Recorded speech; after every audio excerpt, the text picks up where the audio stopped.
Hey family, welcome back to my video. Today we will see, what if Harry Potter had the demonic curse of Aurora?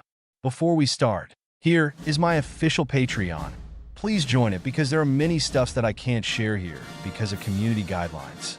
But on my Patreon page, you will get adult Harry stories, Naruto, and Deca 2. Also the quick access for other parts of my story which might take time on YouTube. Also there are many stuffs you will get here. Please consider joining my Patreon. Link in the description. I would like to extend my sincere thanks to the original author of this story for granting us permission to use it in our YouTube video. Your generosity is greatly appreciated. The author's creation and the original story's link in the descriptions, please do check that first. Now enjoy the video. Harry was nervous as he stood in front of the Weasleys' fireplace, fist full of Floo powder. After a last warning to speak clearly, he threw the powder, stepped into the flames, and coughed as he tried to say Diagon Alley. A stomach-churning trip later, he tumbled out of a fireplace in what looked to be a strange shop with filthy windows and a menacing air. Harry stepped forward cautiously, no idea where he was but certain it was not Diagon Alley. He listened intently for a minute, but didn't hear anyone in the shop. His gaze wandered around the strange items on display, wondering what on earth the purpose might be for a shriveled hand, or a necklace that wiggled as he moved past it carefully, or the large wardrobe near the middle of the shop with strange writing around the doorframe. He was trying to make out the dusty titles of some very old-looking books when he heard voices outside and the creak of the shop door opening.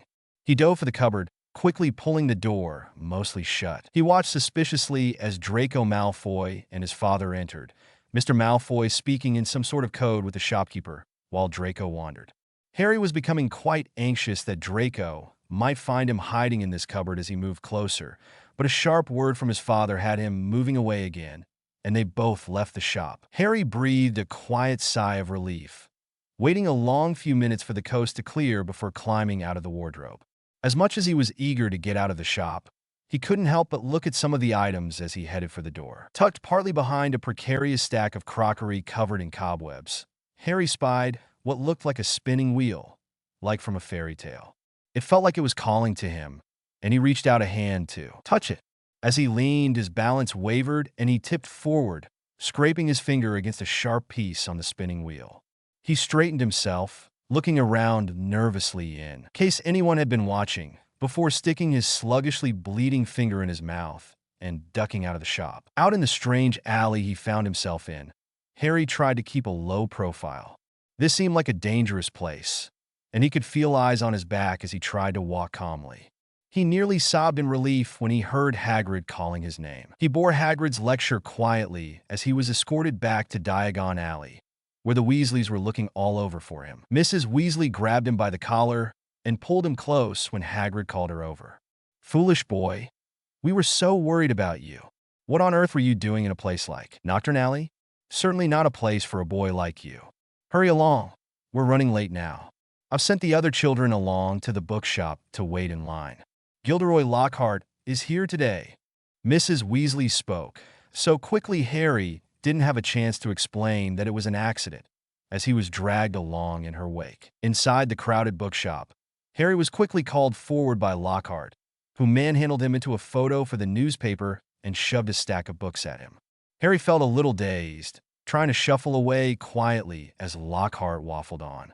He managed to slip back into the crowd and over to a less busy section in the bookshelves. He browsed the section quietly, waiting patiently for Mrs. Weasley and Hermione to get their books signed. He was distracted from a book about magical creatures when he heard shouting across the store. It was hard to see through all the people, but it looked like Mr. Weasley had gotten in a fistfight with Mr. Malfoy. Harry kept his distance as the fight was broken up, skirting around the crowds and out the door when the Weasleys made to leave. Mr. Malfoy and Draco had marched out immediately after the fight, and the Weasleys had taken a minute to make sure they weren't still in eyeshot when they left. The rest of the shopping trip was subdued after that, and Harry tried to keep a casual distance from Mr. Weasley, who kept flexing his hand, and Mrs. Weasley, who was grumbling and snappy whenever the children asked her anything, and Ron and Hermione, who kept ranting about evil Slytherins, and Ginny, who kept staring at him with wide, adoring eyes. He stuck closest to Fred and George, who seemed to notice his strange mood but didn't comment on it. Harry supposed that seeing as they had just recently rescued him from a caged-in bedroom, they might have some idea that he wasn't quite normal, that he wasn't quite like other kids.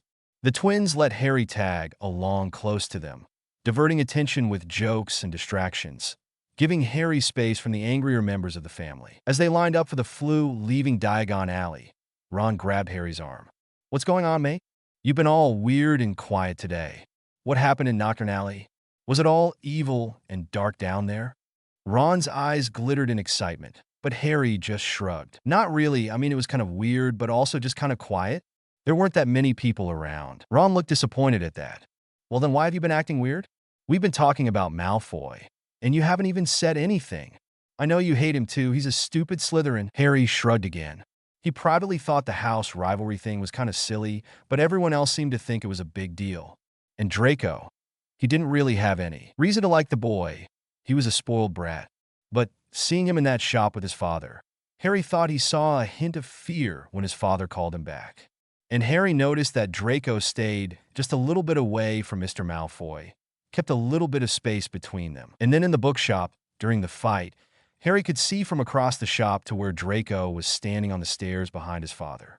When the fight started, he saw a flash of fear, saw Draco's eyes dart around like he was looking for a way out, before it was carefully smoothed over, and he put on an expression of haughty disdain. Harry could tell it was fake, though, now that he'd seen it put in place. He wondered how often Draco did that, hid his true feelings behind a mask.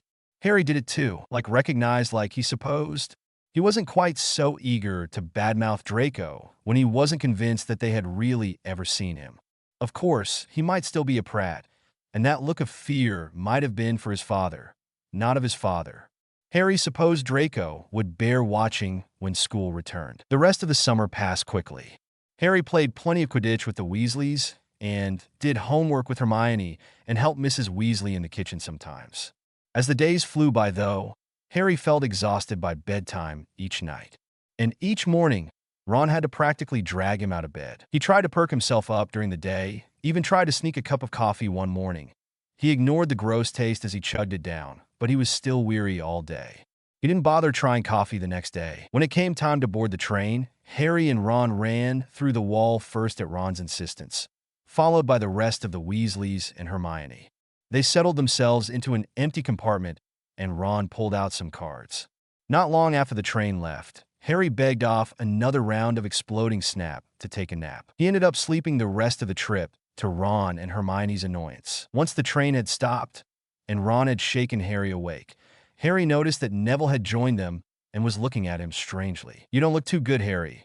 Maybe you should go see Madame Pomfrey after the feast," Neville said gently. Harry just shrugged. "Maybe.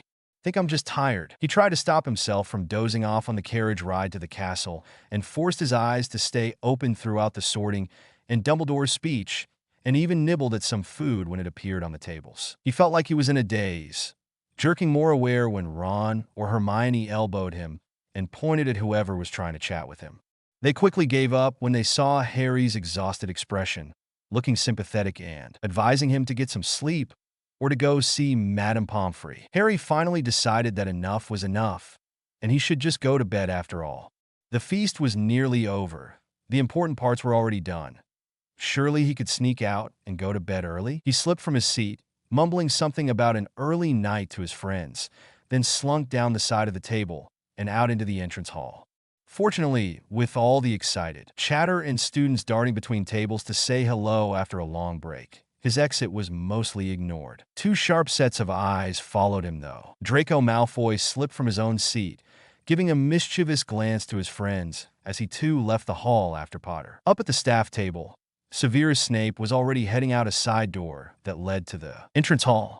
He knew immediately that his godson and the Potter brat were going to get themselves into some stupid sort of mischief. He relished the idea of taking points from Potter before the term had even begun. As for his godson, well, Severus supposed a lecture on subtlety wouldn't go astray. Draco had practically marched from the hall. Harry trudged across the entrance hall, feet dragging and shoulders slumped. The tiredness was even worse today, and he'd slept for most of it. He paused at the bottom of the grand staircase, dreading having to climb to the 7th floor before he could reach his bed. He was debating whether to go back inside and ask Professor McGonagall to take him to the hospital wing instead when he heard his name called. "Oi, Potter!" called Draco Malfoy, smirk on his face as he swaggered towards Harry. Then, nothing. Chapter 2. Chapter Summary. Harry ends up in the hospital wing. Severus stepped out of the narrow corridor and into the entrance hall barely a second before Potter crumpled to the ground. His eyes snapped to Draco, standing across the hall from Potter, hands empty and face shocked. "Probably didn't throw a hex at the boy, then," Severus mused. He strode across the floor towards Potter's limp body, alarms triggering in his head when he saw the boy up close. He looked dreadful. There were dark bags under his eyes, his skin was pale and clammy, and he was twisted from his sudden drop into an awkward position. Severus thought he could see a scar peeking out from under Potter's ragged shirt along his collarbone. His eyes snapped up when he heard footsteps, and Draco hurried to his side. "I didn't do anything, I swear," Draco cried. "I swear, Uncle Sev, I called his name, and he just fainted." Severus pinched his lips tightly together. "I saw what happened. However, it won't look good when everyone comes out of the hall and sees him. I shall take him to the hospital wing. Wait over there and join the rest of the Slytherins when they leave the hall. Don't tell anyone that you were out here. I don't know what's going on with Potter, but no doubt people will find a way to blame you if they know you were here. What do you think is wrong, Uncle Sev?" Severus refrained from rolling his eyes at the nickname that he'd been unable to shake since Draco was 2 years old. "I'm sure it's nothing. Foolish boy looks like he hasn't slept, probably stayed up all night, doing something pathetically Gryffindor, like exploding Snap at 4 a.m. he drawled. Draco snorted in amusement, before his expression returned to one of slight worry.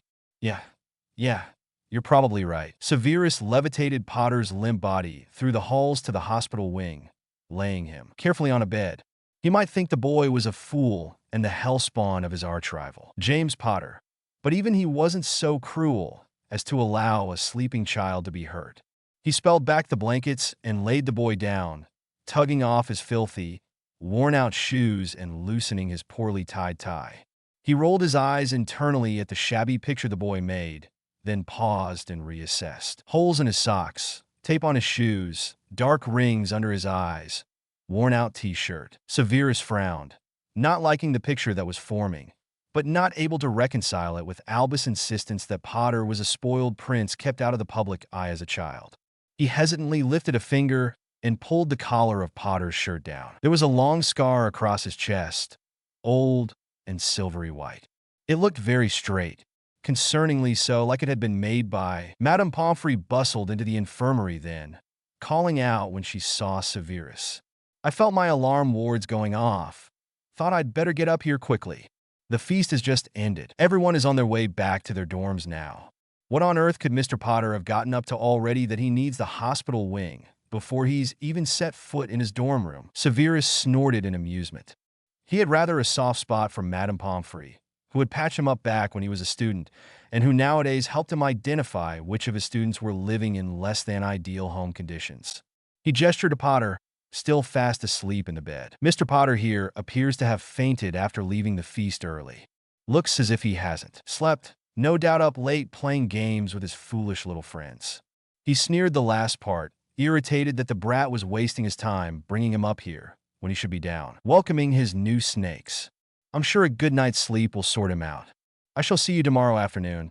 I'll bring up a new batch of pepper up that will be ready by then." And with that, Severus strode out, making his way quickly down to the dungeons and his waiting students. Severus returned to the hospital wing right after his last class finished. He had heard whispers throughout the day that Potter hadn't been seen since the feast the night before.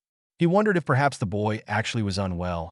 He hoped it wasn't an outbreak of wizard flu. Weeks of sniffling, snot-nosed brats, and late homework submissions and exploding cauldrons when some grubby child sneezed into a brew. Grumbling to himself, he gathered his latest batch of pepper-up potion and took it up to the infirmary. He was momentarily surprised to see Potter was in fact still in the bed Severus had laid him in the night before, and he still looked fast asleep. Severus was begrudgingly impressed that the boy could sleep through the ruckus surrounding him. It seemed that half of Gryffindor had come to visit the boy, but had been distracted by one another and devolved into wrestling and stinging hexes and shouting. Severus took all of this in at a glance as he opened the door, so he gave the door an extra shove, so it banged open against the wall. The loud noise startled the crowd of hooligans, who all turned to him in various states of confusion and surprise. He glared coldly at them, eyes flicking over each student. "Have I found myself in the Gryffindor common room?" he drawled. "Surely there must be no other reason for so many dunderheads to be gathered in one location." "We're here to see Harry," challenged the youngest Weasley boy, from where he was holding the Finnegan boy in a headlock, which he hastily let go when Severus' gaze drifted down. "You have seen him. Now leave," Severus ordered, voice leaving no room for debate. "But he's our friend, and we want to be sure he's all right," debated the irritating Granger girl. Severus turned a cold, impassive gaze on her. "And what do you think foolish brats such as yourselves might be able to do for him? Surely the only answer you might consider would be to leave him in peace. If he is indeed unwell, this ruckus must only be disturbing his rest." Granger blushed, unable to think of an argument. The rest of the unruly group was beginning to shuffle their way towards the doors, and Severus stepped aside to give them a clear path. Most of the group dashed by him then, save for Granger and the youngest Weasley, and, surprisingly, Neville Longbottom. Weasley and Granger were glaring at him, but Longbottom was sitting close by Potter's side, gaze alternating between the boy, Severus, and the two insolent brats. Severus simply raised an eyebrow, and Weasley and Granger stormed out, muttering under their breaths. 5 points from Gryffindor for disrespecting a teacher. Severus smirked. At Weasley's furious glare, he added, "Each." They continued silently then, and Severus could practically hear their teeth grinding in frustration. He smirked to himself as he turned back to Potter. Longbottom was still sitting quietly by his side, watching Severus warily. "Do you consider yourself to be separate from your housemates, Mr. Longbottom? Do you perhaps imagine that my order to leave does not extend to you?" Longbottom gulped, face paling. He licked his lips and squared his shoulders, though, and tried to make his voice carry. It wobbled as he spoke, but Severus was begrudgingly impressed that the cowardly boy was trying at all. "Sir, Madame Pomfrey isn't sure what's wrong with him. He has been asleep since he came here last night. He hasn't stirred at all. Madame Pomfrey thought perhaps you might know some detection spells for old magics that you could check on him." Severus tried to hide his surprise. The boy hadn't woken at all? He knew Pomfrey always put charms on her patients to alert her if they woke or were unwell overnight. If she said he hadn't woken, then he believed her. In Longbottom's question about old magic, that was concerning. He refrained from commenting, though, deciding this was not a conversation to be having with a 12-year-old child. He simply nodded briefly, then told Longbottom to leave. To his surprise, the cowardly boy didn't scurry away immediately.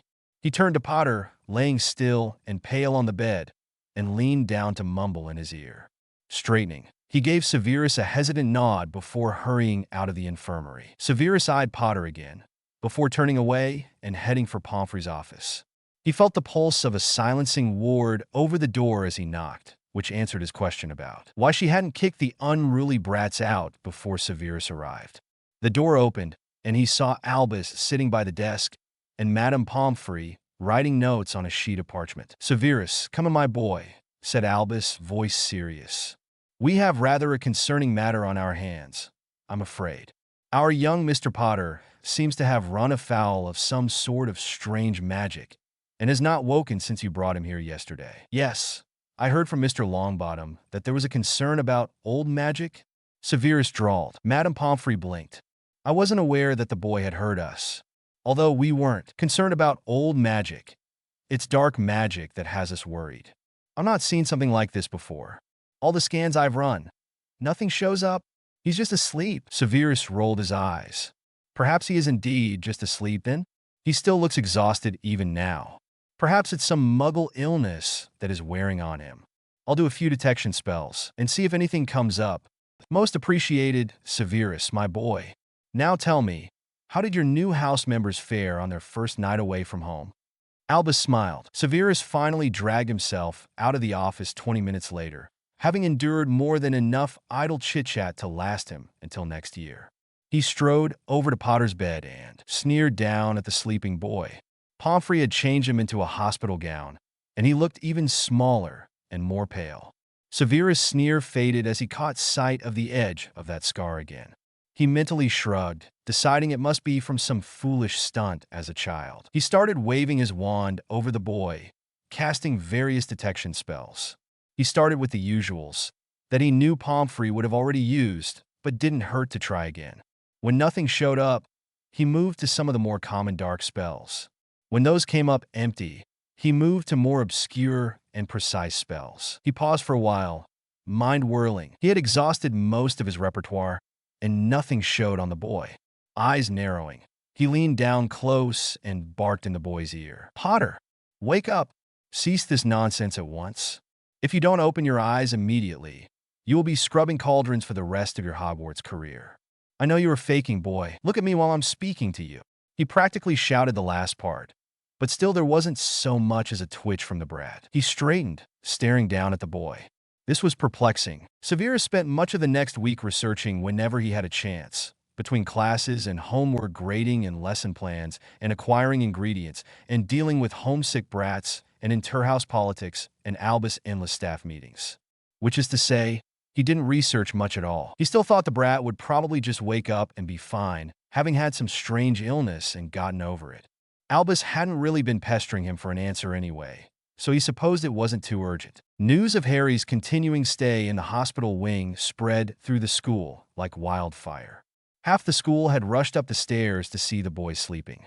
And when Pomfrey tried to put a stop to it, they pretended they were unwell or injured just to sneak in and stare when she went to fetch potions for them. But by the second week, the novelty was wearing off. After all, it was just a kid asleep in bed. There wasn't that much to look at, really.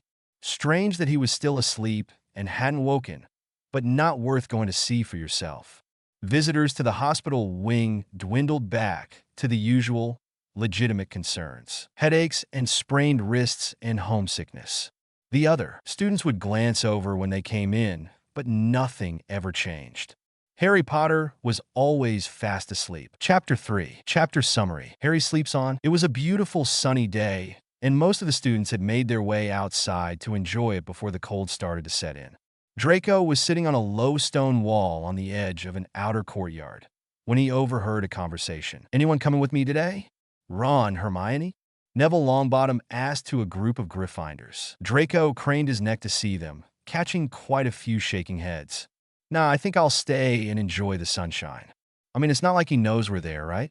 He won't mind if we don't come visit today. Maybe next time." Ron Weasley said, "I think so too.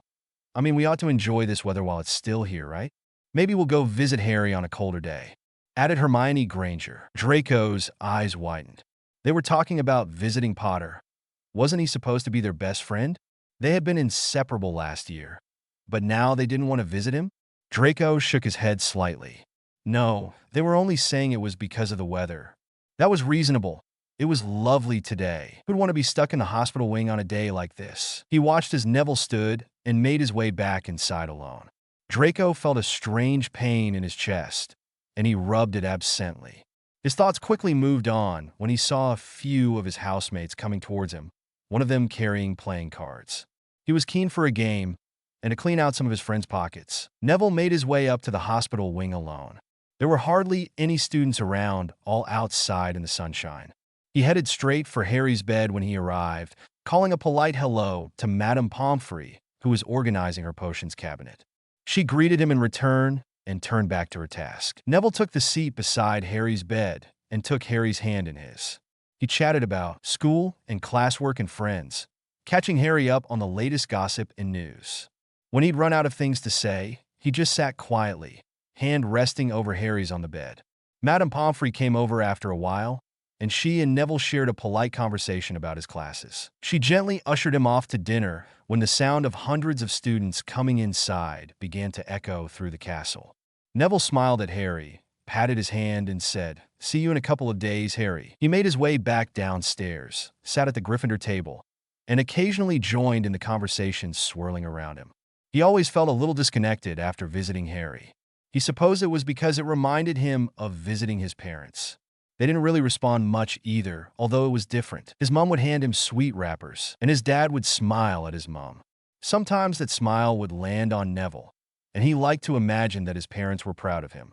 He knew he wasn't anything special as a wizard, but he was good with plants and a good friend. It hurt him to know that Harry's other friends had stopped visiting already. They would make excuses and promises about this day or that one. But Neville knew they wouldn't go to see him unless something changed or Harry woke up. But it had been 2 weeks, almost 3, and Harry showed no signs of doing anything. And so Neville was the only one still visiting. He thought again of his parents, and how he was the only one left to visit them too. Well, him and Gran, at least for his parents, nobody visited because they had mostly died or left the country after the war. Harry had no visitors because everyone had just moved on or couldn't be bothered. He looked down at his plate, grip tightening on his cutlery. He wouldn't move on. He could see the magic that was laid over and wrapped around Harry, and he would do whatever he could to break it. Neville was born from a long line of Aurors and Unspeakables. Many of his ancestors had chosen to go into those fields because of their family gift, seeing magical auras. Since he was a child, he had been able to see the magic of those around him, but not his own. When he was unable to answer his grandmother or great-uncle's questions about what his own magic looked like, they had immediately become convinced that he must be a squib. His uncle tried to force his magic out of him in increasingly dangerous ways, before finally dropping him out of a window by accident. Fortunately, Neville bounced, unharmed by the fall from the 3rd-floor window. Unfortunately, his family then decided that he had just enough magic to be a wizard, but not enough to be even a halfway decent one. Not one worthy of the Longbottom name. His childhood had been a cold and lonely one. He thought Harry's might have been cold and lonely too. He would be damned if he was going to let Harry go on alone and forgotten. Neville wouldn't forget him. Chapter 4. Chapter Summary. Draco has a strange dream. The term continued on, and it seemed like everyone had completely forgotten about Potter. Draco had been keeping an ear out around the Gryffindors, trying to work out whether they had been visiting their friend. He didn't know why it bothered him so much, but it did. They were supposed to be his friends, and they'd just forgotten about him. He hadn't even heard Longbottom mention Potter, and he'd seemed the most determined to keep visiting.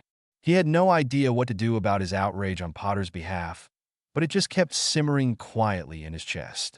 It wasn't as if he could do anything anyway. They were in rival houses, and they certainly weren't anything close to friends. It was late November when Draco made a trip to the hospital wing. He'd gotten caught up studying potions from a very old, fascinating textbook and ended up sitting hunched over in the library for hours. He had a cracking headache, and Uncle Sev wasn't in his office when he went to ask for a potion. By the time he'd trudged back upstairs to the hospital wing, he could see spots in his vision and a blinding pain that felt like his head might split in two. He almost stumbled into the infirmary, hand over his eyes to shield them from the bright light inside. Fortunately, Madame Pomfrey saw him immediately, gently ushering him to a bed and casting a diagnostic spell over him. A migraine? Poor dear. Too much studying, I'd wager. Lay down now. I'll fetch some potions, and you can rest here until you're feeling better. Shoes off on the bed, she fussed as she summoned a couple of vials. 1 stomach soother and 1 extra strength headache reliever. That's it. Down the hatch. Draco gulped the potions down, glad for the stomach soother as his stomach rebelled at the foul taste. He dropped his head back onto the pillow with a groan, and Madame Pomfrey drew the curtains around his bed to block out the light. Draco lay still, eyes scrunched tight, and breathing carefully for a few minutes, until finally the pain started to fade, and he dozed off, exhausted. Draco was sitting at a little desk on a strange chair, and there were other kids all around him, staring at him. He blinked in confusion, eyes darting around. It was a very strange room, large and square with brightly colored posters everywhere, and about 20 other kids. He looked up to see a figure looming over him. Well, what do you have to say for yourself? Draco blinked again. What did he have to say about what? Your cousin has informed me that you took his homework and copied it. I can see that you both made the same mistake on the same question, so obviously you have cheated. I was willing to give you a fair chance, but you aunt warned me what you were like, and I can see that she was right. Go and sit in the corner. No outside play time for you today. The woman snapped at him. Draco felt tears prickling in his eyes. Why did everyone always hate him? Why did nobody ever ask his side of the story? They just believe his cousin and his aunt every time. Surely, someone could see that he wasn't the problem, that he wasn't naughty or a cheater or a thief.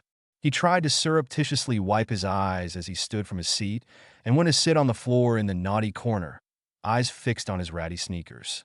He hoped this day would hurry up and end. Draco woke with tears prickling in his eyes, and he blinked them back in confusion. What a strange dream. It had felt so real, but obviously it couldn't be. He'd never been in a place like that before, and the shoes he was wearing were pitiful. And he didn't have a cousin, or at least not a cousin his own age, that he might be in school with. He chalked it up to the extra strong headache potion, thinking it must have caused the strange dream. He stretched and stood up, putting his shoes back on. As he'd expected, Madame Pomfrey appeared, having had a charm on him to alert her if he woke. "I'm feeling much better. Thank you, Madame Pomfrey. I think I'll head back to my dorm now." Madame Pomfrey smiled. "Lovely, dear, glad to hear it. Make sure to take a break and stretch next time you study, or you'll end up right back here again," she chided good-naturedly. As he walked out, Draco glanced over at Potter's bed. He was still laying there alone and silent. Draco felt a sharp pang in his chest, looking at the vulnerable boy. He certainly didn't feel any sort of affection for him. That would be ridiculous. But if Draco were in his place, he hoped people would still come to visit him, even if he couldn't talk back to them. At least his parents would visit him, at any rate. Potter didn't have parents anymore. Draco rubbed absently at his chest and kept walking out and down the stairs and right down to his common room, where he was promptly distracted by his friends having a debate about the best way to make friends with the giant squid. Chapter 5. Chapter Summary. Neville sees something. Neville saw Malfoy walking out of the hospital wing just as he was rounding the corner. He felt a brief flash on concern for Harry lying vulnerable in bed, fast asleep, before brushing it aside. Madame Pomfrey would never let a student be harmed on her watch. He still hurried just a little bit as he went in, before stopping short in the doorway. He almost jumped in delight, racing to Harry's side. He faltered when he reached the bed, seeing that Harry was still asleep. He stepped back again to get a better view. Harry's magic was awake. It was stretching out, wispy and thin, but awake. But Harry was asleep. Neville frowned, confused. He rubbed at his eyes and looked around the room, testing. He could see normally still. He could see the shimmer of magic around the potions cupboard, the muted glow of Madame Pomfrey's aura on the other side of her office door. He could see the faint gleam of cleaning charms on each bed. He looked back to Harry. He could definitely see Harry's magic, but it was fading now, resting back against Harry's skin, like it had gone back to sleep. "Harry? Harry, can you hear me?" he asked tentatively. There was a very brief, very faint flicker in Harry's magic, before it went still again. Neville's eyes widened. "Madame Pomfrey," he called. "Madame Pomfrey, can you check Harry again, please?" Madame Pomfrey rushed out of her office. "What is it? Is he waking up?" she cried, wand twirling quickly as she cast diagnostic spells over his body. She seemed to slump when nothing showed up. She turned an accusatory glare on Neville. Neville blushed. "Sorry, Madame Pomfrey, I thought I saw." He trailed off, not sure whether he should be sharing his ability to anyone. His grandmother didn't like him talking about it much at home. Perhaps he ought to keep it to himself. For now, at least. Fortunately, Madame Pomfrey didn't require him to finish his thought. Her glare had softened, and she placed a hand on Neville's shoulder. "It's all right, dear. Sometimes when we are hoping for something very hard, our mind can play tricks on us. Harry is still asleep, though, still the same as he's been since he arrived." "I am sorry, dear." Neville ducked his head and nodded. "Perhaps you ought to run along to dinner now, dear. Come and see Harry another day." Neville nodded, turning to Harry. "I'll come again soon, Harry. Bye." Neville came the next day, hoping to see Harry's magic awake again, but he was disappointed. Harry's magic was laying against his skin, still and quiet. Neville sighed, then steeled himself. He was here for Harry regardless. He chatted about the usual things, hand holding Harry's on the bed. He was trying to convince himself that Harry's magic wasn't moving, that it was just wishful thinking, but he thought maybe it was shifting just a tiny bit. Just a slow, faint movement. He shook himself mentally. It didn't matter, though. He was Harry's friend, whether or not he ever woke up again. Chapter 6. Chapter Summary. Draco dreams again, and visits the hospital wing. Draco was lying on his side in a tiny, cramped room. It stunk in here like sweat and old shoes, and like someone had wet the bed but not changed the sheets. He looked down at the bed beneath him and found that it was just a thin foam mat, stained and filthy, with no sheets at all. A ragged blanket lay over him, smelling musty and sweaty too. He tilted his head up to look for his pillow, but there wasn't one, and the small movement caused a sharp flash of pain to go through him. He bit his lip hard. He couldn't make any noise, or he'd be in even more trouble. He breathed carefully, trying to will the pain away. He could feel that strange, fizzing feeling in his chest spreading slowly throughout his body, and he was both relieved and worried. On the one hand, he knew his injuries would be healed. On the other hand, they shouldn't be healing so fast, and his uncle would probably be mad at him for being freaky and would punish him again. He blinked back tears, but let the fizzy feeling keep moving. His uncle would find something to punish him about either way. Might as well have a few hours pain-free. Draco woke sluggishly, confused about where he was. He moved carefully, not wanting that sharp spike of pain to go through him again. But when he moved, there was no pain at all. He wrinkled his brow in sleepy confusion before shrugging. Must have just been another strange dream. He didn't even have any uncles anyway, save Uncle Sev, but he would never hurt Draco. There was no reason to be afraid of him. He rolled over and went back to sleep. The next time Draco went to the infirmary, it was after a bit of a tumble from his broom. He'd been trying a new move and hadn't quite stuck the landing. He was mostly okay, but his wrist hurt so badly he nearly cried in front of the whole Quidditch team. He desperately held himself together as he hurried to the hospital wing, and when Madame Pomfrey directed him to a bed and closed the curtains, he let the tears spill over. "Oh dear, it's all right now. Nasty business, broken bones, and this wrist is definitely broken. I'll have to keep you here tonight. Skillgrow can be an unpleasant one. No pain reliever, I'm afraid, as it can't be used with Skillgrow. Don't worry now. I'll give you a sleeping potion, too." She fussed over Draco, helping him beneath the covers and summoning potions for him. He grimaced at the chunky texture of the Skillgrow, but managed to keep it down. The sleeping potion followed it, and Draco was quickly asleep. Draco was curled into a tight ball on the ground, sharp kicks and punches raining down on him. He gritted his teeth, determined not to cry in front of his bullies. He felt a pain in his lower back, where he knew from science class his kidneys were. He'd been kicked there before, and he had peed blood afterwards. At least he knew why now, not that it made it any less painful. A white-hot flash of pain in his arm brought his drifting mind back abruptly, as he felt a foot stomp down hard on his wrist. He could feel the bones crack, fire spreading up his arm. He let out a muffled shout despite himself, and his bullies drew back. He thought that, stupid and nasty as they were, they didn't really understand what they were doing. Kicking someone's kidneys which were inside of them, and seeing a clearly wonky wrist were two different things. He kept himself curled tight still, listening as they ran away. When he was sure they were gone, he slowly sat up, looking down at his torn shirt and bleeding knees from where they'd flung him to the ground. Bracing himself, he looked at his wrist. It looked like he had an extra joint there. He closed his eyes and breathed deep and slow, pushing down the nausea that threatened. He wasn't worried about tears, though. He'd had worse pain than this before and not cried. He reached for the fizzy feeling in his chest, cajoling it to come out and fix his wrist. He knew he was asking a lot of it. Just yesterday, it had healed the pain in his back and ribs from when his uncle had hit him with a belt. Asking it to do another big thing so soon was a stretch, but it had to be done. His aunt and uncle probably wouldn't take him to a doctor about it. He'd just have to do it himself. Draco woke with a gasp, hand flying to his wrist. He realized belatedly he was reaching for the wrong wrist. Another strange dream, he mused, so strange it had made him forget which wrist he'd injured. He shook his head, then looked at the clock over by the door. It was quite early. Breakfast wouldn't even be quite ready in the Great Hall yet. He didn't really feel like going back to sleep, though. He just lay still, thinking back over his strange dreams. In each one, it was like it was happening to him. Only he knew he's never had anything like those things actually happen to him. They had a strange quality to them, like they weren't normal dreams. They almost felt like memories, a bit like when his father had showed him something in a pensive once. But how could he be seeing memories in his dreams? especially when they weren't his own. He was pulled from his whirling thoughts when the door creaked open and Neville Longbottom walked in. He stopped dead in the doorway, gaping at Potter.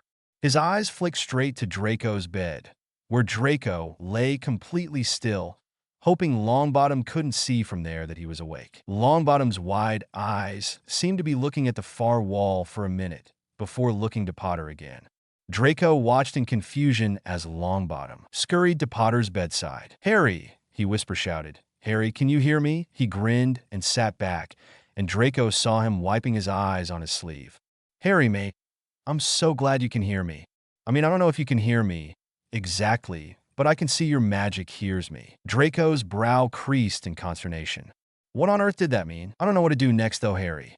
I can't exactly explain it to anyone, can I? Or not yet, at least. I'm going to do some research over Christmas in the family library. I think I might find something in one of my ancestors' journals that might help you. Hang in there, Harry. I can't stay long, but I just wanted to make sure you knew I hadn't forgotten to come visit. Longbottom patted Harry's hand, then stood, still beaming, and went to dash out the door. He stopped dead in his tracks when he saw Draco watching him.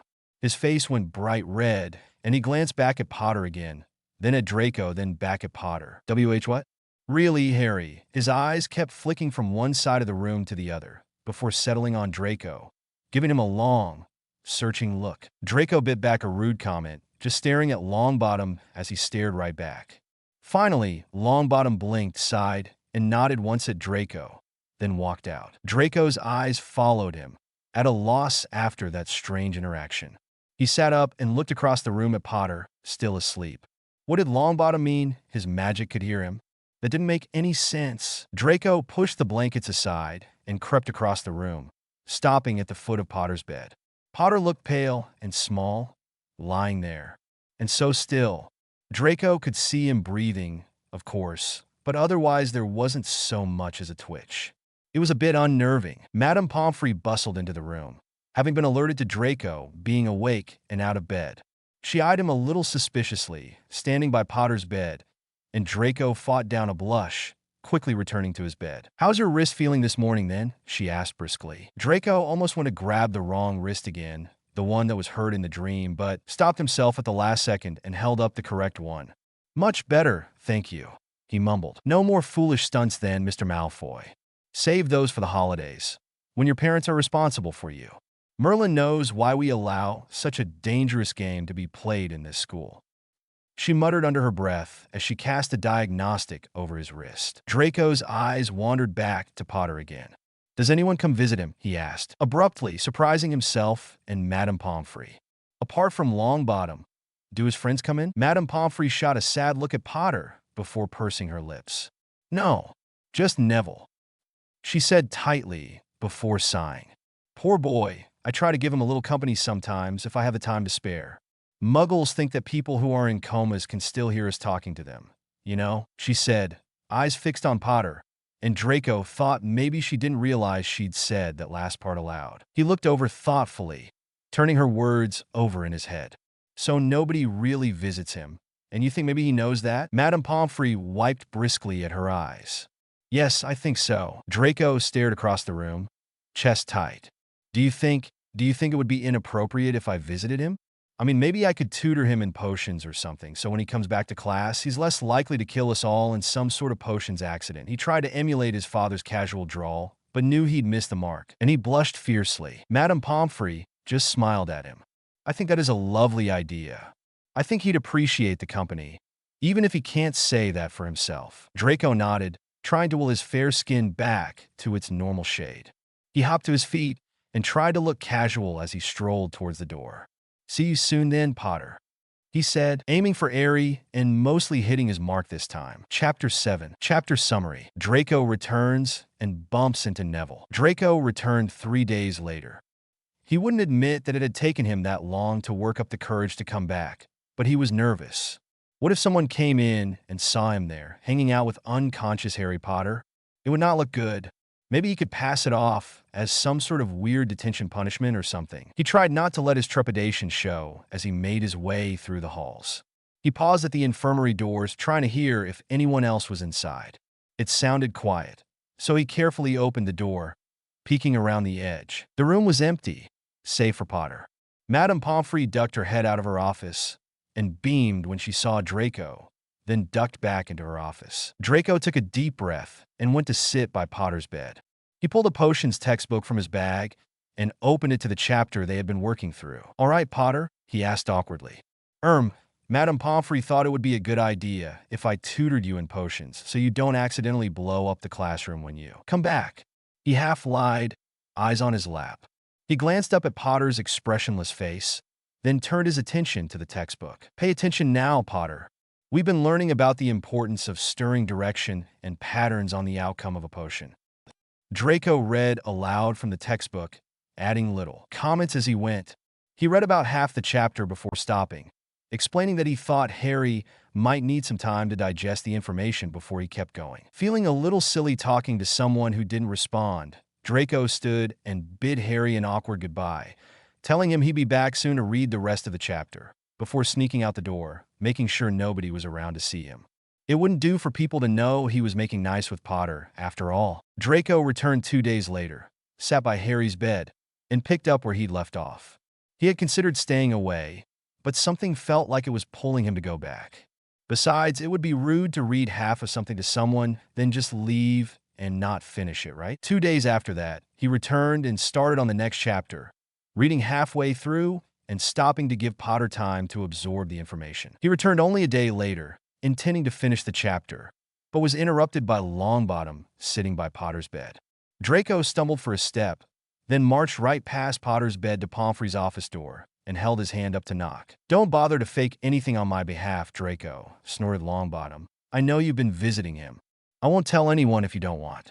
"I haven't said anything yet, have I?" Draco whirled on him, trying in vain to keep from blushing. "I've no idea what you're talking about, Longbottom.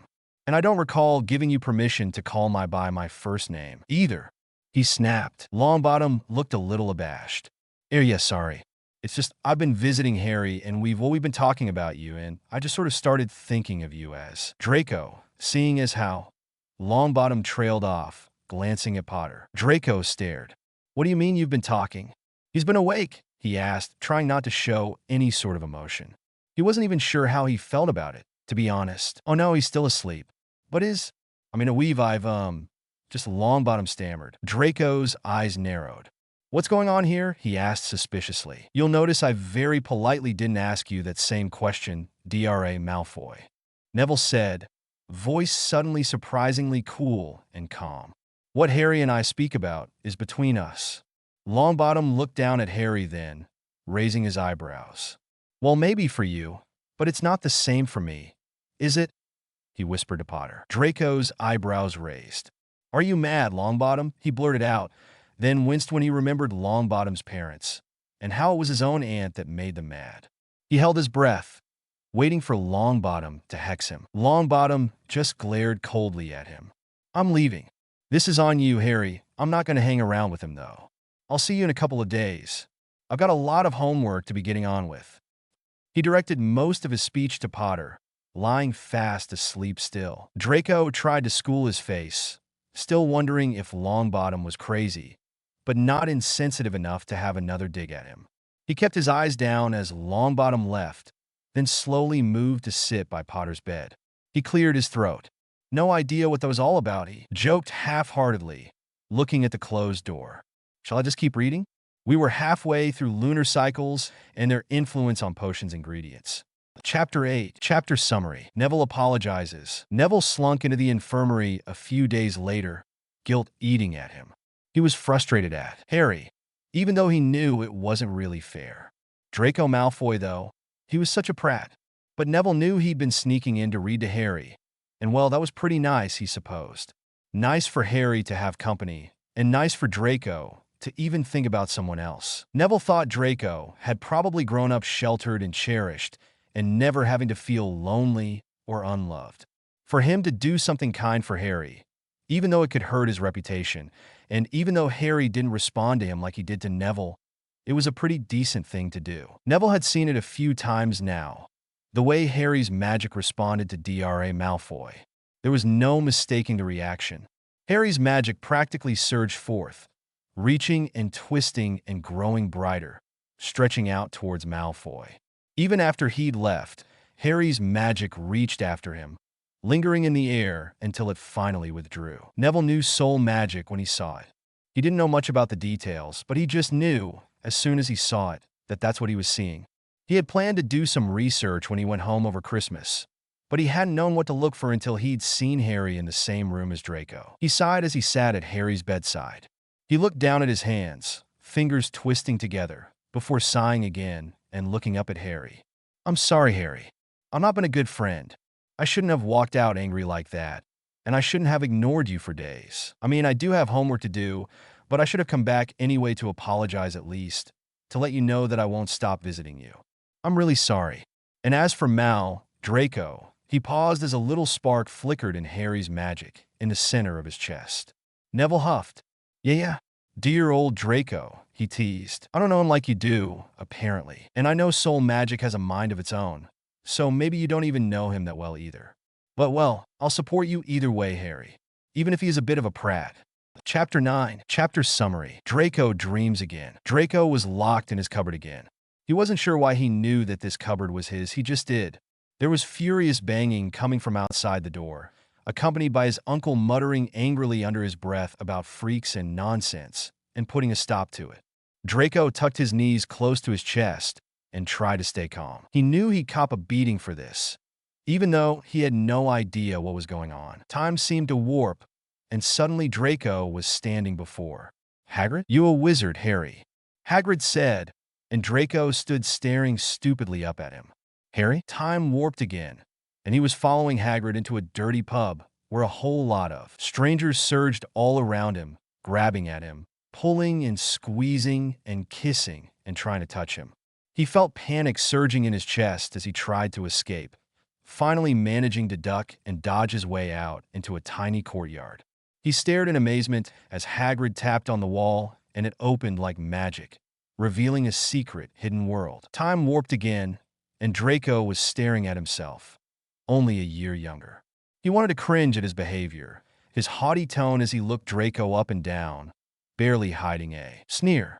Draco looked down at his shabby clothes, shoes held together by tape, glasses held by tape too, and felt something soft and vulnerable curl up in his chest to hide. He climbed up onto the stand where the shopkeeper directed, and tried to act normal as the other boy questioned him. He had no idea about most of what the boy was saying, but he reminded him of his cousin, who looked for any opportunity to bully him or get him in trouble.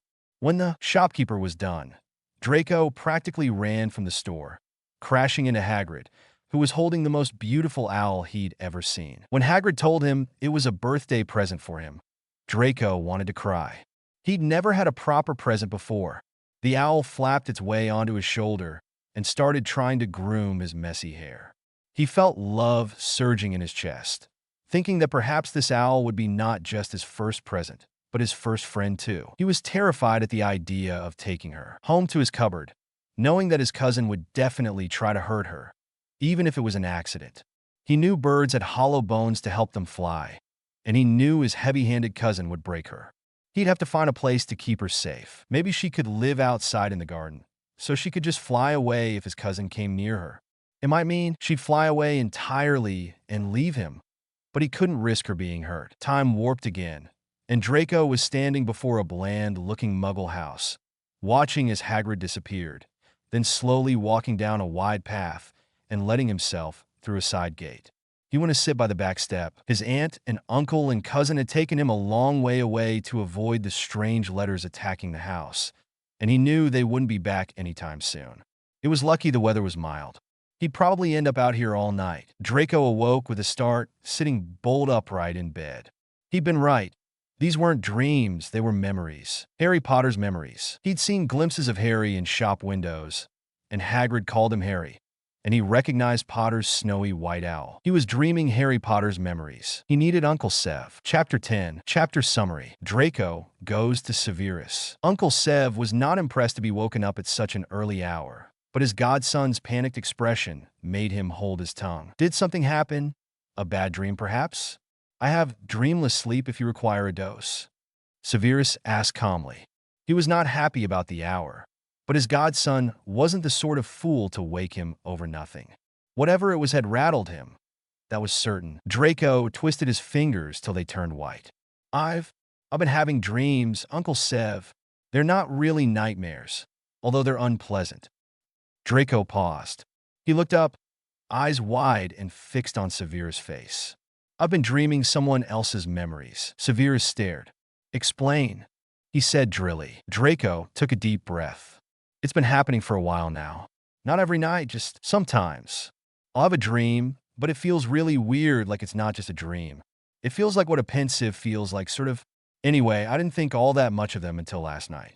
It was a lot longer, and it kept skipping forward in time. I saw myself, actual me, when I met him in Madame Malkin's before first year. And I saw glimpses of myself, or himself, I guess, in shop windows in the alley. And it was his owl, and Hagrid said his name, so I know it's him. Draco rushed, eyes wide and panicked. Oh, asked Severus, a bad feeling growing in his gut. Harry Potter. Severus stared. You think you're dreaming Harry Potter's memories? He clarified, and Draco nodded. Can you describe these dreams? What is happening in them? Draco looked down again, face paling. It's Uncle Sev. Do you know where he grew up? I know everyone always said he was being spoiled out of the public eye, but I don't think that's right. He hedged. Severus felt a headache brewing. That is certainly what I've been told, he drawled. Potter was being raised in a loving home, away from the press, and treated like a prince. He tried to tone down his sneer in Draco's presence, but the boy wasn't looking at him. That's what Father told me too. But I think that's wrong. I think he's treated quite badly wherever he's been. I've had dreams of being yelled at and hurt and hiding in a cupboard feeling scared. Severus eyed Draco carefully.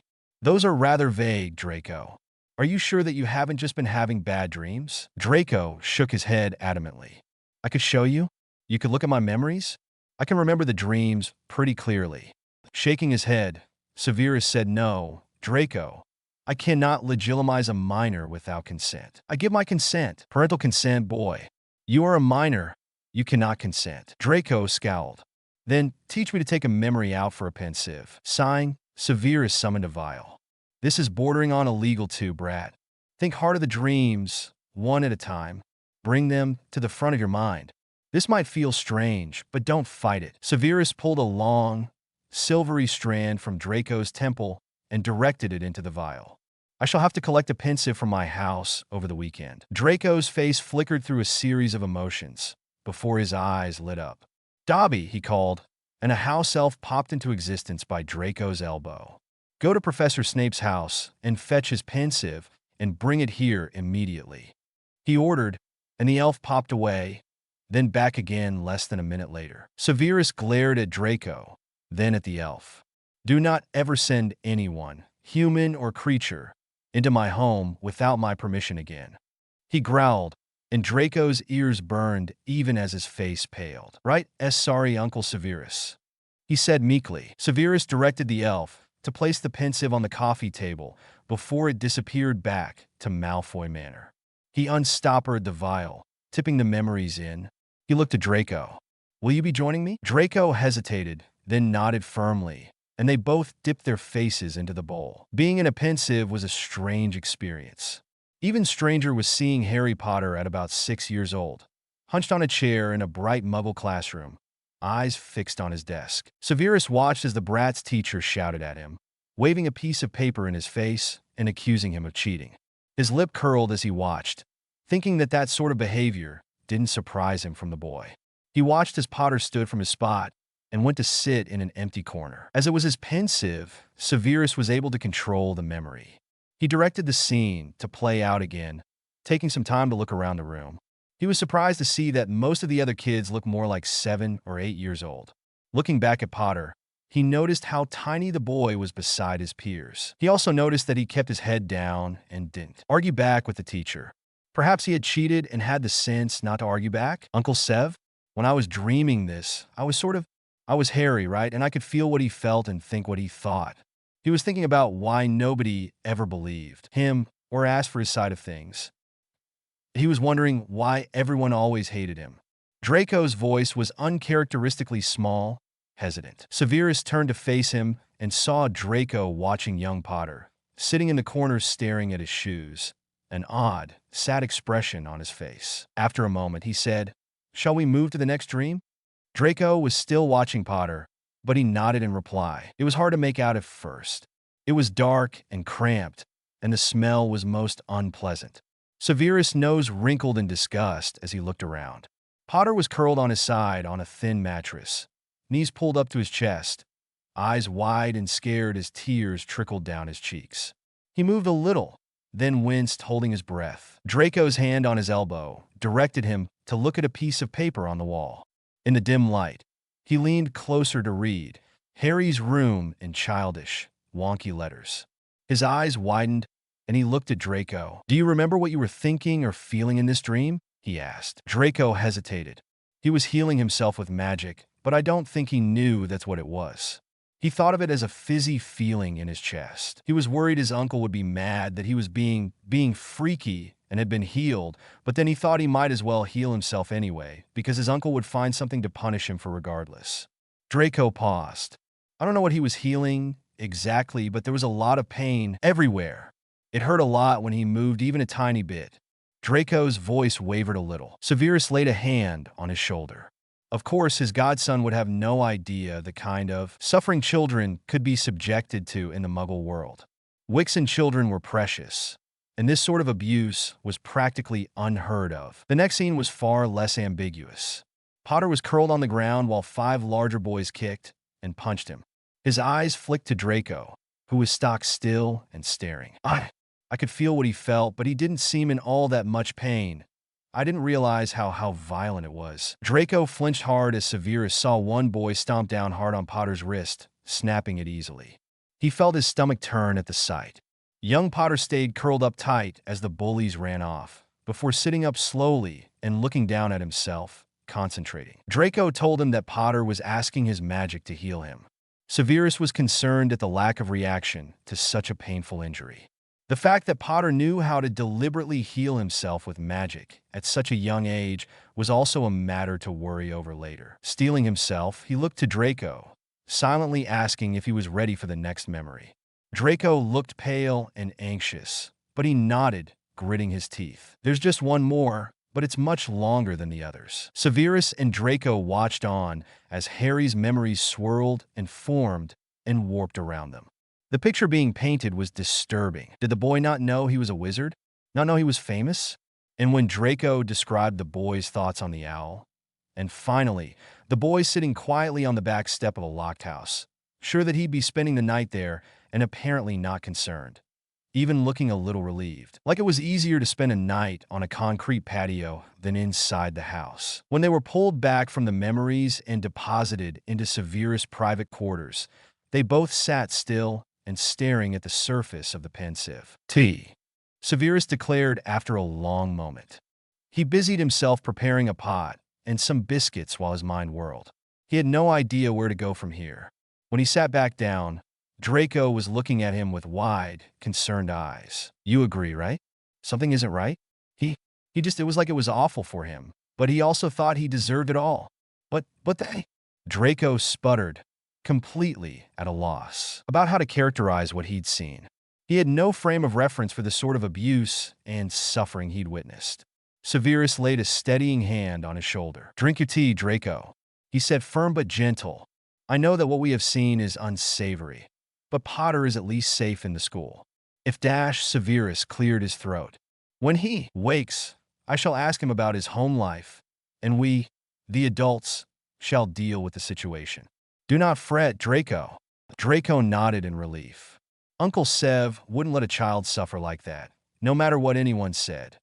Even the Dark Lord surely wouldn't allow that. Draco's mind churned at the thought of the Dark Lord. His father said that the Dark Lord wanted to protect Wixenkind, separate them from Muggles, strengthen their blood and magic, build up the pure blood houses. And yet, the Dark Lord had gone after a child, the firstborn son of a noble house. Potter was a half-blood, but if the Dark Lord wanted to separate Muggles from Wixen, then surely Muggleborns had to join pureblood families? Wasn't that what happened with Potter's mother? A Muggleborn marrying into a pureblood family and producing an heir for that family? Draco's head pounded, thoughts moving so fast and loud he almost felt dizzy. When Uncle Sev laid a hand on his shoulder again, encouraging him to breathe, he blurted out, Was the Dark Lord wrong?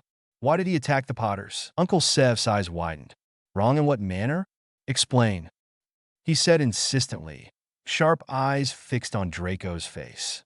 Draco faltered for a moment, suddenly worried that maybe this was blasphemy or something. But he could trust Uncle Sev, and Uncle Sev would make it all make sense, and Draco wouldn't have to worry. He was surely just confused somewhere. He quickly rushed through his questions about what the Dark Lord intended, if not for Muggleborns to marry purebloods and separate themselves from Muggle society, and why the Potters seemed like they should have been supported by the Dark Lord, not attacked and killed. Uncle Sev was quiet for a long time, eyes distant. Draco waited patiently for him to come back to himself, drinking his tea and thinking about the boy upstairs, still sleeping. He quickly brought his attention back when Uncle Sev took a deep breath. Draco, what I'm going to share with you is it may not match up with what your parents have taught you. He paused, assessing Draco's face, while Draco tried to look mature and not shocked at all that Uncle Sev was saying something potentially scandalous. You must have done a good job, because Uncle Sev continued. The Dark Lord originally had very strong opinions about many areas of Wixen life and was heavily involved in politics. It's not clear what happened next, but he began to change. To become, he was not the charismatic leader he started out as. His mind deteriorated. Nobody knows if it was some sort of curse or something else. The man who murdered the Potters was not the same man your father speaks about. Draco stared. Are you saying he went crazy? He whispered. Uncle Sev tensed.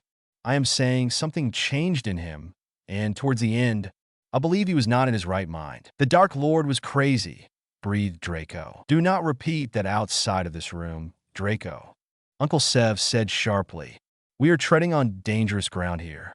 Your father would not be pleased to hear that you knew any of this. Nor would any who still has ties to that side like to hear such unflattering comments as the Dark Lord is crazy. Draco nodded, flushing at the reprimand.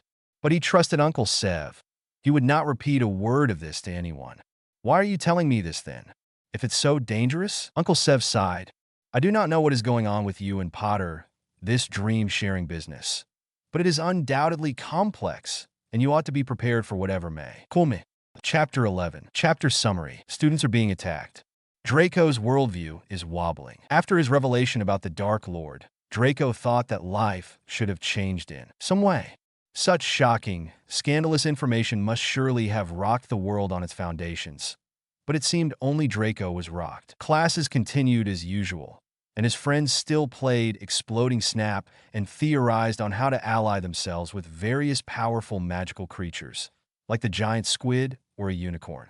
And Draco still visited Harry Potter.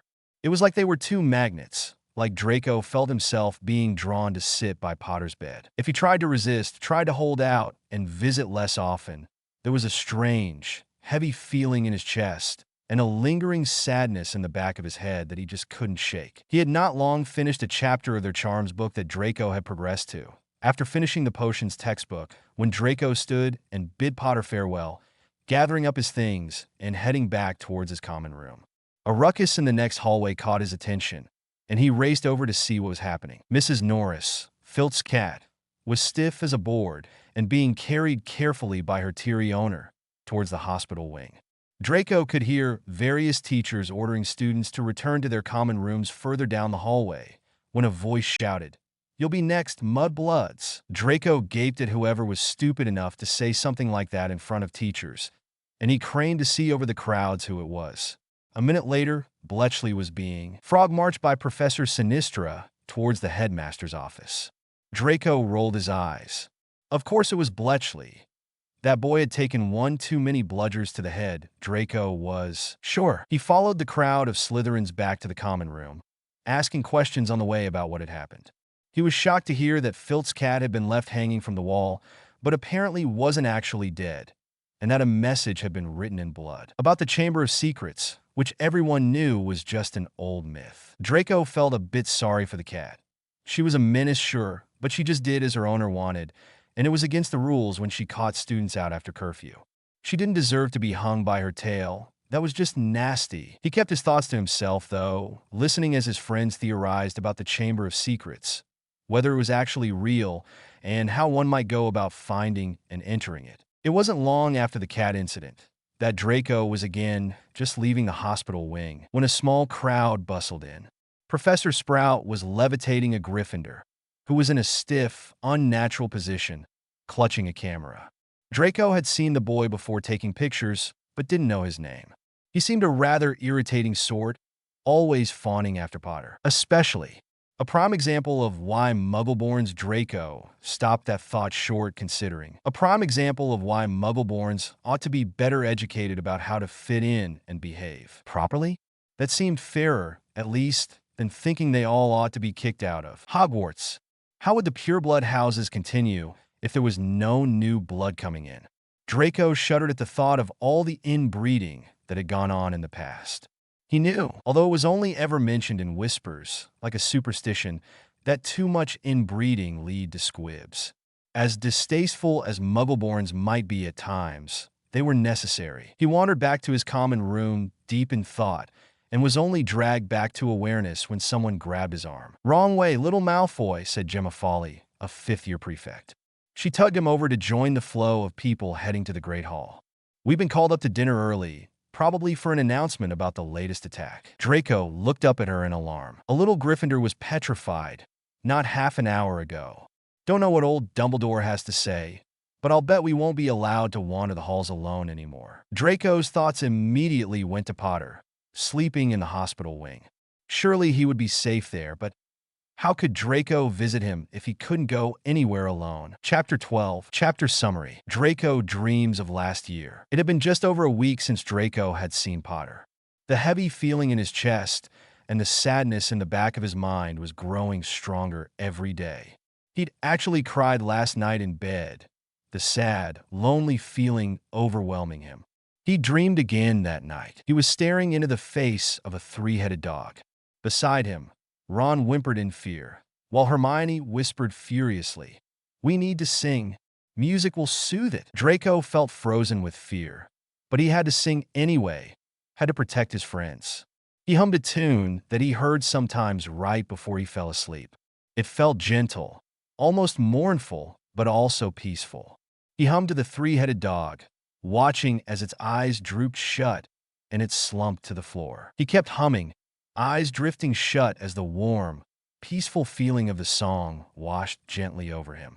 He was jerked from his reverie when Ron grabbed his arm and yanked him towards the open trapdoor. "Go on, mate. I'll go after you." Ron gave Draco a not-too-gentle shove, and he stumbled, half falling through the trapdoor. He fell, landing, thankfully, on something relatively soft and spongy. He'd had more than his fair share of falling onto hard ground, after his cousin had shoved him off playgrounds or downstairs. He patted what seemed to be a huge plant, muttering a thank you for cushioning his fall. The huge plant wrapped a tendril over his shoulder, patting at his cheek as he giggled. Ron and Hermione came through then, one right after the other, landing awkwardly. Ron let out a shriek. "Ugh! What is this? It feels weird and gross." A tendril from the plant wrapped its way over Ron's lap, tightening over him and dragging him down into its core. Ron shouted and struggled, and the plant moved faster, wrapping him tighter. Draco watched on, confused. Why didn't the plant do that to him? Was it because Ron had been rude and said it was gross? It was unexpected, sure, but it wasn't gross. It felt like a normal plant. Hermione was muttering under her breath frantically. She finally looked up in triumph, shouting to both of them, "It's Devil's Snare. It hates the light." She cast a spell, bright and hot, and the poor plant squealed and dropped all three of them right through to the ground. Draco reached up a hand to brush a lingering tendril, whispering an apology for hurting it. The tendril coiled briefly around his wrist before pulling away. He followed as his friends hurried on, reaching a round room, with a couple of broomsticks leaning against one wall. Up above, hundreds of birds were flying in slow circles. Draco reached for a broom, already having realized that they must somehow be the key to opening the opposite door. He mounted the broom and took off, as Hermione shouted, "We must have to find a key." But Draco was already searching.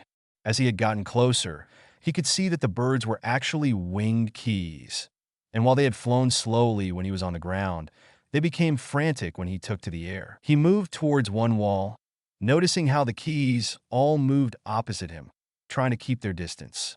If they had been alive, he would have thought they were afraid of him. His eyes moved over the flock before noticing that one key seemed to be struggling to stay up, wings beating much faster than the others. He drifted to one side, the flock of keys moving to stay opposite him as he tried to get a better look. It seemed to have a broken wing. The other keys were hovering close by, as if protecting one of their own. "Hurry up, mate. Just grab one and start trying. We'll just hold them down with a rock or something if it's the wrong one. Keep going until we find it," shouted Ron. Draco winced. The keys seemed to understand him. If the increase in fluttering and swooping were any indication, they seemed nervous. Draco thought he wouldn't much like being held down by a rock if he were something that normally flew. "I found which one it is, just have to work out how to get it," he called down. "You're a seeker, Harry, just grab it," called Hermione. Draco didn't reply. He looked intently at the broken key, whispering to it. "I know you're hurt. I don't want to hurt you more. I need you to help me open a door. I think I can fix your wing, if you let me try." The flock seemed to move a little more slowly, and Draco could tell they were watching him closely, despite their lack of eyes. Finally, ignoring Ron and Hermione shouting for him to hurry up, Draco saw the broken key moving towards him, cautious. "I can fix your wing, even if you don't want to help me open the door," he offered quietly. "We can find another way through, but I don't want to leave you here hurt." The key moved closer, and Draco sat as still as he could on his broom. The key came closer, and Draco held out hand, watching with a smile as the key came to rest in his palm. He stroked a finger along its spine, smiling wider as the key shivered happily. The flock came closer then too, watching with interest. Draco held the key up close to his face, whispering, "This might hurt a little while I set it back in the right place, but then it will feel better, I promise." The key stayed put, resting in his hand. He gently grasped its broken wing, realigning it carefully. When it looked right, he pulled out his wand and muttered an episki. The key flexed its wing before taking off and swooping around the room. Draco laughed, following it on his broom, the rest of the keys following too. "Harry, be careful," shrieked Hermione. "They're attacking you." Draco rolled his eyes, but sighed and came down, landing gracefully beside his friends. "They're not attacking. We were flying together." But Ron and Hermione weren't listening. They were watching, transfixed, as the newly fixed key swooped down, fitting itself to the lock and twisting, before wriggling back out and flying off to join its flock. The door swung open a fraction, and Ron and Hermione rushed forward to shove it open, while Draco lingered, waving and calling a thank you to the keys. The next room held a giant chessboard, and Draco felt fear rising in his chest. He moved where Ron directed, watching in horror as various pieces were smashed to bits before him. He knew that if Ron made a wrong move, that one of them would be smashed too. In a distant part of his mind, Draco knew that this wasn't really him, that he was watching a memory. He felt fear and rage boiling through him as he watched Weasley's strategy falter. One wrong move leading to a game of catch-up, where he couldn't quite get the upper hand. Again, Draco, real Draco, felt his panic building, watching helplessly as Weasley reached an impossible point. He could still win, but only at the expense of himself. Real Draco ground his teeth in frustration at the Gryffindor. He should have played more slowly, should have been more careful. He had rushed, and now he was in danger. They were all in danger. Draco watched as Ron moved, eyes wide in shock and fear as Ron was struck, falling to the ground, blood pooling around him. He was numb as he and Hermione made their last moves, ending the game, before rushing to Ron's side. He was still breathing at least. Draco tried to move him, but Hermione stopped him with a tight grip on his wrist. "Don't be foolish, Harry. We can't move him. We'll have to leave him for now and come back after." Draco wanted to object. How could he leave his friend like this? But Hermione still held his wrist tightly. "We have to keep going. We have to stop Professor Snape. He might already be there." Real Draco's mind stuttered. Uncle Sev? What did he have to do with this frankly ridiculous, confusing mess? But Hermione kept pulling him, and they entered a room with what seemed to be a dead troll. The stench was horrendous, and Draco was glad he didn't have to fight another troll. Last time was more than enough. They quickly hurried past into the next room. They stepped over the threshold, flames springing up behind them and racing around the perimeter of the room, blocking any chance of leaving. While Draco was still worrying over leaving Ron behind, Hermione was reading a small scroll. It seemed to be a riddle, and Draco barely paid attention as she tried to solve it. His thoughts whirled, anxiety sweeping through him, as he worried over Ron, and over Professor Snape, and over Headmaster Dumbledore. He didn't want the headmaster to be disappointed in him. He had asked Draco to come here to protect the stone, not in so many words, of course, but Draco knew plenty about subtext.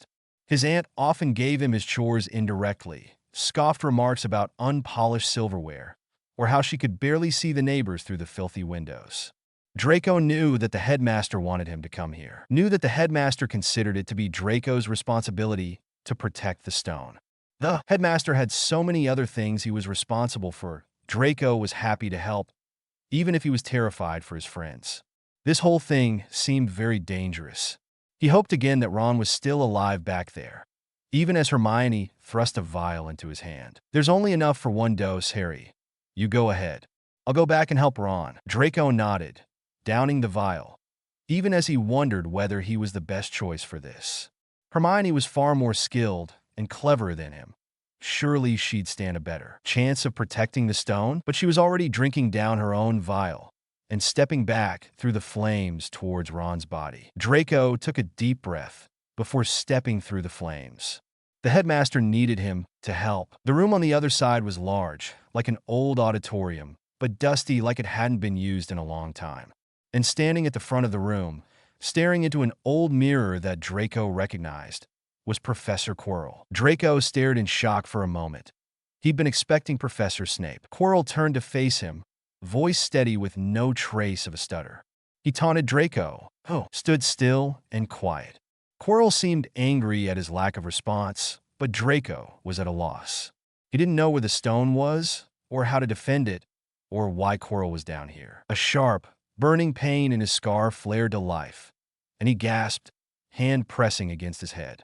He watched, utterly stunned to see Quirrell unwrap his turban and reveal a face stuck to the back of his head. The voice that came from it was wispy and weak, but filled with venomous anger. Draco was forced in front of the mirror, watching in confusion as Harry Potter winked at him, and a weight dropped into his pocket. He was confused. Where were his parents? Last time he saw his family around him. Where were they now? He felt a wave of sadness, blinking quickly to stop the tears that threatened. When Voldemort's face twisted in rage, and Quirrell leapt to grab him, Draco tried to stumble backwards but tripped over the rubble strewn around. Quirrell practically landed on his chest, pinning Draco underneath him, and Draco panic flared. He was trapped. Quirrell was holding him by his robes, and Draco reached up desperately, trying to push the man away. His hands touched Quirrell's face, and he could feel a slight burn on his palms. Quirrell jerked away, shrieking. Draco watched in awestruck horror as Quirrell's face seemed to blister and smoke. He reached forward again, hand on Quirrell's hand, and the same thing happened. Draco dragged himself upright, pressing both hands against Quirrell's face, holding them there even as his hands burned. Quirrell's screams echoed throughout the auditorium, but Draco held fast until Quirrell disintegrated into dust. A black cloud erupted from him, an echo of Voldemort's face, screaming as it whipped around towards Draco before disappearing. Draco felt himself slump to the ground, his energy spent. He looked down at his hands, singed but otherwise whole. He had killed someone. He was pretty sure it was kill or be killed, but he didn't even like his life all that much anyway. It seemed like Quirrell should have been able to keep his, seeing as how he wanted to live so badly, but Draco didn't. Draco drifted through fog, awake but unresponsive as he was dragged and lectured and had spells cast over him, and he was pushed into a bed in the hospital wing. He knew what was happening around him, but he didn't really care. He didn't have it in him to respond just then. He kept looking at his hands, kept seeing Quirrell's face, kept seeing Voldemort's ghost thing flying away. He slept for a while before waking up knowing someone was watching him. The headmaster was there, gazing down at him. Draco felt something in his chest twisting and writhing. He kept his face carefully blank, waiting for the headmaster to speak. He was disappointed when the headmaster didn't say anything about Draco murdering. Someone didn't say anything about why he'd sent Draco there instead of sending a teacher, or going himself. He told Draco that Ron was all right, and Draco felt a wave of relief wash through him. He also asked for the Philosopher's Stone, but when Draco reached into his pocket, it was gone. He turned his wide eyes onto the headmaster, surprise clear. "Maybe Madame Pomfrey emptied my pockets," he said hopefully. The headmaster shook his head. "I'm sure she would have told me if she'd found the stone. Are you certain you don't have it, my boy?" Draco felt a shiver of fear down his spine. The headmaster was not someone he wanted to anger. But he didn't have the stone. What could he do? "I don't have it, sir. But I'm sure Voldemort doesn't either. I saw him fly away as a ghost after. He doesn't have it, I'm sure." The headmaster nodded, only slightly mollified. "Very well. I shall have to seek it myself and return it to its rightful owner. Poor Nicholas and Perenelle cannot survive much longer without it." Draco felt a twist in his gut, guilty that they would die soon. But Hermione had said they were both over 600 years old, and they shouldn't have given their life-sustaining stone to the headmaster if they didn't want to accept the risk that it would disappear. He felt resolve harden in him, but he kept his face appropriately guilty and sad. "I'm sorry, headmaster," Draco whispered. "Get some sleep, my boy," the headmaster said, eyes twinkling even though Draco knew he was livid. The headmaster swept from the room, doors closing magically behind him. Draco waited a long time, listening for any hint that someone was around, before reaching under his nightshirt and wrapping his fingers around the stone, hidden in his mother's locket around his neck. He didn't know how it had shrunken itself to fit inside the locket, but he was glad. The power of the stone should not exist. To stop people from dying was a dangerous thing, and to bring the dead back from their rest, it seemed cruel and also dangerous. He would find a way to destroy the stone. Nobody should hold that kind of power. Draco woke with a gasp. He could still feel Harry Potter's resolution burning in his chest. He slowed his breathing, going over the dream in his mind again. He quietly slipped from his bed, rummaging in his trunk for an empty potions vial, before carefully extracting the dream memory from his head. It wasn't a complicated spell. It almost happened without effort. Just think of the memory and hold your wand to your temple. Draco smiled slightly at the perfect, silvery memory floating in the vial.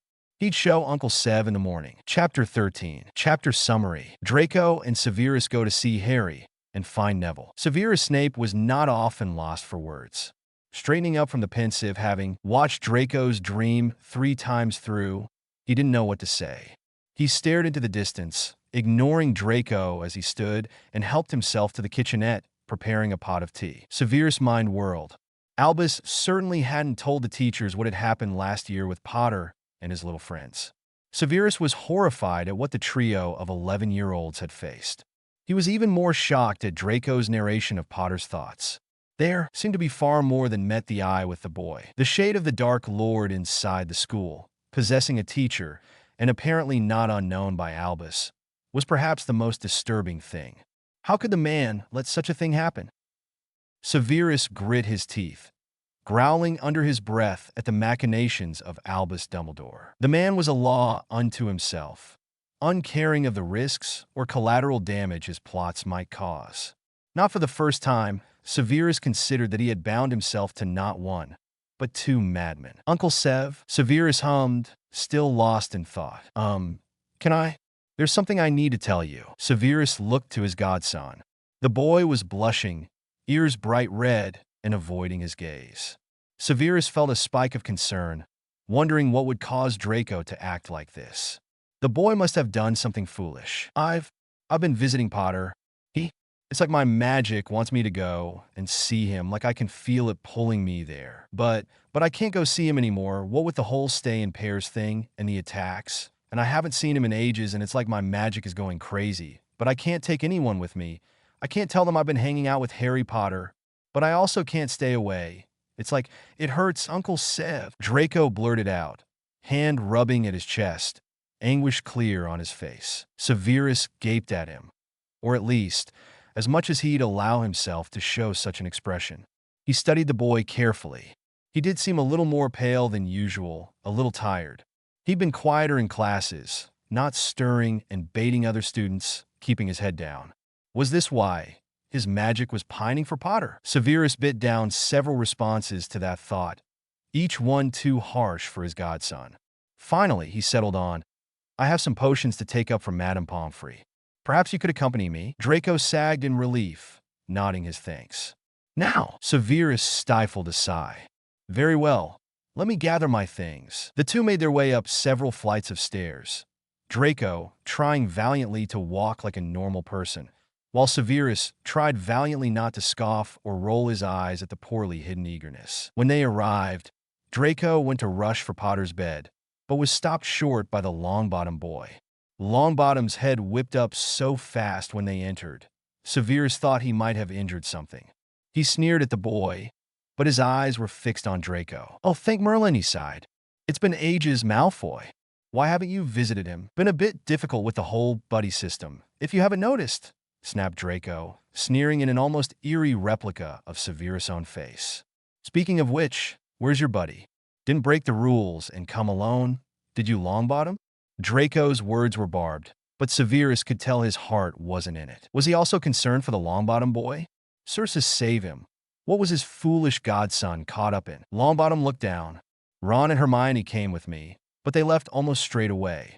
If nobody else comes by, Madame Pomfrey will take me back to the tower, he said quietly. They will not return to escort you? Severus asked sharply.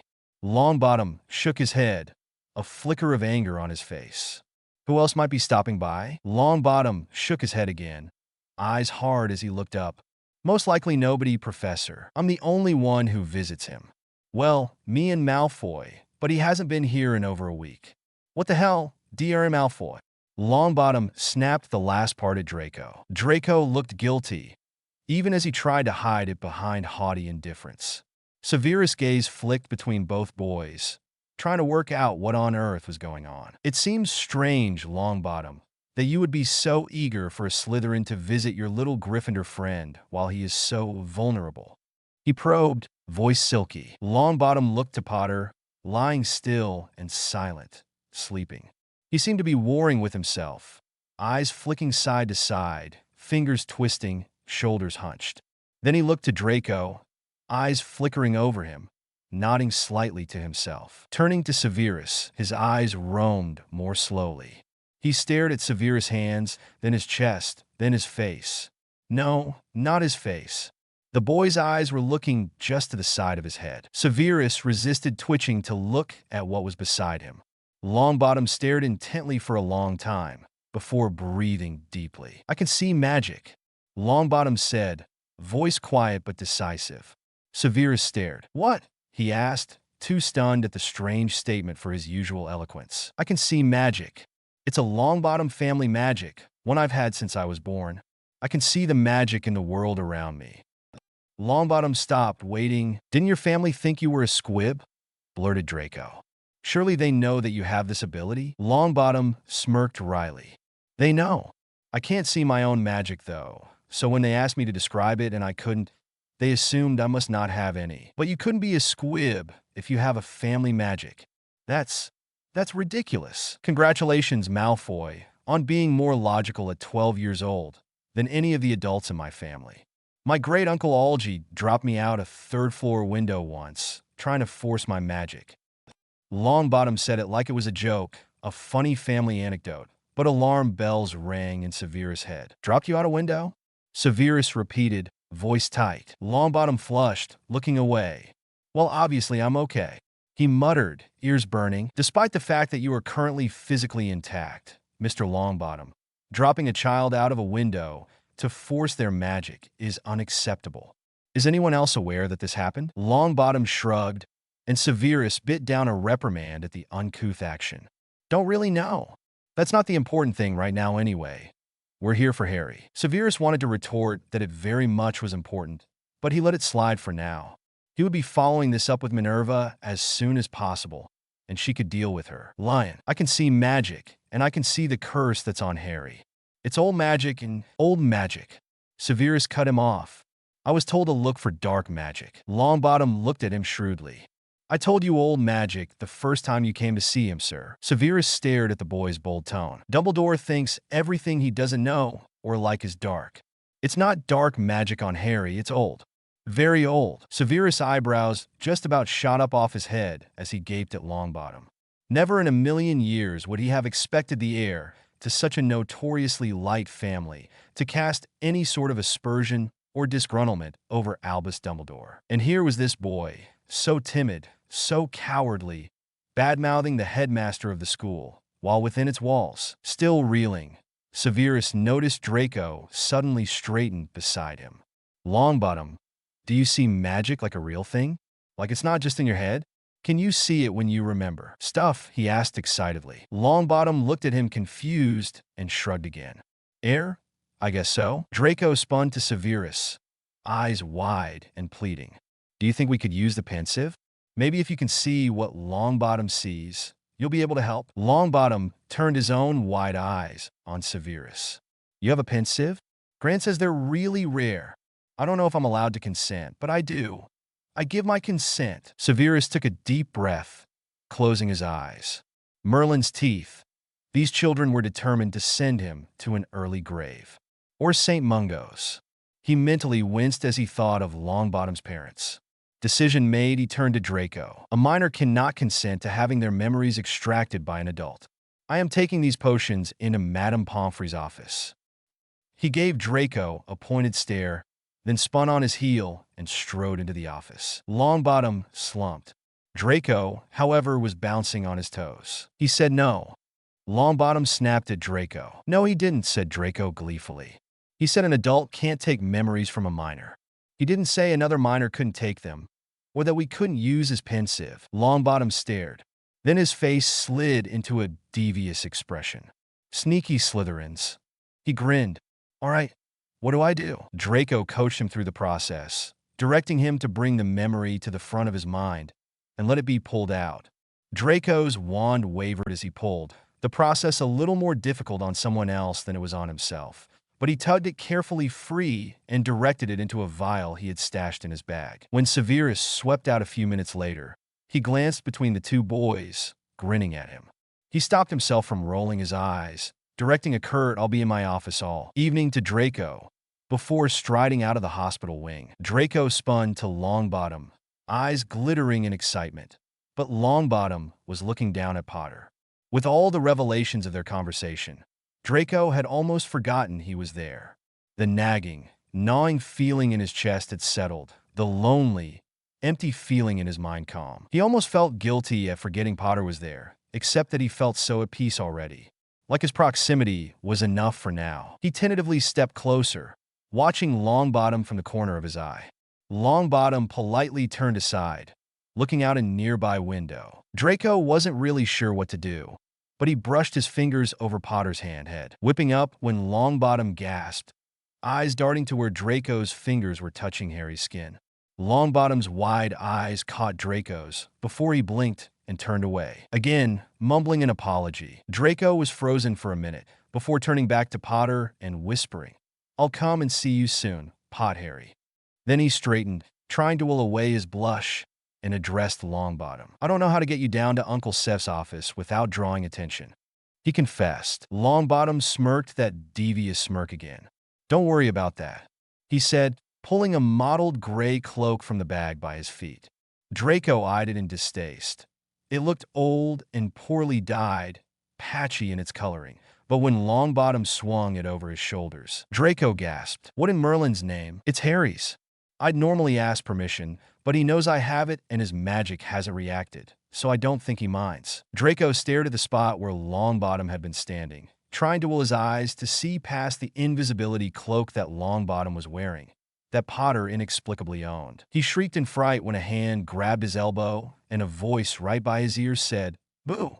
followed by a cackling laugh that sounded far too snarky and bold to be coming from someone like Neville Longbottom. Hand clutching his chest, Draco steadied his breathing.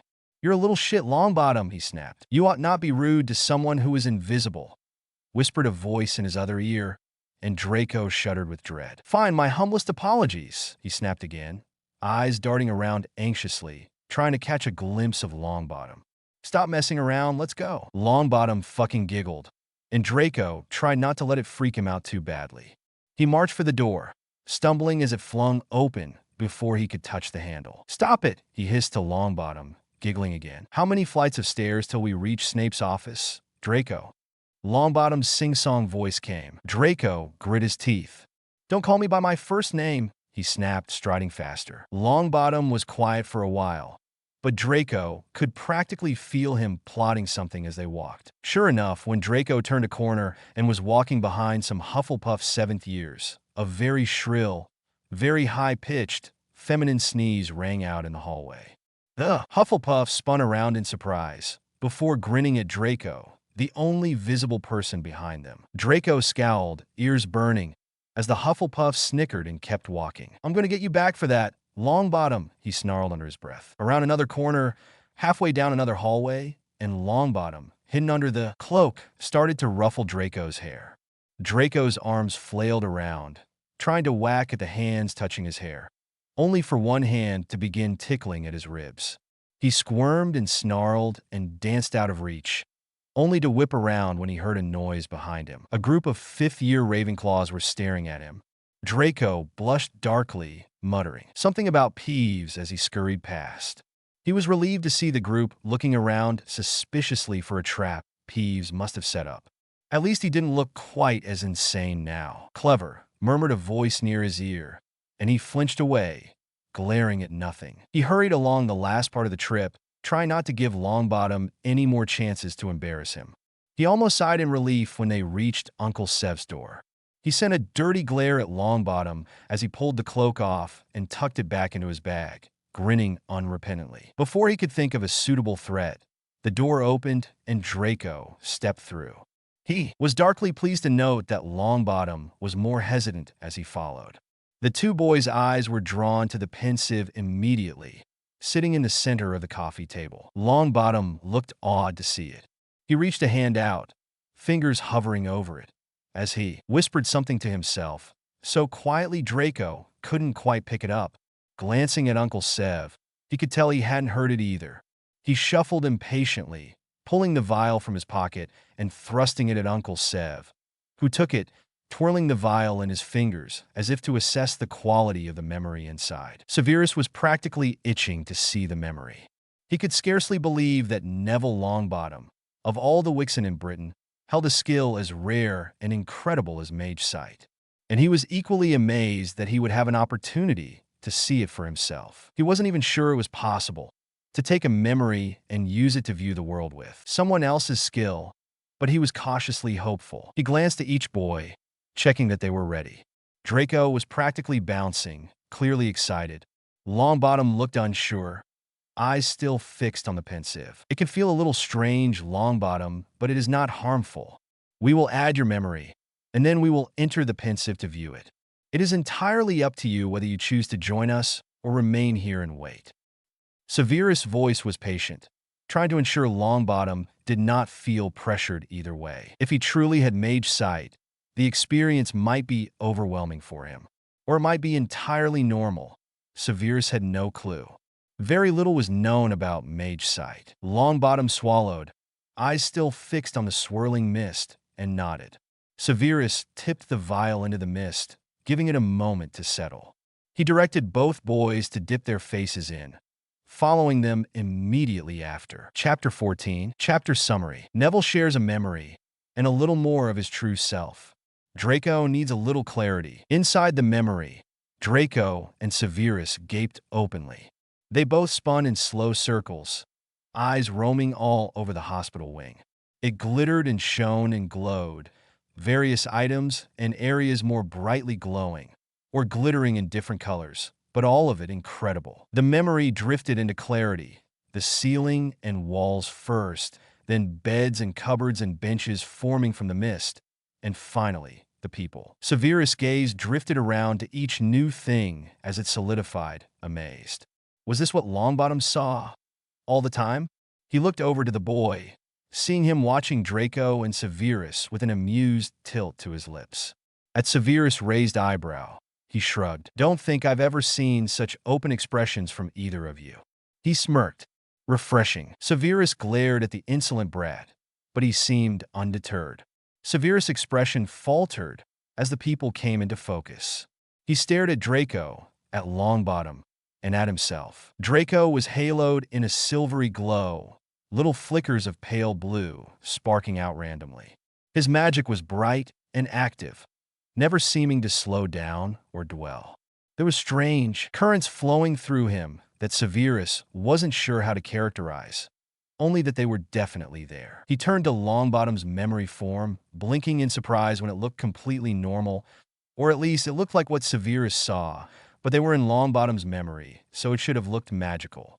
But it was just plain and ordinary. His brow furrowed as is considered Longbottom's statement that he could not see his own magic. It seemed strange but clearly true. Why couldn't he see his own magic? His attention was quickly diverted as he looked at his own memory form. His own magic was dark, black and green, like a thundercloud. No little sparks of magic like Draco. His magic moved slowly, constantly moving, but slow and quiet and reserved like a predator. He somehow knew, just by looking, that his magic was fast to react. He also had strange currents floating through him, but he didn't understand them. Longbottom cleared his throat. "If you're done ogling yourselves," he snarked, "perhaps you could look at Harry now?" Severus resolutely did not blush, but he did quickly turn away from his memory self. He noticed Draco doing the same, although his ears were a bit red. Potter was laying on the bed, body still and silent, but his magic was wide awake. It was a deep, dark blue, warm and peaceful.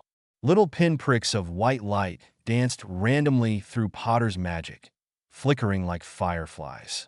Severus' breath caught as he watched. It reminded Severus of nighttime as a child, the sky like a blanket draped over him. He watched as Potter's magic reached out, draping itself over Draco, wrapping tenderly around his chest, like a hug. Draco's own magic responded, his silver and pale blue mingling and twining with Potter's deep blue. Little sparks flashed and flickered as their magics moved together. Severus glanced at Draco, staring wide-eyed at his memory self, expression of longing clear in his eyes. I didn't know it looked like that," he whispered. "I knew it felt better when I was close to him. When I came to visit him, it was so hard when I couldn't come, like a hole in my chest getting bigger and bigger. Look at it.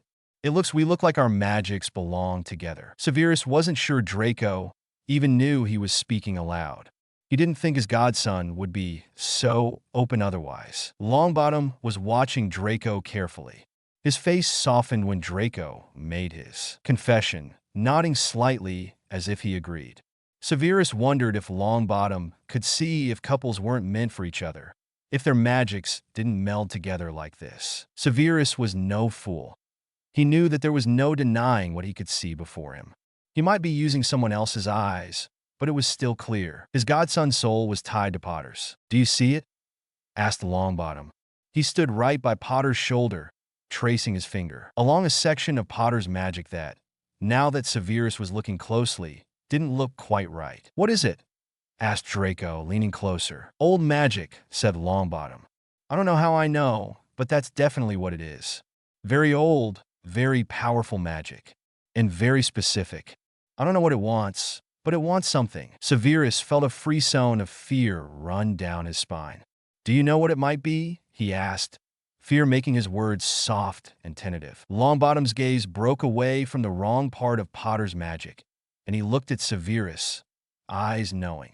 "Whatever it is, I don't think it's malicious. It won't go away till it gets what it wants, but I don't think it'll really hurt Harry either," he said gently. Severus felt a little pathetic at being so reassured by the words of a child, but Longbottom was no ordinary child, apparently. He thought for a long minute, watching the piece of Potter's magic that didn't quite fit, seeing how it flowed with Potter's own magic, even though it didn't quite fit properly. Finally, he sighed and gestured to the two boys. "Come now, we'd best return." Back in Severus' living quarters, he took a moment to adjust to things looking rather dim and ordinary. Longbottom's gift certainly was staggering. It was hard to look anywhere inside that memory and not see physical, tangible magic. Coming back to reality was disappointing. They sat in silence for a while, thoughts wandering. Finally, Longbottom said, "I'm going home at Yule to look in the family library. There's loads of journals and old books that I'm hoping might help." Draco looked at Longbottom strangely. "You celebrate Yule? And why do you think an old magic curse would be found anywhere in the library of a light family like the Longbottoms?" Longbottom smirked. The Longbottom family is light, but we follow the old ways. Gran taught me about pagan rituals and celebrations, and about how Muggleborns coming into our world have changed things, not necessarily for the better. The Longbottom family might be officially light, but we have had many gray family members too. We also don't equate light with Dumbledore. I come from a long line of unspeakables and aurors, researchers and inventors. We tend to play our cards quietly, though. Not like the Weasley family, who proclaim their status loudly, or the Malfoy family, who do the same on the other side. He said drily. Severus didn't think he'd ever heard the boy say so much in one go, nor had he ever heard the boy speak so confidently or authoritatively. And had he just distanced himself from Dumbledore again? Severus watched the boy contemplatively, trying to work out how to phrase his next question carefully. Draco had no such compunctions. Why are you speaking so confidently right now, when normally he trailed off just in time, but the word coward was easy to read on his lips. Longbottom grimaced. I know. It's not that I'm weak or pathetic, or well, sometimes I am, I suppose. It's just that things can be so overwhelming in the castle and around other people. In that memory, it was short, and we were just standing still in one place, and we were calm, and it was easier.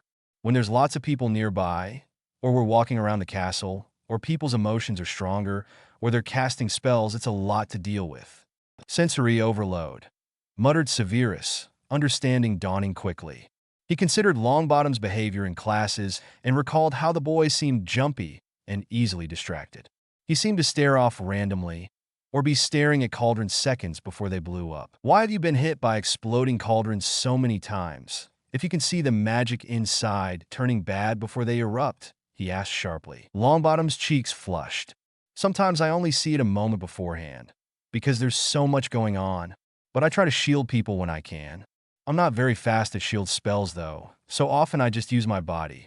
I know that whatever we're brewing in class, you'd have an antidote ready for any accidents. I can take a bit of pain if I know it's protecting others. Draco and Severus stared. You step in the way deliberately? Draco gasped. Longbottom nodded, looking embarrassed. Severus cleared his throat. Longbottom's shoulders hunched, like he was expecting a scolding. Severus had been planning to give him one, but seeing that resignation, that tension, you will report to my office every Tuesday and Thursday for detention. Longbottom hunched lower, eyes fixed on the ground. These detentions will continue until I feel you are adequate at casting a shielding spell over an exploding cauldron. Longbottom's head whipped up, and he stared at Severus in shock. Severus smirked. We shall not waste time with ingredient preparation or scrubbing cauldrons. I shall save those detentions for other miscreants. I expect that you will no longer sacrifice yourself in my class either. Other students must learn to be more careful, and having you defend them from their own mistakes will only prolong that process. He said firmly. Longbottom nodded, eyes narrowed in suspicious confusion. Severus did not elaborate further. If the boy had a question, he could ask it himself, but Longbottom stayed quiet. After a moment, Severus realized the boy was looking at his magic, not his face. What do you see? He asked curiously. Truthfulness, I think. He paused, then added, I'd better get back to my common room, sir. It's getting close to curfew. Severus walked the boy a little way back, until they bumped into a Ravenclaw prefect who offered to take him the rest of the way. When Severus returned to his quarters, he was surprised to find Draco still sitting on his couch. Uncle Sev? What does all of this stuff mean? Harry's curse, the dreams, Longbottom's magic, that stuff you said about the Dark Lord? It all seems it's so much stuff to think about. What do I do? Severus sighed. His godson had lived such a sheltered, privileged life. To have so many things change in such a short space of time must be wearing on the boy. He beckoned Draco closer, wrapping an arm over his shoulders as he led him to the door. You are a child, Draco. Just focus on school. Focus on the things you understand. The things that don't make sense to you are the responsibility of adults. They will make sense in time. For now, go to bed. It has been a long day. Get some rest. Draco pouted a little at being called a child, but acquiesced. Of course, he had little reason to doubt adults, having always been protected and safe. Mused Severus. as he watched the boy enter the Slytherin common room. It seemed that both Potter and Longbottom had not had such luxuries themselves growing up. Severus returned to his quarters, preparing himself for a long night of little sleep as he turned over the events of the day in his mind. Fortunately, he had a stock of pepper-up potion on hand for tomorrow. He showered, dressed comfortably, and laid down on his bed. Pulling up the blankets, he sighed and let his mind run free, thoughts racing and whirling chaotically. He always kept a tight rein on his mind, but sometimes he needed to see a different perspective. Sometimes he needed to just let go. Chapter 15. Chapter Summary. Neville meets someone new. Neville didn't like calling it Christmas, but he also didn't like the way his housemates' magic whipped and postured and crackled when he called it Yule, didn't like the way accusing eyes dared him to repeat his mistake. So he mostly just said holidays and hoped nobody would notice. He was already weary when he took a seat on the train, slumping gratefully against the window. Days like this, days of big change, opening feast, Quidditch Cup finals, leaving feast, and Yule holidays, they were exhausting. The other students' magic, and the teachers too, was wild and busy and loud. Neville felt like he was in the eye of an explosion on these days, unable to think or hear or see clearly. He closed his eyes, trying to block out the eye-watering magic surrounding him, when a voice spoke up from the door. "Oh dear, the Raxperts are just about covering you entirely. That must be uncomfortable." Neville opened his eyes to see a wispy blonde Ravenclaw girl looking at him with dreamy eyes. Her magic was floating slowly around her, like a gentle cloud. It was various shades of white and pale gray and an undercurrent of warm yellow, like the sun. It looked calm, a welcome sight after the almost frantic magic of the students still on the platform or running down the passageway. He smiled shyly, gesturing for her to take the seat opposite him. She smiled back in return, and Neville felt his cheeks heat up. She was very pretty and very soothing to be around. He felt like he could breathe properly for the first time since yesterday evening, when his roommates started frantically packing, having left things until the last minute. Their magic had filled the room, loud and stifling, and Neville had gritted his teeth and tried to stay calm. Even once they had gone to sleep, their dreams were filled with forgotten things and restless minds. But now, sitting opposite this girl, he took a deep, calming breath. "Oh, they're leaving you alone. Well, some of them are at least. Not quite so many Raxperts in here now. That's nice. What's your name? And what's a Raxpert?" "I'm Luna Lovegood." Raxperts are little creatures that float into your ears and make your brain all scrambled and confused. It's not good for you to have so many, you know. You should ask the Thundercloud for help when school goes back. Neville sputtered at her. Thundercloud? He instantly thought of Professor Snape, of the shape and nature of his magic. Thundercloud was an apt description, but he'd never said that aloud. How did this girl, Luna, know that? "You're okay?" How could he help? I don't think he knows what Raxperts are either. Oh, he's very good at keeping them at bay. He must know what they are, or he'd be swarmed by them often. It's a very busy life having two masters and following neither. If you ask him for help, I'm sure he'll give it. Neville considered her words. She clearly had some sort of gift, seeing invisible creatures, and she wasn't exactly wrong about Snape either. He'd already organized to teach Neville how to cast a shield, so he wouldn't keep being injured in potions class. Perhaps she was right. Maybe when school went back, he'd ask for help with these Raxperts. Chapter 16. Chapter Summary. Neville arrives home. When Neville arrived home that evening, after greeting his grand and great Uncle Algy and eating a rather depressing meal, where he was badgered and scolded and casually insulted for being a poor excuse for a wizard, Neville escaped to the library. He was glad that he wasn't ever expected to spend time with anyone after dinner, as that was time for adults to speak together, without useless, barely more than a squib children getting in the way. He stepped into the library, taking in the beautiful magic that lived there. It was bursting with knowledge and wisdom and guidance. It was peaceful, yet burning with passion and excitement. He could see flickers of different colors as his eyes roamed the shelves. Some were dark, with twisting, dangerous magic coiled around them. As a child, Great Uncle Algy had brought him in here and tried to make him point out which books needed to be removed and destroyed. He demanded that Neville find the evil books and hand them over. Even at barely 5 years old, Neville could feel magic pulling at his core, urging him to refuse to protect the library. When he tried to say that nothing there needed to be removed, Great Uncle Algy had dragged him back to his room and locked the door. He'd told the house elves not to give Neville any dinner that night for his insolence. Neville had sat on the edge of his bed, tears prickling in his eyes, as his stomach rumbled and his chest ached with loneliness. Fortunately, the Longbottom House elves were a wily lot. Whilst they had been forbidden to give Neville dinner, they were bound to serve the heir. Dinner was a meal strictly to be served between 6 p.m. and 6:45 p.m. At 7 p.m., an elf named Miggy had popped into the room, with what she told Neville firmly was supper, not dinner. Neville smiled as he remembered that night.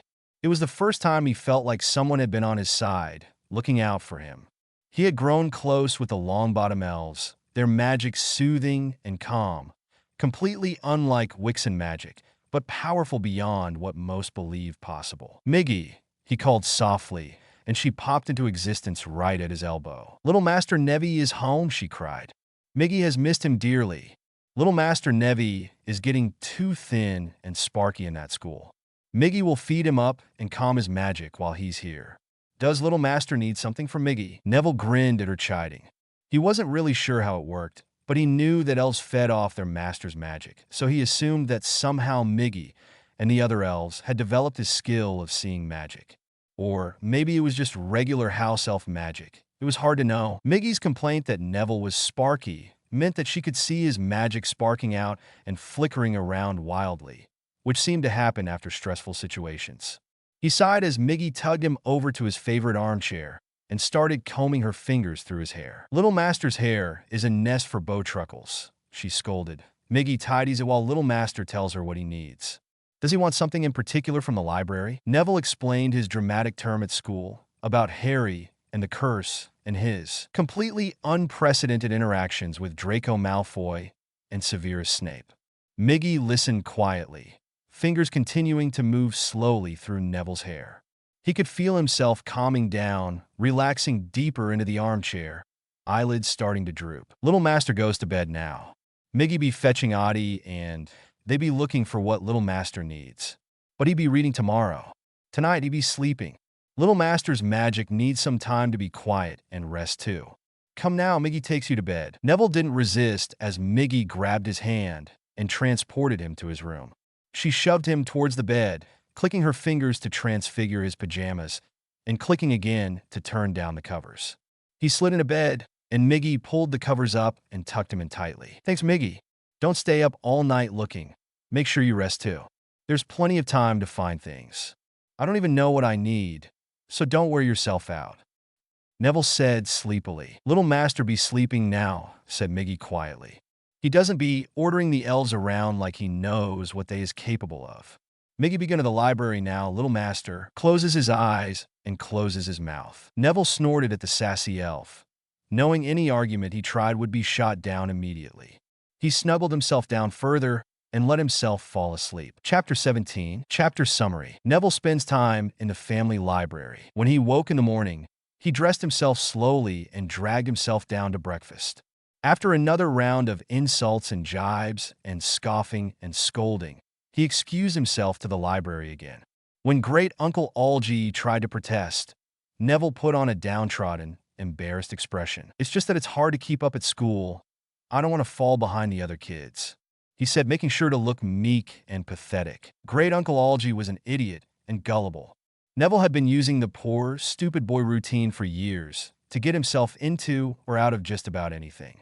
If Great Uncle Algy had half a brain, he'd realize how often Neville fleeced him or distracted him or even took money from him to buy presents so the other kids will let him hang around. Maybe they'll rub off on him and he won't be so dumb. When Great Uncle Algy backed down, Neville hurried out of the room before the old goat could call him back for something stupid. When he reached the library, Miggy and Audie had set a pile of books by his favorite chair. Some looked to be quite old, and a few were journals. Longbottom ancestors had kept journals of magic they had seen or tried or heard of for generations. While much of it was just personal interpretations or opinions on various things, It often gave a good starting point for further research. Neville sat down and picked up a book on the top of the pile. It was a journal written by Cornelius Longbottom, who was Neville's 4 or 5 times great uncle. Neville browsed through it, reading more carefully over a section that talked about seeing a curse wrapped around someone that didn't hurt them immediately, but lingered on them, melding itself with the person's core, so that they lived their life with the curse attached to them. It wasn't particularly useful, but it did reassure Neville to know that curses had worked like this before. Most of what they learned in school was that curses are bad, and they hurt or kill. They were not really spoken about, but if they were mostly about either the unforgivables or minor curses that were just a bit too harsh for schoolyard pranks, but not really a big deal. It was helpful to know that a long-term, stable curse was certainly possible, at least. He moved to the next book, a very old, brittle, rather thin book with a concerning stain inside the front cover. He could see magic on this book, just a wisp gliding around the edges. It had probably once had a strong protection charm on it that had mostly faded, leaving only a trace behind. He brushed a finger along the wisp of magic, soothing it and promising to recast the charm if he could learn it. As if it understood his intention, the book flipped itself open to a page just over halfway through. Neville held the book close to his face to better make out the faded text. His eyes widened in shock when he realized he was reading about a spell specifically crafted to share a gift with another person. Could he use this spell to show someone what the world looked like through his eyes? Neville's hands shook, and he rested the book in his lap for a long while. All his life, he had felt strange and different. He had grown up being told he was unworthy, a shame on his house, a sorry excuse for an heir, a disappointment to his parents. He had been surrounded by magic on all sides, living in an old manor house with generations of pure-blooded Wixen having lived there, their magic soaked into the fabric of the place. And he had grown up not seeing that magic in himself, thinking there was something wrong with him. He had spent so much of his life feeling overwhelmed by the magic that pressed in on his senses, all around him, all the time. Did he even want to share his gift with someone else? It didn't feel like a gift a lot of the time. It felt like the opposite quite often, actually. He looked back down at the book, watching as the wisp of lingering magic wrapped around his fingers, like it was asking him to stay. He read the page, then reread it, before resting the book in his lap again. The spell wasn't complicated. He just had to say a few words in Latin, focus on his magic, and be touching the person he wanted to share his gift with. He stroked a finger down the spine of the book, closing it gently. "Thanks," he murmured, watching as the wisp brushed over his fingers and then withdrew back into the book quiet. And still, he didn't pick up another book straight away. He sat, staring into the fire, letting his mind wander. He was startled from his thoughts a while later, when Audie tapped his knee. Little Master has been thinking for a long time. Little Master must go to lunch now and fill his belly. Audie be watching his books while Little Master is gone. Neville nodded his thanks, patting Audie's hand as he stood and stretched. He braced himself for more time in the company of his family, as he headed downstairs and took his place at the table. Gran turned her sharp eyes on him. "What have you been studying this morning?" she demanded. "I've been going over potions, Gran." Neville lied, head bowed and hands folded neatly in his lap. "And what have you learned?" "Well, I've just sort of been revising, making sure I can remember it all. I was just reading about stirring patterns, but I can't really seem to make it stick in my head." Snorted Great Uncle Algie. "That's probably because there's nothing inside your head for it to stick to," he crowed, laughing at his own joke. Neville resisted rolling his eyes. He sat still, eyes downcast and hands loosely intertwined, the picture of demure, pure-blood manners. Thankfully, the food appeared before the conversation could devolve further, and they ate in silence. When the meal was done, Gran turned her sharp, cold eyes on Great Uncle Algie. "Don't distract the boy while he's in the library. Merlin knows he needs all the study time he can get. I don't want any more shame brought on this house, because he can't keep up at school. You boy, back to your books. There will be no slacking off over the holidays. You will be excused from your studies for your rituals, meals, and sleep. Otherwise, I expect you to put some effort into your education." "Yes, Gran." "May I be excused?" he asked politely. Internally, he was cheering.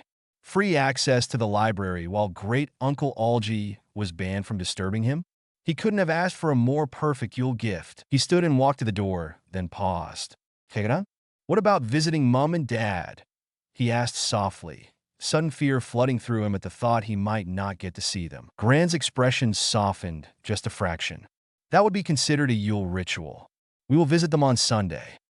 Her tone was still abrupt, but Neville knew her well enough to know that, in this tiny moment at least, she was pleased with him. The next book he pulled from his stack was another journal, this time written in Old English. It was in remarkably good condition considering its age. The preservation spell on it was still strong. Neville could feel the almost oily coating over it, protecting it from damage like an extra skin. The name inside the front cover was tricky to make out, but after mentally scanning through his ancestors, he decided it must have belonged to Orvin Longbottom, who lived sometime around the mid-1200s. With a muttered translation charm, he read slowly and laboriously through the cramped, scrawling handwriting. It read like a travel journal, with Orvin describing places he'd been and people he'd met.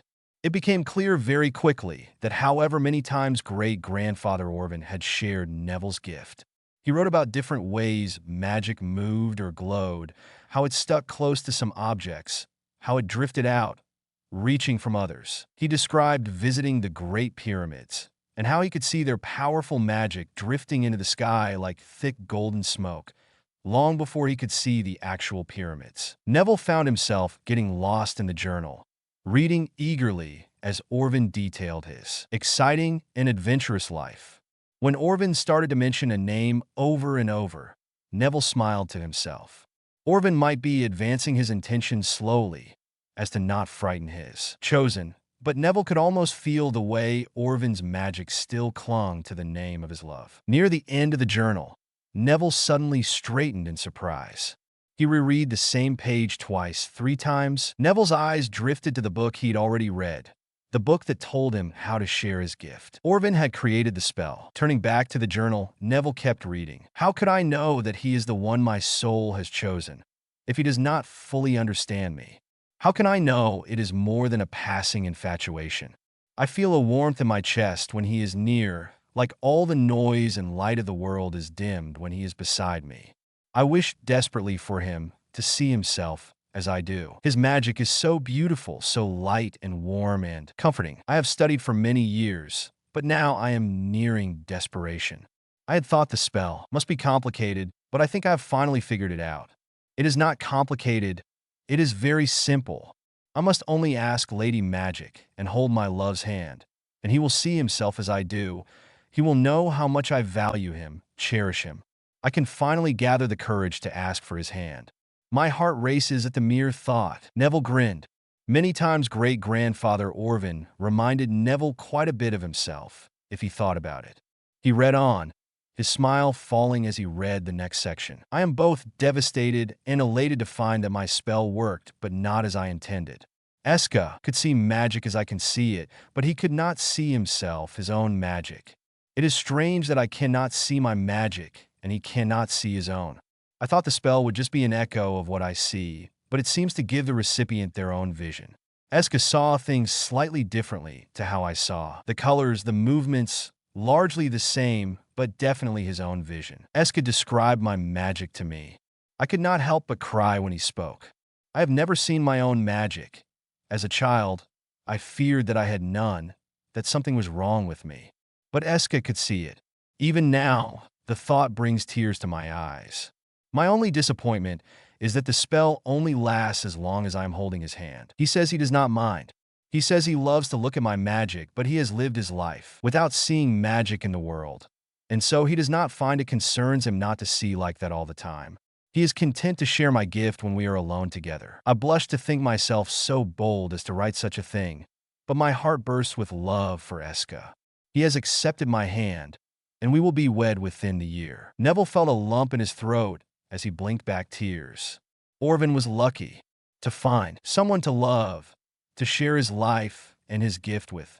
Neville leaned his head back against the chair. He wished desperately that he might one day find someone to share his life with too. Someone that would look past his family's judgments and see him.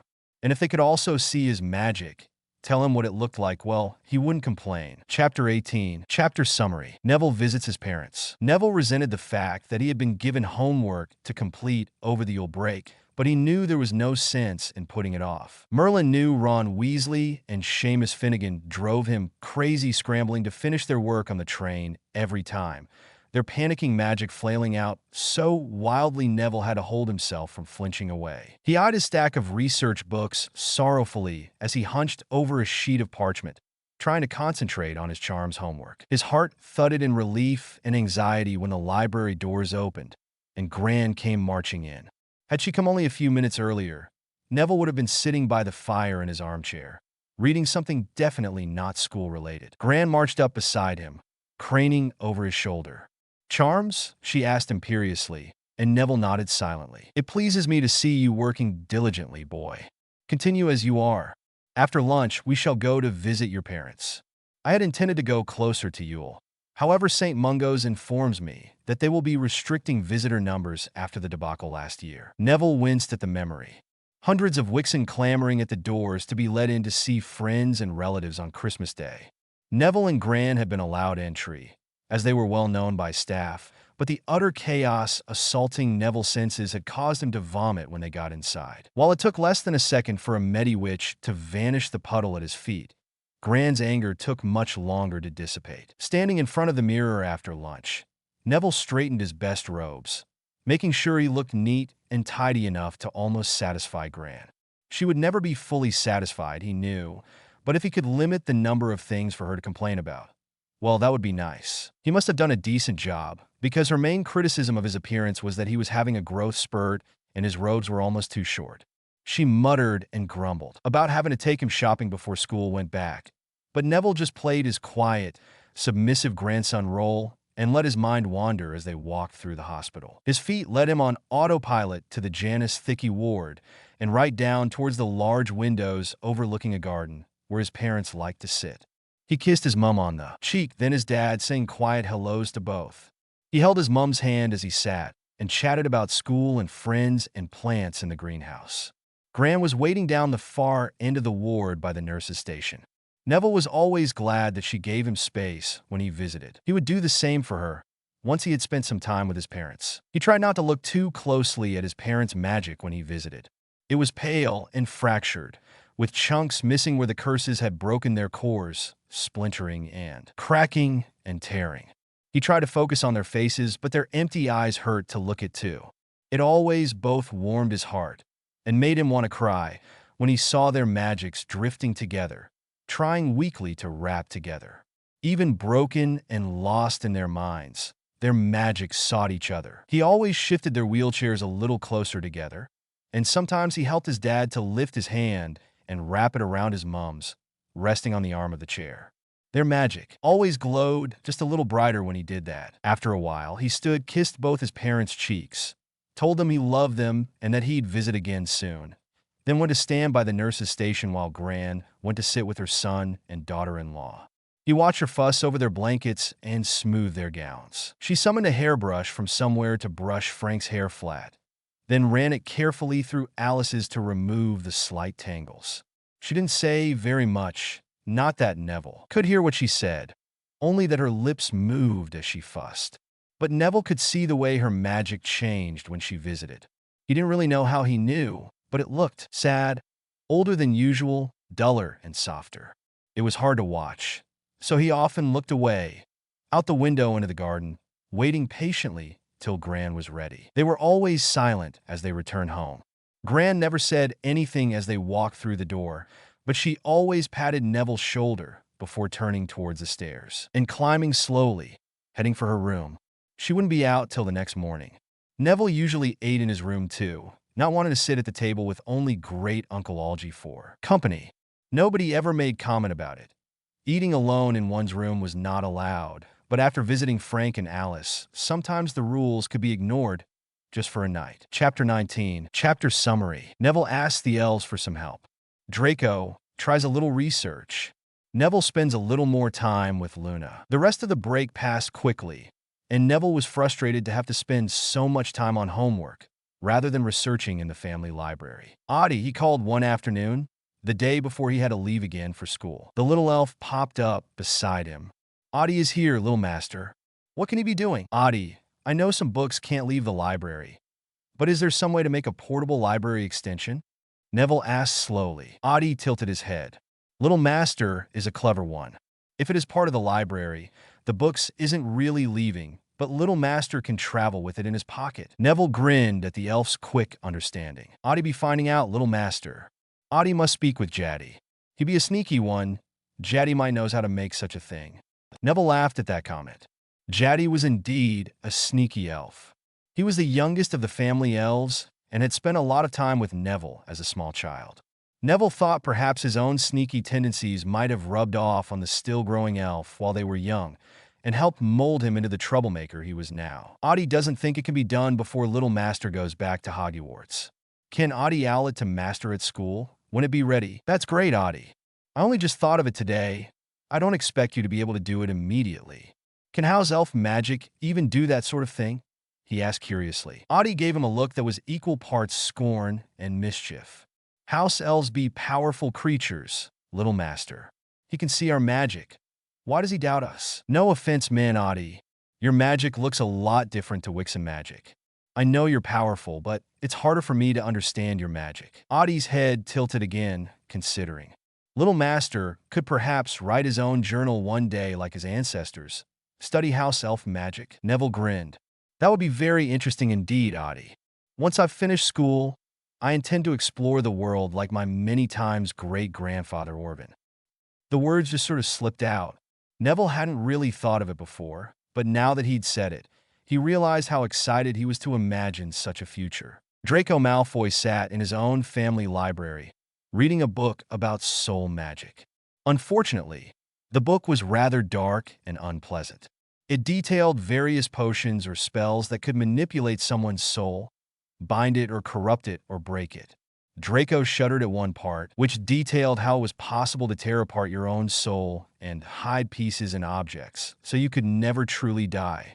The idea of doing such a thing was horrendous. He laid the book aside, eyeing it suspiciously, like it might jump up and compel him to commit the dreadful acts it described. He decided his time would be better spent doing his holiday homework. He hoped it would distract him from the nightmare-fuel content of that cursed book. He hoped it would also distract him from the crushing weight of his separation from Harry Potter. Neville ducked down to hug each of the family elves. Audie promised him that he would find a way to get library books to Neville outside of the house. Tiki pressed bundles of treats and snacks into his hands, admonishing him for not eating enough while at school. She was forever trying to fatten him up, but he accepted the food without complaint. Jaddy reached up to hug him, then snuck an arm down to jab him in the ribs, hitting a ticklish spot. Neville squirmed away, giggling and trying to tickle Jaddy in return. After a little tussle, Miggy snapped her fingers, and they were both dragged apart. "Foolish children," she scolded, but Neville knew there was no heat in it. "Come now, Little Master Nevy. Give Miggy a hug, and then get moving. The mistress be getting cranky if Little Master be dragging his feet." Neville hugged her tight.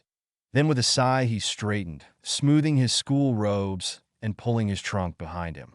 "See you all in the summer," he called with a wistful smile. He descended the stairs, firmly schooling his face into his meek, perfect, pure-blood mask. He stood still as Gran fussed over his robes and scolded him for looking slovenly. He pretended not to hear Great Uncle Algy when he made derisive comments about Neville's intelligence or worth. He resolutely didn't look back to see the elves, the only ones in the house that he felt safe around, and followed Gran through the Floo to the station. The overwhelming surge of magic when he stepped from the Floo threatened to make him sick, and he was glad for the stomach soother Tiki had shoved into his hand before he left. He swallowed it sneakily, avoiding Gran's attention. He gave her a stiff, formal bow before turning and climbing onto the train. He made his way past the hectic, surging magic of the other students, looking for an empty compartment. He was almost past one particular door when a voice called out, "I've saved this compartment for you, Neville Longbottom." He looked over his shoulder to see Luna, and shy smile lit his face. He shuffled in, closing the door behind him. "Thanks," he mumbled. "It's loud out there. The Rackspurts are all over you again. Make sure you ask for help when we get back to school." "From a thundercloud, right?" he said, half chuckling. Luna nodded serenely. "He'll be a good one to share your gift with, too. It'll help him understand what you need." Neville gaped. "How?" "Luna, can I ask you a question?" You don't have to answer if you don't want to, but what is your gift? Luna smiled. I am descendant of seers. I can see things others can't. Like you in a way, but also different. Do you see the future? Or just things in the present that others can't see? Luna tilted her head. That's a very wise question, Neville Longbottom. I suppose the answer is both. Although seeing the future is complicated and not a guarantee. Like seeing possibilities? Luna smiled wider. You are a clever boy, Neville Longbottom. I can see why so many Finn spits like to follow you around. Neville blushed at the strange compliment. The train started moving, and he was relieved when nobody else came to join their compartment. They sat mostly in silence, Luna reading an upside-down magazine with strange glasses on, while Neville stared out the window or dozed. Arriving at Hogwarts was yet another assault on his senses, and Neville gritted his teeth, grateful when Luna caught his elbow and guided him towards a carriage. Inside the carriage, the student's magic was a little less overwhelming, although the carriage held its own strong magic. At least it was only one type of magic, not hundreds of different ones swirling and clashing together. Luna's magic was as serene and calm as she was, and Neville tried to watch it from the corner of his eye. I don't mind, you know. I can see how the Rackspurts leave you alone when you look. Neville blushed so darkly he thought he might faint. I'm not sorry, he stumbled. It's not. I'm not trying to be rude or inappropriate. It's just your magic is very calming. Thanks. Luna smiled, then directed her gaze out of the window, utterly unconcerned. Chapter 20. Chapter Summary. Neville asked for some help. Sitting in the Great Hall at dinner, Neville tried to surreptitiously catch Professor Snape's attention. When he glanced up to see the potion's master looking right at him, Neville held his gaze for a moment, relieved when he received a very slight nod in return. He had to wait until the next afternoon in potions class for his chance. Professor Snape made eye contact with him while directing the students to pull out their books, and Neville caught his subtle meaning. He fumbled his textbook as he pulled it out and knocked it into an open ink pot, spilling black ink all over the desk and floor. He whipped out his wand and waved it, making the ink spatter further, landing on other students and desks and the floor.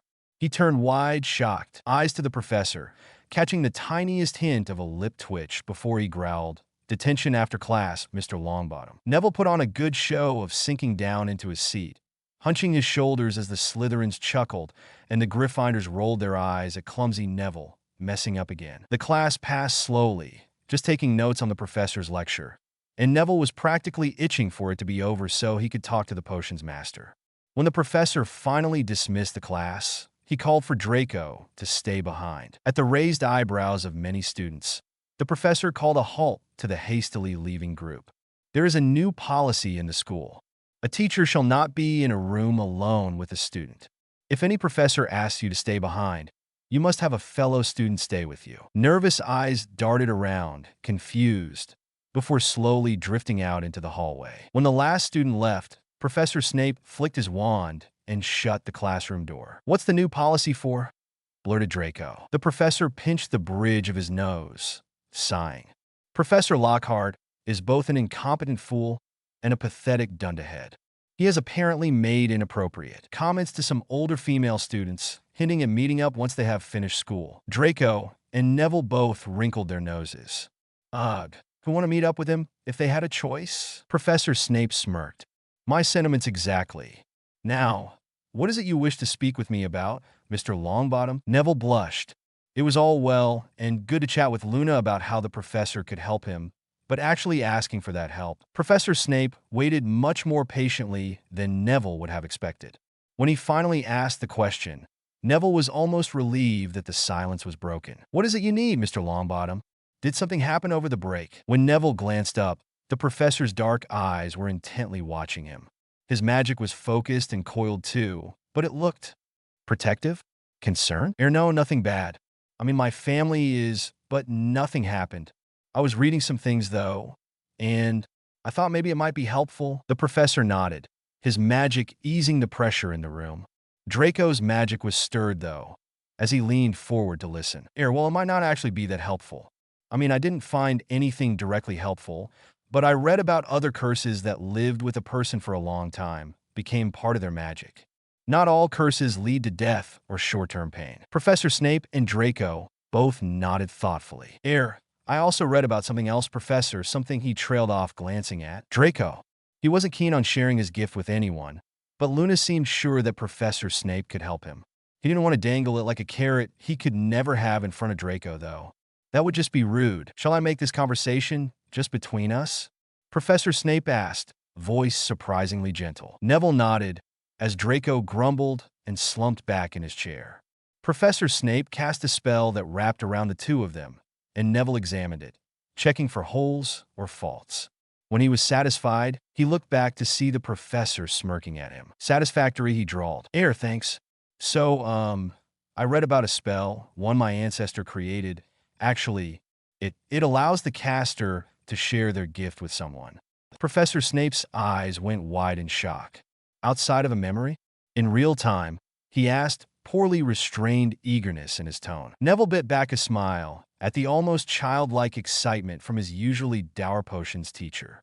Professor Snape's magic was moving faster than usual, winding along his sides and over his shoulders, flickering out towards Neville eagerly. I was speaking with Luna Lovegood on the train. Twice, actually. She told me to come and speak to you, to ask for help. He finished, blushing slightly. In what manner might I be able to help you? Neville was a little surprised at the easy acceptance. He watched Professor Snape's magic for a moment, before continuing. I'm not entirely sure. Actually, she just said you'd be able to help when things become too much. Overwhelming. Sometimes I get bad headaches, or I feel sick, or I just wanted to scream or cry or something. It's so much to deal with. Neville was whispering by the end, ashamed that he seemed so ungrateful for his gift. Professor Snape watched him thoughtfully. Have you heard of a clemency? It is a mind magic. It may help to make things less unbearable. Is that what you use, sir? At the professor's raised eyebrow, he continued. Luna says you're very good at keeping Raxperts away. I don't know what Raxperts are, but she says they make you confused and scrambled. And she said, Neville braced himself. She said you must be very good at keeping them at bay, because otherwise you'd be swarmed, being so busy working for two masters, but following neither. He held himself tense and ready to bolt, waiting to see if Professor Snape would explode. Professor Snape's eyes darted to Draco, examining a knot in the desk and still unable to hear them. He drew in a sharp breath, turning cold, hard eyes onto Neville, who shivered in fear. The professor's glare softened just a fraction, and his oppressive magic backed off just enough that Neville could breathe again. This conversation stops here. Once you have learned a clemency to my satisfaction, we may return to the topic. It is not safe to allow such secrets into an unprotected mind. I dread to do this, but more than my own life may depend on this secret. I'm going to alter your memory of this conversation until such a time as I believe you can protect it. Do you understand? Professor Snape's voice was urgent, and Neville nodded quickly. The thought of someone messing around in his memories was terrifying, but the thought of the wrong person learning a secret like this was perhaps even worse. Neville held himself stiff and frozen as the professor told him to look into his eyes. I will not erase the memory entirely, just the later part of the conversation. He murmured, and Neville nodded again. He felt a strange pressure as he saw the professor's magic reach towards him and then inside him, his mind resisting at first, then feeling a little foggy and odd. He blinked, glancing around the room. So then, we are agreed? You will attend false detentions on Tuesday and Thursday each week, firstly to learn shielding spells for class, and then to learn a clemency. However, I believe that another incident shall need to occur at some point to earn more detentions. The little spell you did to spray ink everywhere was a clever one, but I think something larger may be in order so I can set more detentions. Neville nodded, the foggy feeling in his brain having faded. Maybe I could drop some expensive ingredients all over the floor, or I could drop bubotuberpus and thistle flower, so they mix on the floor. Professor Snape snorted. I think that will do it. He agreed. For now, I believe we have a little more time before dinner. Shall I teach you and Draco both some shielding charms? Chapter 21. Chapter Summary. Neville and Severus arranged some detentions. The setup accident went off without a hitch.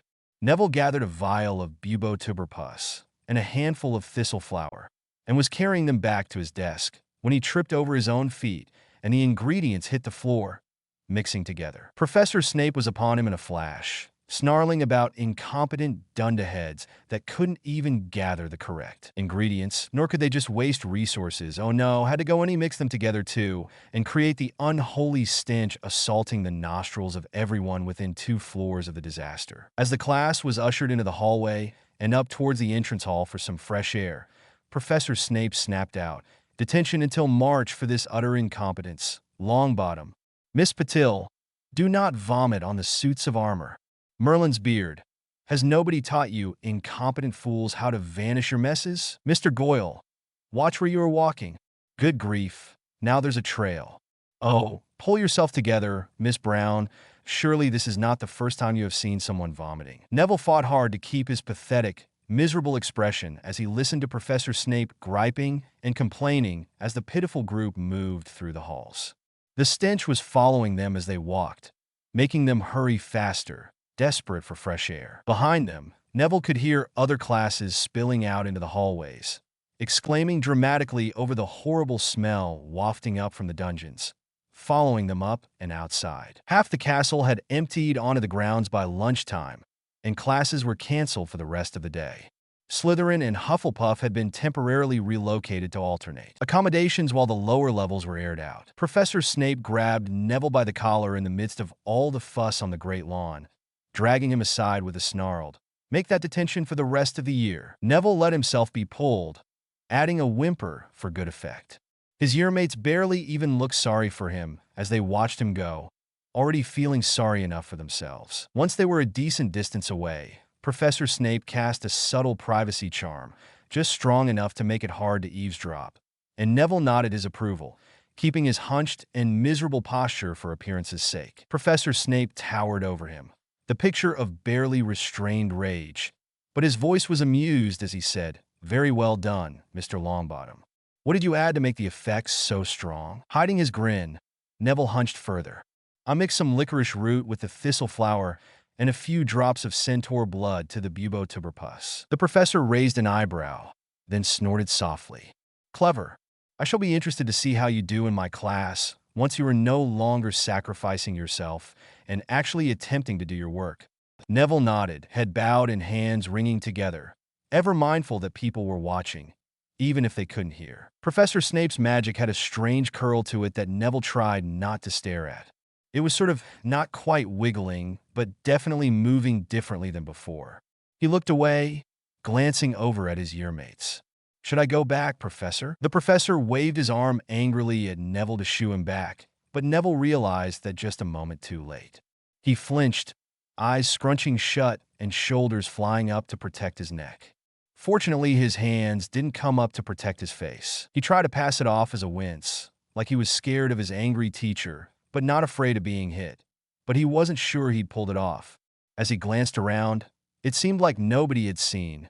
Goyle had again not been watching where he stepped and had slipped onto his back in a puddle of pansy Parkinson's vomit. Neville hurried back over to blend in with the group, while Professor Snape stood stock still and stared after him.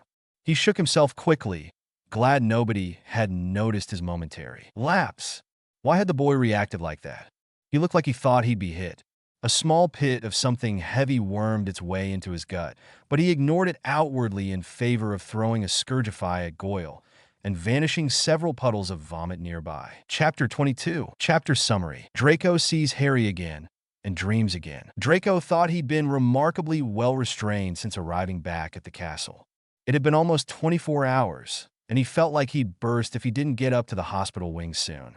He strode out of the temporary common room on the 2nd floor and knocked on the nearby door of Uncle Sev's temporary office. When it swung open, Draco rushed inside, barely waiting for the door to shut before blurting, "Please tell me you have some potions to take to the hospital wing." Uncle Sev raised an eyebrow at his display. "I do not." Draco felt tears prickling at his eyes, and the heavy, tearing hole in his chest surged painfully. He rubbed at his chest, sniffling piteously. "But it hurts, Uncle Sev. I need to go up there, please," he whimpered. Uncle Sev eyed him carefully before coming to a decision. "I do need to go and speak with Madame Pomfrey and determine which of her supplies needs restocking first." He gestured for Draco to follow him, and Draco sagged in relief, scrubbing at his face to wipe away the lingering tears. He tried to hold on to his composure as they walked, but the feeling in his chest was both calming and growing stronger as he got closer. When the door opened to the hospital wing, he barely waited long enough to check there were no witnesses before rushing to Harry's bedside. He felt like he could breathe again, his chest bursting with light and relief. He laid a hand over Harry's, and the surge of joy he felt made him giggle like a little kid. Tears of happiness and relief prickled in his eyes, and he blinked quickly. His cheeks were hurting from smiling so widely. "Hi, Harry," he whispered. "Sorry I haven't visited. It's Yule? Or Christmas to you, I guess. I'll have to teach you about Wixen customs soon. I went home to look in the family library for something to help you, but I didn't find anything." Draco sighed. "I don't even know what to look for." Longbottom looked too, and he found a little bit of information, but nothing that can fix you or make you wake up. Glancing around to make sure the room was still empty, Draco gleefully told Harry about Longbottom's disaster in potions class, how half the castle had been evacuated and they had to set up emergency accommodation for Hufflepuff and Slytherin because the whole dungeon smelled so bad. He felt a niggle of worry in his chest, and he rushed to reassure Harry that it was all for show, that Uncle Sev and Longbottom had planned it out to give Neville detentions, so Uncle Sev could secretly teach him stuff. "Did you know Longbottom deliberately steps in front of exploding cauldrons to try and stop other people getting splattered? Insane. I mean, firstly, it's a crazy thing to do, but secondly, it's crazy to think that Longbottom, of all people, would have the guts to do that. He's been different lately, though, I guess. In private, he's not the same person as in public. Did you know that?" Draco felt a surge of something in his chest, and something tickling at his mind, but he couldn't quite grasp it, couldn't quite work out what it was. Uncle Sev came out of Pomfrey's office then, and Draco reluctantly bid Harry goodbye. That night, he dreamed again. Draco was trying to chop his dandelion root into small pieces. He knew instantly that he was dreaming Harry's memories again, because dandelion root should have been chopped much more finely, and Draco himself would never make such a simple mistake. Hermione was hissing directions at him from one side, while Ron was grumbling under his breath on the other. Draco picked up his textbook and held it right up to his nose. The words in the book were fuzzy and hard to read. Did the book get wet at some point? And why wasn't he using the instructions off the board? Uncle Sev always wrote much better instructions than the inferior directions and methods in the books. Draco was weighing his poorly chopped dandelion root when he noticed something from the corner of his eye. Neville had stiffened and was staring across at Seamus' cauldron. A long moment later, thick steam poured from the cauldron, and it started to hiss. There was barely a second to spare as Neville stepped closer, almost leaning over the cauldron. Right as it exploded, he threw his arms over it, and most of the splatter hit his arms and body. He'd tucked his face into his shoulder, and one side of his neck was splattered too. The other students screamed, and Uncle Sev was there in a flash. He glared at Seamus, then at Neville. Draco could feel fear and hurt and anger bubbling under his skin. Hadn't the professor seen the explosion about to happen? Why was he mad at Neville for doing his best to protect everyone? Poor Neville looked awful. Blisters and boils were bubbling up all over him. Draco himself felt a spike of guilt as he saw his dream self laughing at Neville's injury. The strange warping sensation happened repeatedly, and Draco watched over and over as Neville threw himself over various cauldrons, using his body as a shield. Real Draco remembered Neville's offhand comment about knowing that Uncle Sev would have already brewed an antidote to whatever they were working on in class, so he knew he'd only have to suffer for a short time before he was healed. He felt a surge of interest and concern at that, a feeling that wasn't quite his own.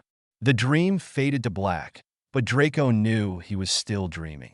He looked around himself, confused. Was this another dream about that awful cupboard? But it felt more spacious than that. He wasn't sure how he knew that when it was just black, but he knew.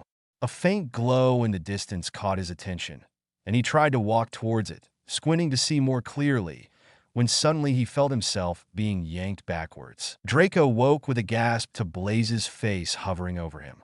"Wake up, sleepyhead. Your alarm went off 20 minutes ago. You'd better hurry up or you'll be late." Draco rushed through his morning routine, but his mind lingered on the strange ending of the dream. Chapter 23. Chapter Summary. Neville finds something terrible. It had been a couple of weeks now since Neville had been attending his detentions with Professor Snape. He had been shocked to learn the man was a decent teacher and a decent person when he was alone. Or mostly alone. Draco was always close by, due to the rule about students and teachers being alone. He didn't seem to mind, and often joined in on their sessions. Neville knew a couple of new shield charms now, and he was getting very quick at casting them. He felt a small smile tug at his lips as he walked down the hallway, heading for the common room. Madame Pomfrey had been busy with two students who had magically glued their hands together, so Neville pretended he had an escort and snuck out while she wasn't looking. He wasn't too concerned anyway. There hadn't been an attack for a while now, and he was going straight to the common room, not messing about. He felt a sudden surge of wrongness assault his senses, his stomach lurching and ears ringing. He stumbled to a halt, eyes darting around looking for whatever it was. There was a black, twisting cloud coming from the other side of a door to his right. He cautiously edged closer, the wrong feeling intensifying as he pushed the door open. His eyes roved around what was apparently a girl's toilet, before he honed in on the source of the black cloud. A small leather-bound book was sitting in a puddle of water, and Neville shivered as he looked at it. He could almost feel the book looking back at him. Indecision warred in him as he stared. He couldn't just leave it here for someone else to find. It was clearly malevolent, but other kids probably wouldn't understand that if they couldn't see it the same way he could. But the thought of having to get close enough to touch it, Neville squared his shoulders and took a deep breath. He tugged off his jumper and used it to grab the book and wrap it up. It didn't stop the wrong feeling from leaking out, but it was better than touching it with his bare skin. He needed to get the book to Professor Snape immediately. He didn't know what it was, but Professor Snape was the best bet for dealing with it. He tucked the wrapped book into his bag and hurried out of the bathroom. As he rounded a corner, he ran straight into the chest of Percy Weasley. "Longbottom, where is your buddy? You know you cannot roam around alone. It's not safe. Come along, we are going straight to the tower." Neville didn't answer, just followed along meekly. The wrong feeling was like thick oil choking him, like 1,000 daggers nicking his flesh, like fire against his skin. "Are you all right, Longbottom?" asked Percy worriedly. "You look rather poorly. Perhaps we ought to go to the hospital wing instead." Neville didn't know what this book was, but he didn't want it anywhere near Harry when he was vulnerable. Something about this book wanted to consume. "No," he blurted. "No, I'm all right, just going to go to bed early, been a long day." Percy eyed him before nodding, and they continued on their way. Neville was trying to hold himself together, even as he felt like he wanted to throw his bag far from himself and flee in the other direction. He finally stepped through the portrait hole, and Percy told him to go to bed. Neville headed straight for his room without hesitation.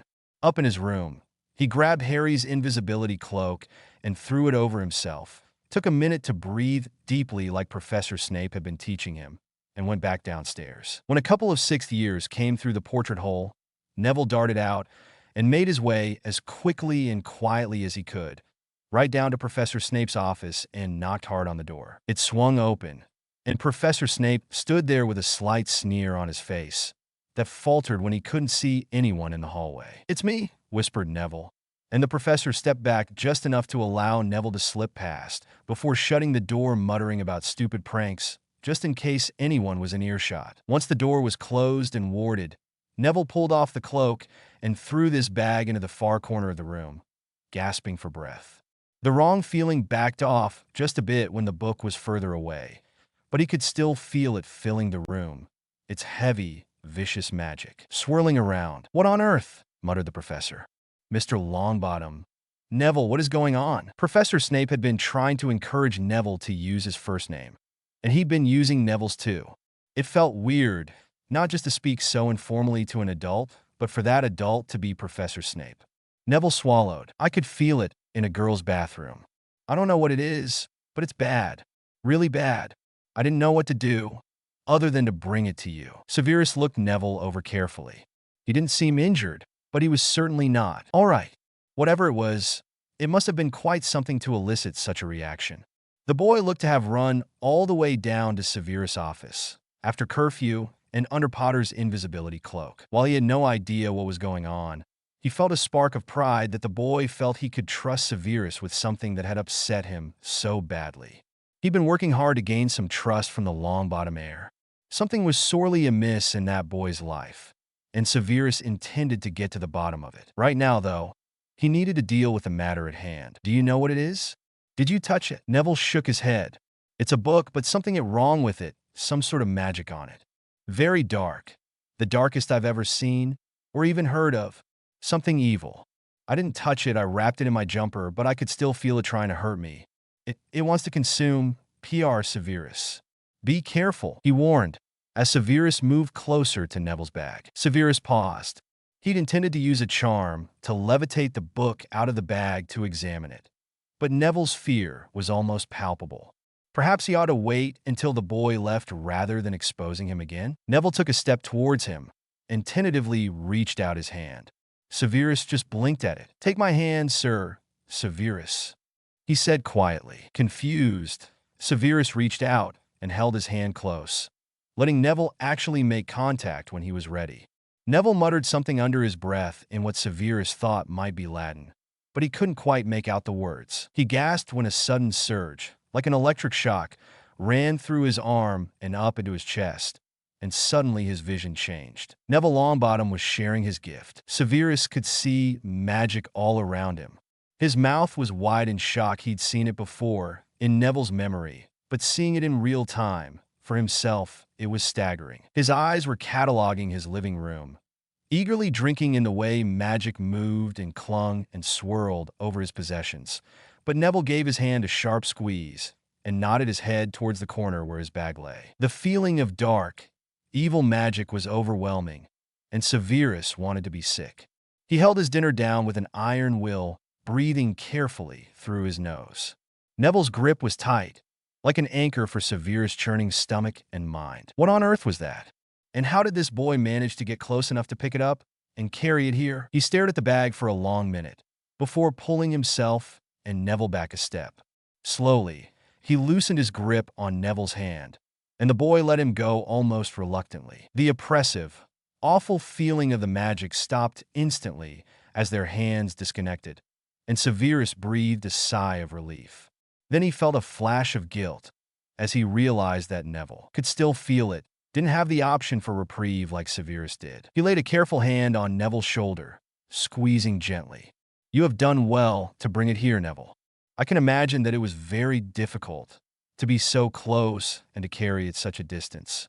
I am proud of you for thinking sensibly and for being strong enough to handle the task. But now I shall take you back to your common room. It's getting late. You need not worry yourself with this any longer. I shall deal with it. Neville's ears burned, and he ducked his head. Severus had the distinct impression the boy didn't hear many compliments. He endeavored to give him more in the future.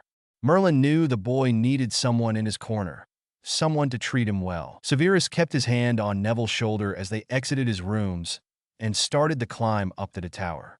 He hid his smirk as Neville's ears glowed brightly, ignoring the twist of pain in his chest.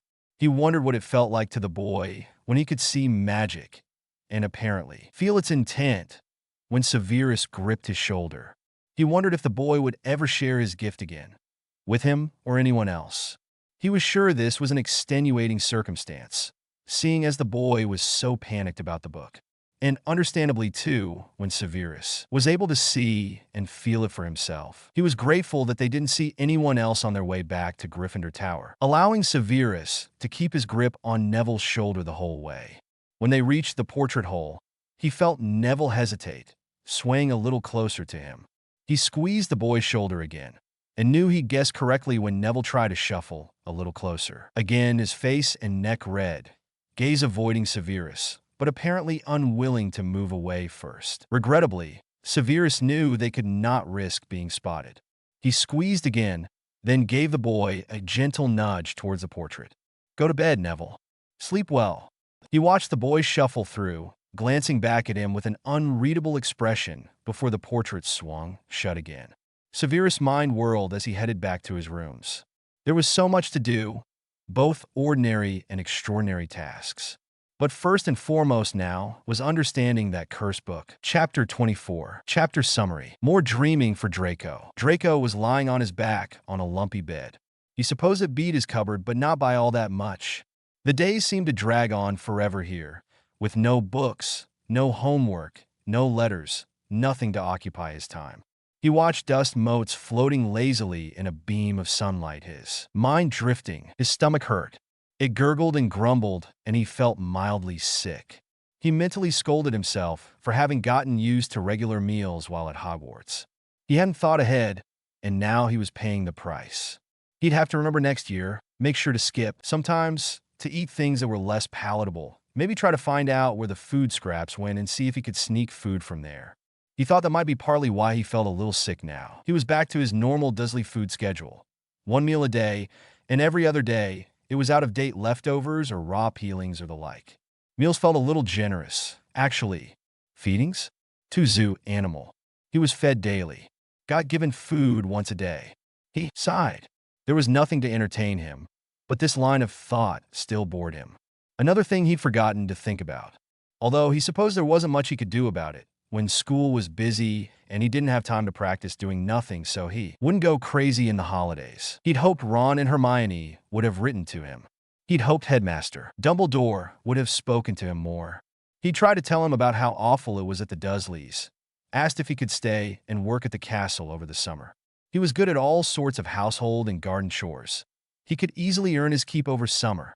But Dumbledore had refused and sent him back here, and now he was trapped, locked in this cage of a room, with no letters, no books, nothing to do but think. At first, he tried to distract himself with the fun stuff from the school year, but with so much time to think, that had ended quickly. He was left thinking about Coralmort over and over. He'd killed someone, with his own bare hands, ended a life. The life of someone who was trying to kill him, sure, but someone who wanted to live when he was ambivalent about his own life. He learned that word before Hogwarts and liked the way it fits so perfectly. He was ambivalent about his life. He didn't have any active plans to die, but he wouldn't mind too much if something killed him. Although, he'd had that opportunity and he'd fought back. He wasn't really sure why. He'd spent hours and days pondering the why, but he just didn't know. Real Draco felt himself gasp at the thoughts, and the dreams seemed to fade, but he was still asleep. He looked around at the dark, formless space around him, and saw again the hint of light in the distance. He moved faster this time. He wasn't sure that he had legs in this place, but he thought he might be running. The light grew brighter, pulsing steadily, as he drew closer and closer. Draco thought he could hear something, not a voice exactly, but like someone or something was trying to tell him something. He strained his senses, but he couldn't quite hear, couldn't quite pick it up. "Where are you?" He tried to call, but there were no words. He didn't think words existed here, now that he'd tried to use them. He didn't know how else to find whatever was just out of reach. He spun round and round, but the light was everywhere and nowhere. He felt a gentle sense of peace settling on his shoulders, brushing against his cheek. He breathed deep, even though he wasn't sure he had lungs here. He let the feeling wash over him, and he stood still, just breathing and feeling. He wasn't sure, but he thought maybe the light was pleased with him. Draco woke slowly, blinking.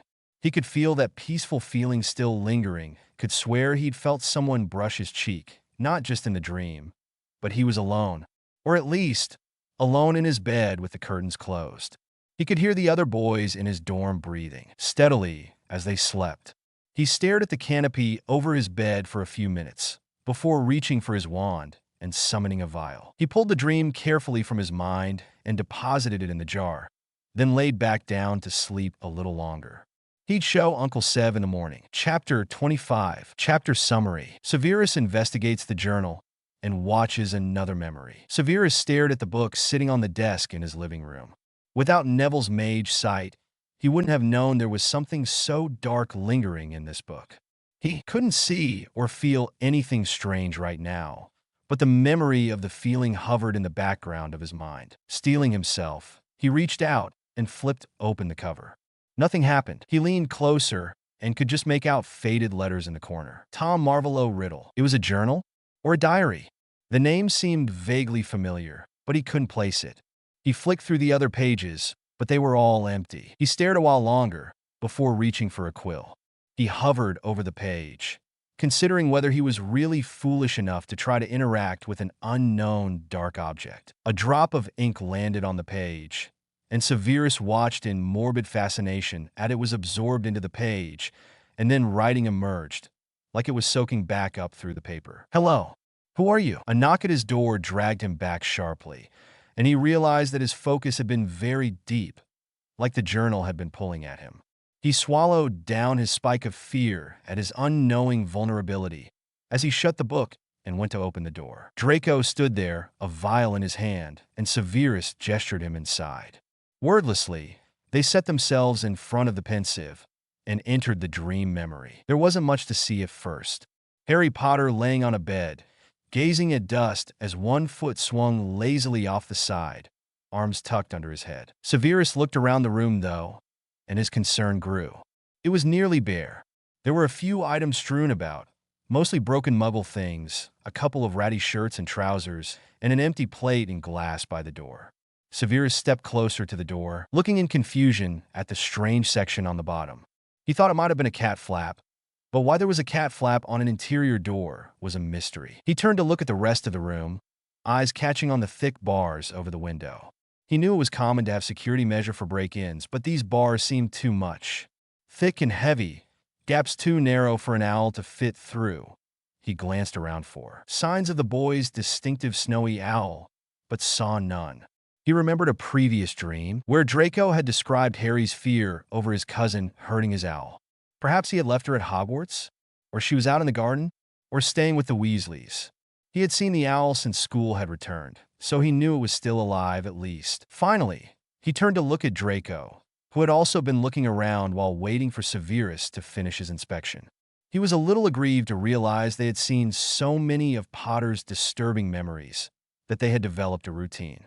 First, Severus would inspect the details of the scene, looking for information. Then, Draco would describe Potter's thought and feelings throughout.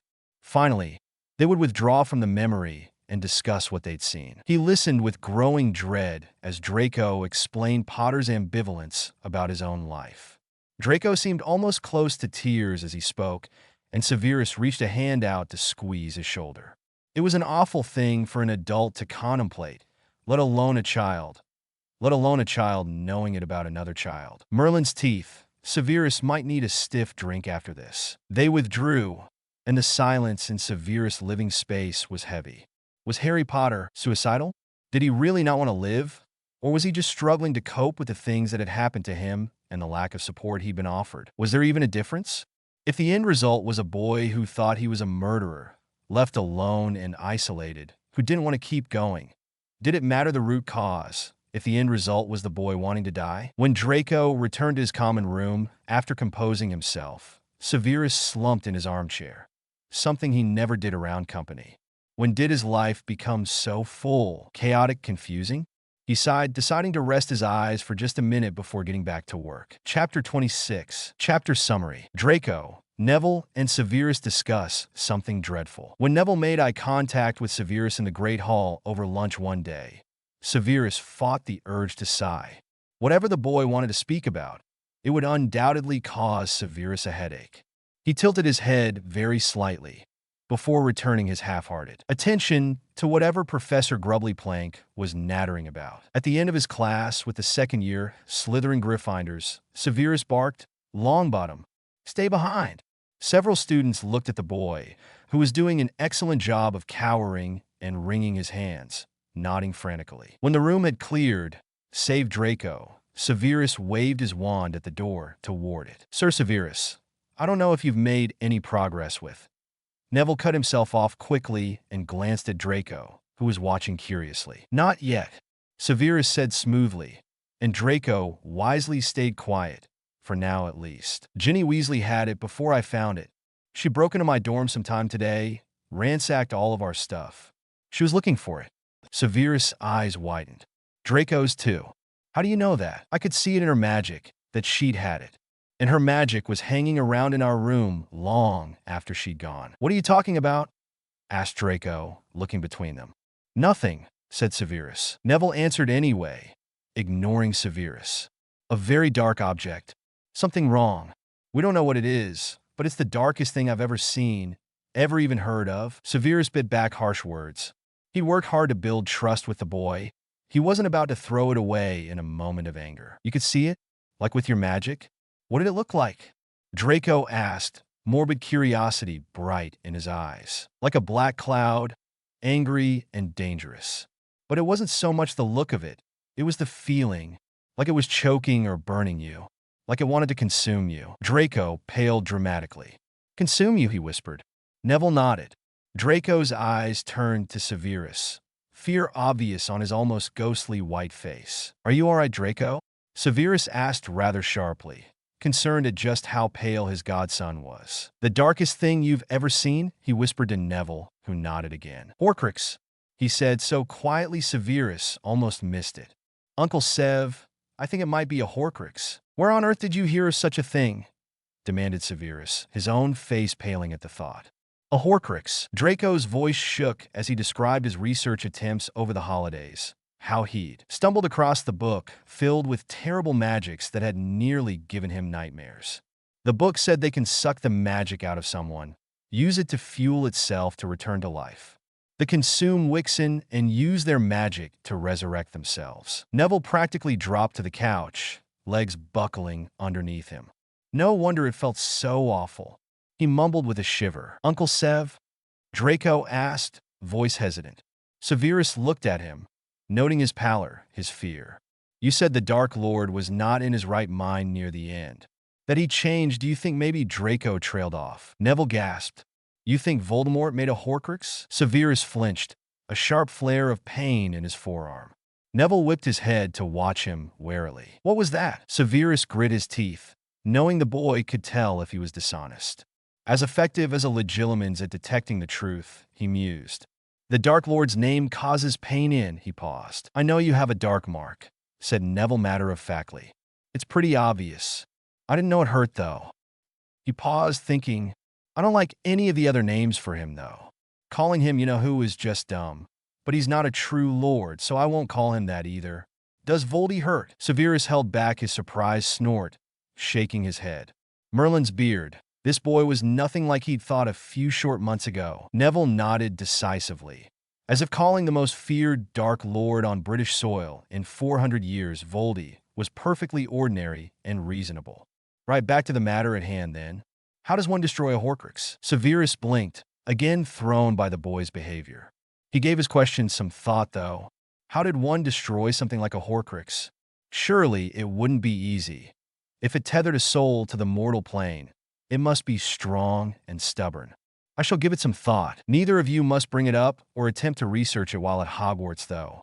The portraits report to Dumbledore, and he has various spells all over the school to detect things.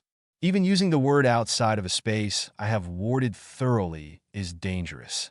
Do not do anything while at school. Am I clear? He directed a heavy, serious look at each boy, satisfied when he saw their acceptance, reluctant though it might have been. He knew neither boy was foolish enough to go against his advice. I will have the same dilemma, however I have a little more leeway. I shall do what I can. If I feel there is something you should know, I will tell you. Draco nodded his thanks, while Neville watched him for a moment before nodding, less easily than Draco.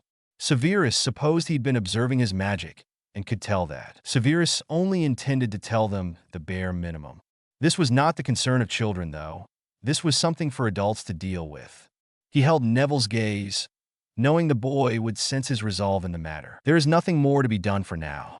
Both of you take some time and go visit Harry, or go do homework, or whatever it is you brats do when I'm not directly responsible for you. Both boys snorted before shuffling out the door. Out in the hallway, Neville handed Draco Harry's invisibility cloak, watching as he swung it over his shoulders.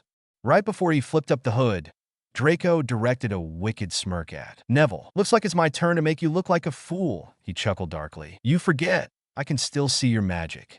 I know where you are, said Neville drily. Draco cursed, kicking his feet along the rough stone floor. He quietened as they passed a group of students, mindful that any noise he made wasn't covered by the cloak. A wave of inspiration hit him suddenly, and he squealed, right behind Neville, who jumped sharply. The group of students whirled around, staring at Neville, who had gone bright red. When the stunned silence stretched on just a little too long, he blurted out, "Peeves! Thought I saw Peeves." The other students nodded, still eyeing him oddly. Neville hurried in the opposite direction, tried to put distance between them before he whirled around and shot a stinging hex at Draco, hitting him in the thigh. Draco yelped. Neville smirked darkly. "Told you I can still see you, but nobody else can they? I can still make you look silly." Draco taunted. "Damn it. I was hoping you wouldn't realize that," mumbled Neville. Draco gasped. "Do you think I'm an idiot? I did for the first 6 minutes of this walk." "That's about how long it took you to work it out," snorted Neville. Draco shoved him in the shoulder. "Prat, done ahead." Neville drawled in a poor imitation of Severus. Draco snorted. "Dare you to say that in front of him one day?" "Not a chance," shivered Neville. "Don't want to be turned into potions ingredients." They both giggled as they pushed at the doors of the infirmary, stepping inside. Chapter 27. Chapter Summary. More petrifications, an encounter with Dumbledore, and Neville teaches Draco a little subterfuge. They both giggled as they pushed at the doors of the infirmary, stepping inside. Quick as a flash, Neville shot a hand out to the door on Draco's side, trying to make it look like he'd been the one to push it open. Draco was still under the cloak, hidden. The hospital wing was crowded with people. Neville and Draco had been so distracted ribbing one another that they had very nearly gotten themselves into trouble. As it was, nobody seemed to have noticed the strange way the doors opened, throwing belated glances at Neville, then turning back to whatever they were looking at. Neville tweaked Draco's elbow, directing him to go stand by Harry's bed. The last thing they needed was someone to bump an invisible body. He stepped closer to the crowd, trying to block out the panic surges and crackles of magic battering against him. He shuffled his way over to Dean Thomas, asking quietly, "What's going on?" Hermione was petrified. He replied, equally quiet. There was a haunted look to him, like he thought being a Muggle-born had him on someone's hit list. Neville supposed he might be. So far, it was just Colin Creevey, Justin Finch, Fletchley, and Hermione, and Filth's cat, and nearly headless Nick. But apart from those two, who seemed more like accidents, the human victims were all Muggle-born. Neville watched as Dumbledore made his way through the crowd, students parting before him, as he came to stand by her bedside. He put on a show of sighing and speaking kindly to Hermione, but Neville knew it was an act. Dumbledore's magic was difficult to characterize sometimes. It had taken Neville a long time to work out why that was. Dumbledore was such an effective actor, he was able to obfuscate his magical aura slightly. Neville didn't know if he did it deliberately, but it seemed like a difficult thing to do by accident. Neville had spent a fair amount of time, surreptitiously, studying Dumbledore in the Great Hall and around the castle whenever he saw him, though, and he thought he had a fairly good idea of how he manipulated his aura. There was an overly bright sheen at his throat, and it flowed out of his mouth, drifting over the people nearby. Lies. His hands glowed a yellowish color, bold and bright, but not quite covering the pinkish red underneath. Deceit. His eyes twinkled with the telltale, sparking pattern of a charm. Dishonesty. Neville was careful to keep his guileless, concerned mask in place, making sure not to look at Dumbledore for too long. He glanced at Hermione, saw her frozen magic arrayed around her frozen body. It was a bold purple, and normally had flashes of pinkish red in it. It usually flickered and danced about, almost hyperactive, particularly when she was reading or learning something new, which was most of the time. It was tiring magic to be around. Now, though, it was frozen in place, pinkish red spots held still in a purple cloud. Whatever had happened to her, it was the same as the others. Neville knew, without even looking, that they had similar frozen auras around them. Their magic stuck. Prof. Severus had told him about the potion he was brewing that would unfreeze, unpetrify them. When Draco asked why he had to wait for the school's mandrakes to mature and couldn't just order some from somewhere else, Severus had gone very still and simply said Dumbledore. They had left the matter alone then. It wasn't safe to talk about things like that where he might be able to listen. Neville pushed down the anger burning in his chest as the old man dithered over Hermione's bed. It was all an act. He didn't intend for the students to be healed until it suited his plans, and right now it clearly didn't suit him. It would be so easy to import mature mandrakes, but Dumbledore didn't want to risk attention from the Ministry, most likely. Finally, the crowd was shooed out, and Neville slipped his way across the room to sit by Harry's bed.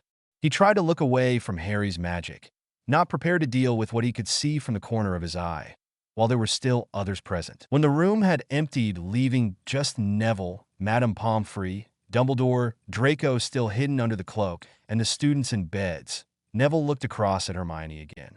Unfortunately, Dumbledore noticed him and wandered over with that twinkle charm shining brightly. Neville avoided eye contact carefully, donning his pathetic coward mask. "Hello, sir, Mr. or Headmaster Dumbledore, sir," he babbled. The old fool ate it up. "Hello, my dear boy. Come to visit our young Harry, have you? Very good, very good. Wonderful to see such friendship among the students. Such a difficult and tragic situation, though. It doesn't seem our dear Harry will wake up, perhaps ever. A dark curse has been placed on him, my boy. Very dark indeed. Our Harry will likely spend the rest of his life just like this, asleep. I do not wish to be callous, young man, but I fear that you are tethering yourself to someone who may hold you back. Do not dwell on the impossible and forget to live your own life, my boy." Rage, white-hot and burning through his blood, surged inside Neville. He gritted his teeth and swallowed it down, breathing carefully. He must not crack. When he felt he was in control, he lifted his head just enough that Dumbledore could see his face, but not enough to meet his eye. "I know, sir, but my parents are also, and I can't just turn my back, sir. What if he knows when I visit him? What if he's lonely?" "Ah, very noble, my boy. The situation with your dear parents is dreadful, simply dreadful. The cost of war is high, my boy. Alas, our young Harry is not in the same situation as your parents. I know it is difficult, and I commend you for your courage and loyalty. However, remember that you must continue on your own path. Our young Harry does not know we are here. I have studied long and hard, and have been unable to detect anything, any improvement or signs of awareness returning. I'm afraid that this is all we can hope for, my dear boy." Neville nodded, sniffling piteously. "I understand, Headmaster, but I think I'll keep coming, at least while I'm in school. Just in case, you know." He could see Dumbledore's magic surging in irritation. He was clearly trying to warn Neville away, and Neville's stubbornness was ruining his plans. He couldn't push any harder without things looking questionable, potentially tarnishing his reputation as a kindly grandfather figure, the benevolent leader of the light. Neville could also see the way his magic curled and coiled, could feel the not quite disgust, but something close as he watched Neville. Neville held his mask firmly, but inside he was laughing at how easy it was to deceive someone when they expected a certain thing from you. Give them that thing, and they looked no further. Dumbledore expected a pitiful boy, lonely and sad, with just enough spark of something to allow the hat to put him in Gryffindor. A meek and cowardly boy who wouldn't look people in the eye. Not strange that he wouldn't look at Dumbledore and allow his mind to be attacked, warned away from Harry. Not strange that he thought of his parents, desperate for connection. Neville knew how to play to what people expected. Dumbledore might have been a little harder to read initially, but then he was the same as everyone else. He watched quietly, still with his sad, lost boy face in place, as Dumbledore strode from the room. Neville could clearly see the spell work on his robes that made them billow and flourish as he moved, and he rolled his eyes. So dramatic. When the room was quiet, and Madame Pomfrey had gone back to her office to do her paperwork, Draco slid the cloak from his shoulders and dropped into a seat by Harry's bedside. He stared at Neville as if he'd never seen him before. Neville studiously kept his eyes on Harry's face, giving Draco time to think, and not drawing attention to the fact that Draco's hand was holding Harry's, seemingly without him realizing he'd reached out. "Hi, Harry. Not sure if you could tell what was happening just now, but Hermione has been frozen. Petrified too, same as Colin and Justin Finch-Fletchley and Filch's cat, and nearly headless Nick. I don't know if you can tell they're here. Anyway, Hermione is in the bed diagonally opposite you. Oh, but her magic is frozen. You won't be able to feel her, I don't think," Neville added, as he saw Harry's magic stretching out. It flowed on despite his warning, till it was floating along the edge of Hermione's aura, before drawing back to him. It curled itself over Draco's shoulders, brushing along his cheek, and Neville tried not to blush. "Merlin, Harry, tone it down while I'm watching, would you?" he muttered in Harry's ear.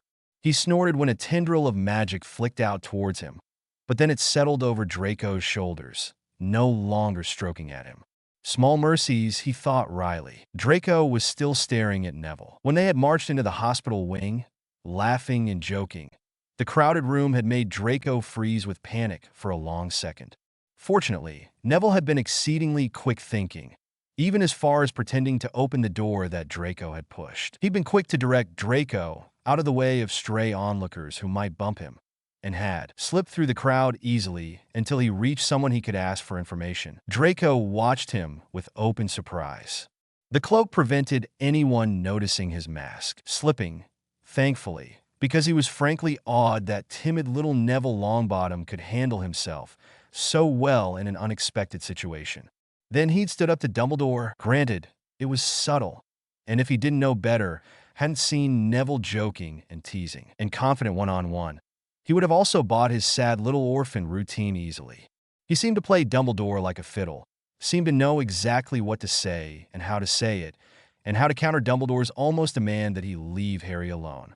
It was clear Dumbledore didn't want people hanging around, but it was equally clear he couldn't do anything to stop poor little Longbottom from trying to be kind to his friend. At least, not without compromising his grandfather facade. Maybe Neville was a secret genius, or something. His eyes narrowed as he looked Neville up and down. "How on earth did you do that?" he asked finally. "Do what? Play the old goat like that?" He was practically ready to drag you out of here, but he couldn't. You had him stuck. He couldn't find a way to get rid of you. Draco's voice had started at a whisper, but he was getting a little loud by the end. Neville shot him a glare. "Keep it down. We don't want to draw any attention. Actually, put the cloak back on just in case someone comes back in." Draco quickly pulled it out and shrugged it over his shoulders, pulling up the hood. He hoped Neville couldn't see his magic clearly enough to know that his hand had snuck right back to hold Harry's again. At least Neville couldn't see him blush. It's not that hard, really. I mean, I suppose it takes a little time at first, and with new people, you just have to think about what that person expects you to be like, then show them that. If you're fitting someone's image of you, they won't look any further. The old goat, for example, expects a pathetic, weak, cowardly orphan with just enough courage to sort Gryffindor, but not enough to actually be courageous. He probably assumes I'd beg the hat to put me in Gryffindor like my dad was, rather than Hufflepuff. He thinks Hufflepuffs aren't worth worrying about, and he's mostly got me lumped in with him in his mind. Draco took a minute to think it through. That's kind of clever, I think. So if I wanted to get away with something, I'd have to think about what Dumbles expects of me and show him that. But then how do I not just give myself away? Well, firstly, what do you think he expects from you? Pure blood, sophisticated, intelligent, cunning, ambitious. Draco listed off. Neville snorted. "No. Sorry, mate, but no. You're thinking of what you want to project, not what he thinks you are." Dumbles is heavily biased against Slytherin, so he might think cunning and ambitious, but he doesn't think of it as a positive trait like you do. He thinks it's sly, underhanded, backroom deals, and shady corruption. "Not what I think," Neville says hastily, seeing Draco's magic bristling angrily. "Not my opinion, but his. Or at least, what I think his opinion would be." Draco calmed himself consciously. He bowed his head and thought hard. So if I wanted to fool Dumbles, I'd show him that I was doing something sneaky, but kind of make it obvious, so he thinks he's a step ahead of me, but actually I've misdirected him from what I'm actually doing. "You're a clever little snake," grinned Neville. "But you also have to find a way to follow through with the misdirection plan, enough that he thinks it's the actual plan and he doesn't look further. It doesn't have to work out. It just has to catch his attention enough that he thinks he's right." Draco's eyes narrowed. "Did you try to convince the Sorting Hat to place you in Gryffindor?" he asked suspiciously. Neville grinned, shark-like. "I may have been presented with several options, and ultimately chose Gryffindor as the house which best served my plans and needs." "Best served? Not best suited?" Draco asked, a hint of mischief in his voice. "I believe I spoke clearly," said Neville imperiously, before giving Draco a wink and a devilish smile. Draco hit a shiver. Neville Longbottom was turning out to be far more interesting than he'd ever thought possible. Chapter 28. Chapter Summary. Severus meets a Horcrux. Severus had been watching Ginny Weasley carefully. Neville had been sure that she had held the journal before he'd found it in a bathroom, and she did indeed seem worse for wear. If the journal truly was a Horcrux, and it seemed very likely, It had been feeding off her magical core for who knew how long. The girl seemed pale, even more so than usual, and there were dark rings under her eyes. She was between the twins, each of them trying to gently cajole her into eating something. It painted a rather concerning picture. If the twin terrors were concerned enough to be trying to feed her, sheltering her between them at the table, and shooting concerned glances at one another, then perhaps it was time someone intervened. Not Severus, of course. He scrawled a quick note, tapped it with his wand, and watched it float along the table to land on Poppy's plate. She picked it up and quickly read it, then tucked it in her pocket and continued her meal as if nothing had happened. Severus knew she would follow it up and sort the Weasley girl out. When he returned to his office, he breathed a sigh of relief. It was Friday, classes were done till Monday, and he'd informed the staff that he had several potions he needed to brew undisturbed over the weekend. Of course, he'd brew them in advance, having planned to set this weekend aside. It was time to face the Horcrux. He pulled a box of solid silver from a hidden compartment in the wall behind his desk. The compartment was handmade, Muggle style. A hole cut into the wall with manual tools, carved out and smoothed over, and a perfectly fitting piece of stone to seal it. Done entirely without magic, it was basically impossible to find for Wixen. They relied so heavily on magic, both to hide and to find. With no magic residue and no expanded space inside the hole, nobody would think to look there. Sometimes being raised in the Muggle world gave one a unique perspective and a unique set of skills to overcome obstacles that magic alone could not solve. He knew Lucius and Albus both had hidden safes in their offices, and despite being warded to high heaven, it was not all that hard to at least find where they were hidden. Accessing them might have been harder, granted, but nobody could even find Severus' hiding spot. His self-satisfied smirk slipped when he opened the silver box. He couldn't feel or see the magic of the book like he could when Neville showed him, but just remembering it made him apprehensive. He lifted the journal out, laying it gently on his desk. He picked up his quill, flipped the book open, and wrote on the first page. "Who are you? Hello again. You're not who I have been writing to, are you? What happened to Ginny? Is she all right? I don't know. I found this book laying on the floor. Oh dear. I do hope she's okay. Who are you?" Severus gripped his quill tightly. He would have to tread carefully, he knew. If this was the Dark Lord's journal, his Horcrux, he would have to be judicious with the information he allowed it to learn. Just enough to keep it interested, not enough to give it too much power or influence. He was aware that he'd been neatly sidestepped in his question about a name, yet had been asked who he was. "My name is..." He paused. His own name was too distinctive to use. He needed something generic. He had no idea when this Horcrux was made, and whether it retained memories only from when it was made, or if it absorbed them somehow as the Dark Lord aged.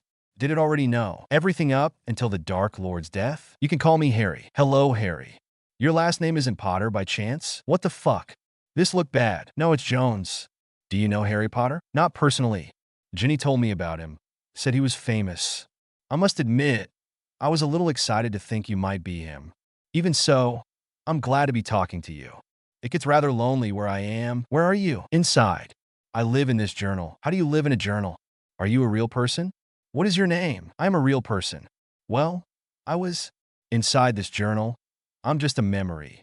My name is Tom." "Tom Riddle? Where did you hear that name?" The handwriting was a little heavier in that sentence, like the writer was trying to hold their anger back. "It's written inside the cover." "Is that you?" "Oh, of course. Yes, that's me." The handwriting had returned to normal. Severus took a deep breath, steadying himself. He had the beginnings of a plan, but he wasn't entirely sure how to make it work just yet. "Sorry, Tom. I have to go. I have class soon. Thank you for speaking with me. Like I said, I get quite lonely in here. Will you write again soon?" "Sure. Are you always there? Do you ever sleep?" "Not exactly. I suppose it's like sleep when nobody is speaking to me. Only I don't have a need for sleep, as I don't have a body in here. I just drift, I suppose." "Oh, that's interesting. I have to go now." Severus shut the book quickly before it could reply. He could feel the way it dragged at his attention. Already he wanted to open it again and keep writing. Tom was rather charismatic, far more so than Voldemort had been. He placed the book back inside the silver box and back inside its hiding spot. The pull of it lessened, and he sighed in relief. He imagined it must have been far worse for the Weasley girl, being young and vulnerable, not having any foundation in occlumency or resisting magical artifacts. Perhaps he ought to check in with Poppy soon. Make sure the girl was all right. Chapter 29. Chapter Summary. Draco shows Severus another dream. Draco felt like he'd been stuck in this room forever. He could feel each of his ribs again, idly tracing his fingers over his chest and counting each bump through his ragged shirt. He needed the toilet, but it wasn't time yet. His aunt wouldn't let him out till it was much later, not long before they went to bed, and it was still light outside. A couple more hours, then. He could wait. He'd done it plenty of times before. He tilted his head to stare out the window. He thought he'd seen Hedwig yesterday, but it had turned out to be a pigeon. He hoped she was okay. He'd sent her with Ron when they left school. He didn't want to risk her around his family. She was too precious to him, his first friend. He had Ron and Hermione now too, or he hoped he did. Neither of them had contacted him at all this summer. Maybe they didn't want to be friends anymore? He knew he wasn't what they expected. They had both heard of famous Harry Potter and expected someone amazing. He knew the reality was disappointing. A too-skinny loser who didn't like crowds and loved learning new things. He wasn't big on adventures or rule-breaking, knowing from previous experience that the few minutes of excitement wasn't worth the hours and days the consequences dragged on for. Every time they'd gotten into mischief over the school year, it had been because his friends dragged him into it. He didn't want to lose them, so he ended up going along. Maybe that's why other kids did naughty stuff. They didn't want to lose their friends. But now maybe he'd lost them anyway. Maybe he should have tried to be more interesting or less soft. Ron didn't seem to like it when he got quiet and needed time by himself. Ron wanted to be there all the time, wanted to know what was going on all the time. Draco didn't know how to tell him that he just wasn't used to being around people so much. He definitely wasn't going to tell him how much of his life he'd spent locked in a cupboard by himself. That didn't fit famous Harry Potter's image. He'd have to try harder when school went back. If his aunt and uncle actually let him go, Draco thought they were planning to keep him locked up here.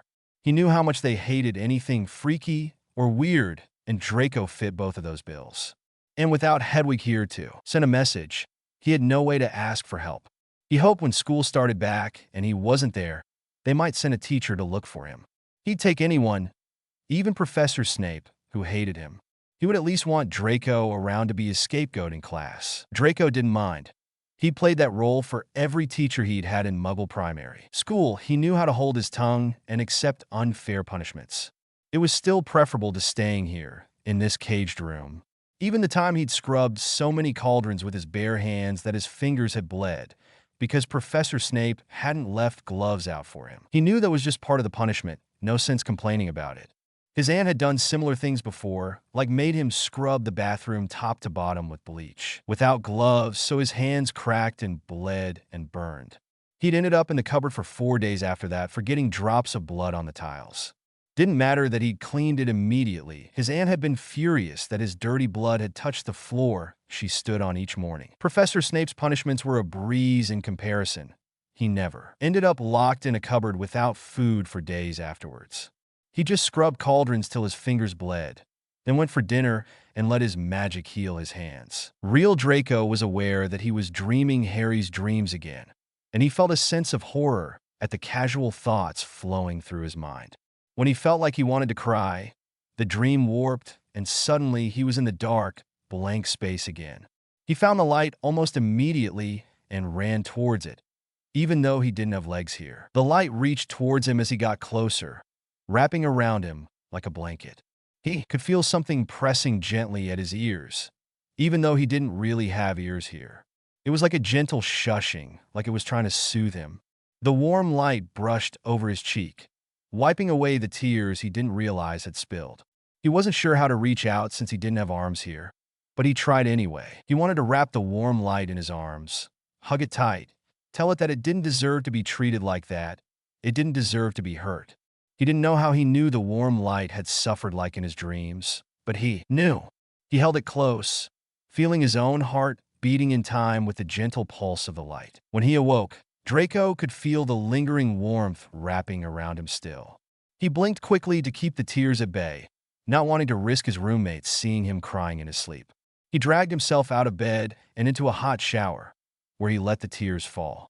He couldn't believe what Harry had been through. He needed Uncle Sev again. It was still early when his godson came to his door. Severus had been writing notes in his own journal, jotting down theories and possibilities and things to investigate further in regard to the Dark Lord's journal. Draco was a welcome distraction, in all honesty. He felt like he was stuck, not knowing how to progress. Lucius was often his sounding board for this sort of situation. Only Lucius couldn't be trusted to know about the Dark Lord having Horcruxes. He'd probably try to resurrect him. He opened the door to let Draco in, who immediately sat down beside the pensive and waited for Severus to ward the door. He held his wand to his temple and withdrew a memory, placing it straight in the dish. He hadn't spoken yet, and Severus was a little concerned. Whatever he'd seen had rattled him. Inside the memory, Harry was laying on the bed again, one foot dangling. He was running his fingers up and down his chest, and Draco had stepped right up close to watch. Severus followed him and was dismayed to see that each of the boy's ribs were clearly visible through a ratty, oversized shirt. The boy was counting his own ribs over and over. Severus was sure if he'd been able to look at his back, each notch of his spine would have been visible too. He'd been starved, was being starved in this memory. Severus looked closely at his face, the two sharp cheekbones, the dark circles under his eyes, the blank, empty expression in them. He stepped back again and looked at Draco. Draco had reached out a hand, tracing it beside Harry's up and down his chest, with a heartbroken expression on his face. He couldn't touch anything inside the pensive, but his fingers ghosted along the pitiful figure on the bed anyway. When he finally turned around, he had tears in his eyes. Severus had no idea what to do with crying children, so he just stood still and waited.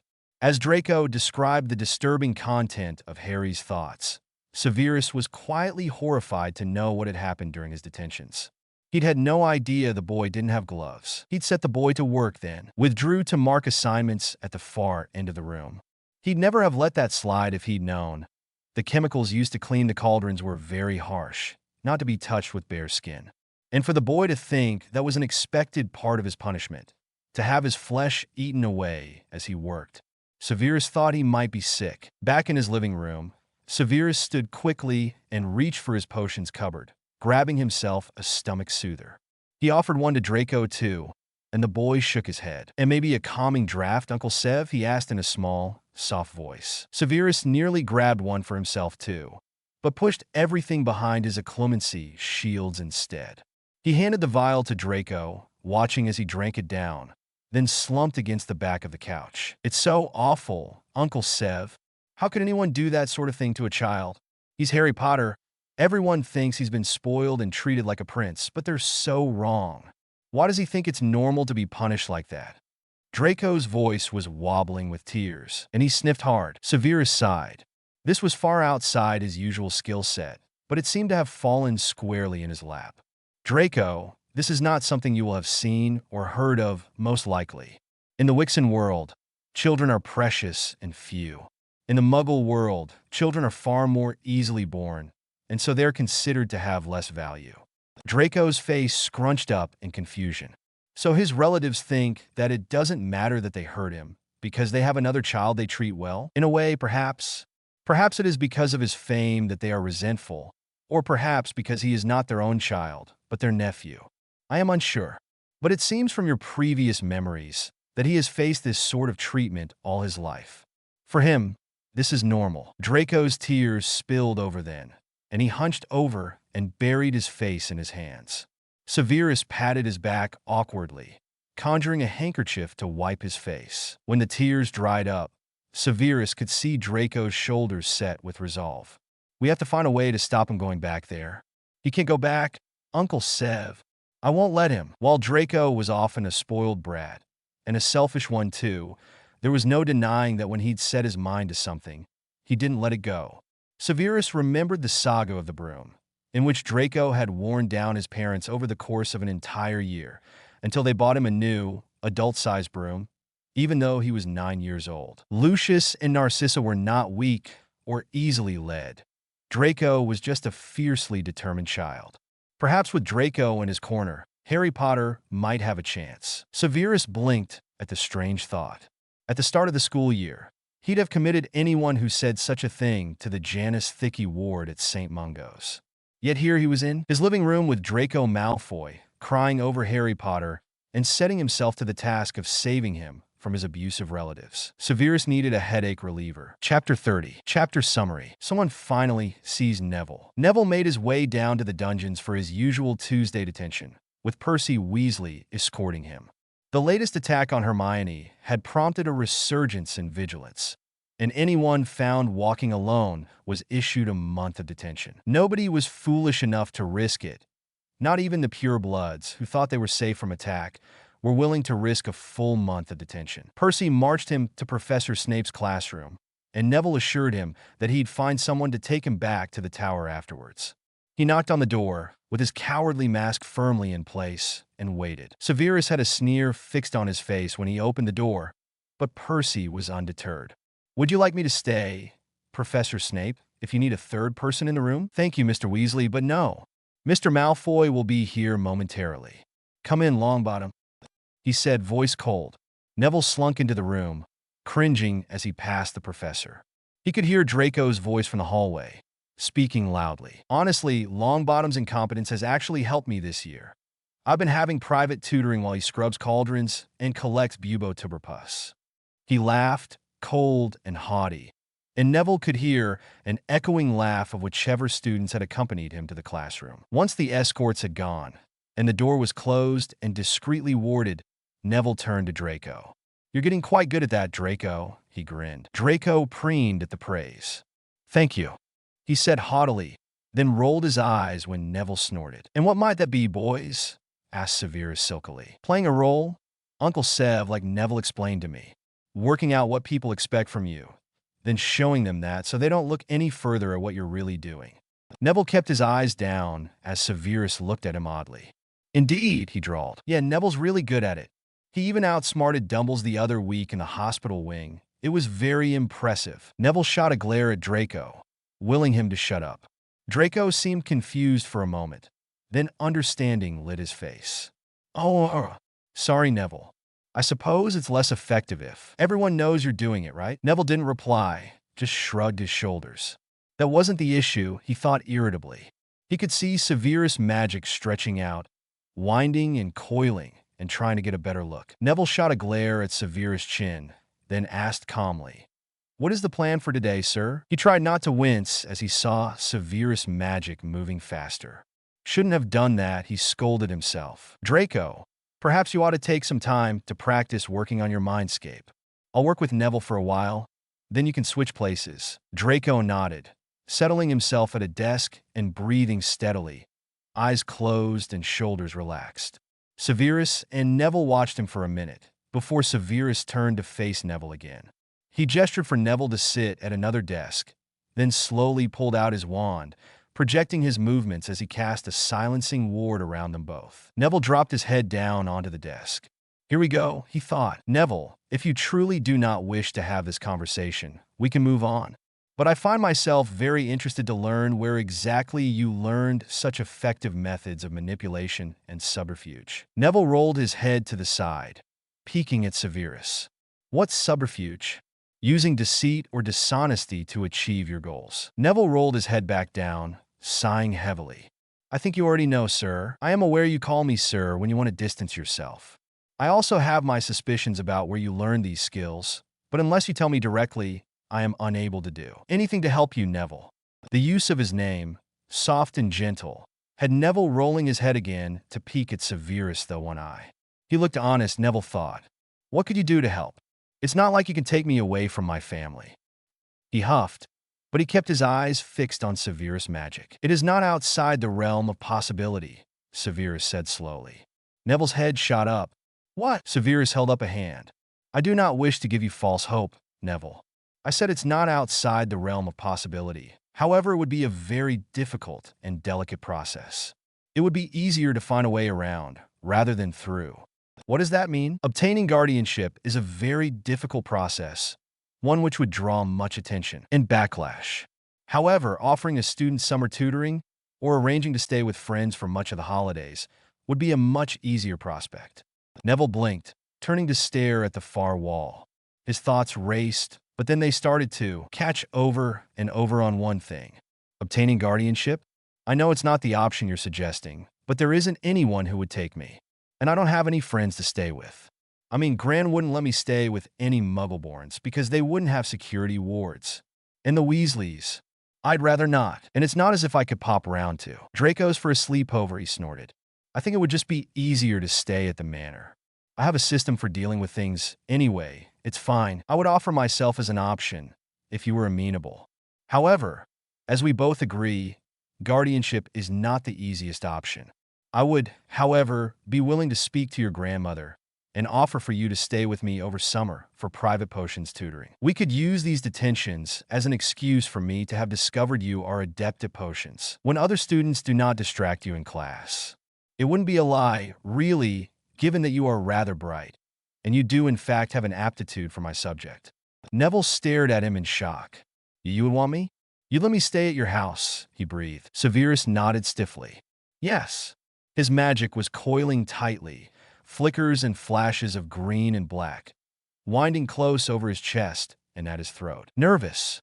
He was nervous. Neville stared and stared. Suddenly, he leapt from his seat towards Severus, throwing his arms around Severus' neck, tucking his face in and feeling tears trickling down his cheeks. Then he pulled back in horror, realizing what he'd done. He backed away quickly, eyes blurry with tears, stumbling for the door. Stupid, so stupid. He didn't want you to touch him. Stupid, pathetic fool. Then suddenly strong arms were pulling at his shoulders, and his face was pressed into a hard chest. He let himself be moved, dumbstruck. A hand was resting on the back of his neck, stroking slightly at the hairs there. Breath gusted out of him, and fresh tears ran down his cheeks. Tentatively, he lifted his arms, wrapping them around Severus' middle, loose and ready to let go. But the arms around him squeezed tighter, and he squeezed his own arms too, pressing his face closer as great, heaving sobs racked through him. He didn't know the last time he'd been hugged by a human. Was it when his parents were still well? He cried harder, and Severus just held him, steady and solid and patient. It felt like a long time that they stood there, until Neville finally felt ready to let go. He was pathetically grateful that Severus didn't pull away first. He sniffled, wiping his nose on his sleeve, before Severus thrust a handkerchief in front of him. He sank down into a chair, exhausted. He didn't know the last time he'd cried, either. Probably when he was still small, he supposed, before he learned that it was easier to expect nothing and be pleasantly surprised than to expect something good and be disappointed. Maybe around his 7th birthday, when he didn't have a party, because squibs weren't to be celebrated. When he finally looked up, he was dismayed to realize that Draco had finished his occlumency practice and had been watching. Draco's face was somewhere between blank and pitying as he watched Neville. Neville's ears burned with shame. Weak. So weak, like Harry. Uncle Sev? Draco asked quietly. Severus nodded. Neville had no idea what he meant, eyes fixed on his feet. Then Draco was beside him, his magic flickering and sparking nervously. Neville tilted his head to look at Draco's shoes, not trusting his voice to be steady if he spoke. Can I hug you too, Nev? Draco whispered. Neville felt tears prickle at his eyes, but he just shrugged. Draco sat on the chair beside Neville and leaned across to wrap one arm over his shoulders. He tugged Neville to lean against him, and Neville held his breath, trying to hold back his tears. I cried just the other day, all over Uncle Sev. Sometimes it's easier to just let it out, rather than trying to hold it in and have it burst out when you least expect it. Neville huffed. I don't think I have enough tears left for another round. He joked weakly, voice rough and raspy. Draco gave him a little squeeze. Well, next time then? I couldn't hear what you were talking about with the silencing ward, but if you want to talk to me about anything, I'd listen. Draco offered. Neville was floored, but he stayed quiet, leaning against Draco. He didn't know how his life had come to this point. Crying his heart out to Severus Snape and Draco Malfoy, and being hugged and offered friendship and a way out of his Grand's house. He shook his head and huffed a laugh. Not where I expected to be on a Tuesday afternoon at Hogwarts, being coddled by a couple of Slytherins. Are you sure this isn't a ruse to steal my fantastic family library or something? He joked. But Severus and Draco both went stiff and still. No, Neville. This is not some sort of scheme. This is not coddling. This is people showing you the care and concern that you are due. that any child is due. I know you are unaccustomed to it, but that does not make it less so." Neville blushed. "Sorry, I didn't mean to offend you. I don't." "Sorry," he said lamely. "We're not offended that you don't know how to accept comfort, Nevada. We're upset that you've been taught you don't deserve it or shouldn't trust it." Draco insisted. Neville sighed again. "Sorry," he mumbled. "You do not need to apologize for the shortcomings of others, Neville. Come now. I think we're all in need of a cup of tea." Severus ushered them through into his living room, fixing a pot of tea and pulling out some biscuits. The odd trio sipped quietly, and Neville felt something in his chest glowing with warmth. Chapter 31. Chapter Summary. Severus chats with a Horcrux. Severus had been making progress with the journal, although not exactly in a direction that he had planned. He was currently in the second-floor girls' bathroom, looking closely at the taps for a small snake figure. Tom had directed him there and told him that bringing the journal with him would ensure the entrance would open. Severus was sure that meant Tom would be pulling from his magic to fuel himself a little more, and while that was a terrifying prospect, willingly walking into such a situation, Severus thought he would be able to turn things to his advantage. He held his breath as the entrance to the Chamber of Secrets opened. The chamber was thought to be a myth, one of many that circulated in the school, and yet here he was, staring right at the entrance to it. He took a tentative step forward, then another. Then his foot slipped, and he was rushing down a stone slide. He cast multiple rapid-fire spells to slow his descent and cushion his landing, finally coming to a stop in an antechamber filled with bones that crunched under his feet. He opened the journal, quickly writing in a request for directions. The ink sank in, then flowed back up out of the page to form words. He headed down one passageway, then another, then turned a sharp corner and paused to stare at the huge carved stone statue of Salazar Slytherin in the center of the chamber. The journal jerked out of his hands, flying closer to the statue, before landing on the damp ground, its pages riffling and flipping back and forth. Then, to Severus' carefully hidden horror, a figure climbed out of the journal. Tom Riddle. He looked about 16. Severus tried not to think too hard about the fact that a Horcrux required a murder to form it, and apparently the Dark Lord was a 6th year when he'd done it. He quickly fixed an expression on his face as the figure became more solid and clear. He strode hesitantly forward, a look of nervous awe on his face. "My lord," he breathed. "Is it really you?" Tom looked taken aback for just a moment, before he smirked, looking Severus up and down. Then he frowned slightly. Severus jumped in before Tom could say anything. "Forgive me, my lord, for deceiving you. I was not sure if it was truly you or an impostor.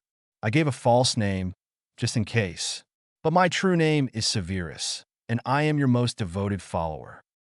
His voice was a little breathy, a hint of pathetic adoration in it. Tom smirked again. "I am unsure whether to punish you for your deceit or praise you for your caution, Severus." Severus bowed low. "I would accept either, my lord. I'm just glad to see you alive." Tom paused, a flicker of emotion on his face. This version of the Dark Lord was far less adept at deceit and cunning. Still, Severus had to be careful. There was no telling how much this Horcrux knew. "I am not entirely alive, Severus. In fact, your own core is powering this form."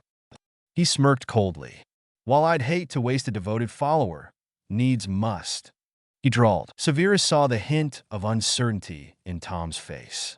He thought quickly, plans coming together and falling apart over and over, until he settled on a course. "My lord, may I ask you a question first?" Tom nodded, aiming for haughty indulgence, but not quite hitting his mark. "You appear to be around 16, my lord. Do you only have memories up till this point? Or do you know what happened later on? Did the main soul piece share anything with you as he aged?" Severus kept his voice meek and obsequious. Tom's face flickered into a frown. "No, he did not. I know a little, mostly from the little girl who had the journal before you. She told me about Harry Potter, about my downfall." He growled. "My lord, forgive my impertinence, but please know that I only dare to speak thusly because I want you to return strong and able. By the time your downfall approached, your future self had become. My lord, your mind was..." Severus trailed off, as if unable to voice the words. Tom looked at him carefully, thoughts playing over his face. "Insane?" he asked coolly. "Yes, I have had much time to think while trapped in the journal. I had originally intended to split my soul into 7 pieces. However, after the first one, in this journal, I realized that my plan was excessive. No doubt by the end, I was unstable. Severus nodded eagerly. My lord, I wish to offer my help. While you may be able to return to life now, using my own magic as fuel, I wish to be sure you are as magnificent and powerful as possible. Please, my lord, allow me to collect your Horcruxes and gather them here, so that you may pull your soul back together and be strong again. Tom considered him for a long moment. Very well, my devoted servant. I will share with you the items I had intended to use to hold my Horcruxes. I'm not sure how many were formed in the end, but these items were of interest to me. Severus listened with rapturous attention as Tom listed the items, nodding eagerly. I will not fail you, my lord. I shall wish to be given regular updates, Severus. Do not keep me in the dark on this matter. Tom's voice lacked the heavy weight and command of his later self, but Severus widened his eyes and nodded his head, as if Tom were a powerful Dark Lord and not a 16-year-old boy. Severus watched as Tom climbed back into the journal, and he lifted the book and tucked it carefully into his robe pocket. He rushed back to his office, hiding the book inside the silver box, and scrawled notes into his own journal, listing the items Tom had apparently been interested in to defile with his soul pieces. Then, once everything was in order, Severus marched to his small bathroom and vomited into the toilet. 7 Horcruxes. 7 times he intended to split his soul. He stayed hunched over the toilet, stomach cramping as his mind turned things over and over. Finally, he summoned a stomach soother, downed it in one gulp, and straightened himself. He needed to speak with Lucius Malfoy. Chapter 32. Chapter Summary. Neville's House, Elves Deliver. Neville was sitting at a desk in the library, writing an essay for Transfiguration, when he felt something near his elbow, tickling at him. Jaddy, he whispered, and grinned when the elf popped into existence beside him. Hello, little Master Neville, grinned Jaddy, voice soft in the quiet library. Jaddy has a present for little Master, but he needs to be somewhere private. My dorm room? I'll meet you there in a few minutes. Let me pack up first. Jaddy snapped his fingers, and Neville's belongings all stuffed themselves haphazardly inside his bag. He threw a dirty look at Jaddy, who was grinning mischievously. If any of my ink is spilled, Jaddy, you won't like my revenge. Jaddy cackled and popped away. Neville rolled his eyes as he hastened back to his room. Once there, he drew the curtains around his bed closed, activating the low-powered privacy ward there. Jaddy popped into sight again, looking at Neville with a wide smile. Jaddy is very happy to see little Master Neville looking well and having new friends. Jaddy thinks the Thundercloud Man looks like fun to tease. Neville narrowed his eyes. Don't even think about it. He'll decide I'm too much hassle and stop trying to help me. Jaddy's face fell. Little Master thinks too poorly of himself. And of Thundercloud Man. He won't give up on Little Master. Jaddy knows it. Jaddy has watched him secretly. Thundercloud Man is a good one. He has masks like Little Master. Jaddy has seen them. You've been spying on him? Neville yelped. Jaddy takes Little Master's safety very seriously. Jaddy and the other elfies be feeling when Little Master is upset, and they be sending Jaddy because he's sneaky. Jaddy can't come into Hogwarts without invitation, but Jaddy is also bound to protect and serve Air Longbottom. So he uses a loophole to spy out of sight. Jaddy's ears wiggled as he spoke, showing his excitement and pride at his own cleverness. Neville snorted. I might have been a bad influence on you when we were young, Jaddy, but this is all on you now. Jaddy cackled, clapping his hands. Little Master showed Jaddy the path of trickiness. Now Jaddy runs down it while Little Master only walks. Neville laughed aloud, shaking his head. What do you have for me, Jaddy? Jaddy bounced on the bed in excitement. Audie and Jaddy did it. They worked out how to make Little Master's library come with him. Look here, Little Master. Jaddy found this trunk in a storeroom where nobody wanted it, and Jaddy and Audie learned how to do lots of tricky magics to make it work. Little Master pricks his finger first and put some blood on the lock. You blood-warded a trunk. Never mind, don't tell me how you worked that out. Little Master doesn't like it? It's highly illegal, Jaddy. Let's get it working and never speak of it again. Neville grinned, holding his finger out for Jaddy to cut it. He let a couple of drops land on the lock, then held it out again for Jaddy to heal. Jaddy giggled. Right, Now it's locked to Little Master's magical signature. He can open it. Jaddy was practically vibrating with excitement. Neville lifted the lid, only to be met with an empty trunk. He looked at Jaddy confused. Little Master presses this mark, over here. Jaddy pointed to a rune etched on the inside of the trunk, and Neville eyed him skeptically. You expect me to believe you learned blood warding and runes? What the hell, Jaddy? Jaddy grinned. No, Little Master, the trunk already had them. That's why Jaddy picked it out. You said you set the lock. You didn't learn blood warding then? Jaddy didn't say that, Little Master assumed. Jaddy poked his tongue out. Jaddy is clever and sneaky, but he can't do everything. Jaddy and Adi found 2 trunks like this one. They was learning how to link them. That's what they was doing. It isn't a perfect system, but Little Master can write the things he wants and put it in the trunk and send it to Adi, and Adi can put the books in the trunk to send back. Little Master has to be inside the trunk though. The books is considered in the library if they stays in the trunk. We makes it bigger inside, with a comfy chair for Little Master to sit in. Adi says the books can't leave the library through the doors or the windows, but there's no warding against magic trunk portals.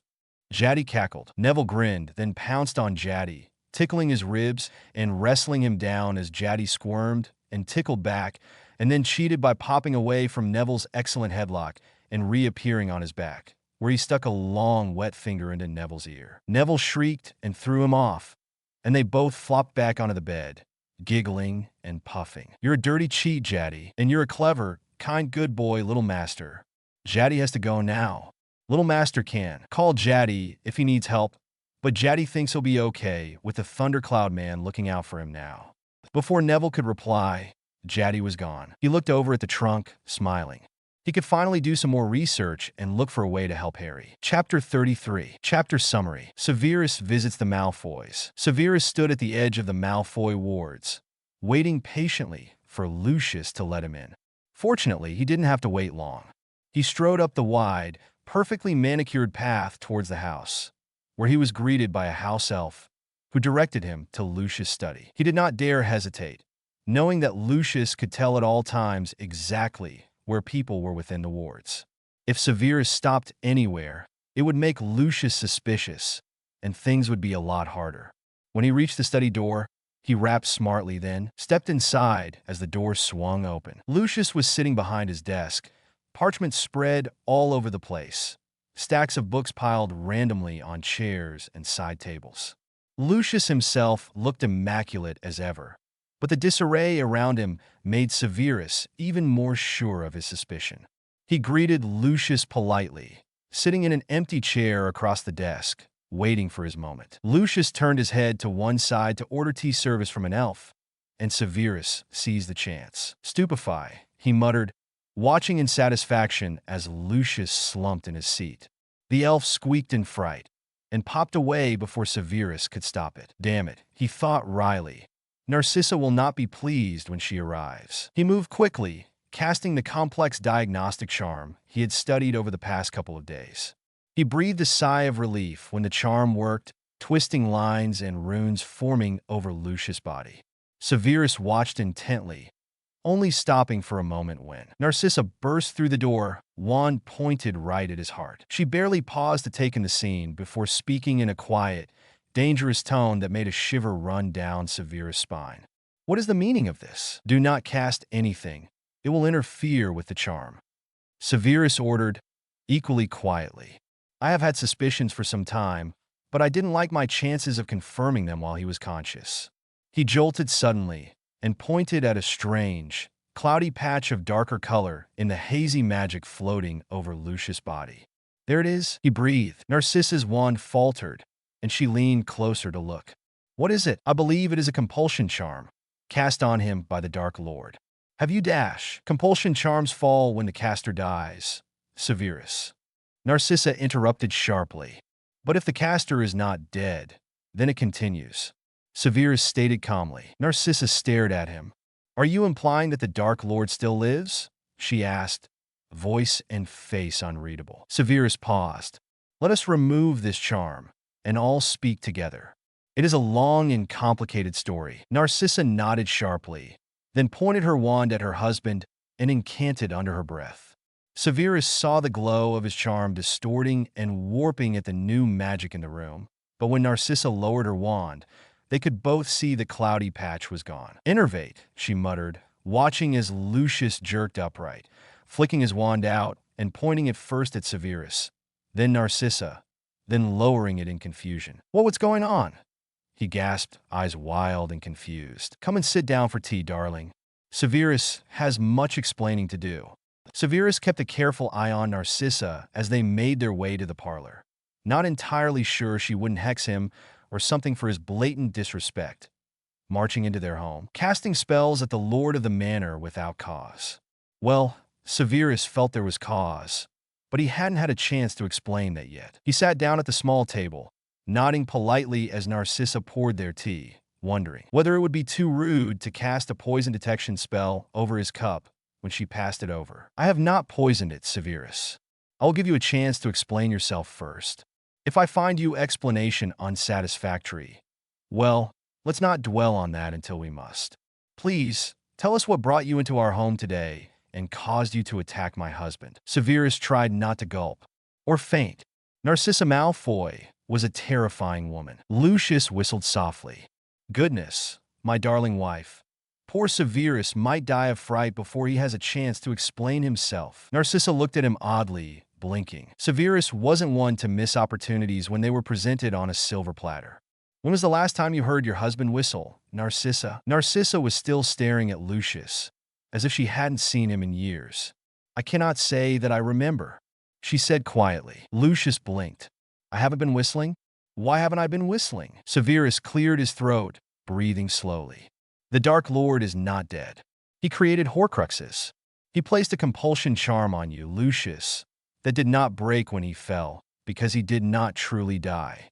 But neither is he truly alive, and so the spell is having other, unintended effects." He paused, giving them time to process. Lucius hasn't whistled in years. His study is a mess. He speaks of the Dark Lord strangely, as if he could not see that he was insane towards the end. Lucius, I don't think you've hugged Draco since he was perhaps 8 or 9 years old." Lucius paled dramatically. His eyes flickered from Severus to his wife and back again. "I have not hugged my son," he whispered, horrified. Narcissa reached out a hand and placed it over his on the table, squeezing gently. "We will speak with him when he returns from school. Perhaps we can even arrange to meet with him on a weekend, see him in person to explain sooner. Do not fret, darling. Draco will not hold this against you." Lucius nodded, and Severus looked away politely as Lucius wiped briskly at his eyes. "There is much more to explain," Severus said apologetically. "Do you have the time now? Or shall I return another time, when you've had time to adjust?" With a heavy sigh, Lucius gestured for Severus to go ahead. "Might as well pull every rug we have under our feet at once, lest we think we've heard the worst, but there's still more to." "Cool me. Well, this conversation requires stronger drinks." In the end, they settled themselves in the drawing room, Narcissa and Lucius sitting closer than would have been polite had there been more guests, and Severus in his own armchair, steadfastly ignoring what he did not consider to be rude, but he knew the Malfoys would. Far be it from him to make them feel they could not seek comfort in one another, after such disturbing revelations already, and more to come. "I find myself unsure where to begin," Severus said slowly. "The Dark Lord. Start there." Lucius insisted. "I was handed a journal by a student who was concerned at its nature. After some time, I was able to determine that it was a Horcrux made by the Dark Lord when he was 16. 16, gasped Narcissa. "A Horcrux?" Lucius gasped at the same time. "How on earth did you work that out?" "I spoke to him. I allowed him to draw on my magic in order to gain information from him. He told me he had planned to split his soul into 7 pieces. Lucius paled again, and Narcissa's face took on a slightly green tinge. Severus pulled a couple of stomach soothers and calming drafts from his pocket, placing them on the coffee table. The stomach soothers were gone in a flash, followed quickly by the drafts. "Merlin's crooked teeth. What sort of fool tries to destroy his own soul so horrendously?" muttered Lucius. "May I say, I am beyond relieved you are truly back, Luke. If I had brought this topic up while you still had that compulsion in place, I'm sure you would have extolled the virtues of such a dreadful plan. Lucius shuddered. You let him feed off your magic. Narcissa asked suddenly, drawing her wand from her sleeve. May I check you for compulsions or the like? Severus nodded, but said, I don't think he knew how to cast such complex things at 16. He certainly lacked the gravitas he had later on. But by all means, I will not be so arrogant as to think that I am impervious to such things. Narcissa's wand twirled and spun as she cast several detection spells over him, giving a slight nod when she was satisfied that he was clear. Thank you. Let us move to the next matter, which I am not eager to tell you. Involves your son. Both Malfoys stiffened, heavy stares resting on Severus' face for clues. Be assured he is not in danger. Or perhaps I should say, not in direct danger. By nature, this matter is complex, and by virtue of the other party, Draco's safety is not in jeopardy, but Severus faltered. Enough riddles, Sev. What is going on with Draco, and who is the other party? Demanded Lucius. Severus took a steadying breath. First, let me be certain it is safe to do so. Please do not take this as a slight, but given the charm we just removed from you, part of my responsibility as a professor is to ensure the safety of all students. I do not wish to share this information unless I am sure it will be safe. Severus hedged. Narcissa's eyes narrowed. Is it something to do with a certain Gryffindor? Severus blanched, and the Malfoys practically pounced. Draco has some sort of entanglement with the Longbottom heir? Narcissa asked, voice cool and calm. What? No, not Longbottom, sputtered Severus. Why would you think it is him? Lucius also turned to face his wife, interested in whatever she seemed to know. He mentioned the boy in a letter a little while ago. She said simply, something about detentions for the entire year for an accident. Only his tone was rather odd. He was not derisive in describing the incident, merely factual. Severus and Lucius blinked. So you think there might be something between them? My darling wife, so perceptive. Smiled Lucius, gaze adoring. Narcissa blinked at him, cheeks slightly warmer than usual. There is nothing between them. Well, I suppose there is actually, but not like you're thinking. We shall return to that later. Severus took a deep breath. I wish to ask for some sort of surety that you will not act in a manner to harm this student if I reveal their identity. Lucius was nodding in agreement, but Narcissa spoke up again.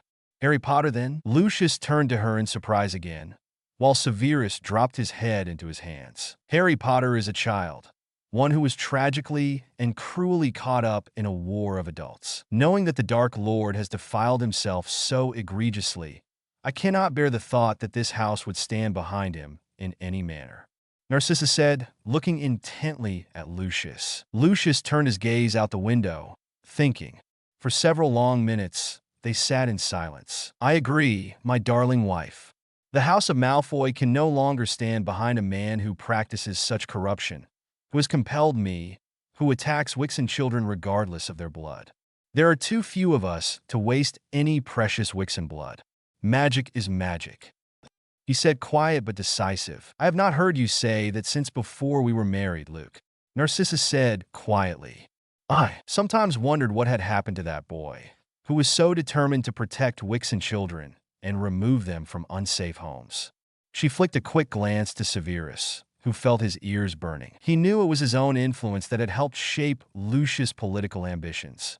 Year after year of watching him return to school bruised and beaten, thin and ragged.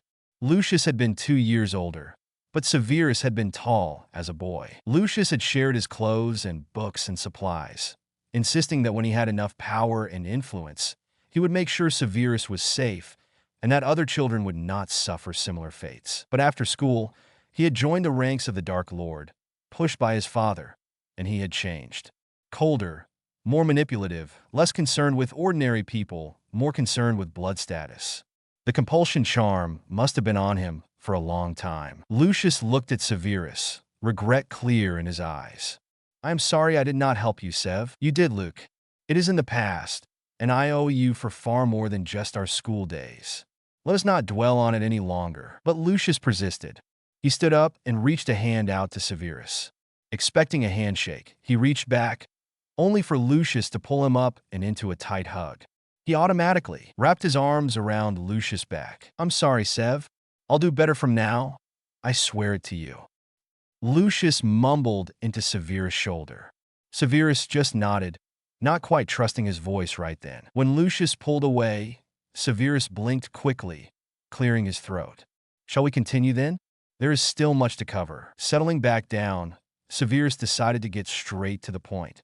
Draco seems to have some sort of soul connection to Harry Potter. He has been dreaming Harry's memories for some time and sharing the content with me.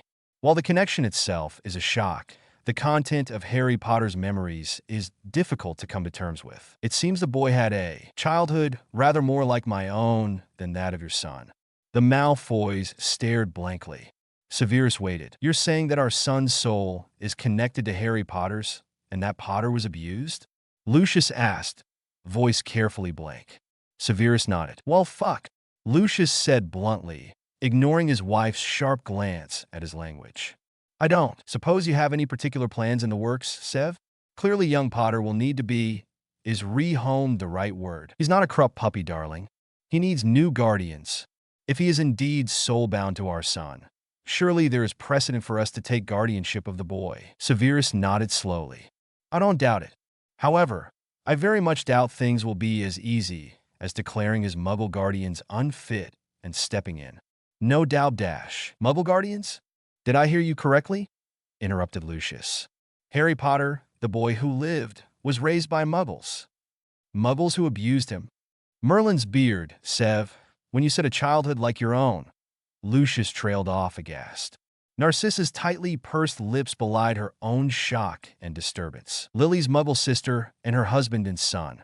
I'm not entirely sure as to how Muggles were given guardianship of a Wixen child, but I have my suspicions Abu dash. Dumbledore, said Narcissa flatly. Severus blinked, then nodded.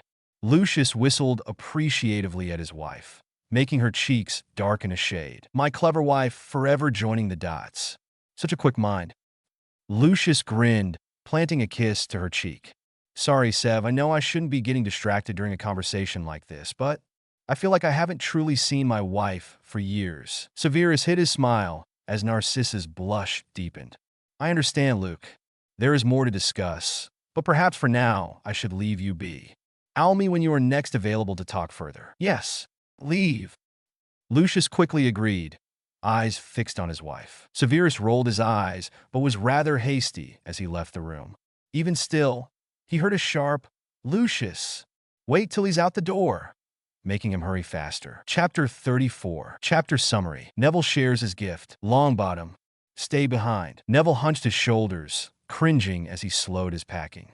He cast anxious looks at his housemates, who gave him half-hearted apologetic looks as they left. He tried not to roll his eyes. For a house that was supposed to be brave and courageous and chivalrous, they certainly left the potions classroom pretty quick. And nobody ever offered to be the extra student to stay behind with him. It was Draco every time. Neville and Draco got along now, and even Prof. Severus was all right, but the other GRYFFS didn't know that. As far as they knew, they were abandoning their housemate behind enemy lines multiple times per week. His train of thought must have left a slight scowl on his face, because suddenly Severus was beside him, looking mildly concerned. Everything all right, Neville? You know you're not actually in trouble. I just wanted to speak to you. Neville shook his head. Sorry, sir, Severus. Just thinking about how the other GRYFFS always just leave me here. Not that I want them to stay. Mind you, would definitely interfere with our plans. But he trailed off, not quite sure if he wanted to say it aloud. Draco had no such compunctions. They're not very loyal, are they? Running out of the classroom the second they can, leaving you here with a couple of evil snakes? He drawled. Neville nodded. I know I shouldn't be surprised. I mean, it happens every time, plus none of them really have it in them, you know? What do you mean by that? Severus asked curiously. They don't have what in them? Courage. They're not so much courageous as they are loud. They're loud and outgoing, but that doesn't mean anything in the face of fear or danger, you know? You both know I asked the hat for Gryffindor, so if I asked for it, then no doubt others did too. How many people in Gryffindor do you think actually belong there? And how many do you think asked to be there? Severus and Draco stared, blinking slowly, flicking through memories of various Gryffindor students. You know, even though I know this whole, Draco waved his hand in an all-encompassing gesture at Neville. Thing you've got going on, The meek little coward thing. Even though I know it's fake, you still surprise me. Are you a secret genius, Neville Longbottom? Neville blushed, shaking his head vehemently. No, I'm just observant, he faltered, ears bright red. Severus had been watching him closely. He could see Neville approaching a point of shutdown where he felt too exposed, and Severus jumped in quickly before Neville closed himself off. An admirable quality. However, I asked you to stay behind for a different reason. Draco, go sit by the door. Draco pouted but complied, slumping into a seat and pulling out a book. Severus cast a quick few charms, warding the door and silencing their conversation from Draco's ears. Neville watched quietly, eyes roaming over the magic layered around the room. When his eyes returned to Severus' face, he blushed a little to see Severus watching him intently. He dropped his eyes to his lap. Neville, I owe you an apology. Severus started, and Neville's eyes snapped up, wary and confused. You came to me for help, and I have not given it. I intend to remedy that, if you would still accept my help. Neville blinked. Ya? I mean, it's fine. I wasn't like hurt or upset or something. It's fine. I understand. You've got plenty of other things to worry about. It's not like I can't deal with things anyway. I've been doing it my whole life. Severus took a measured breath. It is not fine, Neville. You asked for my help, and I know that wasn't an easy thing to do. I promised I'd help, and so far, I am ashamed to say I have not kept my word. Neville shook his head again, face red. Really, sir, it's fine. Severus bit back a sigh. Sir. He hated hearing that from the boy, he realized. But now is not the time to push. I have an idea about how to help you, but I'm not entirely sure what it is exactly that you need help with. I understand that your gift can feel overwhelming, but as to how Neville cleared his throat. I've been thinking I could show you again, S.I. Severus. He stumbled slightly, correcting himself. In the Great Hall, at a mealtime. Dinner probably, that's usually the worst. Probably give you a good idea of what it's like. He kept his eyes averted, cheeks red. He didn't know why it felt like such a big deal. Sharing his gift. He'd already done it, but that time was different. He'd been panicking, desperate. This time it would be planned out, deliberate. He looked up just enough to see the edge of Severus' magic, watching how it moved. He tried to steady his breathing. He could trust Severus. Even if this felt, Severus' magic was honest. His face and his words could be very Slytherin, but he couldn't disguise his magic. I would be amenable if you're sure, Severus said slowly. I believe it would be best if we could in some way disillusion ourselves, as the sight of the two of us in the hall together would no doubt cause a scene, especially since we'll be holding hands, snorted Neville. At Severus' strange look he clarified. That's how I share it, by touching the person I'm sharing it with. And I've borrowed Harry's invisibility cloak. We can both fit underneath. Severus very carefully kept his face blank at the mention of that damn cloak, but Neville's slight once made him think he could tell anyway. Or maybe he saw something in Severus' magic. Either way, he took a breath and said, Good idea. When would you like to try it? Neville gave him a wry look, not commenting on Severus not commenting. Tonight, he asked. Severus nodded. Maybe bring some potions with you, just in case. Potions? What for? Probably a stomach soother, headache reliever, calming draft. Severus raised an eyebrow. You doubt my capacity to cope, Neville? He challenged, a slight smirk on his face. Neville's returning smirk was closer to a grimace. Yep. In the end, they decided that Neville would sit down for dinner and eat, then slip out halfway through and meet Severus by a side door and slip back in together under the cloak to observe. The first part of the plan went off easily, and now Neville was shaking out the cloak to drape over the two of them, running over the spell in his mind. He could feel his heart thumping heavily in his chest. Beside him, he could see Severus' magic coiling and flickering excitedly, at odds with his calm facade. There is no pressure here, Neville. If you'd rather change your mind, no, sir. Sorry. I'm fine.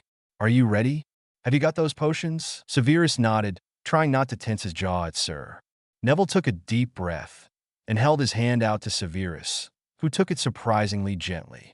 Neville blinked, then murmured the short Latin phrase he'd memorized. He felt Severus' sharp inhale, watched from the corner of his eye as Severus' eyes darted around, taking in everything. They were only in a narrow side hallway, but it was like Severus was a child at a carnival already. Neville tried not to snort at the thought of how he'd handle the Great Hall in the middle of a meal. Merlin, he's going to hate this. Neville stepped towards the door, tugging Severus after him. He felt Severus' stride falter, felt him suddenly grip Neville's hand hard enough to hurt. He guided them to an out-of-the-way spot, nudging Severus to lean back against the wall to steady himself. Severus was scrambling at his robe, trying to get to his potions vials tucked inside. It was a testament to how overwhelmed he felt when Neville reached over and tugged them out for him, and he didn't protest. Severus quickly downed the headache reliever and calming draft, hands trembling. Neville made sure to give him as much privacy as he could, pointedly not looking at him. He could feel Severus' crushing grip starting to make his fingers go numb, but he held still. Out of the corner of his eye, he could see Severus' magic whipping and crackling, as if he were in the middle of a duel or something. After a long few minutes, and clearly under the influence of the potions, Severus relaxed fractionally, then a little more, breathing, steadying, and grip loosening, magic calming back to more like its normal state. Not all the way there, but significantly better. Neville turned to watch in surprise. "How are you doing that?" he whispered, making sure nobody could overhear two disembodied voices chatting nearby. Severus took a slow breath. "A clemency. I'll teach you," he said a little shortly, clearly concentrating hard on whatever he was doing. A minute later, he gently tugged Neville's hand, leading him back out into the hallway. They stood quietly for a few minutes, Neville waiting patiently for Severus to compose himself. He blinked when he looked down, realizing they were still holding hands. It was sort of nice, actually. He usually didn't really like people touching him too much, preferred to keep a little distance. But with Severus, he'd already hugged and cried on the man, so holding his hand didn't seem like a big deal, while at the same time feeling like a big deal. "Thank you, Neville, for sharing that with me," Severus began quietly. "I can see how such a gift could also be a burden." He paused, considering Neville carefully. Neville tried not to blush under the attention. "I think we have much to discuss. However, I'm afraid I need a little time to reorient myself. Shall we reconvene tomorrow in your detention lesson?" Neville nodded. "I'm impressed you didn't need the stomach soother. You did better than I have on occasion." He huffed a laugh, missing Severus' quickly smothered concern. "Sounds good. I'll see you then. Get some sleep, Neville. We'll talk tomorrow." Chapter 35. Chapter Summary. Severus and Neville's relationship develops further. Severus and Draco meet an elf. Severus paced back and forth in his living room, mind turning the same question over and over. Why had Lady Longbottom never taught her grandson and heir the basics of a clemency? He was consciously tamping down the anger burning in his chest at the thought. A clemency could help the boy so much in handling his gift. But even if he didn't have the gift, surely like any decent pureblood, he should be taught to protect his mind. Why on earth was such a basic part of his upbringing neglected? Severus had begun having him meditate a while ago, but he thought he'd be teaching the boy more advanced techniques. It had taken a curious question from Draco about what Neville's mindscape looked like for anyone to realize that Neville had just been sitting there breathing quietly and letting his mind drift. Instead, his plans had been hastily revised to teach Neville the basic building blocks of a clemency, and to his relief, Neville seemed to be picking it up quickly. Even more reason for his confusion about why he'd never been taught before. He was clearly capable. Neville and Draco would be arriving soon for another detention. He resolved to ask the boy directly about it. Neville seemed to appreciate directness and honesty, and had a rather uncanny ability to detect deceit. Sure enough, a quiet knock alerted him to the boys arriving, and he ushered them into his office. "Neville, may I be blunt?" Severus asked without preamble. Neville's posture tensed, and his eyes sharpened as he examined Severus' magic. He gave a reluctant nod. "Are you aware of any particular reason you have not previously been taught a clemency?" Neville's posture, strangely enough, relaxed. "Oh, sure. They think I'm too stupid to learn it." He shrugged, unconcerned. Severus' eyebrows rose involuntarily. Draco gasped. "Wait, Nev, did you learn the whole show people what they expect trick for your family?" he asked, trying to be gentle but clearly disturbed. Neville's relaxed posture gave way to tension again. He avoided both of their eyes, hands twitching in his lap. "It's easier. They expect very little from me if they think I'm stupid. Severus shot Draco a quick glance, eyes telling him to stay quiet for now.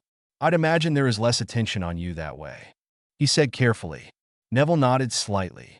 I'd also imagine that learning you have deceived them would be met with difficulty. Neville nodded slightly again, shoulders hunching and the back of his neck reddening. Very well. I will not insist that you turn in work of a caliber I know you are capable of. However, I expect during your detentions that you will submit work to me at the standard you are capable of, and you can continue to submit subpar work to your other teachers in order to maintain your cover. I will not accept you sabotaging your own genuine education. The marks you receive aside, I expect you to actually learn what is being taught in class. Neville looked at him then, confusion written over his face, which gave way to concern a moment later. Sometimes the other boys look through my homework and copy it, he mumbled. I don't want to write anything down and risk them finding it. Severus nodded thoughtfully. We will return to the matter of other students cheating later. Would you accept giving me verbal reports on what you have been learning? Neville nodded, shoulders slumping a little in relief. You clearly are not lacking in intelligence, Neville. I would hate to see your potential wasted because of your family's opinions. Neville blushed a bright red at the compliment. Draco's eyes narrowed as he watched Neville. Secret genus? He mumbled darkly. You can do that spell we've been learning in Transfiguration, can't you?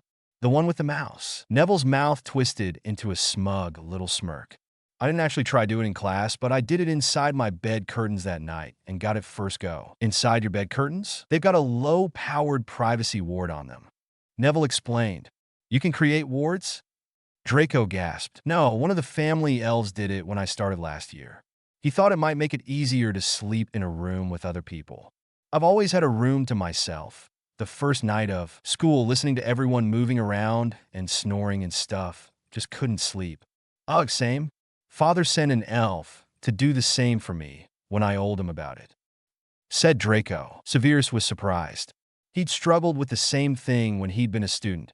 He thought he'd been so clever when he'd learned to ward his bed in his 4th year. Turns out the pure bloods had had it done for them far earlier. Your family sent an elf to help you at school, Neville? Severus asked, surprised at the thoughtfulness. Neville suddenly avoided his eye, cheeks pink. Well, Draco snorted. I forget you don't have any elves, Uncle Sev. Family elves aren't technically allowed in the school, but some families send them anyway. Only for quick things. Having them stay in the school is too obvious. But everyone sort of turns a blind eye when they just pop in or out. Even still, I'm a little surprised that your family arranged for an elf to assist you. Neville sheepishly grinned. Well, they didn't. One of the family elves is rather sneaky. He just comes to school whenever he wants, basically. Draco tilted his head in confusion. How can an elf leave your home without being ordered to? The Longbottom elves are bound to serve the heir. Technically, they don't need to while I'm at school, but technically they aren't not allowed to either. Jaddy was here just the other day, delivering something for me. That's considered serving the heir, so the wards at home or at school don't stop him. Neville paused, giving Severus a nervous glance. Severus met his gaze, a squirm of trepidation in his chest. What does that look for? He asked suspiciously. Well, I suppose it's also considered part of the elf's role in serving the heir to make sure the heir is safe. So, Neville trailed off. Spit it out, Neville. Severus ordered. Try not to sound too harsh and frighten the boy. He may or may not have been watching you. Neville said hesitantly. Severus glared. Your family elf has been spying on me, he said flatly. Neville nodded, ears burning. I told him to stop. Severus took a slow breath. Call him here, please, he ordered. Neville tensed. You can't punish another family's elf, sir. You have to take the matter to the elf's lord or lady and leave punishment to them. There was a hint of steel underlying his words, eyes blazing even as he kept his voice cool and steady. Severus appraised the boy's demeanor for a long second before slowly saying, I do not intend to punish your elf. Call him, please. Neville gave him a hard look, examining his magic before calling in a tight voice, Jaddy. Jaddy popped into sight immediately. Little Master calls? He knows he must not call Jaddy at school. Neville didn't look away from Severus as he replied. He knows you come here, Jaddy. I told him. Jaddy's innocent facade twisted into a smirk. Thundercloud Man and Prince Charming Boy know how clever and sneaky Jaddy is. Little Master must think it's Jaddy's birthday, showing off his skills like this. Draco snorted in surprise and amusement. What a strange elf. Jaddy turned his large green eyes on Draco. Prince Charming Boy is right, he cackled. Can Jaddy show him a trick? No, shouted Neville. No tricks. Merlin's teeth. Don't get me in any more trouble.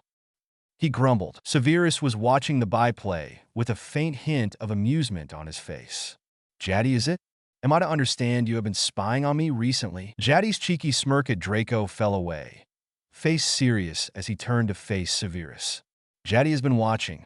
Thundercloud Man spends a lot of time with Little Master. Jaddy has to be sure he's safe. Jaddy hasn't watched for a while now, though. Jaddy has already seen. Enough! Little Master is safe with you. Severus blinked. He hadn't expected to be given a nod of approval by an elf. He also hadn't expected to feel proud at passing the unknown test. He gave the elf a nod in thanks. Does Little Master need anything from Jaddy? Audie says Little Master hasn't used his trunk yet. Does it not work? All right.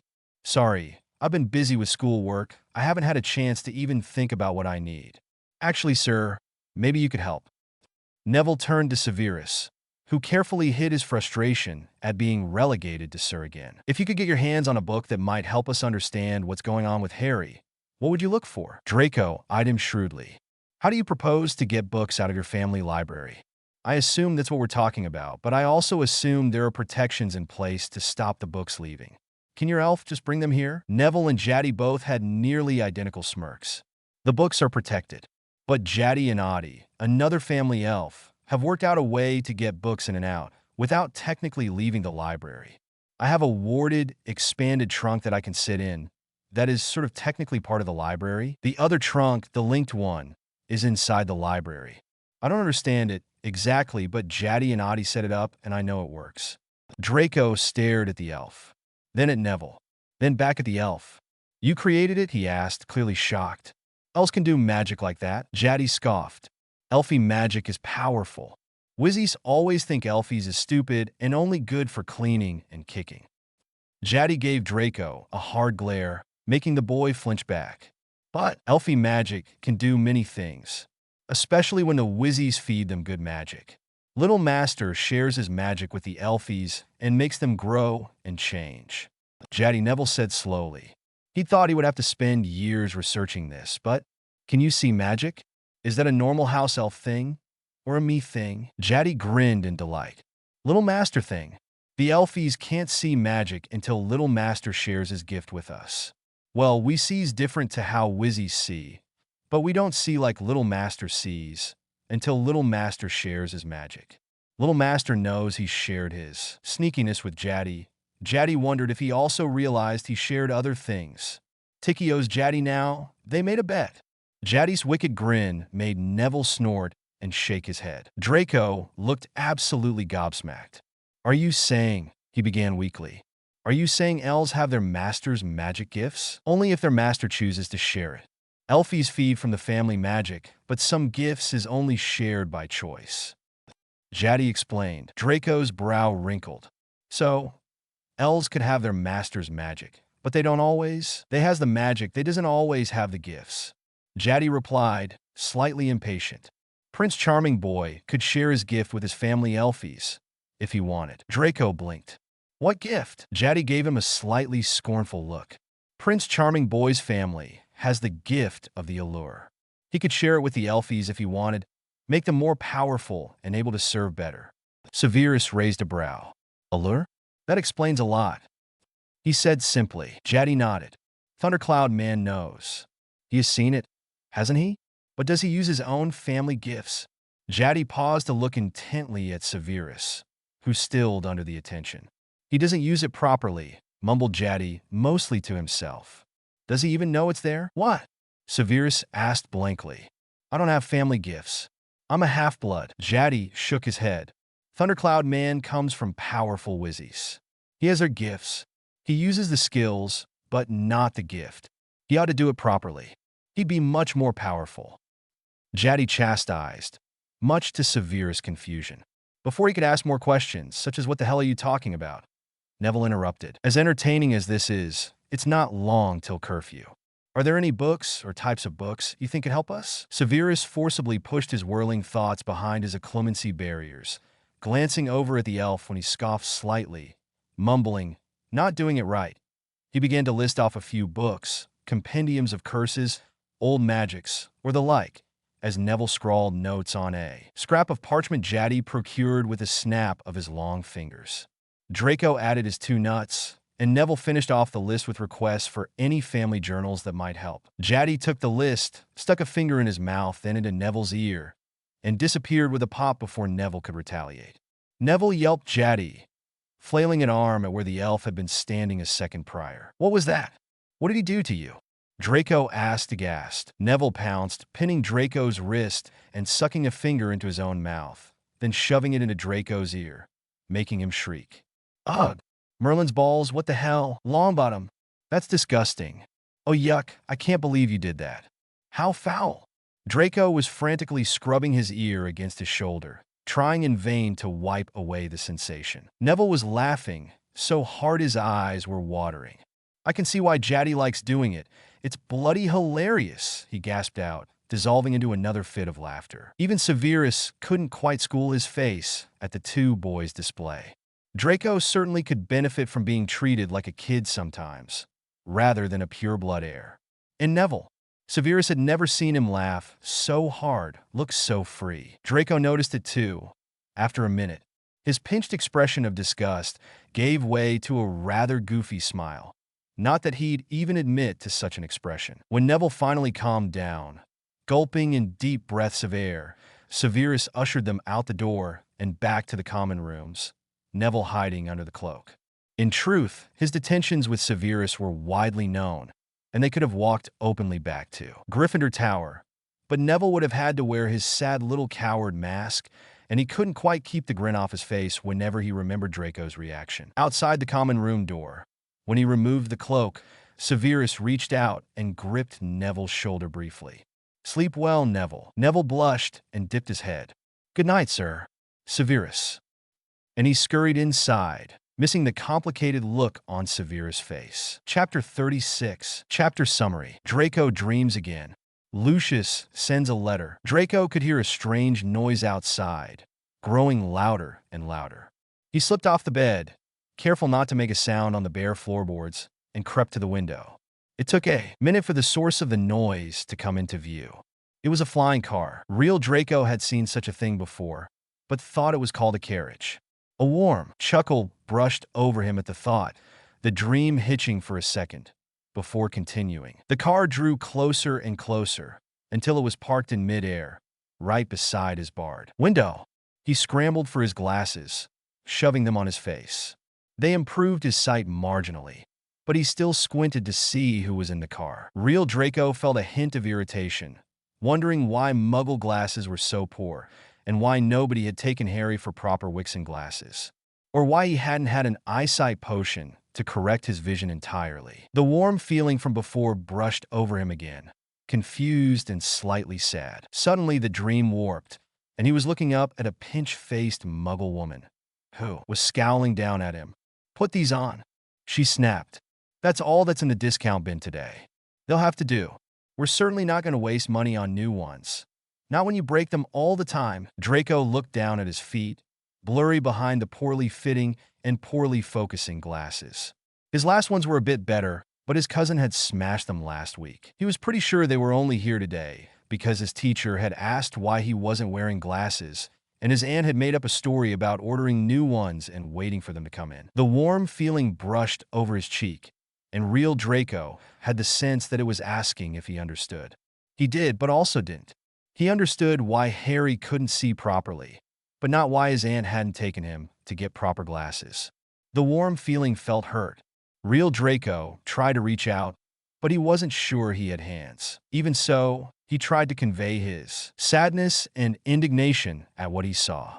The warm feeling brushed his cheek, like a thank you, before the dream warped and he was back in his barred bedroom, staring at the Weasleys, grinning at him from a flying car. Real Draco was shocked that he watched a group of children rescuing another child from what was essentially a cage.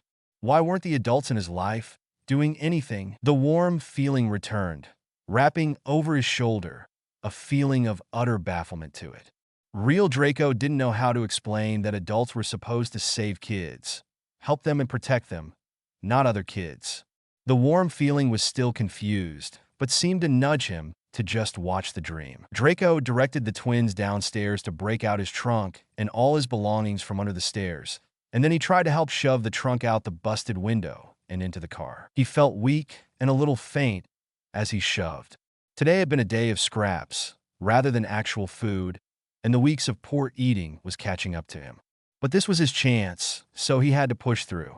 With a final shove, the trunk was in the car. George scrambled up first, over the windowsill and into the car, but his foot slipped and he kicked the side of the house with a loud thump. Just as he did that, Draco remembered his cloak hidden under a loose floorboard. He scrambled back to get it, as he heard his uncle's thundering voice and heavy footsteps thumping across the landing. He hammered on the unlocked door, which swung open with a crash, and Draco yanked the cloak free and bolted. He thrust the cloak at Ron, then scrambled onto the windowsill when his uncle reached him, grabbing his ankle and yanking him back. The Weasleys all grabbed at him and yanked too, and Draco could feel sharp pain in his shoulders and ankle, and in a strange flash of calm, thought I'll have to heal those later. Somehow, he managed to get free of his uncle's crushing grip and half fell out the window. Scrambling into the car, Fred accelerated as he and George laughed, and Ron shouted out the window, "See you next summer, Muggles." Draco wished he'd kept his mouth shut. Ron wasn't going to see them next summer, just Draco. Alone, defenseless. Ron's taunt as they drove off into the sky had added insult to injury, and the consequences would fall squarely on Draco's shoulders when he returned. He held his tongue, not wanting to scold Ron after he'd just come to rescue him, though. "Wicked, right?" Ron said.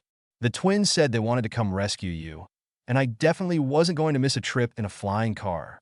How cool was that? We showed those stupid Muggles, right?" Draco tried not to grimace. They weren't random Muggles. That was his family, awful though they were. He caught George's eye in the rearview mirror, and George gave him a strange look, almost pitying. "We'll be back at the Burrows soon, Harry. Mum will be mad that we took the car if she finds out, but we should get back in time to sneak inside, and she'll be none the wiser. She'll be keen to fatten you up when she sees you," said George, voice a little too chipper. Draco tried not to cringe. He wasn't sure what George saw when he looked at him, but he knew it was probably pretty pitiful. "Yeah, you're all skinny, mate. Those Muggles not good cooks, then?" Mind you, the Hogwarts elves' cooking is hard to beat. Nothing on Mum, but still, I bet Muggle food is pretty boring. Draco was conveniently distracted by a flash of white. His heart fluttered with joy when he saw Hedwig swooping close, then dive through the wound-down window and perch on Draco's shoulder, preening his hair. "Hello, girl," Draco murmured. "Glad to see you. Hope you've been all right." Hedwig hooted softly, still preening. Draco stroked gently over her feathers, beyond relieved to know his first friend was safe and well. When the car finally touched down, Draco stared at the strange, lopsided house before him. It was incredible. He'd never seen a magical house before. Were they all this strange and wonderful? Real Draco tried not to scoff. The Weasleys' house was chaotic from the outside. No doubt the inside was equally chaotic. The warm feeling tingled over his shoulder, almost reprimanding. Real Draco felt a little apologetic. He'd seen how Harry had been living. The Burrows certainly surpassed that, he supposed. Draco followed the Weasleys as they crept across the dew-damp grass towards the house. A shrill voice had Draco's heart skipping a beat in terror, then resuming double time. Mrs. Weasley was marching across the grass, shrieking something about a note and the car, and wait till their father got home. Draco struggled to concentrate on the words, though. He was trying to control the panic swamping him, making him ears ring and chest tight. Mrs. Weasley was furious. "And Mr. Weasley?" Draco tried to control his breathing, following the group and keeping a wary distance from Mrs. Weasley as her tirade continued. When she suddenly spun to face him and grabbed his arm, he felt his vision go blurry at the edges and the ringing in his ears reach an almost unbearable volume. He felt arms wrapping too tight around him and his face crushed against her ample chest. His own arms hung limply, his entire focus on dragging in another breath. "Come on, Mum. You're embarrassing him. And us," whined Ron. Draco felt Mrs. Weasley stiffen, then squeeze even harder. He felt like she was going to crush him, panic clawing at him as he struggled to hold still, not fight her off. "Nonsense. Everyone likes a hug. And don't you be telling me what to do." Ronald Weasley. "Everyone inside right now," she demanded, and finally released Draco, who felt his knees wobble slightly. Fortunately, nobody seemed to notice, and he hastened after the other boys, inside a crooked door and into a warm, bright, chaotic kitchen. Draco was amazed at the casual household magic. Dishes being washed and laundry being folded, and a broom sweeping the floor, all without anyone seeming to direct them. But at the same time, he was shocked at the chaos and busyness and layers of dust and grime that hung around the edges of the room. His aunt would have a fit if her kitchen had ever been in such a state. Draco hit a shiver at the thought of the consequences he would face if he was. This slapdash about cleaning. He watched from the corner of his eye as the self-scrubbing brush ignored the sauce spilled on the outside of the large pot, only cleaning the inside. The broom wasn't trying to reach under the table or the stove, just repetitively moving over the same little area.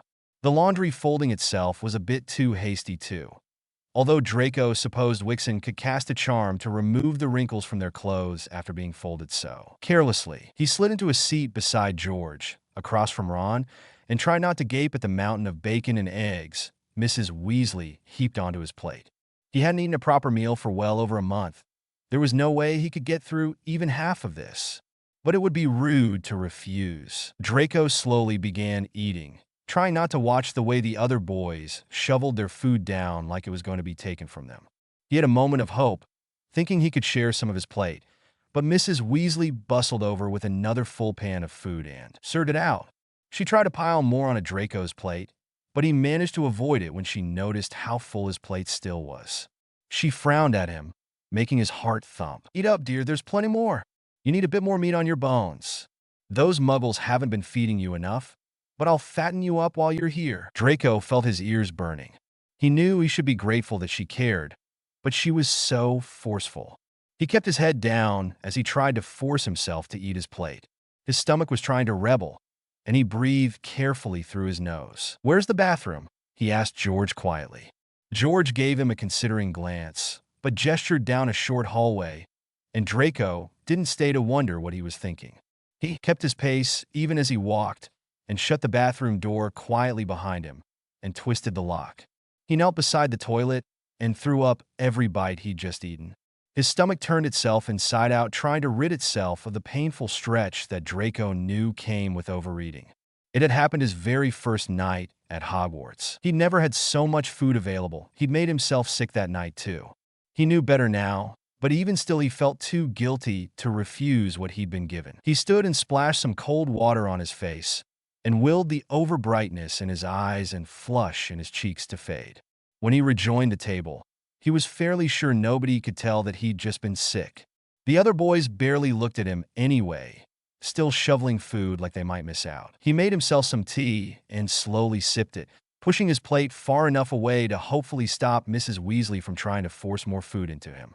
His stomach was still aching a little, but at least it wasn't stretched to bursting anymore. Real Draco could feel a burning something in his gut.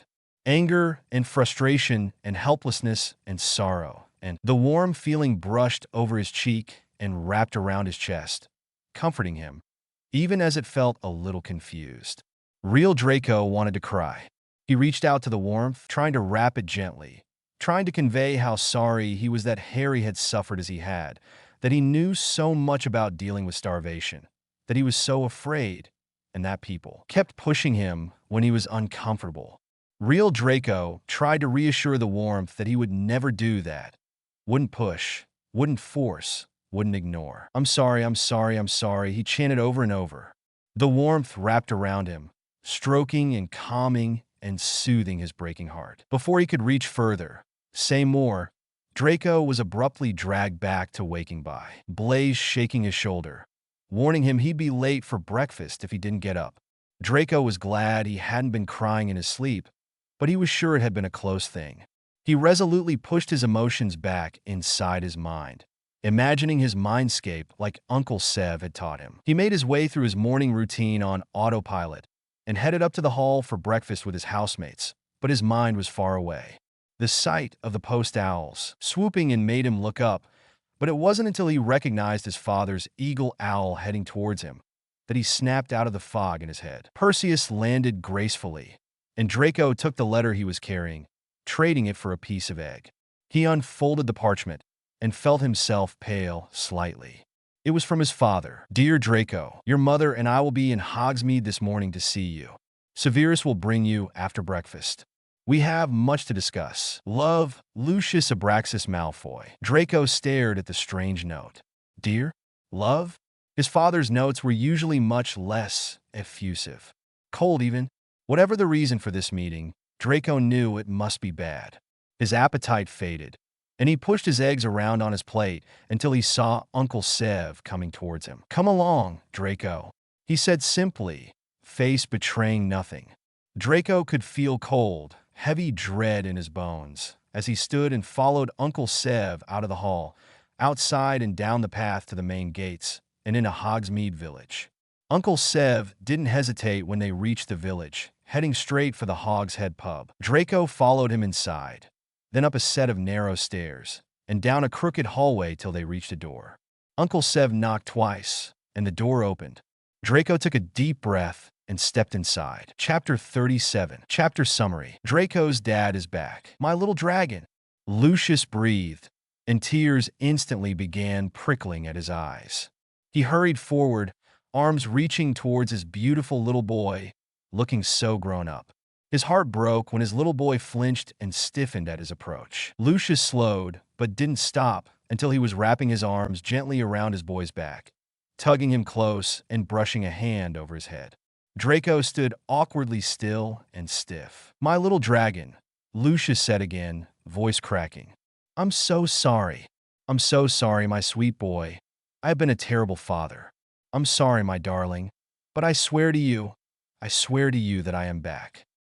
Lucius' tears flowed freely down his cheeks as he held Draco at arm's length to look him in the eye. Draco looked utterly bewildered, but his eyes held a spark of hope. "My lovely boy, look at you. You look so grown up. I haven't truly seen you for years. It has been years. Your dear Uncle Sev found compulsions on me that were twisting and choking at me, making me not who I am. My darling boy, I am so sorry for how I have treated you. Your mother says I have not hugged you in years.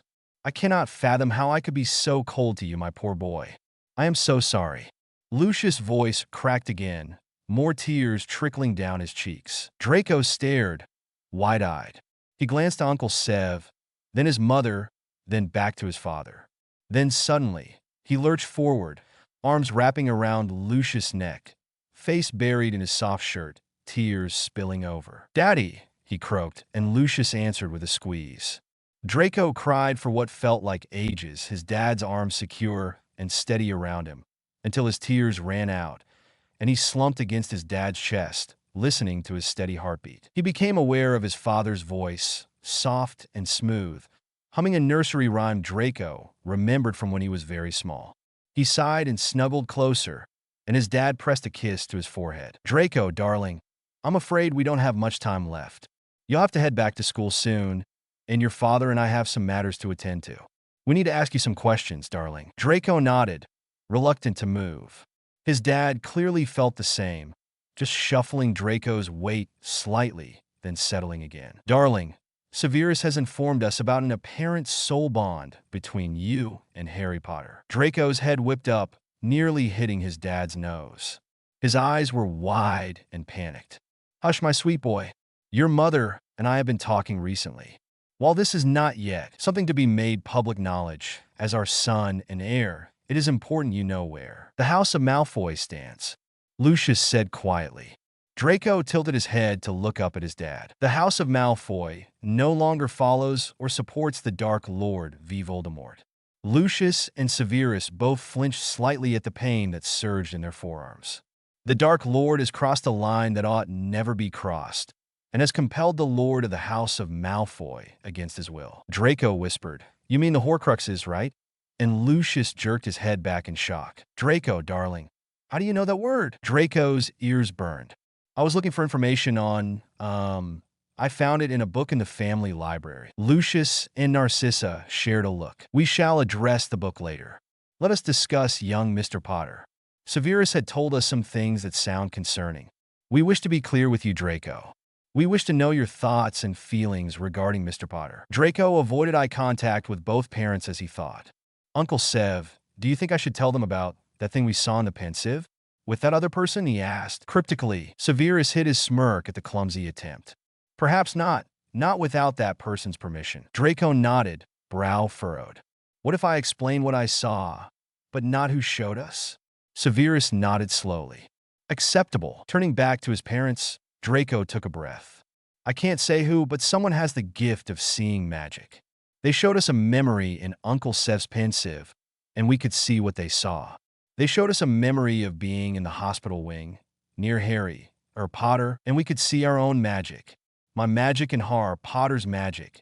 They fit together, like they were meant to be together. Whenever I'm near him, I feel like I'm whole, and when we're apart, it feels like a hole in my chest, tearing and dragging at me until I go back and see him again. Draco's face was aflame as he spoke, nearly babbling, anxiety building in his chest. Thank you for being honest, darling. Let me clarify if I may. Draco, do you welcome this connection? Or do you wish for it to end? Draco's eyes widened. He hesitated but shook his head firmly. No, I welcome it. I don't want it to end. I want to protect him. To help him. He needs help, Daddy. He whispered the last part, heart clenching in his chest. Lucius' hand brushed over his head, lips pressed to Draco's temple. Very well, my sweet boy. Your mother and I have already begun planning with the goblins to test this bond and use it as grounds to remove Harry, from his current guardians, whom Severus has assured us are unfit. Draco looked at his dad in shock. Really? They are definitely unfit. But I'm not sure the Weasleys are right either. Not just because they're Weasleys, they don't make him feel safe. They push him too hard and don't understand him. Weasleys? What on earth do they have to do with this situation? Lucius asked blankly. Draco blinked. Who else could adopt him? Us, darling. We would take guardianship of Harry on the grounds of having unsuitable guardians and being soul-bound to you. The goblins have already assured us there is precedent. We don't expect a difficult fight. Apart from the headmaster trying to stick his nose in, at least. Draco gaped. We could? Lucius smiled gently. Yes, my little dragon. This is not to be shared with anyone yet, though. Revealing our hand too early could be disastrous.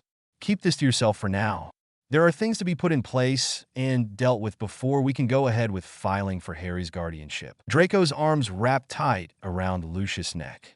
Lucius could feel his son's unsteady breathing and a wet patch soaking into his shirt again. My apologies, but we must go, Draco.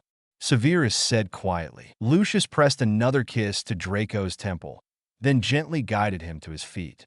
We shall write, darling, and see you again soon.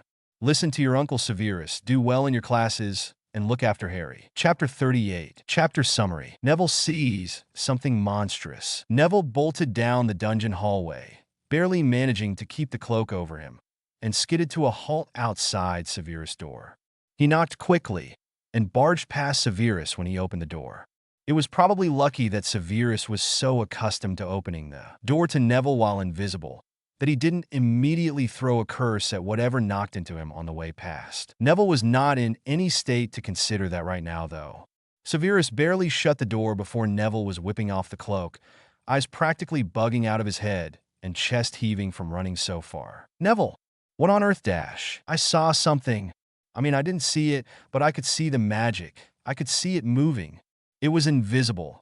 It was out of sight, but I could still see the magic. He gasped. What are you, Dash? Severus was interrupted again by a silvery figure fading in through the wall. Dumbledore's voice came from the mouth of the Phoenix Patronus. Another student had been attacked. Please ensure all students are in their dormitories and accounted for. Dinner will be sent to the common rooms. Severus blanched, but Neville gestured wildly at the fading Patronus. See, he exclaimed. I saw it. Not it, but I saw where it was. but not where it was, but dash. Neville, barked Severus. Take a breath. Think of your mindscape. Better. Let this panic fade. Let your mindscape take care of it. Her could see Neville's shoulders relaxing, breathing slowing down to a normal rhythm. Tell me again. What did you see? I couldn't see whatever it was, but I could see its magic as it moved. How is that possible? I think it was inside the wall. I can see magic that is just out of sight, but not by much. Like, I could see you on the other side of the door, but not in another room, depending how far away. The room is, I suppose. I could see the thing's magic moving along on the other side of the wall, about head height. Then it disappeared, I assume no longer following the wall. Then I heard screaming coming from another hallway, so I ran down here to tell you. Before you say I shouldn't be running around the castle by myself, if I can see the thing's magic, I can avoid it. Be that as it may, I would prefer you not tempt fate. What did the magic look like? And what size? Huge. Really long, like snake long, I think. Long but not wide or tall. And I don't know exactly. It sort of sheds sparkles behind it, which powerful magical creatures sometimes do. So not a regular snake, a magical breed. And, sort of gray and green and brown. Earthy colors, dark shades, but not dark magic. Actually, there was something dark, but it was sort of like Harry's curse. It was part of the thing's magic, but not a normal, healthy part. Something attached to it that is affecting it. Severus nodded thoughtfully. Very good description, Neville. Very detailed. You have narrowed things down considerably. I'll have to do some research, but you have been most helpful. Come, I will escort you back upstairs. No doubt Professor McGonagall will be beside herself to find you missing. If anyone asks, you were serving detention today instead of tomorrow due to a conflict in my schedule. We shall have to forego tomorrow's session to align with the cover story. Neville nodded his agreement, following Severus up the many flights of stairs until they reached Gryffindor Tower, where Neville quickly donned his mask and scurried through the portrait hole, cries of relief meeting his entry. Severus hurried back down to check on his snakes, but knew his prefects were more than capable of managing the students in his absence. As he descended, his mind turned over and over the strange picture Neville had painted. Chapter 39. Chapter Summary. A different kind of dream tonight. The dream tonight felt different. It didn't start out with a memory. Instead, Draco just sort of faded into awareness of the dark, blank space with the warm, glowing light ahead of him. He walked slowly towards it, a smile on his face, even though he wasn't sure he had a face here, or a body. He let those thoughts drift in and back out of his mind and focused on the warm light. He could feel a sense of curiosity reaching out from it, asking a question. Somehow, he knew it was about whatever had happened recently to bring about the change in his mood. His father, his daddy. He let the bright surge of joy and happiness and love and relief well in his chest, making his heart sing. The warm light flared brighter in response, then quickly dimmed in confusion. Draco wasn't sure how to share his own memory, but he tried anyway. He concentrated on the memory of seeing his dad, his apology, his long, firm hug, holding Draco as he cried. He concentrated extra hard on his parents talking about taking guardianship of Harry. The warm light flickered and flared and twisted, clearly confused about how to feel. Draco reached out and tried to project calm towards it, reassuring it that his family would not use this bond as a way to betray Harry. He dragged up old memories of his mom, then his dad, each talking about soul magic, about how significant and rare it was, how nothing ought to be put in its way, how there was no higher truth or cause than to honor the soul.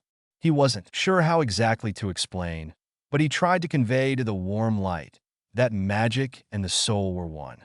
The soul was where magic lived, but magic could also be separate, a living entity. For Lady Magic to grant a soul bond was the highest honor and privilege a wizard could ask for, to twist and pull at the very fabric of fate. The warm light shivered in awe, a sense of surprise and delight emanating from it. Draco grinned, his own soul surging with joy as he watched his soul bonded.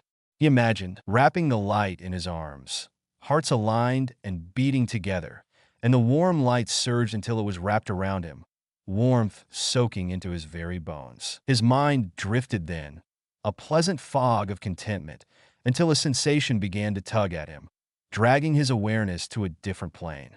The warm light gently withdrew, a soft caress over his cheek. Then he was awake, the phantom sensation making him brush a finger along his jaw, a shy, pleased smile on his lips. Chapter 40. Chapter Summary. Lucius and Severus on a mission. "Come on, it's not much further," urged Lucius, as Severus kept pace behind him. "Have you got the box ready?" Severus nodded, patting the silver-lined, goblin-made box in his robe pocket. They had decided something goblin-made would be best, to contain the Horcrux in case it tried to lash out. At the top of the hill they were climbing stood an old, crumbling manor house. They had watched the property for a few days, making sure they would not be disturbed by muggles or Wixen as they worked. Fortunately, nobody strayed close to the old building, and Lucius and Severus were confident it was time to go in. The front gate squealed as they opened, just far enough for the two men to slip through, then walk up the wide drive, wands at the ready. Nothing hindered their progress, not even the oversized front doors, which opened stiffly but easily enough. They cautiously stepped inside, wands outstretched, and examined the entry hall. It was crumbling terribly, probably the reason no Muggle kids came up here for parties or the like. The floor had collapsed through in several places, and the stench of mold and decay was thick in the air. Lucius raised his small device, an adapted faux glass, altered to show where dangerous, harmful magic lay. He directed it in a wide arc, pausing when it glowed dimly as he held it in the direction of the staircase. The half-collapsed stairs were clearly a death trap, but fortunately, as full-grown wizards, Severus and Lucius only had to cast a couple of quick spells as they hurried up to the landing. Once there, Lucius held up the faux glass again, this time directing them down a hallway, then towards a closed door, glowing brighter the further into the house they moved. With a quick look at each other, Severus flicked his wand, and the door opened.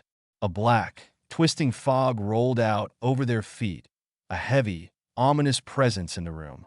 Severus spared a brief moment to be glad Neville wasn't here. If Severus could feel this magic, it would have been completely unbearable for Neville. He pushed the thought aside, focusing on the task at hand. He glanced at Lucius, who had already schooled his face into one of surprise and awe. "My lord," Lucius breathed, "we have looked for you. I cannot see you, but I know you are near.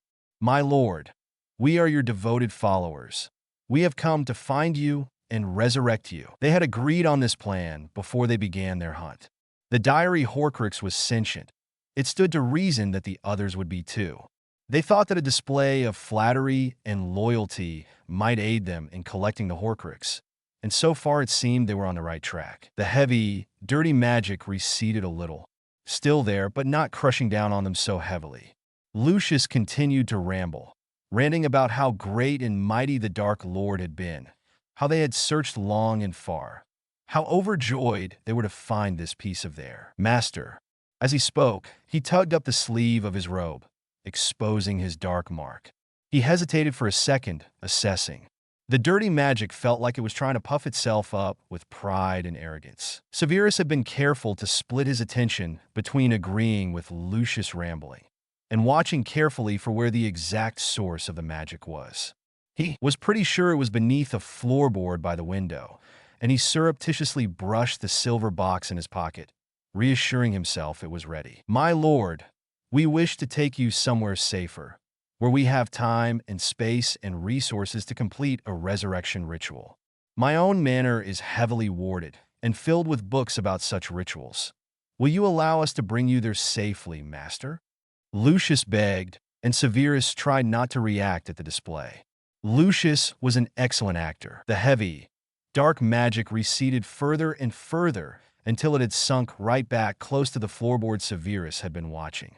He approached slowly, kneeling beside it and gently running a hand along the side of the loose board. "My lord," he murmured, "please forgive me for what I must request, but we have determined it to be the safest option. There are those who would seek to destroy you, so we have devised a way to bring you to the manor undetected. I have a goblin-made box, which will easily fool or detection spells should they stumble upon us." The magic seemed to bristle, then calm again. The loose floorboard lifted itself out of the way, and a large, ugly ring floated up, hovering in the air before drifting closer to Severus. He quickly pulled out the box, trying to make sure his hands weren't shaking and keeping a reverent expression on his face. He gently fitted the lid once the ring was inside, and then tapped it with his wand to stop the lid accidentally dislodging. With a nod to Lucius, they both operated away, landing at a small side gate at Malfoy Manor. Lucius lifted his wand and began a complicated spell of a sort Severus had been unfamiliar with. A thin sheen of sweat was on his brow by the time he nodded to Severus, who quickly stepped inside the wards. Lucius had explained back at the start that the manor wards would not allow such an item inside. At Severus' raised brow, clearly hinting at the sheer number of dark artifacts inside the manor already, Lucius had grown very still and serious. This type of magic is beyond anything the House of Malfoy can accept. He had said, nothing warrants such corruption of the soul. When we collect the Horcruxes, we will have to wait outside the wards until I can pull them down enough to let you inside with it. There's a room we will store them in until we are ready. They made their way now without hesitation down to the ritual room, placing the silver box beside 4 other silver boxes. The diary, the locket, the goblet, which the goblins had been very eager to get rid of, going as far as giving the extremely valuable silver boxes free of charge if the wizards would remove such corrupted, filthy magic from their halls. The diadem was another find by Neville, who could feel something black and choking on the 7th floor. Severus had managed to find the lost diadem in the room of hidden things and had promptly flattered and wooed it inside a box and taken it to the manor. Now the ring was here too, and Lucius and Severus took a moment to pat each other on the back. There was only the snake and the original soul piece left to find. They had decided to wait to destroy the Horcruxes until they had them all. There was no telling if the remaining pieces would be able to feel the loss. If they did, it would become much harder and more dangerous to find them.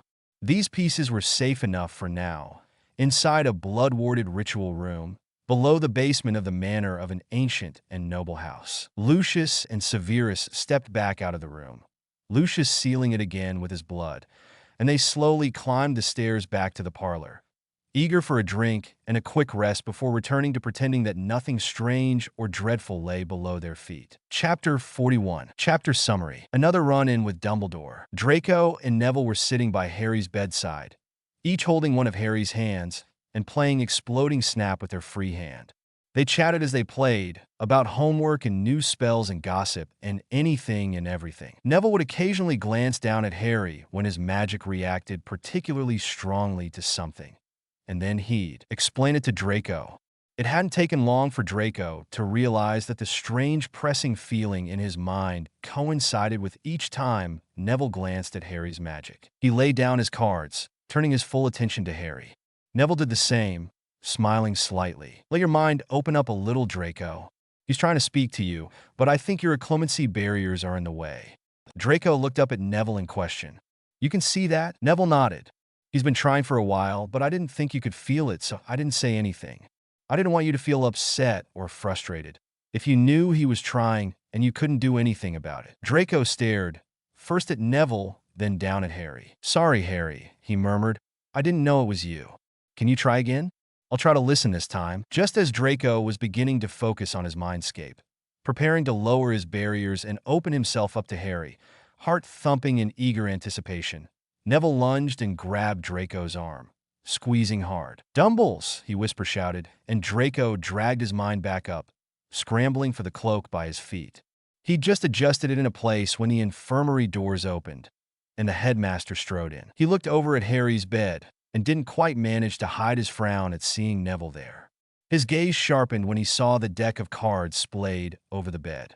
Draco cursed inside his head, but Neville held his composure admirably. He reached across to Draco's hand of cards, flipping one onto the center pile, then did the same from his own hand. He played back and forth a couple of times, before snapping his hand down with a grin. That was from your hand, so your win again, Harry, he smiled, expertly schooling his face into one of simple-minded pleasantness.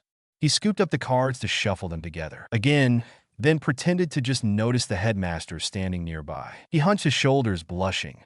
Hi, sir, Mr. Headmaster Dumbledore, sir. He squeaked. Neville, my boy. And how is our young Harry today? asked the headmaster, the hint of cold irritation just detectable if one knew how to look for it. Oh, well, I'm same, I guess, sir. Madame Pomfrey says he hasn't woken up still. I thought maybe he might be bored, so I've been playing cards with him.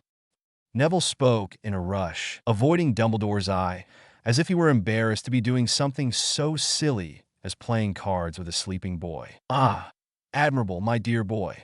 But I do not think our young Harry feels bored. In fact, I do not believe he feels much at all. He is asleep, Neville, and shall remain that way. It is a difficult situation, dear boy, but there is nothing we can do for Harry. I must urge you not to dwell when you have a life to live. Neville hunched further. I understand, sir, he said meekly. Dumbledore watched him for a moment, then continued on to Madame Pomfrey's office. He swept out again a minute later, nodding at Neville as he passed, exhorting him once more to go out and live his life, make friends with other students, and focus on his studies. Neville nodded along miserably, looking cowed. He began to slowly pack his things, scooping cards into their box, shuffling his books back inside his bag, fussing around. Dumbledore watched for a moment in satisfaction, then left. When the infirmary was finally empty, Draco whipped back the hood of the cloak. You're not going to stop visiting, are you? Because I can't always get here. We can't leave him alone, Draco cried. Neville held up a placating hand. Of course not, he said. Turning to Harry, he repeated himself. Of course not, Harry. I've been coming all this time. I'm not about to stop because the old goat says so. He turned back to Draco. This is another part of deception, Draco. Sometimes you have to understand that the person you are trying to deceive will not back down. Sometimes you just have to go along with what they say and keep on with your own plans even more quietly. Dumbledore wasn't going to let up on trying to keep me away from Harry. Arguing would only make him more suspicious and more likely to keep an eye on me. He thinks he's gotten through to me, thinks he successfully shooed me away, so now I actually have more freedom as long as I'm careful. A couple of days of looking sad and guilty, a couple of comments overheard about how I don't think Harry will ever wake up, and he'll move on. In the meantime, we'll have to share the cloak a little more, but otherwise, nothing is actually going to change. Draco's anguished face quickly turned into a smirk. You are a devious little thing, Longbottom. Can't believe I ever thought you were uninteresting. Neville laughed. What a lovely compliment, Malfoy. Truly, I may start to blush, he said flatly. Draco snorted, then tried to muffle his shriek as Neville launched himself forward, aiming to stick his wet finger in Draco's ear. Draco successfully dodged, whipping the cloak hood back up. You know I can still see you, right? But I also think it's less clear like this. You know where I am, but not exactly where my ear is, right? Draco challenged. Neville pouted. You're becoming cleverer than I'd like. Makes it harder to get you. Draco snorted again, rolling his eyes. We'd better go, in case the old goat is somehow monitoring the door to see when you leave. Bihore, see you soon. The two boys walked out side by side, but Neville's step faltered when the doors opened. You're right, he hissed to Draco, hidden under the cloak. The goat had a monitoring spell on the door. Shit, lucky you said we should leave. He might have come back if I took too long. Draco shuddered. We'll have to be extra careful then, until he thinks it's safe. Maybe only Uncle Sev should come up. Let Harry know. Neville nodded decisively. You're right. We should be extra careful. I don't know why he's so set on Harry being alone, but we can't afford to get caught. Can you tell Severus tonight, so he can tell Harry as soon as possible? Draco hummed his agreement, and the two boys split off, heading back to their respective common rooms. Chapter 42. Chapter Summary. Severus, Dumbledore, and Harry in the hospital wing. Severus stepped through the doors to the hospital wing, slower than his usual pace. He felt a strange nervousness at actually seeing Harry. He'd seen so much in Draco's dreams, but he hadn't actually seen the boy in person for quite some time. He took a steadying breath, then walked over to the boy's bed. Harry lay, still and unmoving, fast asleep. The same as last time, only now he looked slightly better. The effects of Madame Pomfrey's nutrition potions and close attention, no doubt. Hello, Mr. Potter, he said hesitantly. This would be so much easier if he could see the boy's magic, if he could tell whether Harry was okay with his presence. Your friends have asked me to tell you that they cannot visit you for a short time. They're concerned about the headmaster's attention. Rest assured, they have not forgotten you. They are merely playing it safe. He cleared his throat awkwardly, unsure what else to say. Should he perhaps apologize for his previous treatment of the boy? Before he could dwell too long, he heard the doors opening behind him. He turned to see Dumbledore approaching, a strange look on his face. "Severus, my boy, what brings you to see our young Harry?" he asked genially, but there was an unmistakable coldness beneath his words, if one knew how to look for it. Severus fixed a sneer on his face. "I have not come to visit the brat. I have a delivery of potions for the store cupboard. I admit I found myself somewhat curious about the boy. Still no sign of waking." Dumbledore shook his head sadly. "I'm afraid he may never wake, Severus. I'm running out of things to try. Perhaps I shall require your more particular skills, if nothing else takes effect." Severus hid his shiver. The old man wanted Severus to use dark magic to try to force Harry awake. Had he been using magic on him already? What did he mean, running out of things to try? Outwardly, Severus held his slight sneer, nodding in acquiescence. "I would have to do some research, Albus. I know of nothing off the top of my head that could be of use in this sort of circumstance." Dumbledore nodded in understanding. "Of course, my boy, of course. I wish it did not have to come to this, but I am afraid we are running out of options. The boy must wake up eventually. He is needed, Severus." The prophecy. Dumbledore trailed off, face on Harry, but Severus knew he was watching him out of the corner of his eye. Severus stiffened as Dumbledore would expect, jaw clenching and fingers flexing. "I am sorry, my boy. I know it is not a pleasant thing to think of, but the fact remains, Harry Potter must be the one to defeat Voldemort." Dumbledore ignored Severus' wince of pain as the name made his mark burn. Severus clenched his jaw harder, nodding once. Dumbledore's head jerked to one side, listening to something only he could hear. "I'm afraid that is my Floo alert. I must go, my boy. Let me know if you find anything that might help up to wake the boy." And with that, Dumbledore strode from the room, cloak billowing behind him. Severus watched him go, standing stock still near Harry's bed. Once the doors closed, he whipped out his wand and quickly cast a series of detection charms. He grimaced as he found an eavesdropping charm on the jug of water on Harry's bedside table. He left it in place, lest its removal alert Dumbledore. He leaned down very close, whispering quietly in Harry's ear, too quietly for the charm to detect. "Do not fear, Harry. We have plans in the works, plans to keep you safe. I know you can communicate with Draco in your dreams. If something changes, if you feel unsafe, tell Draco, and he will tell me." Severus straightened, smoothing his robes, and gave Harry one last glance before heading for the store cupboard to drop off his potions. He didn't linger. Afterwards, marching straight out the door and back down to his dungeons. He had to warn Draco, make sure he knew to come find Severus at any time if Harry tried to communicate with him. Chapter 43. Chapter Summary. Detention tutoring time turns into more bonding for Severus and Neville, and Draco tags along too. Once again, Neville was waiting behind after potions class, head bowed and posture meek, watching fearfully as his classmates left him behind yet again.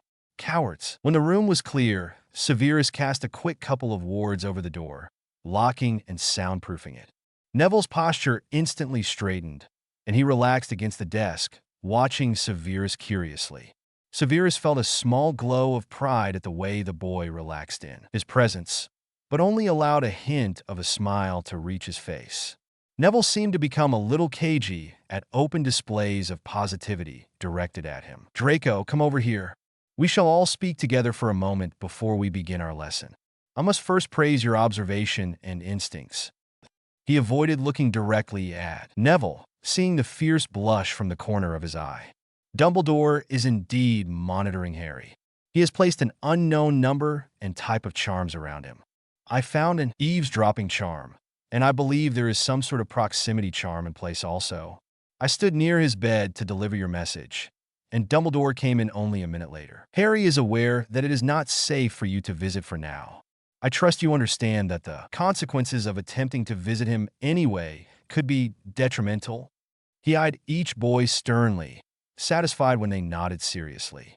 "Good. Draco, I have informed Harry that he must communicate with you if he feels unsafe in any way, and you in turn must come to me at any time, day or night, to let me know." Draco nodded, face paling slightly. You think Dumbles will try something? I think perhaps he already has, but I do not know for sure. Hear me when I say this, boys. Do not attempt to investigate. The headmaster is a powerful, influential wizard.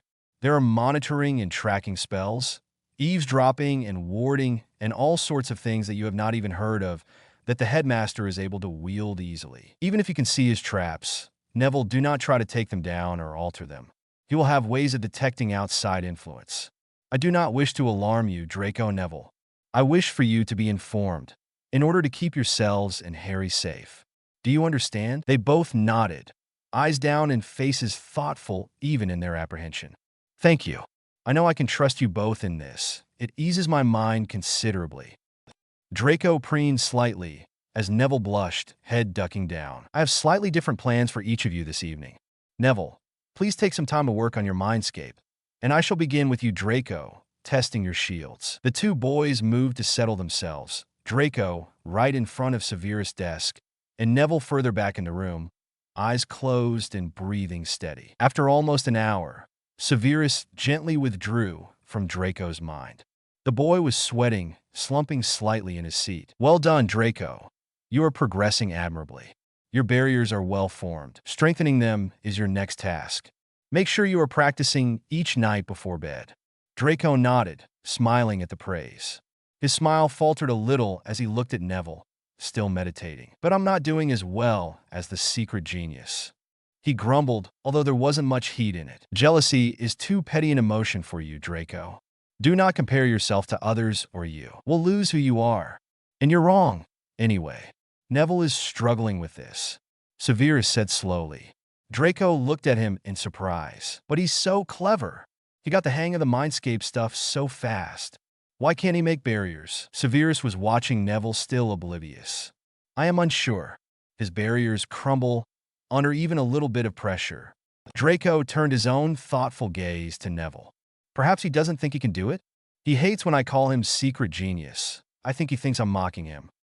Draco looked a little perturbed, like he wasn't sure how to convince Neville that he was serious. Understanding lit Severus' face. I think you may be on the right track, Draco. He cannot see his own magic. Perhaps he believes he is not magically strong enough. Go into my sitting room, Draco. Neville, and I will join you.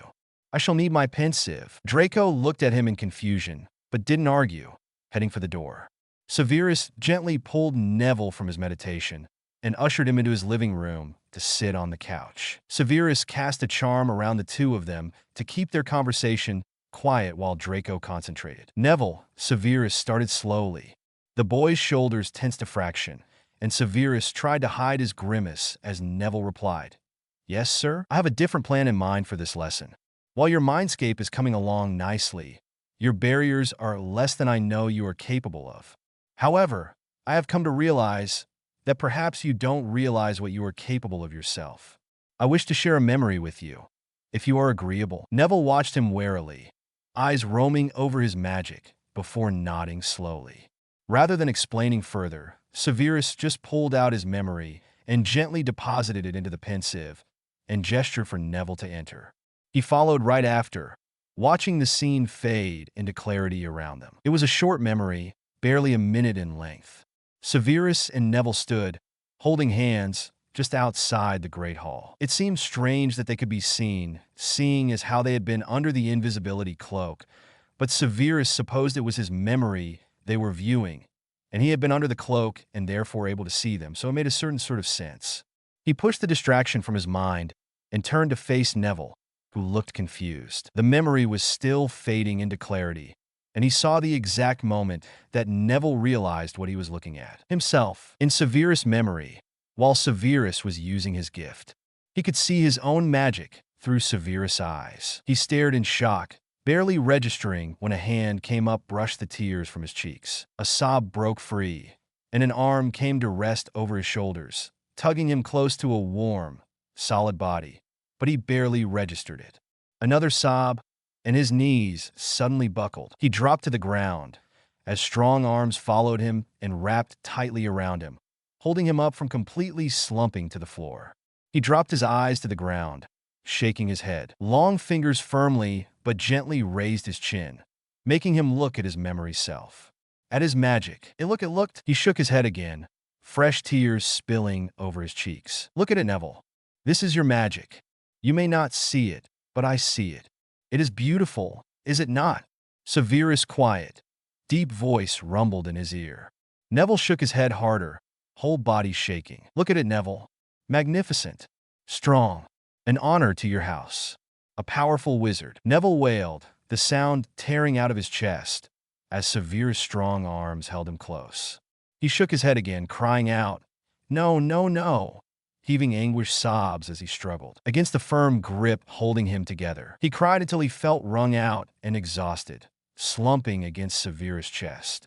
He slowly became aware of Severus' voice, murmuring to him, "Hush, dear boy, it's all right, you're okay, just breathe, just take a breath, you're all right, Neville, hush now, I'm here, it's all right, darling, come on now, let it go, just breathe." The steady litany rumbled into his ear, made Neville slump further, energy sapped, ears burning, shame and guilt and a cautious spark of something hopeful, all whirling and rushing through him. He heaved a sigh, and Severus shuffled his grip. "Back with me," he murmured, and Neville gave a slight nod. He prepared himself to move, but Severus' grip didn't change, didn't release him. A fresh tear ran down his cheek, and his breath hitched again. "It's all right, darn Neville. Just focus on your breathing for a minute. I'm sorry. I should have prepared you, warned you. Forgive me, Neville. I did not realize this would be so difficult for you." Neville let out something between a sob and a laugh. "Sorry, He took a deep breath, then another, trying to steady himself. Severus' arms stayed wrapped around him, and he hesitantly shuffled himself a little more sideways, leaning against Severus' chest. Part of him wanted to just block everything else out, just stay here, basking in the warmth and solidness of this hug. More tears trickled down his face, as he thought again of how there was nobody else to hug him in his life. He burrowed his face into Severus' neck, as if by hiding his face, he could hide himself entirely from the world. Severus' long fingers stroked through his hair. "Oh, darling," Severus whispered, so quietly Neville thought perhaps he hadn't meant to say it out loud. Darling. What did that mean? Why would he say that? Neville shifted his face, moving so he could see Severus' magic. It felt like he was inside it from this position, like the magic was stretching out to cover him and wrap around him. It glowed and flickered and brushed along his skin. It felt welcoming, kind. Neville's breath hitched. It felt like what he saw when he saw fathers with their children. Maybe not quite as strong, not quite as steady, but similar. The way it moved, the way it wrapped over him and covered and sheltered him, the way it glowed with pride and fear and love. Neville pulled back, eyes meeting Severus in shock and wonder. Severus held his gaze steadily. "Will you tell me, Neville?" he asked, and Neville took a minute to get his brain back on the right track. "Will you tell me why that was so difficult for you?" Severus' voice was gentle, not pushing, waiting for Neville to decide. It was not a hard decision, not after what he could see in Severus' magic. Okay, maybe it was still hard to say it out loud. Neville took a slow, deep breath. "My family thought I was a squib. They hated me because I couldn't see my own magic. I thought I didn't have any, or if I did, that it was so weak that it was hard to see, like a charm that's about to fail. Only a whisper left. I just learned to accept it. Eventually, I realized that I did have magic, and I must just not be able to see it. I try not to think about it. But then you," he broke off, voice wobbling. "Then I showed you irrevocable evidence that not only do you have magic, but that it is powerful and bold and brilliant," Severus said quietly, and Neville huffed a wry laugh, shaking his head slightly. Severus gently directed his head to look at their memory cells again, and Neville reluctantly let him, gasping as he looked at himself again. More tears gathered in his eyes as he looked. His magic did look powerful, deep forest green, draped over his shoulders like a mantle. Sparks of silver and gold trickling down, looking like raindrops catching the light as they flowed. Rolls and curls of magic, flowing over his shoulders and down his back. "Magnificent," Severus said again, and Neville didn't argue. It wrapped protectively over him, like it was holding him, like it was more sentient than some people's magic. Maybe because he was so aware of how magic looked that his own grew and developed differently. He stared, cataloging every detail he could, awestruck at finally seeing himself. After a long time, he dragged himself back to awareness. He glanced back at Severus, still holding him, and blushed. Severus gave him a gentle squeeze. "Do not be ashamed or embarrassed, D. Neville. I am only sorry I did not think to show you this sooner." Neville ducked his head, mumbling. His ears looked like they might spontaneously burst into flame. They were burning so brightly. What was that? Neville ducked his head further, the dark blush spreading down his neck and under his shirt. "I wouldn't mind if you called me that," he stuttered, voice barely loud enough to hear. Severus paused for a second, confused. A flash of realization crossed his face, and he blushed a little too. "I didn't realize I was saying it. I'm sorry if it made you uncomfortable." Neville seemed to curl in on himself and just shrugged. "Wait, that's not what you said. You wouldn't mind if I called you that?" Severus faltered. Neville curled tighter, shrugging again. He didn't trust his voice right now, or he would be trying to take it back. He couldn't believe he'd said something so stupid and pathetic. He hunched lower, wishing he could somehow rewind time. Severus could feel the boy slipping away, not physically but emotionally, walling himself off, shutting down. He tried not to make his steadying breath too obvious. "Stop that, darling. Don't hide yourself away again. Please," Neville sobbed, hand flying up to his mouth to stifle it quickly. Severus smiled sadly. "Oh, Neville, I'm sorry you haven't had this. Someone to call you such names. It is not because of you. It is the fault of the adults in your life. I am sorry, darling. You have been dealt an unfair hand, but I intend to do whatever I can to help you. Merlin knows I'm not good at affection, but well, we're sitting here cuddling and I've called you darling twice now. I haven't burst into flames, so I suppose it's safe to continue." He joked, trying to lighten the mood a little. Neville huffed slightly. Three times you've called me that." It was Severus' turn to huff, and more times in my own head. Neville twitched at that, and Severus gave him a little squeeze. "As much as I don't want to rush things, I believe poor Draco may become concerned if we do not return soon. Do you need a moment longer?" Neville hesitated. Can we still, once we're after this," Neville trailed off uncertain. "You wish to know if this might continue once we are out of the pensive?" Severus asked, giving a slight squeeze again for emphasis. Neville nodded. "Of course, darling. Unfortunately, I think we ought to maintain our facades in public, but during our lessons, I believe that Draco ought to be around, just in case. It would not do to have any reason for doubt or allegations of dishonor if I am to go to your grandmother and request for you to come and stay with me during the summer." Neville's brow wrinkled in confusion, and Severus sighed. "You need not concern yourself, darling. For now, please understand that I cannot change my public mask, and we must stick to school rules about having 2 students at all times in the room." Neville nodded, then heaved a sigh. He slowly shuffled himself from Severus' lap, standing stiffly. He hadn't realized how long they must have been sitting on the floor for. He gave Severus an apologetic look as the man stood even more stiffly, but it was waved aside. Back in the sitting room, Draco was pacing nervously back and forth. He surged forward when they reappeared, grasping at their robes. "What on earth were you doing?" he cried. "I was so close to Floo calling my parents and asking for help. I thought you got trapped in there." He sucked in a breath, ready to continue his rant, then caught himself. "Neville? Are you all right?" Neville felt his face crumple at the question, and Draco immediately drew him into a hug. "Sorry," he sobbed. "I thought I was done crying." Draco squeezed him tight.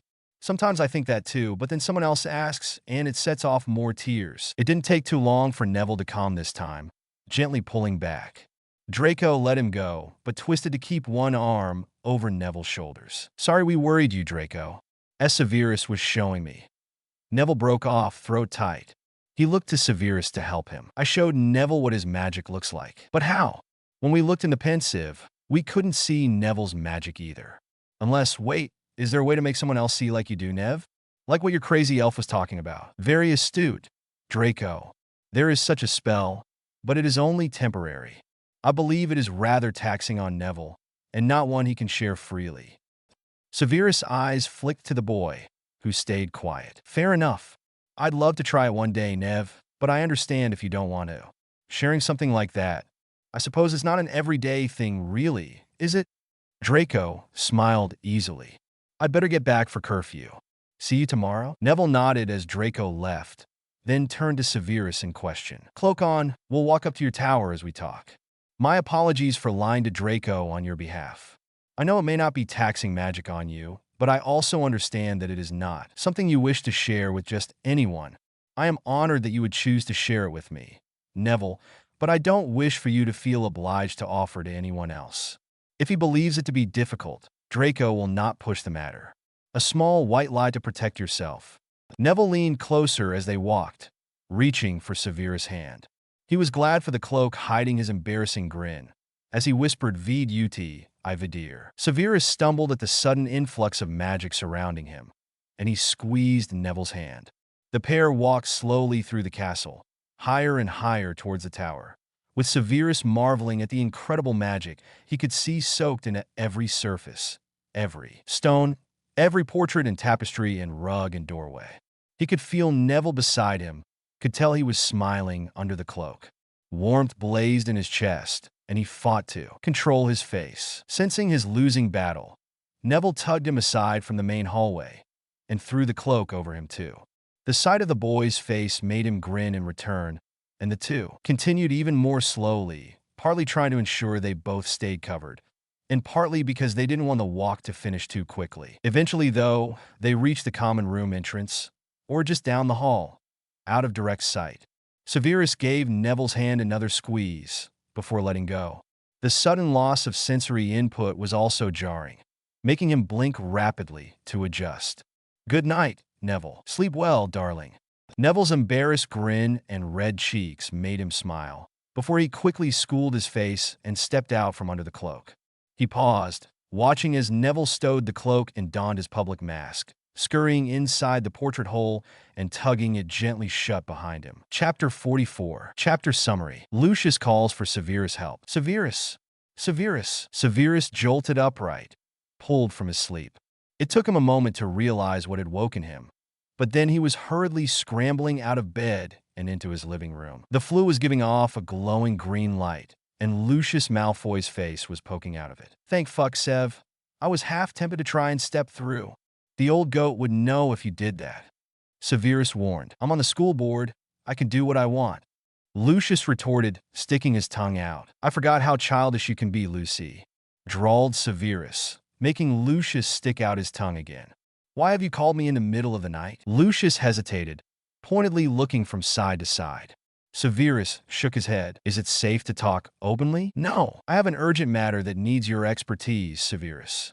You know, Narcissa has been working on improving skill grow to allow it to be used with pain potions. An ingredient delivery arrived this afternoon, but it seems that some of the items were not properly secured and have come in contact with each other. If it were less urgent, I would have waited till morning, but Chisao assures me it cannot wait. Something about bubotuber pus and thistleflower. Severus snorted inelegantly. I'll be right over. Tell her to cast a containment charm over them, individually if possible. Merlin knows that unholy stink lingers far longer than it ought to. Lucius withdrew, and the fire returned to its usual orange glow as Severus quickly dressed and prepared himself to leave. He hurried out of his office, sending a Patronus to Minerva, who was on night duty tonight, who he would be sure not to disturb from her sleep, letting her know where and why he was leaving. Then he made his way quickly down the path towards Hogsmeade and inside the Hog's Head, where he fled to Malfoy Manor. Lucius met him by the Floo, grabbing him arm and dragging him in his wake. Thank fuck, Sev. I left Chisao holding the fort while I came to get you. He's here. Severus felt a cold shiver rack his body. Of course, Lucius and Severus had come up with a plan for this exact situation. The Floo network at Hogwarts was closely monitored, and even a hint of talk about Horcruxes or the Dark Lord or anything of the like would bring Dumbledore sniffing around. So they decided that if Lucius had to contact Severus at the school, they would use the guise of potions. Advice. And if it was truly urgent, he would say bubotuber pus and thistleflower may have come in contact. Dumbledore might not be a potions master, but it would be impossible for anyone who had smelled Neville's potions accident to ever forget exactly what had been mixed. Severus followed Lucius down into the manor dungeons, determinedly pushing down the fear in his heart. A loud hissing up ahead made his heart thump harder, even as he occluded harder. Narcissa was face to face with a giant snake. Nagini. Severus was careful not to stumble at the sight, following behind Lucius. "My lord," said Lucius excitedly. "He is here. We are almost ready. We shall need to lay everything out for the ritual. But then, my lord, you will return in all your glory." Lucius turned to Severus, who was masterfully hiding his confusion. "Severus, we have been blessed by Lady Magic with incredible fortune. Our Lord's final 2 soul pieces are together, and they have sought us out. The other pieces being close together was like a siren call, and the final part of our Lord's soul is here. We are ready to perform the ritual. Come, Severus, let us draw the circles." Lucius was truly an excellent actor. He looked like a slightly deranged child awaiting Yule morning, practically bouncing on his toes as he entered the ritual room. He calmed himself as he began to draw the inner circle of runes, while Severus got to work on the outer circles. They worked silently in tandem, while the huge snake lay coiled in the doorway, Narcissa behind it, both watching them intently. When they finally stood, they swapped places to check each other's work, nodding in satisfaction. "My lord, if you would, please take your place here." Lucius gestured to a point in the circle, adjusting the snake's position slightly, then nodding his approval. Severus had already begun to move the other soul pieces into place, laying their silver boxes at different points in the circle, opening the lids and trying not to react to the strong feeling of wrong building in the room. He was never more glad that he did not possess Neville's gift. He was sure it would make him physically sick right now. Once all the pieces were in place, he and Lucius stepped back to examine the layout. "Severus, I think these pieces need to be swapped." "My lord, did the diadem come after the ring?" The snake raised its head and moved it slowly up and down. Lucius hurried around the circle and carefully swapped the pieces. "My lord, are the pieces now all in order?" Beginning with the diary at the north point and moving as the clock turns. A disturbing yes hiss from the snake's mouth. "My lord!" Lucius nearly bounced on his toes again. "I was concerned your strength was fading. It appears we are just in time. Severus, come over here." "My lord, we must cast enchantments around ourselves, as this ritual is very powerful and will pull together any soul pieces it finds. We do not wish to ruin the ritual by allowing our own souls to be pulled in. There is no telling how that would affect the ritual. It is likely that it would not work. That is all we can be sure of." The snake hissed out a "hurry up" in that strange, unnatural voice, and Lucius and Severus complied, hurrying to draw a runic sequence in front of themselves, creating a half circle in the doorway where they stood, blocking and protecting them from anything inside the room. Lucius had cleverly designed the sequence to allow magic to pass from outside their side into the room, but not back out. With a quick glance at Severus, he raised his wand, Severus doing the same beside him.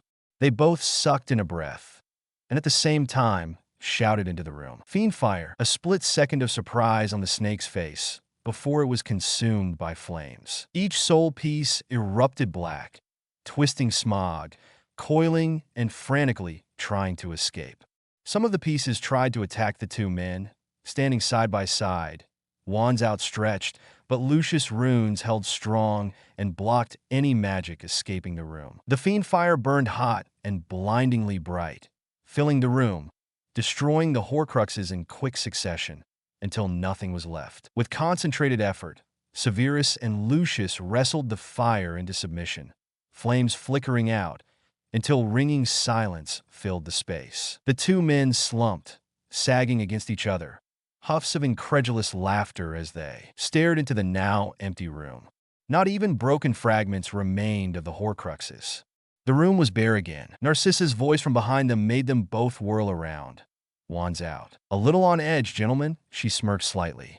"Come along. Time for something to eat, and then rest." She chivied them upstairs, directing them to the kitchen, where they scoffed down sandwiches like they were starved, then shuffling upstairs again to the bedrooms. Severus fell asleep almost immediately in his guest suite, not even removing his boots. He woke a few hours later, Narcissa's voice calling him from the doorway. "Wake up, Severus. You must leave shortly if you are to make it back to school in time for class. Come downstairs, breakfast is waiting.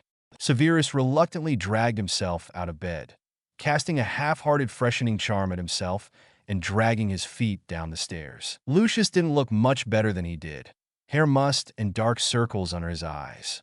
He grinned, though full and bright, when he saw Severus. "How are you feeling after defeating an immortal Dark Lord, Sevi?" Severus snorted. "Like I could sleep for a week, brats be damned." Lucius winced sympathetically. "I can't imagine having to go and teach a whole day of classes after last night. I probably should have warned you that holding 2 runic circles and the fiend fire would be quite taxing. To be fair, I didn't realize myself. Probably lucky, though. Dark Lord's runic circle wasn't the actual dark ritual circle we led him to believe it was." Lucius smirked. Severus raised an eyebrow. "What was it then? It looked like a real circle to me." "It was a real circle, one to encourage an easy birth for a cow." Severus burst out laughing. "What?" Lucius grinned. "I found it in an old book on runes. Traditionally, they were mostly used by farmers to help with livestock or crops, preventing fires, encouraging stock to be docile, that sort of thing. The circle I used looked suitably complicated, and the 2 layers looked dramatic, but it was never going to do anything useful. I thought you realized that when you were checking my work. I had no idea. I could tell if the runes are drawn correctly, but I have no idea if the chains are right. I was just hoping you were competent enough to not make your own mistakes and pick up on any of mine." Narcissa snorted, drawing incredulous looks from the 2 men. "Perhaps we ought to come up with a less ridiculous story to tell people if anyone asks. An almost misdrawn cow circle sounds rather anticlimactic." Severus laughed again, but Lucius looked thoughtful. "I disagree, my dear wife. I mean, obviously we will not share Severus' embarrassing lack of skill in runes. But I think exposing the Dark Lord in as many ways as possible is for the best. He proclaimed himself to be so powerful and mighty, but he defiled his own soul and was easily led by his ego and hubris to his own destruction." Narcissa and Severus nodded thoughtfully. Severus cleared his throat. "I agree. However, I don't think it is time just yet to reveal his death. There is something going on with Dumbledore. I fear exposing our hand too soon will lead to unforeseen consequences." "For Harry?" asked Narcissa. Severus honestly didn't know why he was surprised whenever she came out with information she shouldn't know, but somehow had put together from the barest scraps of clues. "For Harry. There was a prophecy. I did not hear the whole thing, but it has something to do with the Dark Lord's downfall. Dumbledore believes that Harry is the key to defeating the Dark Lord. Well, clearly he was wrong. And prophecies are so fickle and easily interpreted in so many ways. It matters not. The Dark Lord is gone. It matters still," said Severus slowly, "because no trace was left of the Horcruxes, so there is no way to prove that he is truly gone. Dumbledore is nothing if not determined to always be right. He won't give up on his own plans, whatever they may be." "I fear you are right, Severus. There is no more time now to speak on it. You must go in order to get back for classes. We shall all take some time to plan and think. Let us know when you are next available, Severus, and we shall meet again." Chapter 45. Chapter Summary. Severus interrupts Dumbledore. Teaching class after class of foolish children with no regard for their own safety, while magically and physically exhausted, was not advisable, thought Severus bitterly, watching his 4th period class scurry from the room, having just been dismissed early after 4 separate cauldrons exploded. Fortunately, nobody was seriously injured, but Severus was valiantly trying not to grumble under his breath as he marched 3 tiny Hufflepuffs to the infirmary. He was glad this was his last class for the day, but he was planning to grab a pepper-up while he was here anyway. Upon entering the hospital wing, Severus sent the children to sit over to one side and wait for Madame Pomfrey.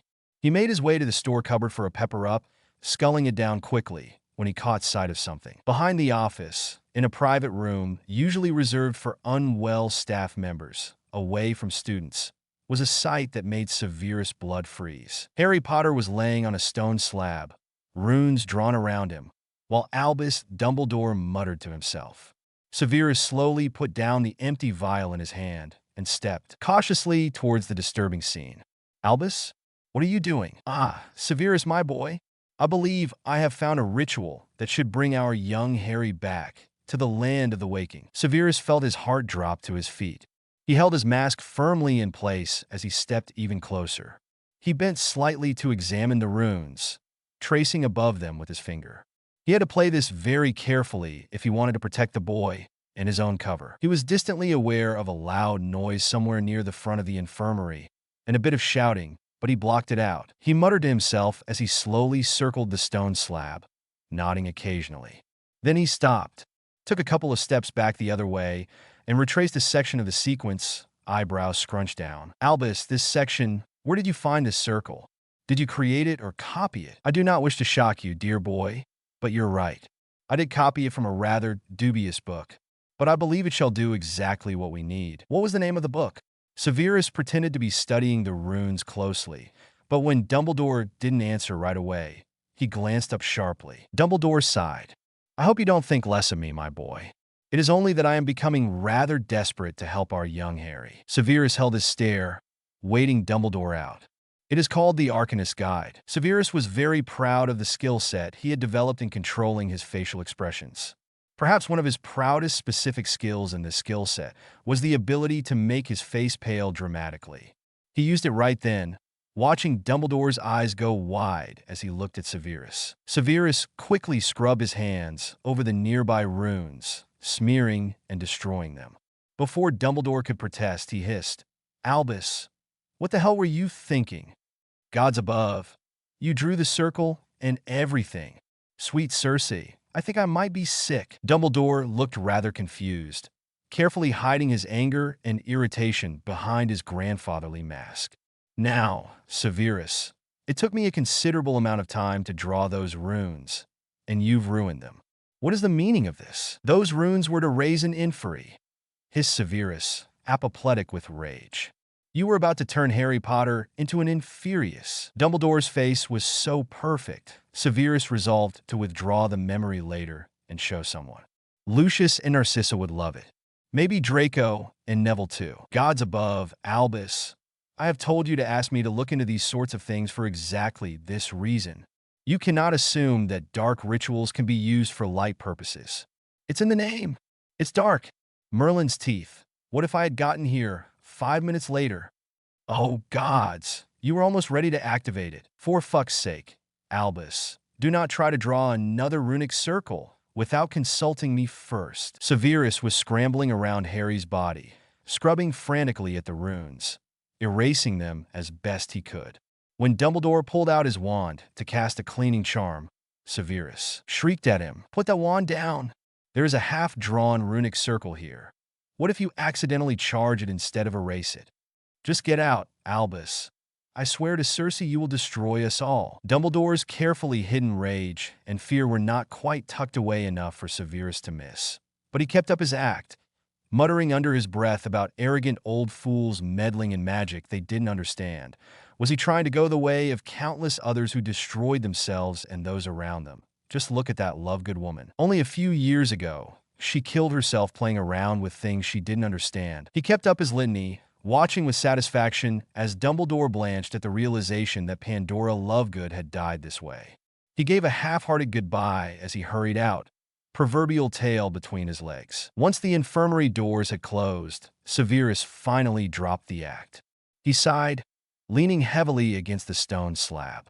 He laid a hand on Harry's shoulder. "Sorry, Harry. You're safe for now. That must have been terrifying for you. Nothing I said was true. Just so you know, that runic circle wouldn't have worked. I just wanted to scare him enough that he wouldn't try again in a hurry. I promise you, Harry, we're working on a plan to keep you safe. Just a little longer." He was interrupted from saying anything further by a blonde-haired missile, launching itself at Harry. Draco wrapped Harry in a tight hug, as best he could when the boy was dead weight, still fast asleep. Draco's face was buried in Harry's chest, sniffling as he apologized over and over. "I'm so sorry, Harry. I tried. I heard you. I tried," he was sobbing. Severus gently tugged his shoulder, prompting Draco to look up at him through teary eyes. "Uncle Sev," he sobbed. "I looked everywhere for you. I was so mad I couldn't find you. Harry was in danger and I couldn't find you, so I just came up here. But you were already here." "It's all right, Draco. Harry is safe for now. Come now, wipe your face. Focus on your mindscape. We don't have long. The old goat will summon me soon. We must hold ourselves together, Draco. That's it. Deep breath and calm yourself. You did well to seek me out, and I understand why you came up here. Even if it was risky, you did well to wait outside the room too. I know that must not have been easy. I am very proud of you, Draco. When you are ready, you must go back to the dungeons. I know Severus held up a hand to forestall any arguments. I know that is the last thing you want to do right now, but leaving will also keep Harry safe. The old goat doesn't know about the soul bond, and he cannot know, not until your parents are ready. Do you understand? Draco nodded miserably, visibly pulling himself together. He laid a hand over Harry's, bidding him a weak goodbye, before turning away to steel himself and march confidently from the room without looking back. Severus felt his heart clench at the sight. These were just children, caught in the machinations of adults, forced to ignore and deny and hide a soul bond. Circe knew how a 12-year-old boy was able to manage it. At least Harry was asleep and couldn't really be caught out. But Draco, Severus marveled at his strength of will. You have been blessed with a very powerful, determined young man, Mr. Potter. I hope when you wake, you appreciate what Lady Magic has granted you in Draco. Severus carefully levitated Harry's limp body, directing him back out into the main hall of the hospital wing. Thankfully, Madame Pomfrey was distracting the other students, and nobody noticed him sneaking the boy back to his usual bed and tucking him in securely. He waited inside Pomfrey's office, and when she walked in a few minutes later, he cast a quick stupefy at her. Another diagnostic charm, and he saw the lingering confundus that Dumbledore must have cast on her. There was certainly no way otherwise that she would let Dumbledore experiment with a runic circle to try to revive one of her patients. One enervate later, and Severus hastily explained what had just happened. Madame Pomfrey was horrified and appalled, and was ready to storm her way to the headmaster's office. But Severus held her back. You cannot let on that you know, Poppy. Something is going on with the old man, and Harry is not safe. There is a plan to make him safe, but it's not ready yet. You cannot act. I have only told you this, so you could be on guard for any side effects or further attempts. If you think something has happened, if you think someone has tampered with your memory or confounded you again, let me know as soon as you safely can. Madame Pomfrey nodded, face pale but determined. The minute your plans are ready to keep young Mr. Potter safe, I want to know, she said fiercely, and Severus gave her a grim smile. I will, he agreed. Chapter 46, Chapter Summary, a series of letters. Neville sees the monster's magic again. Lady Augusta Longbottom, greetings to you and your household. I am writing with what I suspect will be a surprising request. I admit, I myself was surprised at the realization. Nevertheless, I do not consider these matters lightly, and I believe I have discovered some not inconsiderable talent in your grandson. Why undertaking a series of detentions with me for an unfortunate accident in the classroom? Neville has displayed some considerable aptitude for potions. It seems that away from the distractions of his classmates, Neville is quite proficient. Indeed, I believe his potential is great enough that I am writing this letter with a proposition for you to consider.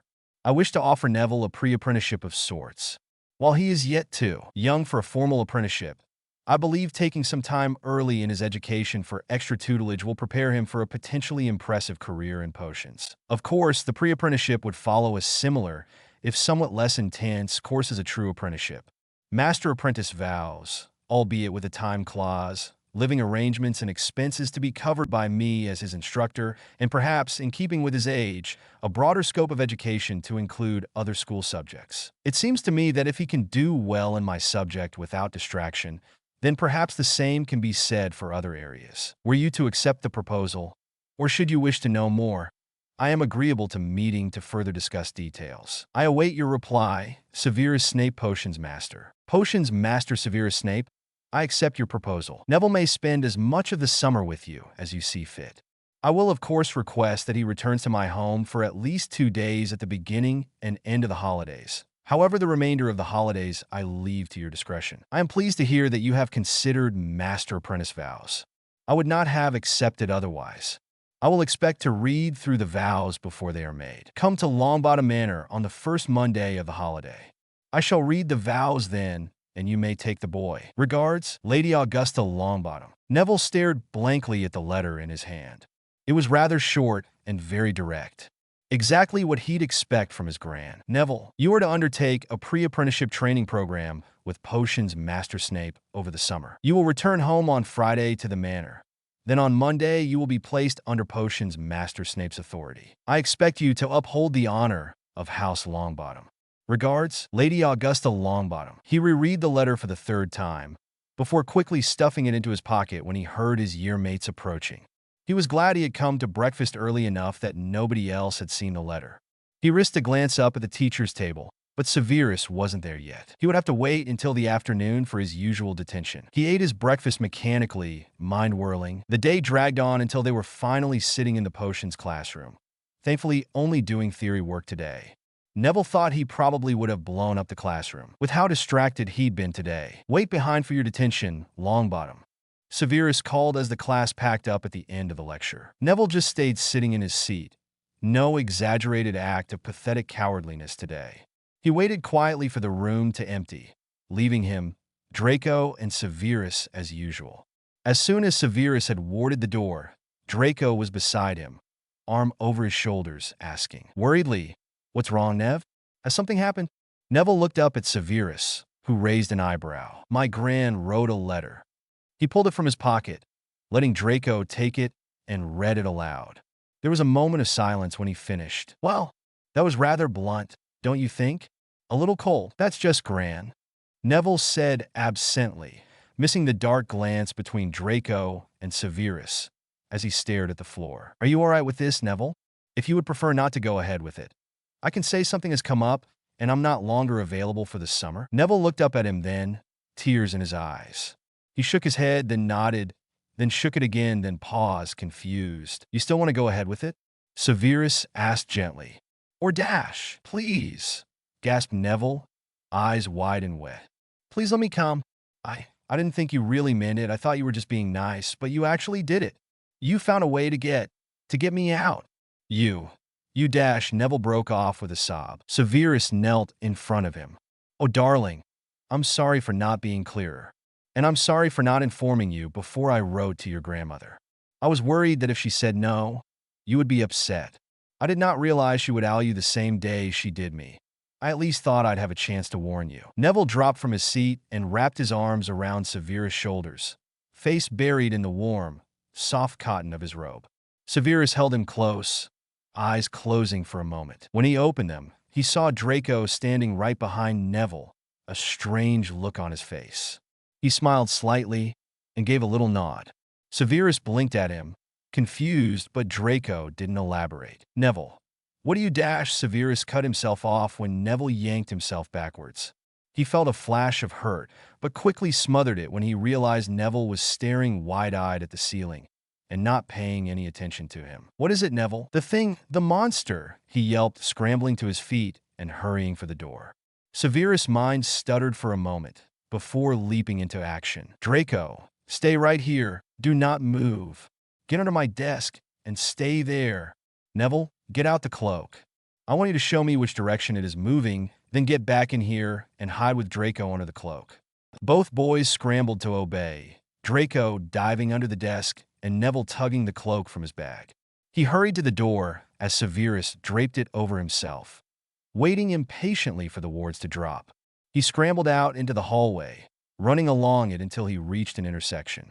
He could hear Severus' panting breaths right behind him. It was getting harder to see, but the faint sparkles the creature was leaving were heading in the same direction. That way, towards the kitchens. But it's in the ceiling, not more than one floor higher than we are now. "Well done, Neville. Back now. Go hide with Draco until I come and get you." Severus tossed the cloak to him and took off. Neville hurried back, thankful not to bump into anyone on his way. He tugged the cloak over his shoulders as he ran, ducking through the classroom door and scurrying under the desk, shuffling the cloak until it covered both boys. He tried to slow his breathing, feeling Draco beside him also breathing fast despite not having run anywhere. "Come on, Dre, let's practice our mindscapes," he said, once his breathing was a little steadier. Draco nodded, closing his eyes, but his hand reached out and gripped Neville's tightly. "Do you think Uncle Sev will be okay?" What if the monster gets him? Neville shuddered and shook his head. No, mindscapes, he said fiercely and squeezed Draco's hand. Draco looked over at him. My mom is a potions master too. If you could come to my house too, if he trailed off, not willing to say it out loud. Neville looked at him, tears brimming in his eyes. He nudged his shoulder into Draco's, then said in a tight voice, Mindscapes. Draco nodded, but kept his weight leaning heavily against Neville, who seemed to take as much comfort in it as he did. They both sat there, breathing slowly, hand clasped and shoulders touching and hearts thumping with fear as they waited. And waited. And waited. Chapter 47. Chapter Summary. Dumbledore is questioned, the students are terrified, and a new ally is discovered. It seemed like an age had passed when Severus finally returned. He looked weary, trudging over to his desk. He sat heavily in his chair and was just about to lean down and talk to the boys when Neville hissed, Someone's coming. He quickly moved, leaning an arm on the desk and resting his forehead in his hand, looking worn out. He raised his head when Dumbledore entered and shuffled his foot to scrape on the floorboards to hide the quick intake of breath from presumably Draco. Neville would have already been able to tell it was Dumbledore before he entered. Severus, my boy. Most distressing, another petrification. He sighed, looking like a weary grandfather. Perhaps it is time to alert the ministry, Albus. We still don't know what is attacking the students. It is fortunate nobody has died, but it is only a matter of time. We cannot keep going like this, Severus growled. Before he could reply, Minerva McGonagall entered. Exactly what I told you after the last attack. Albus, we must close the school. The students are in danger. Dumbledore held up a hand. We will not be closing the school, nor will we be inviting the ministry to interfere. There are other things we can do, other ways to keep the students safe. Perhaps tonight we can have them all sleep in the Great Hall, where we can keep an eye on them. Would that satisfy you both? No, of course not. That would just upset and confuse them even more. Not to mention that they are all in one location if we are attacked again. Dumbledore aside. Then we must just continue as we are, walking in groups, regular patrols, and doing our best to keep our children safe. Severus growled, but a soft tap to his knee made him pause. He kept his eyes on Dumbledore, making his displeasure clear as he concentrated on the X being traced on his knee, over and over. It took him a moment to realize, Neville was telling him to shut up? He blinked, shuffling his position and laying a hand in his lap.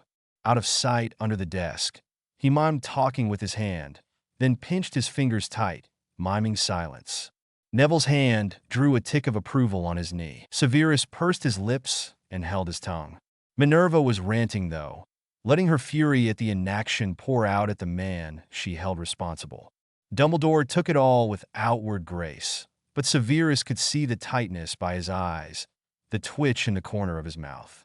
Dumbledore was pissed off. No doubt having two of his more reliable supporters unhappy with him was eating at him. Severus kept his head level, only letting his eyes dip down briefly as he tried to read a note Neville had scrawled on the back of his grandmother's letter. Ask about diary. Severus gave Neville a thumbs down, but Neville shook the note, insistent. Ask about wards.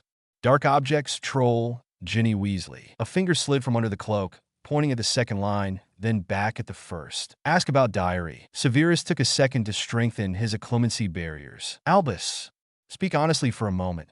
What is going on in this school? Is there a problem with the wards? A troll managed to get into the school last year. I was asked to cast dark detection spells on Ginny Weasley, who had been affected by a dark object while here at Hogwarts. Not to mention whatever the hell happened on the third floor with Quirrell last year that you refused to tell us about. No need to tell him that I've already seen what happened through Draco's dreams. What is going on, Albus? Minerva stilled, watching Severus, then Dumbledore, intently. Dumbledore's eyes sharpened a little, and Severus felt a slight pressure behind his eyes. I have asked you not to do that, Albus. We both know it is not effective on me. Tell us what is going on. Dumbledore's jaw twitched. The wards are not faulty, he said finally. I have no idea what happened to Ginny Weasley, but rest assured I will find out. As for the troll, I believe Quirrell let it in. And as for Quirrell, this is not the right time for that story to be made known. Believe me, Severus, Minerva If I could share it with you, if I could share all of my secrets with you, they are a heavy burden on an old man's shoulders. But alas, someone must bear it, and I would hate to see either of you burdened so.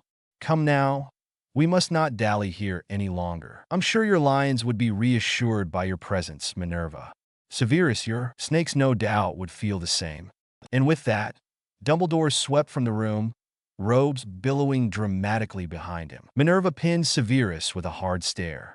We will talk later, she said simply, before also leaving the room. Severus held up a hand under the desk to keep the boys quiet and still a minute longer.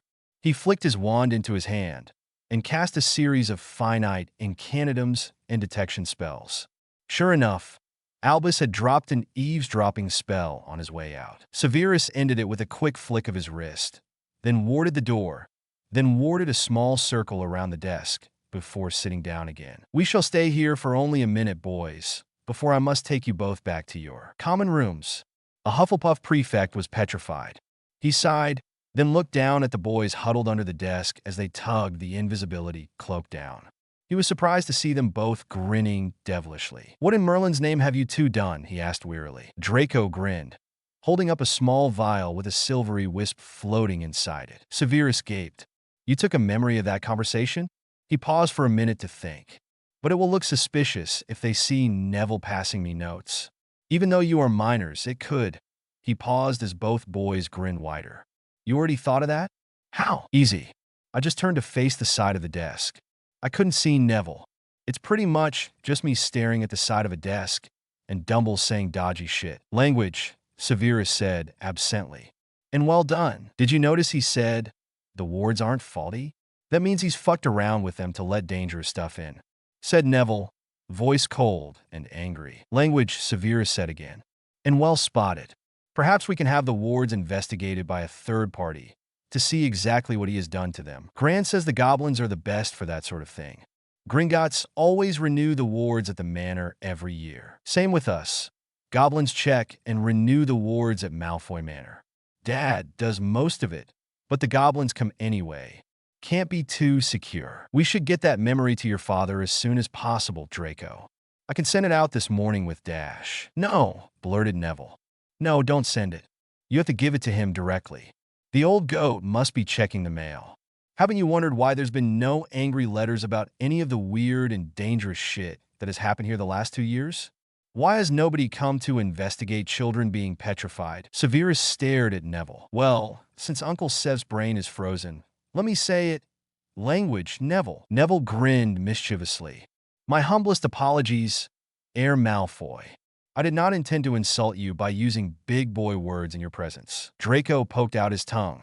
"Apology not accepted." "Boys," Severus interrupted, before they could get too wound up. "You have both done an admirable job of things tonight. It is late, and the school will fall into chaos once more when this next petrification becomes public knowledge. Keep your heads down, be vigilant, and look out for each other. Draco, I want you to owl your father right now, before the attack is announced. Ask him if you can meet on the weekend in Hogsmeade, something about wanting sweets or a new boots or something else innocuous. Send it off with the closest owl you can find. There's usually a school owl by that window near the western hallway for quick messages. Go right now and send the letter, then put that memory somewhere safe." Draco nodded seriously, taking the sheet of parchment Severus handed him and writing out his letter. "Neville, pass me your note. I will destroy it so there is no evidence." The scrap of parchment went up in a flash. "Under the cloak, follow me closely until we bump into some more Gryffindors who you can join." Severus dropped his wards, the small circle by the desk, and the wards over the door, and the trio stepped into the hallway. Draco peeled off to one side to call a dull brown owl over, and as he tied the note to its leg, Dumbledore's booming voice echoed through the castle. "All students are to return to their common rooms immediately." Severus heard a shriek from down another hallway. He rolled his eyes at Dumbledore's announcement. Obviously, students needed to get back quickly, but the delivery just caused panic among the children. Sure enough, as he strode through the castle, he had to stop over and over again to calm and direct students, many of whom were trying to hide in empty classrooms or had been hanging out with students from different houses and didn't know how to get back safely if they had to split up. Severus ended up with a large crowd of Ravenclaws and Gryffindors tagging along after him. He glanced back occasionally to make sure they were sticking together, and at one point, caught a glimpse of Neville in the group, eyes wide and fearful, darting from side to side. He was pleased to note the boy had found an opportunity to blend in, and while his face looked fearful, his eyes were still sharp, looking for any hint of the magic that indicated the creature was near. Severus stopped at an intersection, calling a small knot of first years huddled further down to come and join them. Neville took the opportunity to maneuver himself to the front, right near Severus, able to direct him if needed. They didn't run into the creature along the way, but Neville's discreet tugs on his robes, or bumps into his back, or tripping on his shoes, helped Severus find several more groups of students trying to hide.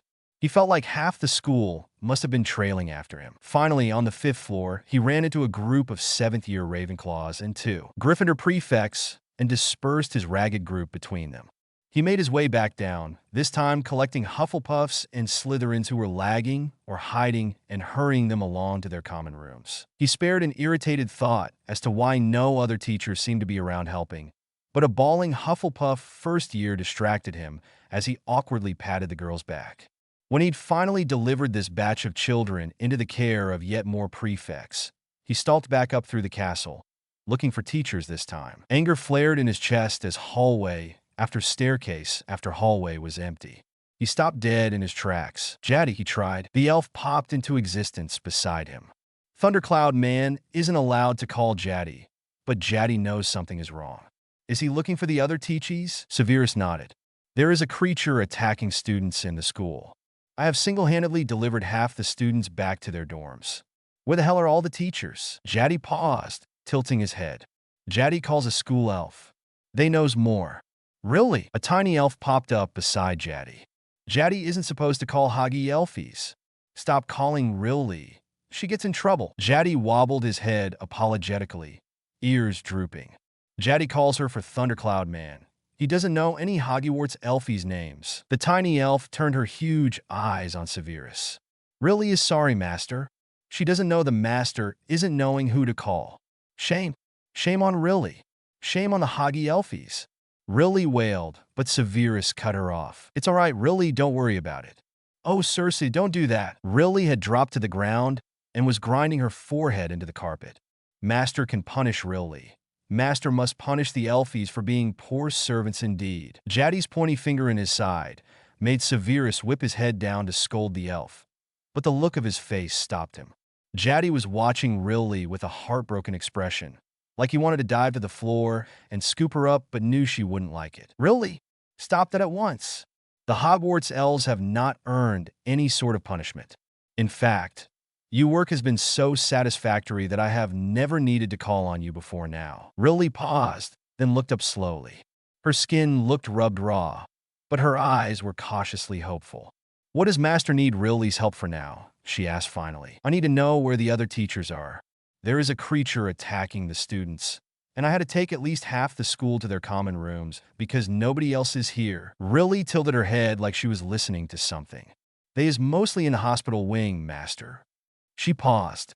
If the big snaky attacks more kiddies, the elfies can help, but only if they is summoned. If one of the masters calls for us, we can help. Master doesn't need to know our names. He can just call for a Hoggy elf. The elfies can jump from anywhere to anywhere and take the kiddies, but only inside to inside.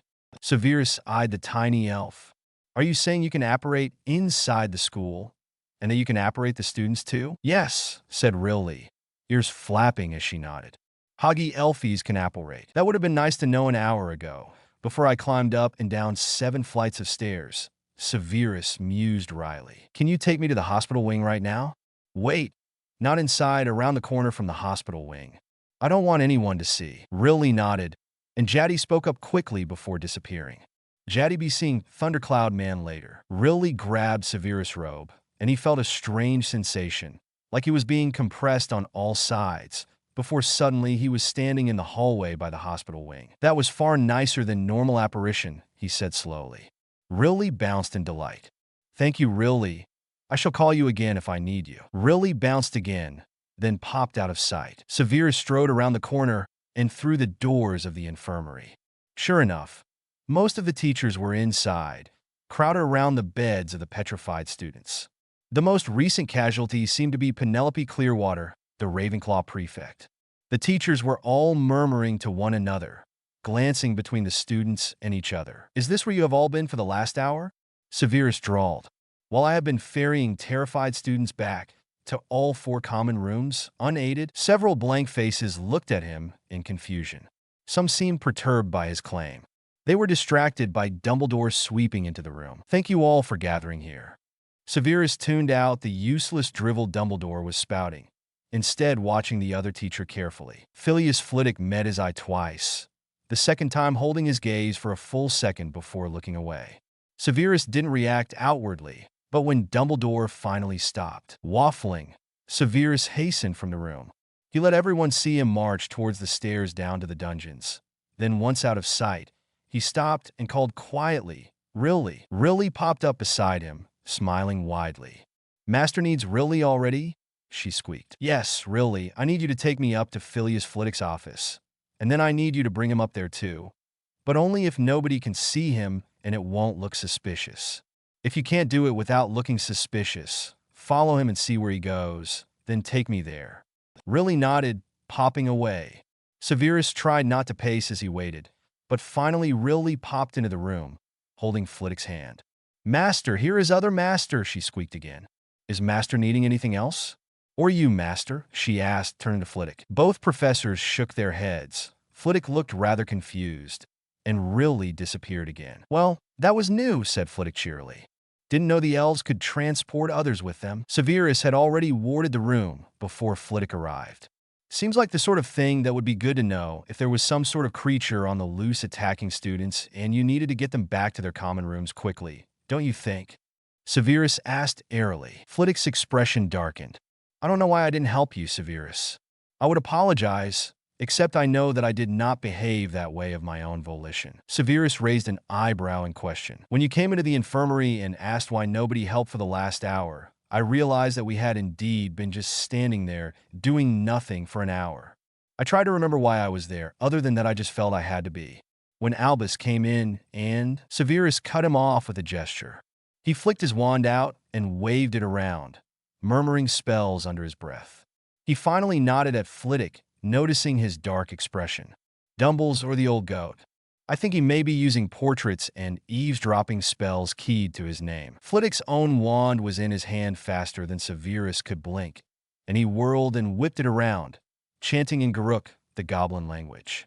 When he was satisfied, he tucked his wand away again, looking intently at Severus. "Nothing, but I shall remain vigilant.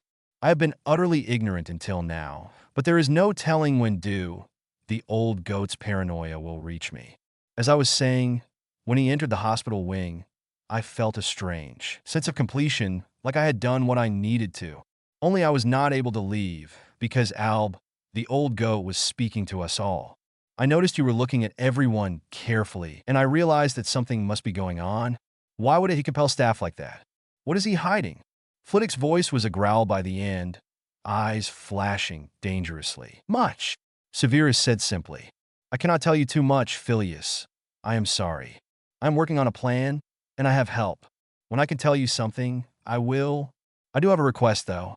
I know this will no doubt leave you with many questions, but I ask you to trust me. I need you to reach out to Gringotts quietly, without writing a letter, and request an audit of the school wards."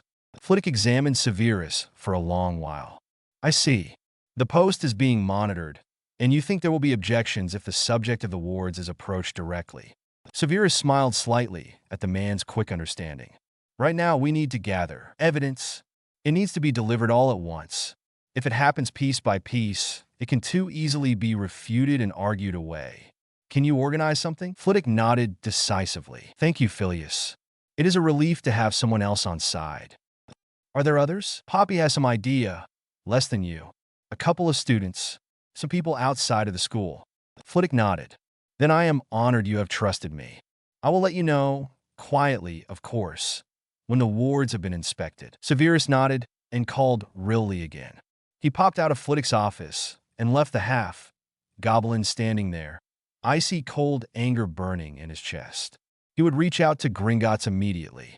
He would not stand for students being put in harm's way any longer than necessary. Chapter 48. Chapter Summary. Neville reads a very interesting family journal. Neville was sitting inside his library trunk, as he had come to call it, inside his warded bed curtains. He was reading a journal written by Elspeth Longbottom, written several hundred years ago. Without access to the family tree, he wasn't sure exactly how long ago she had lived, but he had to cast a translation charm on the journal, so it must have been a long time. He thought she was probably the younger sister of his direct ancestor, so a however many times great-aunt. She wrote a lot about marriages and intrigues in her journal, apparently. She was close with the royal family at the time. She seemed to have a particular interest in magical marriage contracts and vows, and even though he knew it wasn't what he should be looking for, Neville found it really interesting. After all, he'd need to know it all one day, right? Elspeth's handwriting was elegant and beautiful. It sloped forward across the page in immaculate cursive. Neville had already started practicing improving his own handwriting.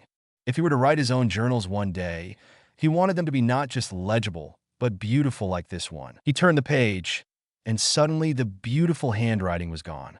In its place was frantic scrawling and several splotches that looked suspiciously like the writer had dripped tears over the page. It took a little longer to work his way through reading the words, but what he read made his heart squeeze in sympathy for his however many great times aunt. Poor Aurora.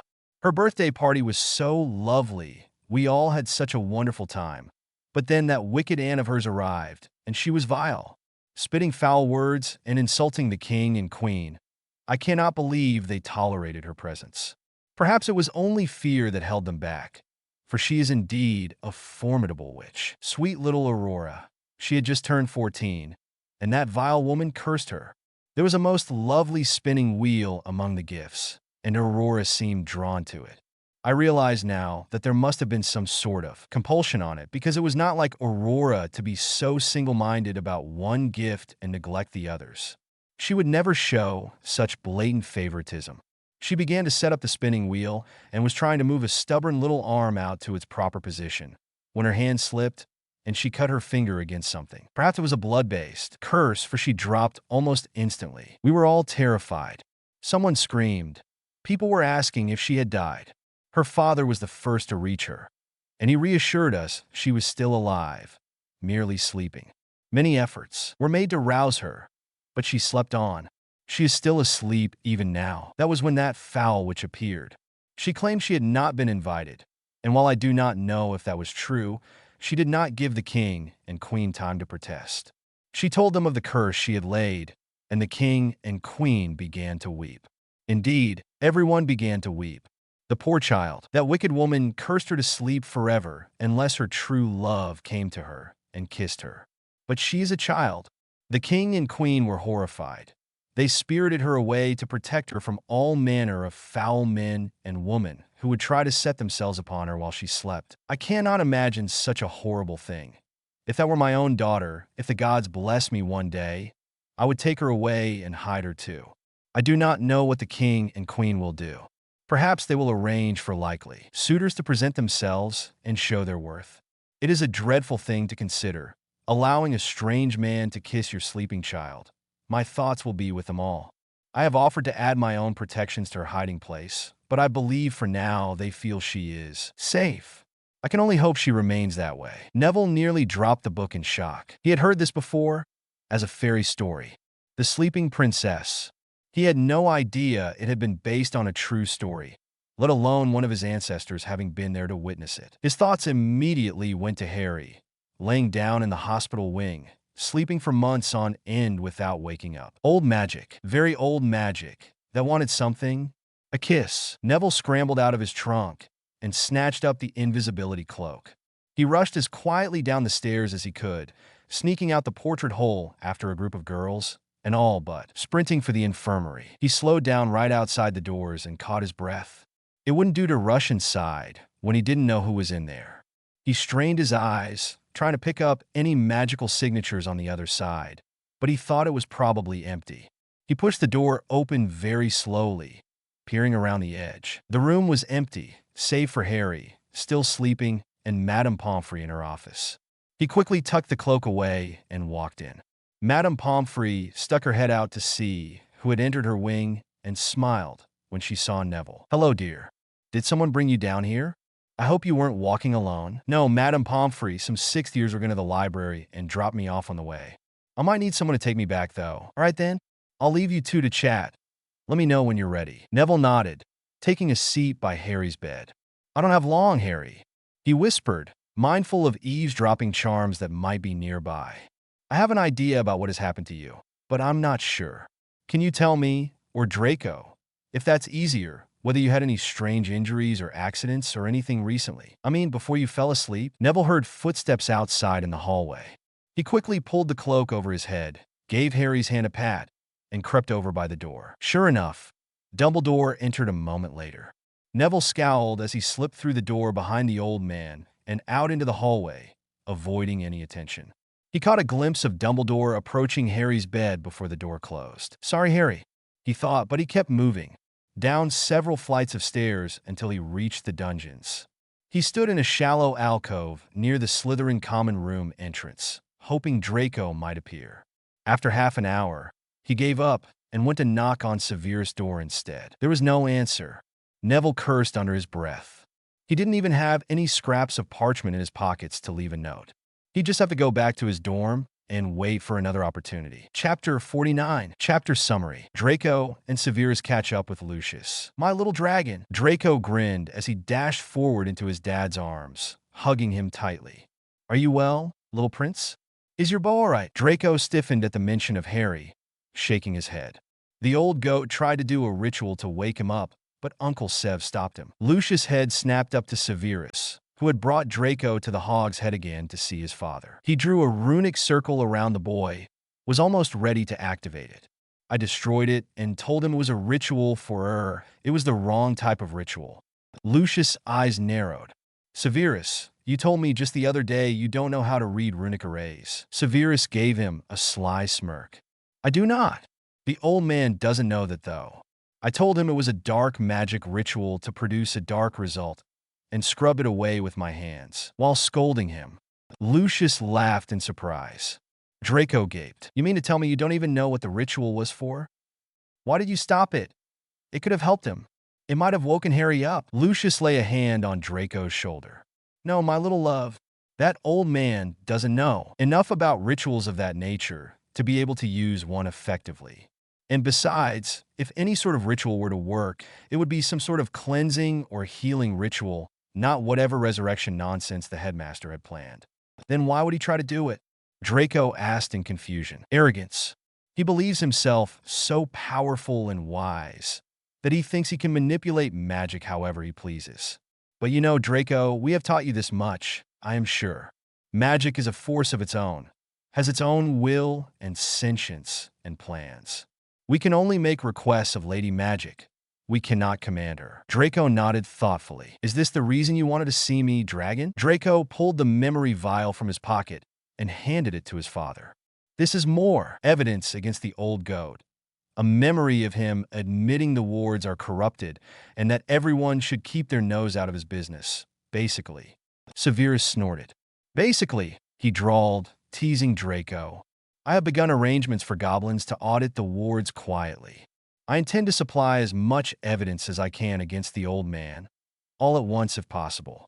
I have another memory for you, Luke." Severus withdrew a vial from his pocket and handed it over. "From the ritual I intervened in. Keep it safe for now. I will let you know when we are ready." Chapter 50. Chapter Summary. Draco dreams. Neville shares his theory. Draco was standing inside the Weasleys' house in front of the fireplace. He had a fistful of Floo powder, and his heart was thumping hard. Someone gave him a not-too-gentle nudge, and he half stumbled into the fireplace. He threw down the powder, then tried to say Diagon Alley, but the thick plume of smoke made him cough, and the words came out jumbled. Real Draco was horrified and angry. Was that his first time using the Floo? Someone should have been with him. They at least should have coached him on how to say his destination, then throw the powder so he didn't choke. Merlin's teeth. Where on earth was he going to end up? He felt the nervous caress of the warm light across his cheek, and he tilted his head. "I'm sorry," he thought. "Someone should have helped you. I'm sorry they rushed you. I'm sorry they didn't teach you properly." The warm light felt sad again, and Draco tried to wrap his non-existent arms around it, comforting it. The warm light swelled a little in appreciation. Then the dream continued. Draco tumbled out of a fireplace in a very dusty shop. Fortunately, it was empty, as he stood to brush some of the soot off his ragged clothes. Real Draco thought his heart might give out when he realized where Harry was. Borgin and Burke's Nocturnally. Oh shit, oh shit, oh shit. The warm light wrapped around him in comfort, and the dream continued. Real Draco could feel his heart thumping wildly as he walked inside the dream, past cursed and evil items. Thanks, Cersei. Harry didn't try to touch anything. A sound from the street and the door opening had Draco diving for a cupboard with strange carvings around the edge. Before he had time to try to read it, he was inside, the door pulled mostly shut but not quite all the way. Real Draco held his breath, glad Harry hadn't entirely shut it. Who knew what the cupboard was for? What it would do with a person shut inside it? He realized with a jolt of surprise that it was him, actual him, and his father entering the shop. He could feel Harry's anxiety grow as Dream Draco wandered closer, but stopped when his father snapped at him. Real Draco felt a brief spark of relief that his father, his dad, was back. The man in the shop in this dream was definitely not his dad. When the shop was quiet again, Draco slowly slipped out of the cupboard and made his way towards the door. He kept his hands to himself as he tiptoed through the crowded shop until he was close to the door. Something caught his eye, and he turned. The most beautiful thing was sitting in a pile of dust and cobwebs, half hidden behind old china plates and silver cutlery. He stepped a little closer and realized it was a spinning wheel like from a fairy tale. He reached out a finger. He had to touch the beautiful machine. As he reached, he lost his balance and tipped forward, cutting his finger against something sharp. He hissed as he yanked his hand back, looking around nervously in case anyone was watching. His finger was bleeding sluggishly, so he stuck it in his mouth so it wouldn't drip and slipped outside into the alley. He was painfully aware of eyes on him as he walked, and he felt a surge of relief when a booming voice called his name. Hagrid led him back to Diagon, where Mrs. Weasley grabbed him and yanked him to her side, scolding him for running off. Real Draco felt a surge of anger. Harry didn't run off. They hadn't taught him how to use the Floo. If anything, it was Mrs. Weasley's fault. The warm light curled over his shoulders again, a strange, heavy feeling that Draco didn't quite know how to interpret. The dream warped, and there were a series of short flashes of memory, of Draco feeling exhausted, struggling to stay awake, going to bed extra early, trying coffee to see if that would keep him alert. Then the dream jumped to somewhere familiar.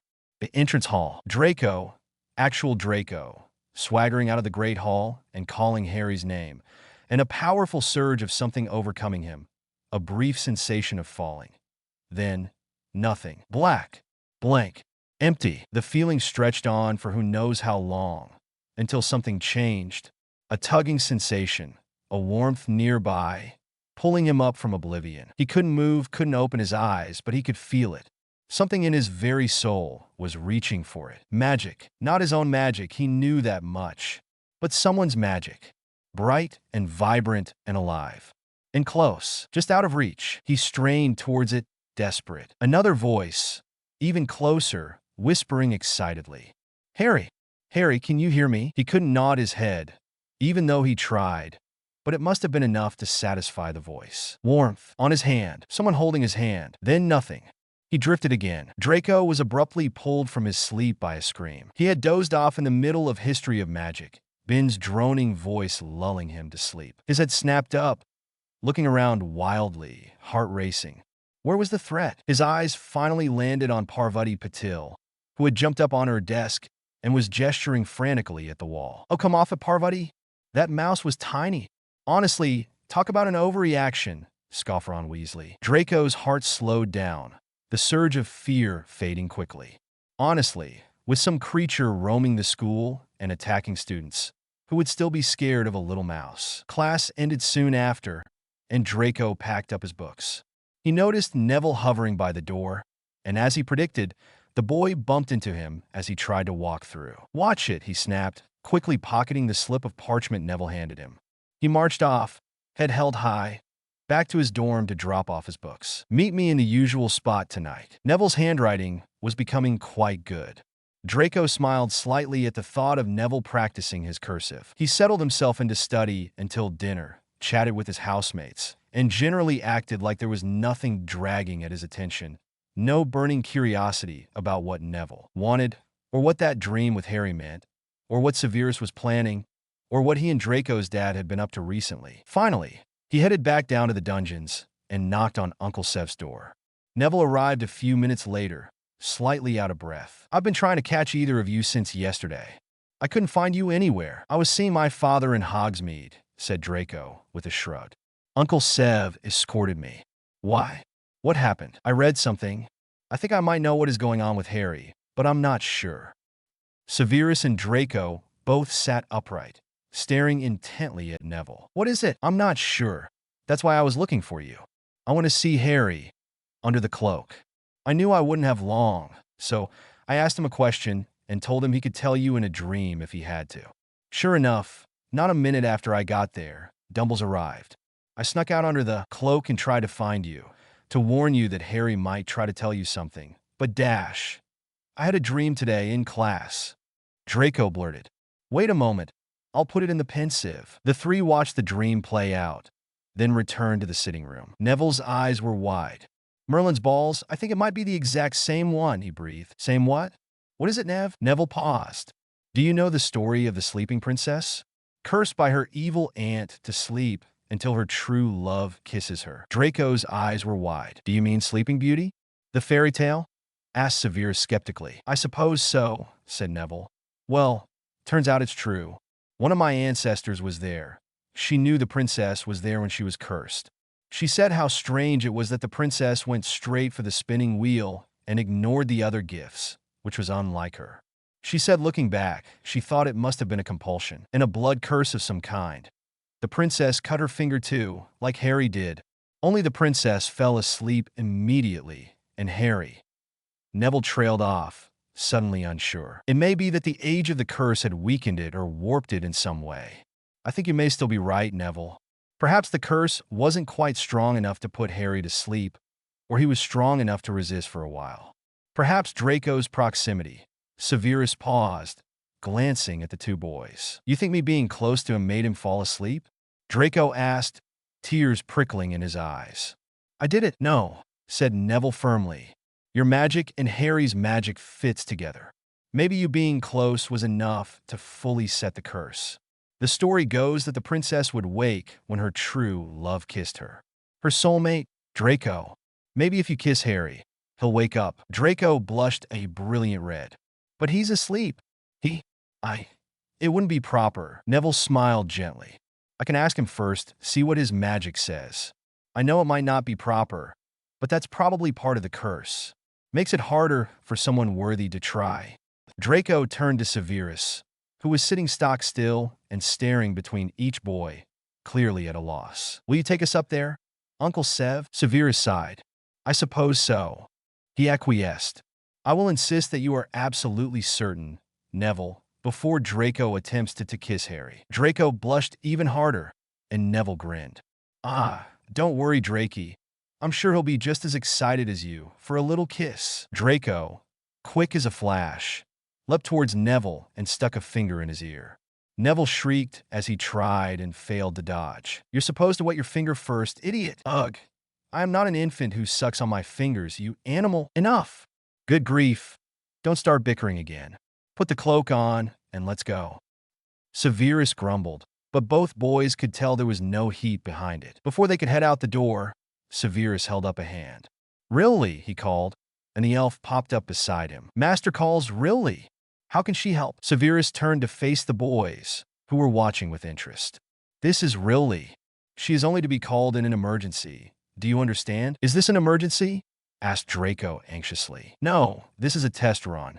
Riley tells me elves are able to apparate with people within the castle.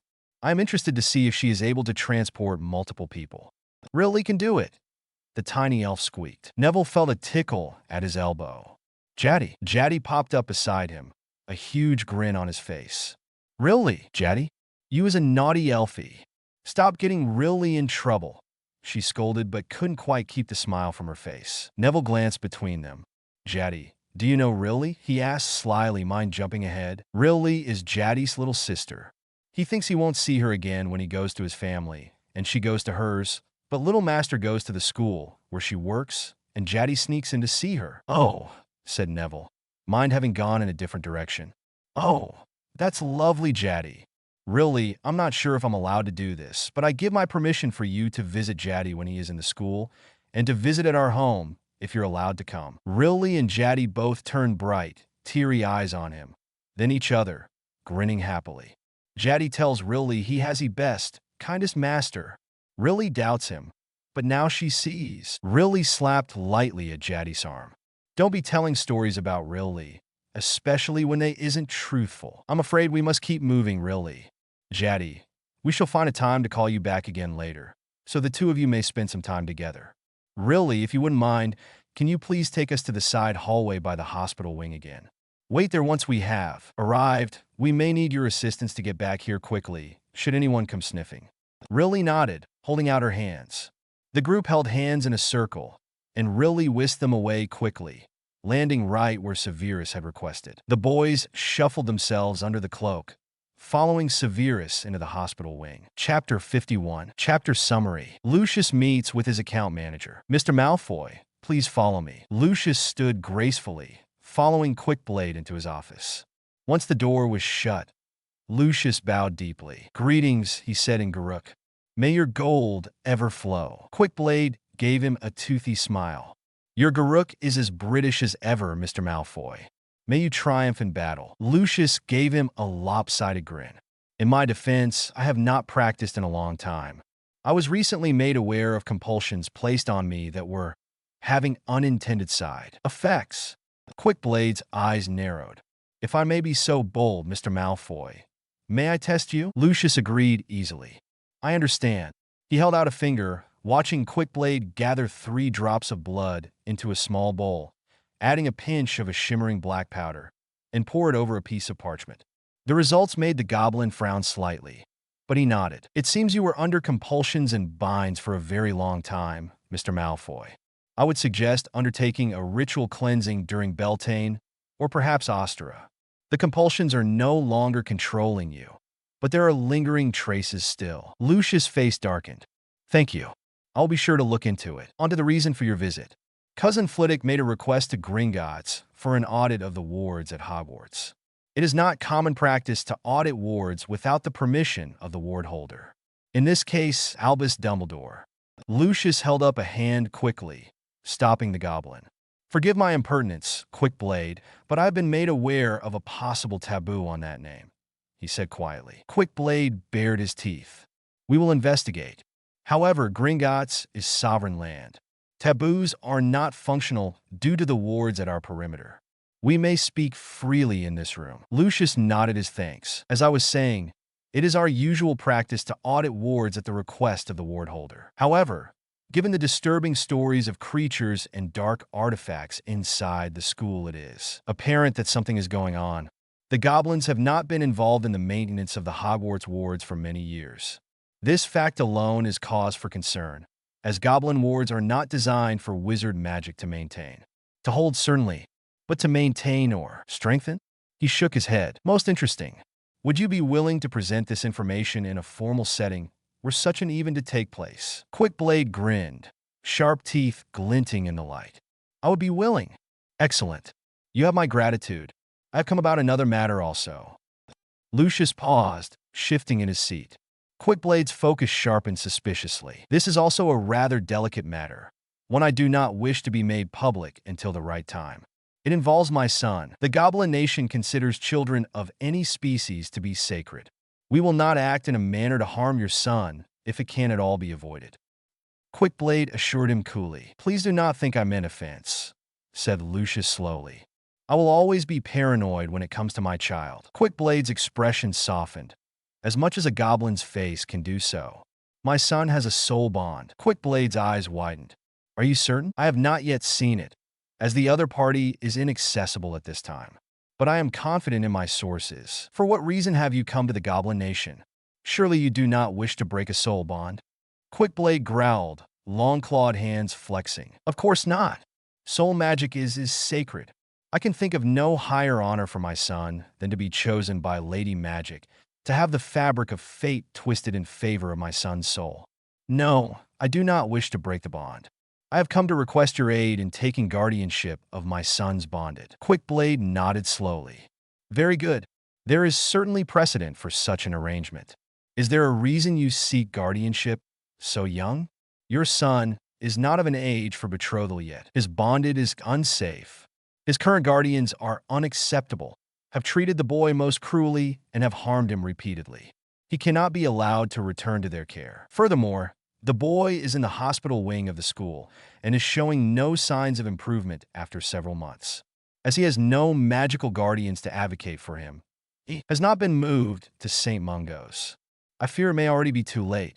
I fear for what might happen to my son if his soul bonded does not heal. Quickblade sat back in surprise. A child has been sick for months, and no healers have been brought in to assess him? Why on earth not? Lucius' eyes narrowed.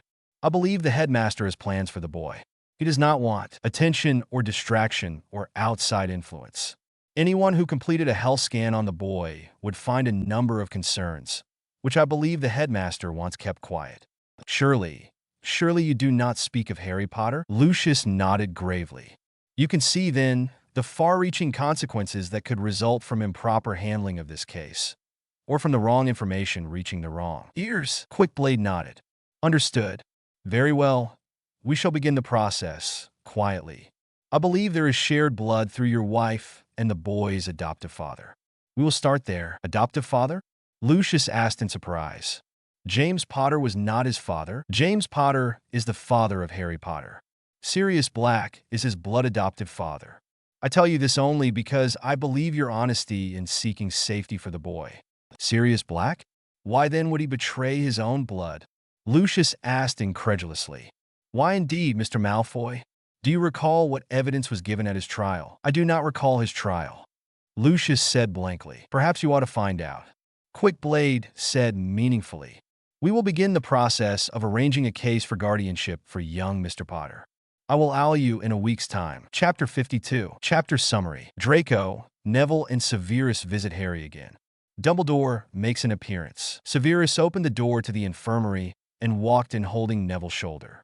They had decided on a change of plans last minute, given the high likelihood that Dumbledore would disturb them. Draco was hidden under the cloak, and Severus and Neville had come under the pretense of needing a salve after Neville had touched something untoward while completing his regular detention. Severus let go of Neville's shoulder and continued towards the store cupboard, while Neville casually wandered over to Harry's bed. Harry, he hissed quietly, we think we know how to break the curse. Will you let Draco kiss you? He grinned as Harry's magic surged, twisting and glowing and sparking. Oh, don't be embarrassed. I think it's incredibly lucky to have a soul bond and to know who they are, and to have them right here beside you, eager for a kiss. Neville half teased. He ignored Draco's hiss, continuing quickly. Answer, Harry. The old goat will be here any minute. Will you let Draco kiss you? Neville paused to watch Harry's magic, smiling gently. Okay, I won't look. Draco, you can kiss him. Still hidden under the cloak, Neville could see the way Draco's magic sparked nervously, but also how it glowed brighter. He could see their magics twining together eagerly, but with a hint of trepidation. Hurry up. You're clearly soul-bonded, and you're both clearly keen on each other. Before Draco or Harry could react, the infirmary door swung open. Neville's posture immediately hunched down, and his face took on his patented pathetic facade. He looked at Harry sadly, and pretended to jump when he realized Dumbledore was watching him. Sorry, Professor. Or Headmaster, sir, I wasn't visiting him. I sort of was, but I only came up here because I needed something. I know you want me to move on with my life, and I am. It's just I sort of burned my hand. Well, not burned, but I touched pickled Fulper kidneys by accident and dash. Longbottom, come here, called Severus abruptly. What do you owe, Albus? Mr. Longbottom was displaying his incompetence once again and required a trip to the infirmary. I was reluctant to send him up alone, in case he confused Madame Pomfrey as to the nature of his chemical burn. He requires quick-stop salve, not soothe-all salve, as would be standard for other burns. Much as I might consider it just desserts for his bumbling foolishness, I refuse to have Lost Hand mar my otherwise solid record for potions-related injuries. Put this on, boy. Severus thrust the jar of salve at Neville, who tried to take a large scoop. Merlin's teeth, no. Circe, have mercy. Have you learned nothing? Always begin with a small amount, and add more as needed. Look, a scraping of salve. Not half the jar. Neville hunched his shoulders, mumbling a sorry sir, as he spread a thin line of salve over a glamored mark on his hand. Now, Severus, no need to be so harsh with young Mr. Longbottom. I'm sure he means well. Isn't that right, my boy? I have just come up to check on our dear Madame Pomfrey, to ensure she is well. Apparently, has been an outbreak of dragonpox in Ireland. I thought it best to warn her, so she might be prepared. Fortunate that you are here too, Severus. I dare say she will require your assistance to prepare. Dumbledore smiled genially, grandfather mask in full effect, and eyes twinkling brightly. Come along with me, Mr. Longbottom. I shall take you back to Gryffindor Tower. I'm sure your potions master shall be quite busy this evening. Neville followed Dumbledore, doing an impressive impression of a crup puppy following its master. He climbed through the portrait hole and awkwardly waved goodbye, carefully not rolling his eyes or scoffing as the old man turned and left. It wasn't a long walk to the tower from the infirmary, but the old man had waffled about nonsense the whole way. Something about the night in a portrait they had passed. Something about a room that appeared full of chamber pots one night. Something about back when I was a boy. Neville paid just enough attention to be able to hum or gasp in the right spots. But his mind was stuck on the infirmary. Draco and Harry. Had he kissed Harry? Did he stop when Dumbles came in? Would it even work? Kissing Harry? What if he was wrong? He smiled to himself then. Even if that wasn't what would end the curse, both boys were clearly keen on each other.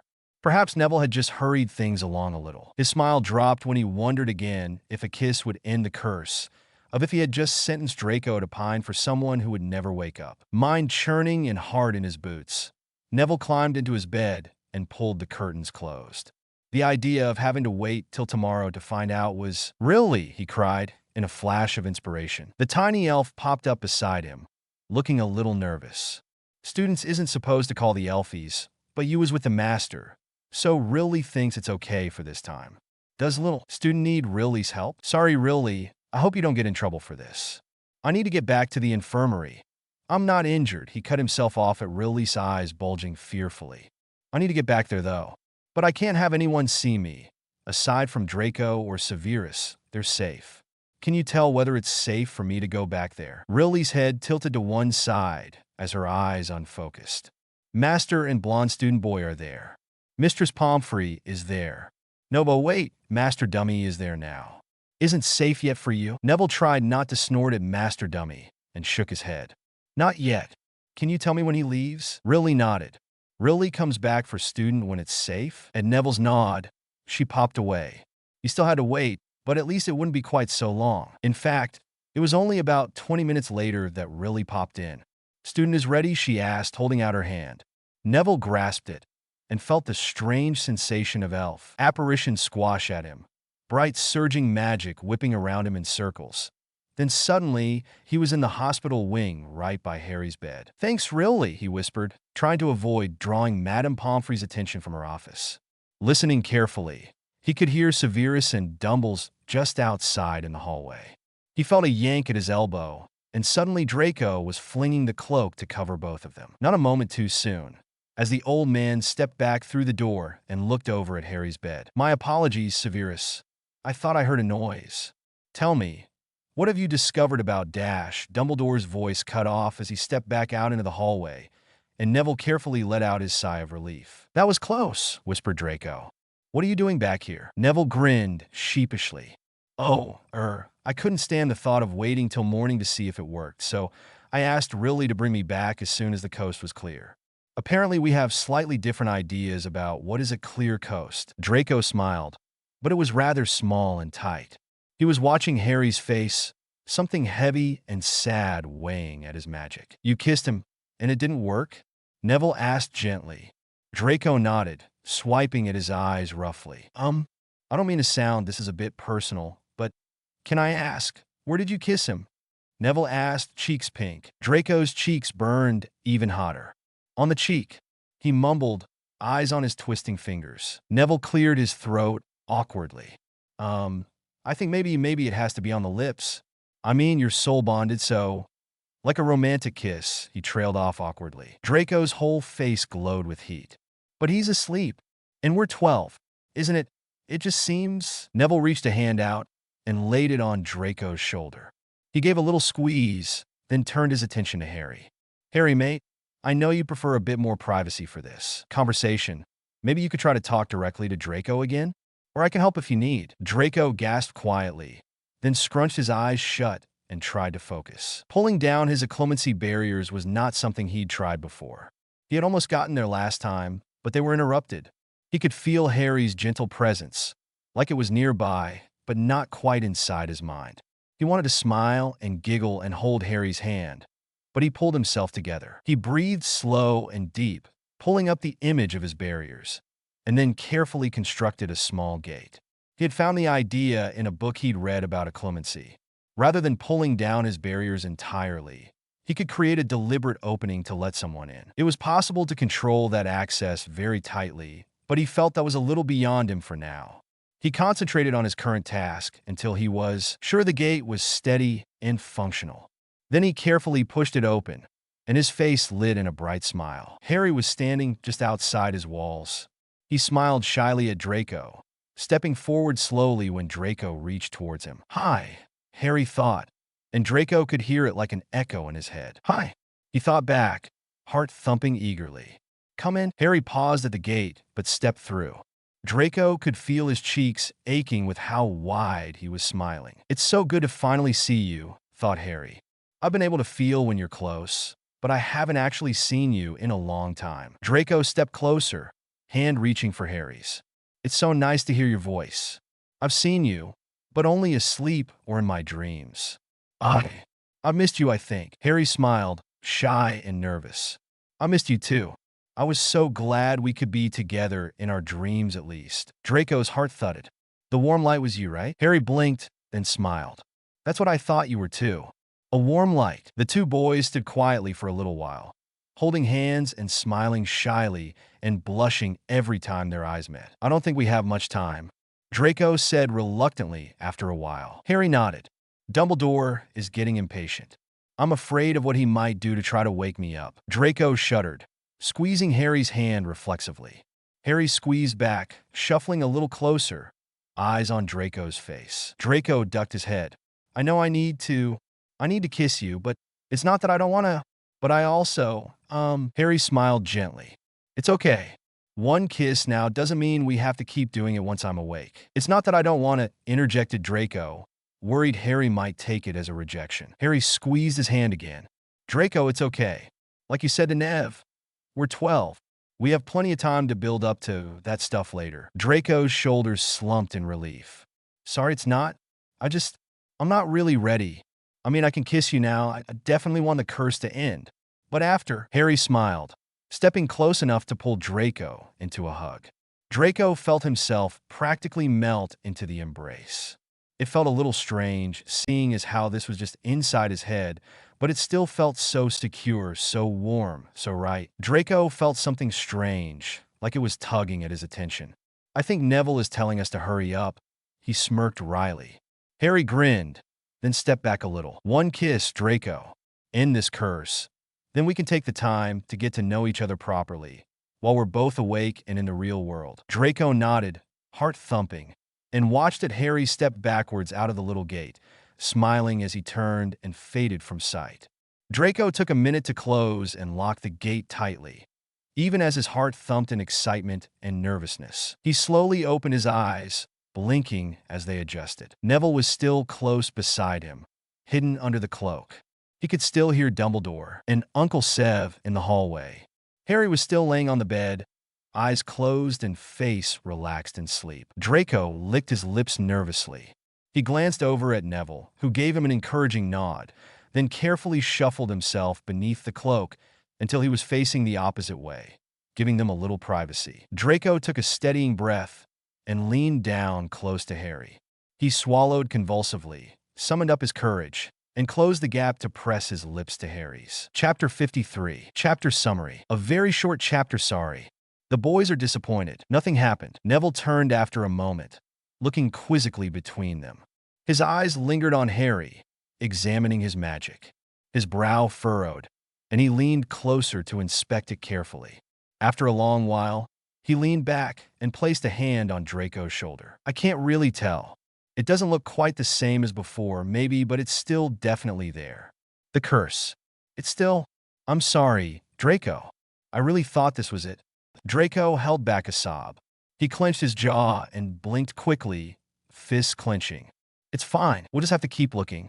His voice wavered, but Neville politely ignored it, just squeezing his shoulder sympathetically. We'd better go, Draco. No telling whether the old goat will come back in. Really? The tiny elf appeared, seeming to have no trouble seeing the boys under the cloak. They held out their hands, and she popped them back to their respective rooms.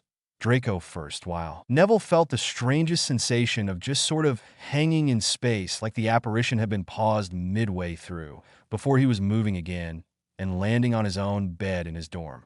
Riley gave him a nod as she popped away, and Neville slumped back against his pillows. He'd really thought that kiss would work. He'd been so sure. The spinning wheel, the blood curse, the compulsion, the old magic, the story of the princess, finding it in his ancestors' journal. Everything just seemed to fit so perfectly, but nothing had happened. He sighed heavily and rolled to his side. He'd just have to keep looking.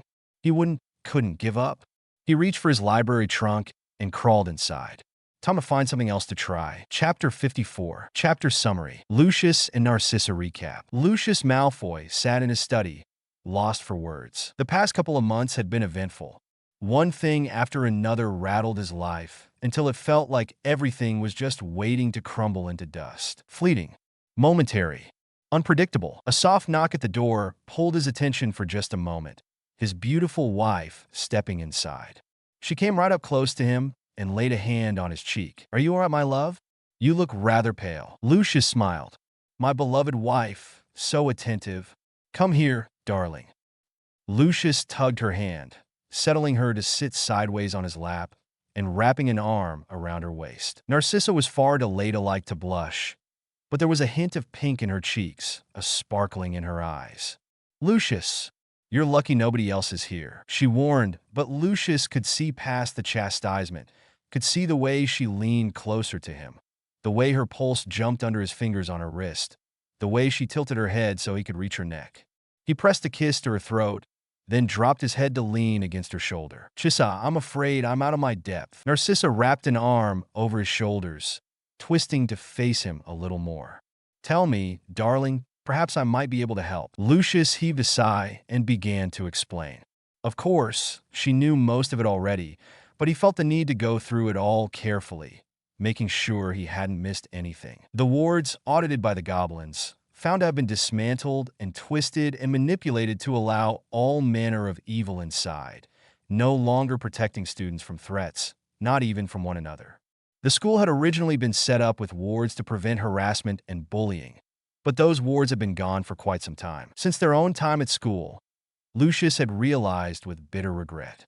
Severus had paid the price there. Harry Potter's guardians, also assessed by goblins, who held all manner of strange and unimaginable magic that wizards did not. Some strange, sort of memory charm on the very house the boy had lived in showed shadow puppet-like echoes of what he had endured. Lucius had watched scenes play out in Quickblade's office, ball rising in his throat as he watched a shrill woman swing a frying pan at a small child. As a man who must surely have had some foul creature blood in him, built as he was, hurling a little boy into a cupboard and locking the door. As a family of 3 feasted while a figure lay slumped under the stairs, cold and hungry and sore. He had very nearly walked out of Gringotts to go immediately and lay waste to the beasts that lived in that house, and had subjected a child to such treatment. Had they no respect for blood? For family? No honor? The Dark Lord, destroyed beyond any chance of return, his Horcruxes gathered and destroyed. The lack of evidence, though, the need to hold the news close and quiet until the right time. The goblins telling him there were still traces of the compulsions on him. Traces he had to wait another month at least to cleanse, Traces he could feel dragging at his soul now he knew they were there. Sirius Black and the hint Quick Blade had given him about a lack of trial, about a blood adoption, about the possibility the man was innocent, sent to Azkaban for a crime he was never convicted of. The lack of trial documentation, conviction notice, evidence. Only an arrest report and nothing else. How the chief warlock of the Wisingamot should have easily been able to demand a trial for one of his little soldiers, but hadn't. What possible purpose could there be to take Black out of the picture, leaving an orphaned Wixen child with Muggles? And finally, Lucius' fear for his family. His son, soul-bound and caught up in something complicated and dangerous, a shadowy game for which Lucius did not know the rules, did not know how to maneuver for his son's safety, let alone advantage.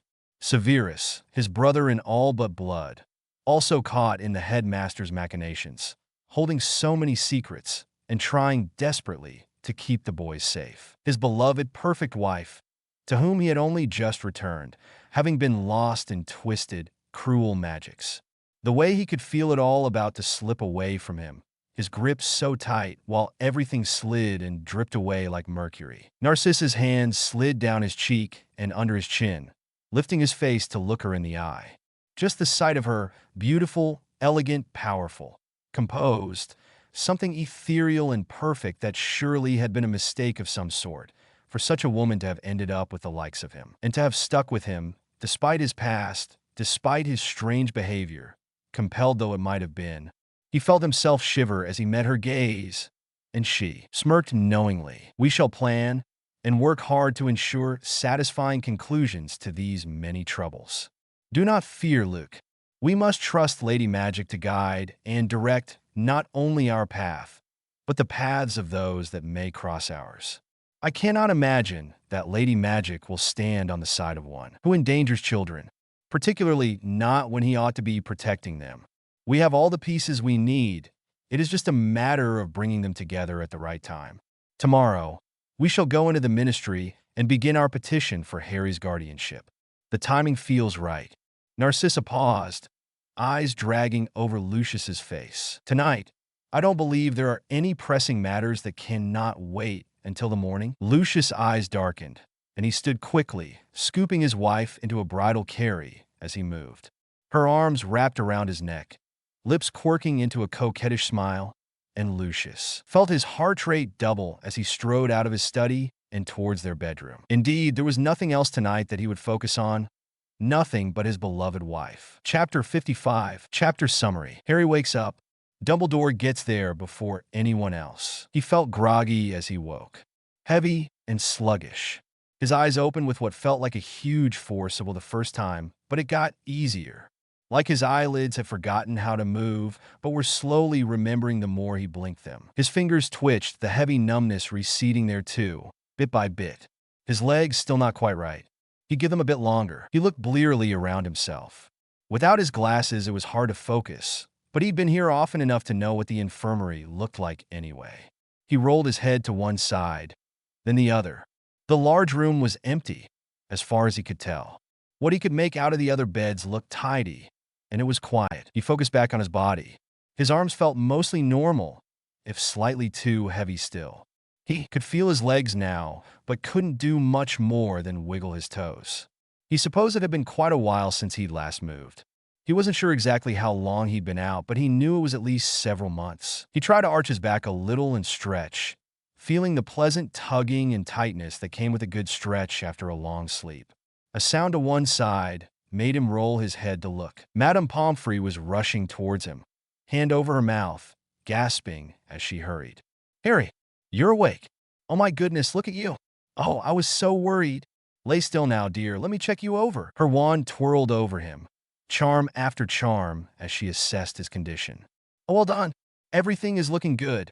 Of course, there are some lingering effects. You haven't moved in quite some time, and while I have, of course, used what spells and potions I can for nutrition and exercise, nothing beats the real thing. But I'm sure it'll be no time at all before you're fit as a fiddle again." Harry smiled as she fussed, a warm feeling in his chest at seeing how genuinely happy she was to see him awake. His smile faded. then was quickly replastered as another figure entered the hospital wing. Dumbledore's grandfatherly facade was in full force, eyes twinkling and robes swishing as he approached Harry's bed. There was something lingering behind his eyes, something that made Harry feel like prey. He carefully avoided the man's eye, watching Madame Pomfrey as she worked. "Harry, my dear boy, so good to see you finally awake. Some were beginning to lose hope, but I had faith in you, my boy. And look, here you are. No worse for wear, I'm sure, Madame Pomfrey?" Madame Pomfrey's expression faltered for a split second before she said brightly, "Mostly there. Right, Harry? A few lingering issues. Not quite time to leave my care yet. We'll have you right as rain in no time, I'm sure, but I'm afraid at least one more night here is in order. Might I have a quick word in your office, Madame Pomfrey?" Dumbledore's voice was pleasant, but a cold dread settled in Harry's bones. He waited until they were out of sight, doors shut tight, before he scrunched his eyes shut and concentrated. "Draco, help me. Dumbledore is here. Send Snape. Send someone." He thought maybe he could feel the edges of Draco's mind barriers, and he hurled his thoughts as hard as he could, hoping Draco could hear. He'd never done it while awake before. He wasn't quite sure how he managed it while asleep. He sent a quick prayer to Lady Magic too, for good measure. He wasn't sure if she was real, or if people just said Lady Magic in the same way they called ships and storms after ladies, but he'd heard someone say it once, and it seemed like a nice idea, at least. He begged Lady Magic to help Draco hear him, for someone to come for him, and then he opened his eyes as he heard the office door opening. Dumbledore was watching him intently as he approached. He didn't hesitate as he came close, sitting down on Harry's bed by his hip. Harry fought the urge to pull away. Something wasn't right with the old man. He'd seen it before, just glimpses. The strongest one was after the whole thing with Quirrell and the stone. He had a similar look in his eye right now. "Harry, my boy, I'm afraid I need your help. It is most unfortunate that I must make this request so soon after you have awoken from such a long nap, but I'm afraid you are the only one who has the power to do something." He paused, assessing Harry, who put on his best determined little soldier face. "What is it, sir?" Harry asked. Dumbledore shook his head slightly. "I'm afraid this is not the place to explain. One can never be quite sure if the wrong ears are listening.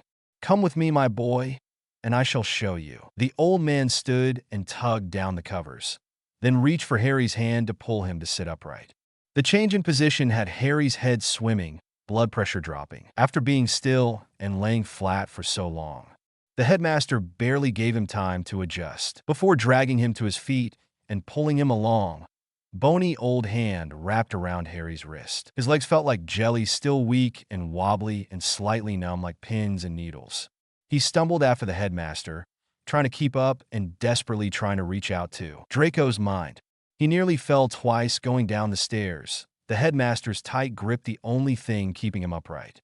He didn't dare complain about the too tight grip, bruising his wrist. He stumbled and staggered on, legs feeling weaker and weaker, and used to moving, let alone marching downstairs and long hallways. Fatigue dragged at him, but Dumbledore's pace didn't slacken for a moment. Finally, they reached their apparent destination. A bathroom, a girl's bathroom. Harry blanched. Sir, this is for girls." "I can't go in there," he tried, heart thumping. Whatever the headmaster had planned for him inside there, he knew couldn't be good for him. "Oh, it's all right, my boy. This bathroom is out of order. There won't be any girls inside." No, in fact, there is something rather special inside, though. There are many rumors about a castle as old and magical as Hogwarts. I'm sure you've heard some in your time here. Some are merely rumors, but more than a few are based in truth. One such truthful rumor dwells here. Young Harry. Legend states that Salazar Slytherin left behind a monster, hidden beneath the castle, ready to strike out at anyone who did not have pure blood. Something has awoken the beast recently. Someone, I believe, in fact. He paused meaningfully, and Harry tried not to grimace. "You don't mean Voldemort? Do you?" Dumbledore's expression turned grave. "I'm afraid so, my boy. He did not truly die when he faced you and your mother's protection saved you.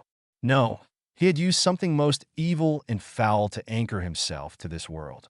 That thing is inside here, controlling the beast that is, attacking the students.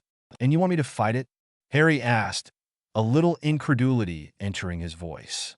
"But sir, I'm only 12. How could I fight a beast that has attacked a bunch of students?" I don't know what to do." Harry was beginning to panic in earnest. Surely the old coot wasn't crazy enough to send a child to slay some unknown beast. "You must have faith, my dear boy. There is strength inside of you that no amount of evil can overcome. The power of love. Your mother's love protected you from death itself, Harry. That protection is still with you. After all, you used it last year to kill Professor Quirrell, did you not?" The casual mention of Harry being a murderer made his stomach churn threateningly. A surge of anger overwhelmed him, and he spoke without thinking. "You're sending me down there with the power of love to slay a monster you should have dealt with yourself? Aren't you supposed to be the most powerful wizard of the age? Why don't you go down there and kill it?" He snapped, then froze at the look in the headmaster's eyes. Before he had time to react, Dumbledore grabbed his upper arm and had shoved him through the door inside the large bathroom. He half-dragged, half-shoved Harry towards the sinks, flicking out his wand and holding it against a tiny snake carving in the stonework. "By the power I hold as Hogwarts headmaster, I command the Chamber of Secrets to reveal itself and open." A moment of silence, and Harry hoped that whatever the headmaster was hoping for wouldn't actually work. A grinding noise made his heart drop into his boots as the sound grew louder, and the stone sinks began to move and slide, revealing a large, black hole. Before he could protest, Harry was unceremoniously shoved into the abyss, stomach lurching as the ground disappeared beneath his feet, and he was falling, sliding, into the black depths. Chapter 56. Chapter Summary. Lucius meets with Minister Fudge. Lucius looked perfectly poised as he sat across from the minister, but inside his heart was thumping uncomfortably hard against his ribs. "Minister Fudge, it has come to my attention that there is a student at Hogwarts without a suitable guardian who has been left to languish in the hospital wing for several months. The student should have been taken to St. Mungo's when it became apparent that his healing was beyond the capacity of a school nurse. No disrespect meant to Madame Pomfrey. She is, of course, an excellent Mediwitch. However, her expertise lies in schoolyard issues, broken bones and minor potions accidents and the like. A complex, unknown curse is far outside the scope of her practice, as I'm sure you can imagine." Fudge nodded in agreement, a bead of sweat gathering on his brow. Lucius fought down a sneer. Honestly, was the man that incapable of performing a simple cooling charm, or making, or purchasing, an antiperspirant potion? He pushed that thought aside.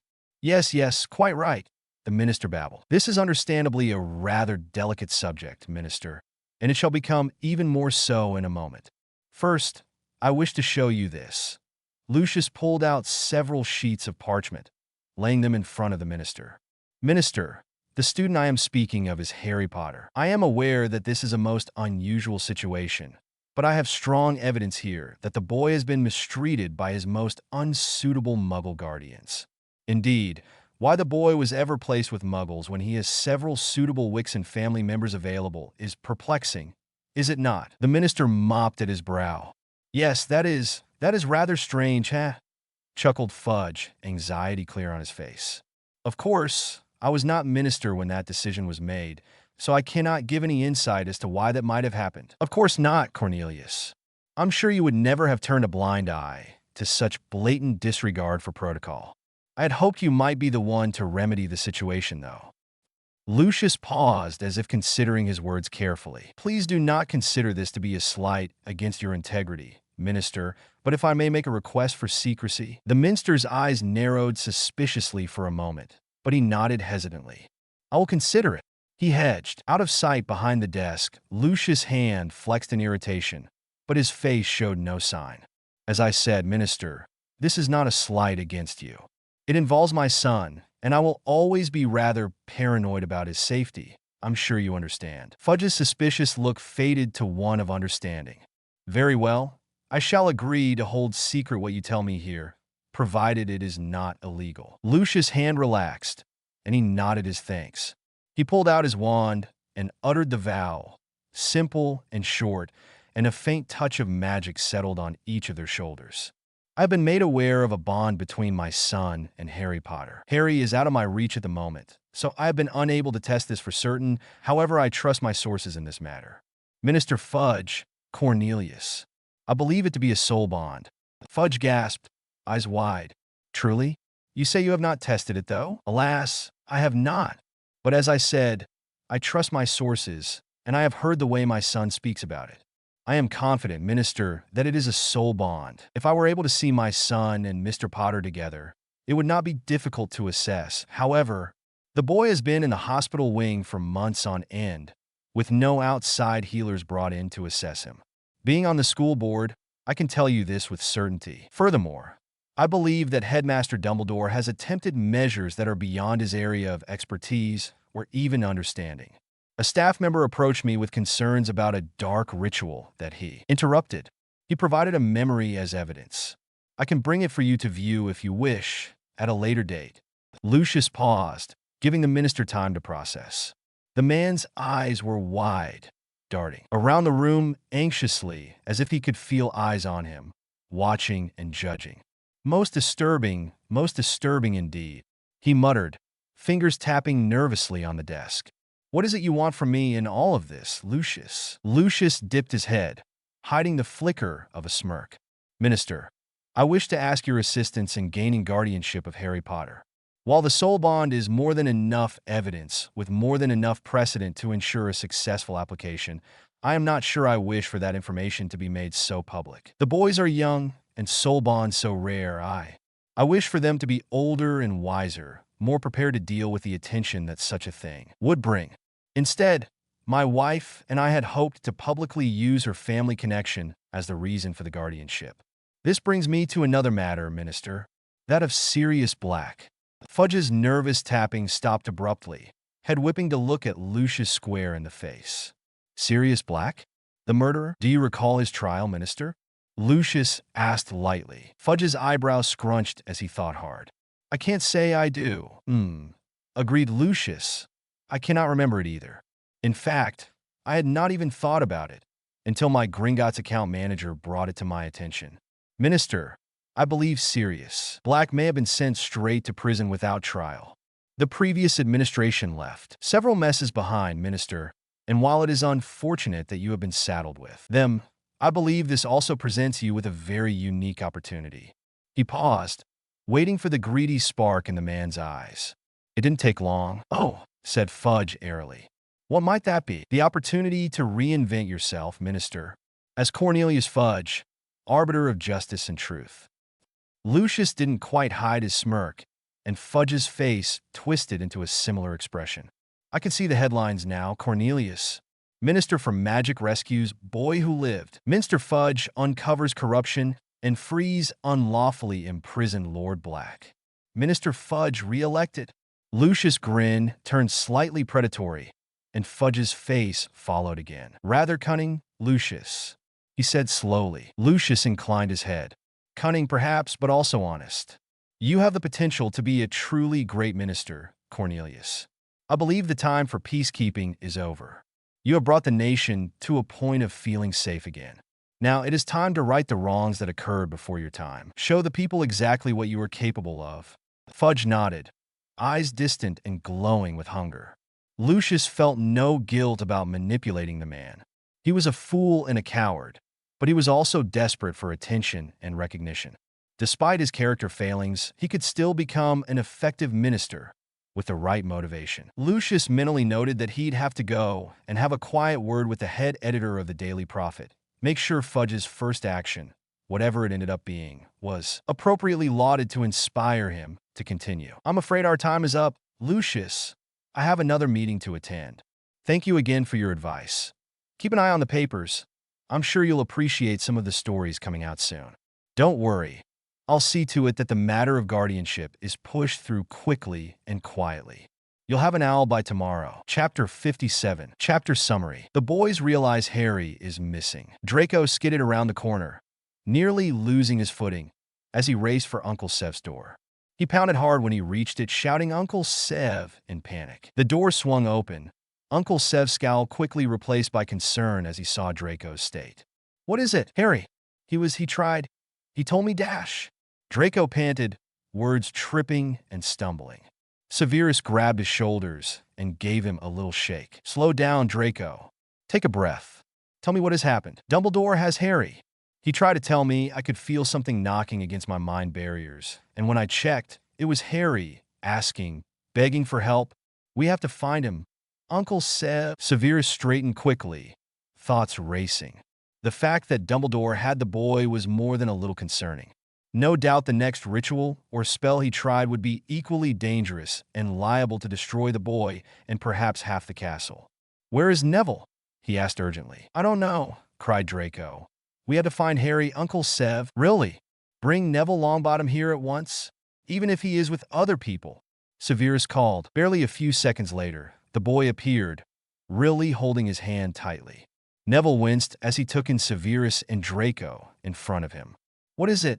What's happened? The old bastard has Harry. We have to find him. Severus was far too distracted to reprimand Draco's language, thoughts churning as he tried to plan. Really can take master and students to the big snaky's nest, where Sleepy Student is? The elf offered. 3 sets of eyes whipped to face her, and really shrunk in on herself a little. What do you mean, Big Snaky? Take us. Should we bring Jaddy too? What's down there? Riley's eyes darted between them, before she focused on Neville first. Call Jaddy. Turning to Draco, she said, We go when we is prepared. Not long. Then to Severus, really means a big snaky. The one that has been attacking kiddies. The elfies go to the headmaster, but he stops them doing something. Headmaster says is not the time yet. Now Headmaster has sent Sleepy Student down to Big Snaky. 3 faces paled dramatically. How big is this snake really? Severus asked warily. Wizzies call it Basilisk. Really hears Headmaster call it that. A basilisk, gasped Severus, and both boys looked equally terrified. It's been petrifying students. Their gaze can kill, but nobody must have looked directly at it, said Draco, realization hitting him as he spoke. Jaddy popped up a moment later, right by Neville's elbow. Jaddy comes to Hogwarts. He feels it's time now, right, really? Sleeping Beauty Boy is awake. Prince Charming Boy's daddy is ready. Thundercloud Man's plans is in place. Jaddy and really takes him down to the chamber to get Sleeping Beauty Boy and to pat Big Snaky.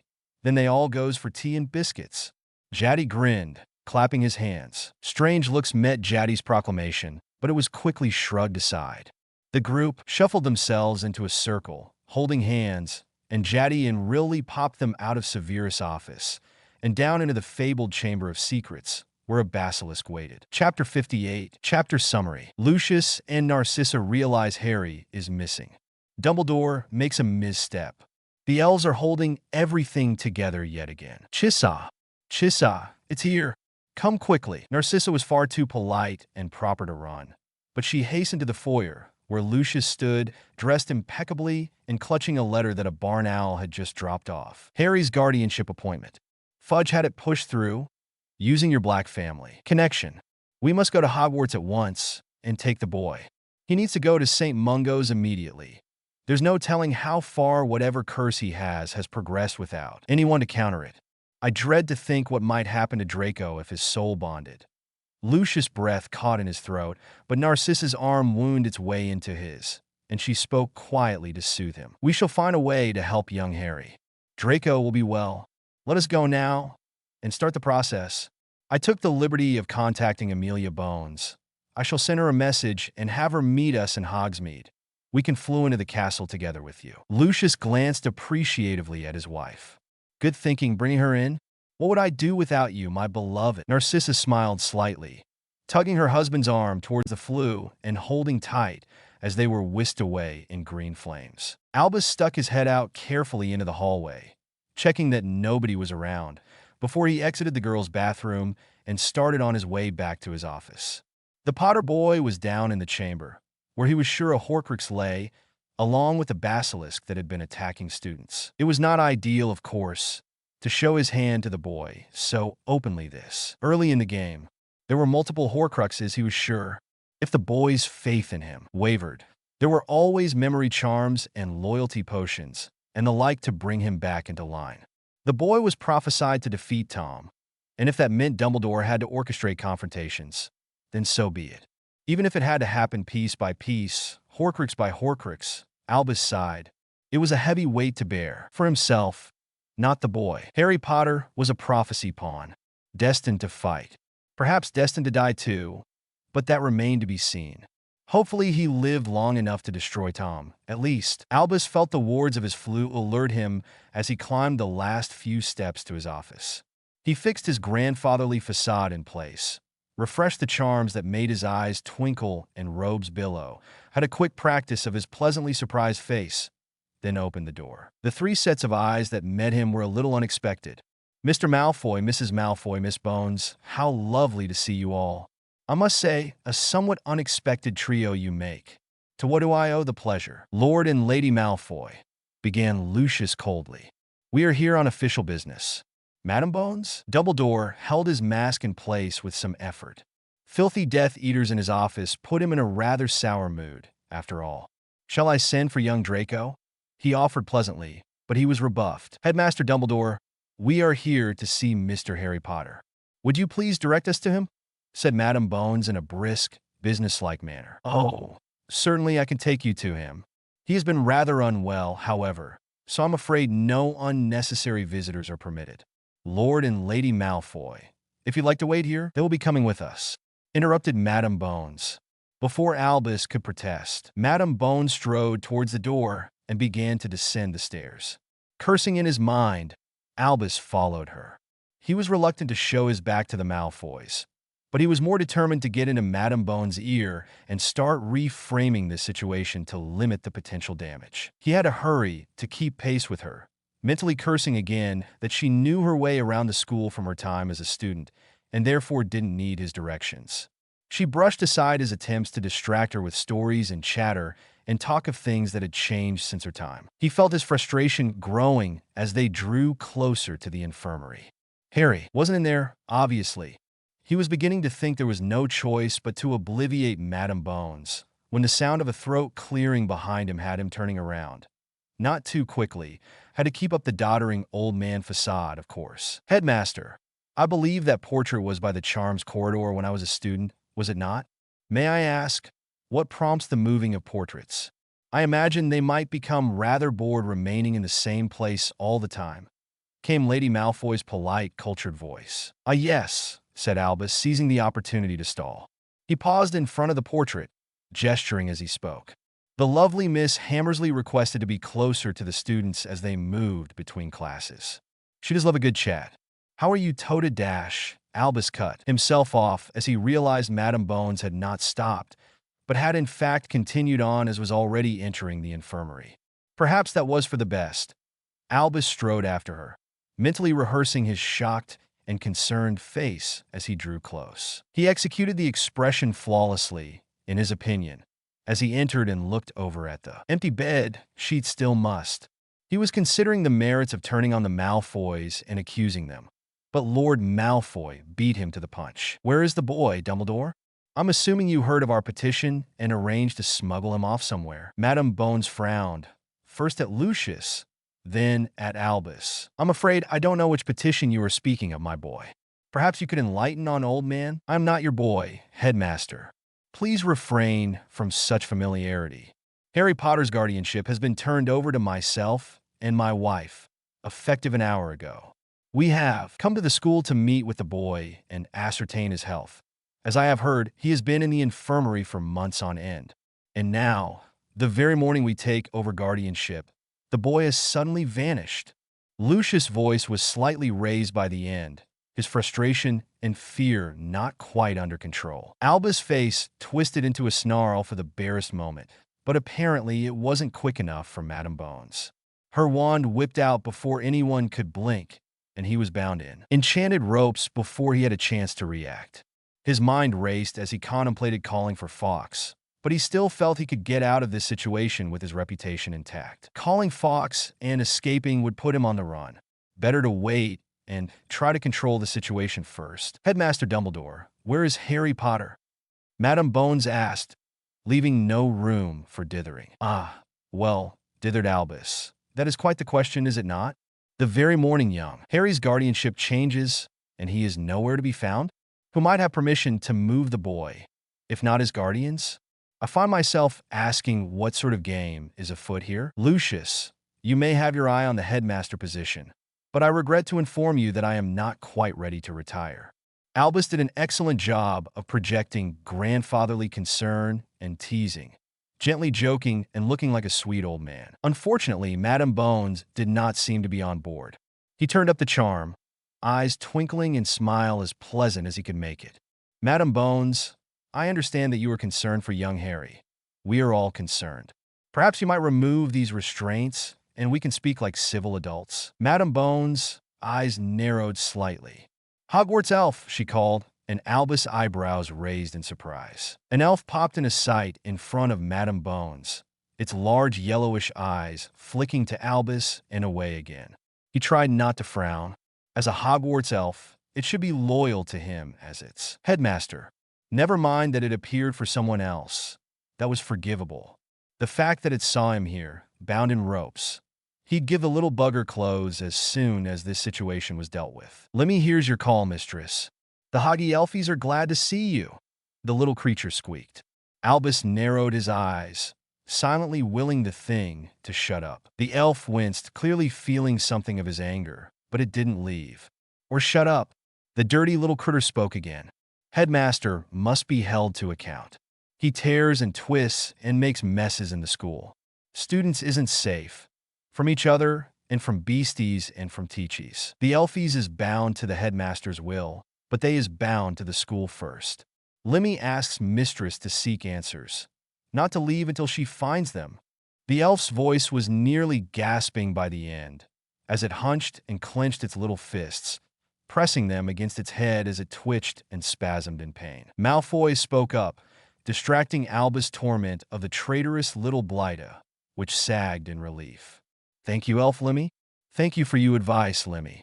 Can you tell us whether Mr. Harry Potter is inside the castle still?" The elf let out a sharp sound of pain as it dropped to the ground, curling tight, and, whimpering in pain, Albus tried to hide the burning satisfaction he felt at delivering justice to the traitor.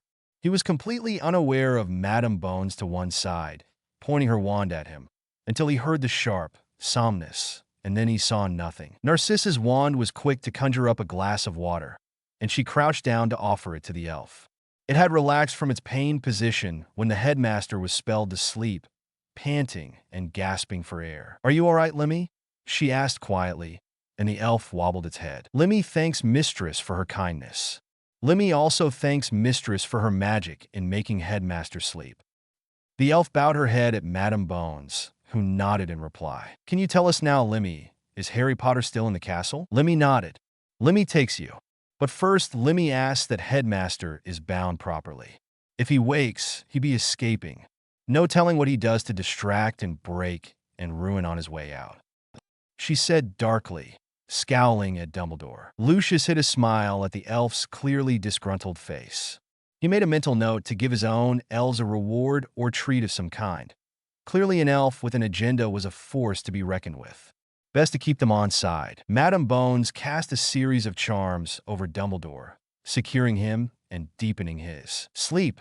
Then, after a moment of consideration, she removed a set of magic binding cuffs from her robe. She hesitated before putting them on, aware that she was arresting the most powerful man in Britain, and one of the most powerful internationally, too. Stealing her resolve, she placed the cuffs. Whatever was going on here warranted proper investigation, and moving Dumbledore out of the way would speed up the process. The man spared no effort in distracting and dithering and misdirecting, much to her chagrin at every Wisingamot session. Once she was satisfied, she grabbed hold of Dumbledore's arm and nodded at the elf, waiting patiently. A thought struck her suddenly, and she raised her wand. Finite incantatem. Madam Bones, Lucius and Narcissa gasped in unison. The hospital wing was not empty. Glamours fell when she uttered the spell, revealing several students laying on beds in awkward positions, as if frozen. Madame Pomfrey lay in the doorway of her office, slumped on her side.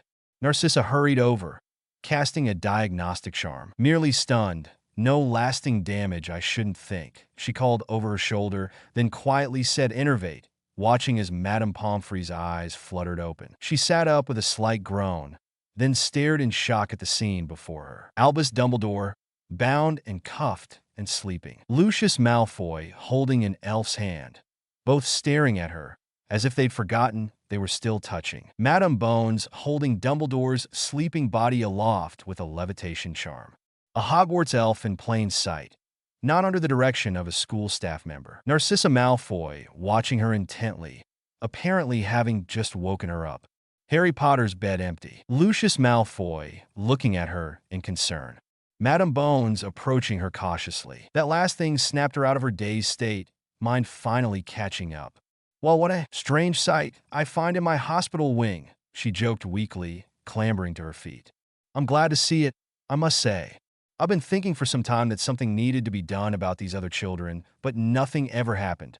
I imagine Albus has been monitoring the post, so none of my missives arrived anywhere they were needed." Madame Pomfrey's voice was a little sharp, showing her irritation. Madame Bones' expression turned rather dark as she listened, eyes drifting to Dumbledore's lax form, floating beside her. "I believe there will be much to discuss in short order. For now, we must determine the whereabouts and safety of Mr. Potter. Poppy, I quite appreciate you joining us if you feel up to it." Madame Pomfrey nodded, joining the circle as they gathered together. Wizzies be holding hands, Lemmy be taking them all to Big Snakey's nest. "What?" came several cries, but they were already being pulled away. Chapter 59. Chapter Summary. Harry meets the Basilisk. Then everyone else does too. Harry tumbled roughly, rolling as the ground finally flattened out. He felt bruised and battered, but the sight of thousands of bones littering the floor where he lay had him leaping to his feet in an instant, eyes darting around in panic. There was just enough light to see, and he wished desperately for his wand. He could believe that the old man was cruel and selfish enough to send a boy down to do his dirty work, but to send him without a wand? Harry shoved down the feeling of his heart breaking, determined not to die crying as well as alone. Harry Potter, boy who lived. Pawn, sacrificial lamb, destined to die young. A scraping sound snapped his spiraling thoughts back to the present. He thought he could hear someone talking, and his heart thundered in his chest. The voice came closer, and he felt panic welling inside him as he made out what it was saying. "Hungry, so hungry. I hear a heartbeat. Will it be tasty? Will it be more than scraps? So long since I ate properly, this heartbeat sounds strong. Perhaps it is something bigger." Harry smothered a whimper, trying to back away quietly and eyeing the slippery slope he'd just come down. A bone crunched under his foot, and he froze, but it was too late. "Hold still, strong heartbeat.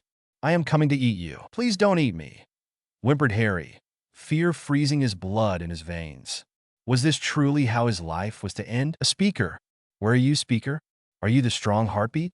"I will not eat a speaker, but I am so hungry." Harry gaped as a huge head, bigger than he could possibly have imagined a snake ever being, slithered into view. A hatchling speaker. It this hatchling speaker like the other. The giant snake's tone seemed sharper, making Harry shrink back even further. "I don't know who you mean," Harry said, voice wobbling. "I don't know any other speakers." The snake seemed to examine him carefully, gigantic tongue flickering out and nearly knocking him over as it tasted his skin. Harry gasped, but held still. He'd rather the snake just downed him in one bite. No sense trying to run when it would just drag out his death. Hatchling speaker is not like the other. He was foul and corrupted when he left for many seasons. He tried to return and control me, but then he was gone again. I am free now. Harry's panic mind caught on those words. You weren't free before. I was bound by other speaker. He tricked and trapped me, bound me to his command. He set me to hurt the students I was brought here to protect. I fought, but I cannot overcome a speaker. He is gone now. I know not where, but I hope he does not return. Harry contemplated this for a while, eyes roaming over the giant snake's face and body. What are you? If that is not rude to ask. The snake's head lowered until it was right by his face. Its breath was a little unpleasant, but Harry wasn't going to point that out. I am called Basilisk, King of Snakes, Speaker's Bastion. King of Snakes? Pardon me, but I thought perhaps you were female. It's a little hard to tell with snakes, but an odd hissing sound came from the snake, Basilisk, as it replied. I am female. King of Snakes is a title for my species, not for myself alone. What are you called? Hatchling Speaker.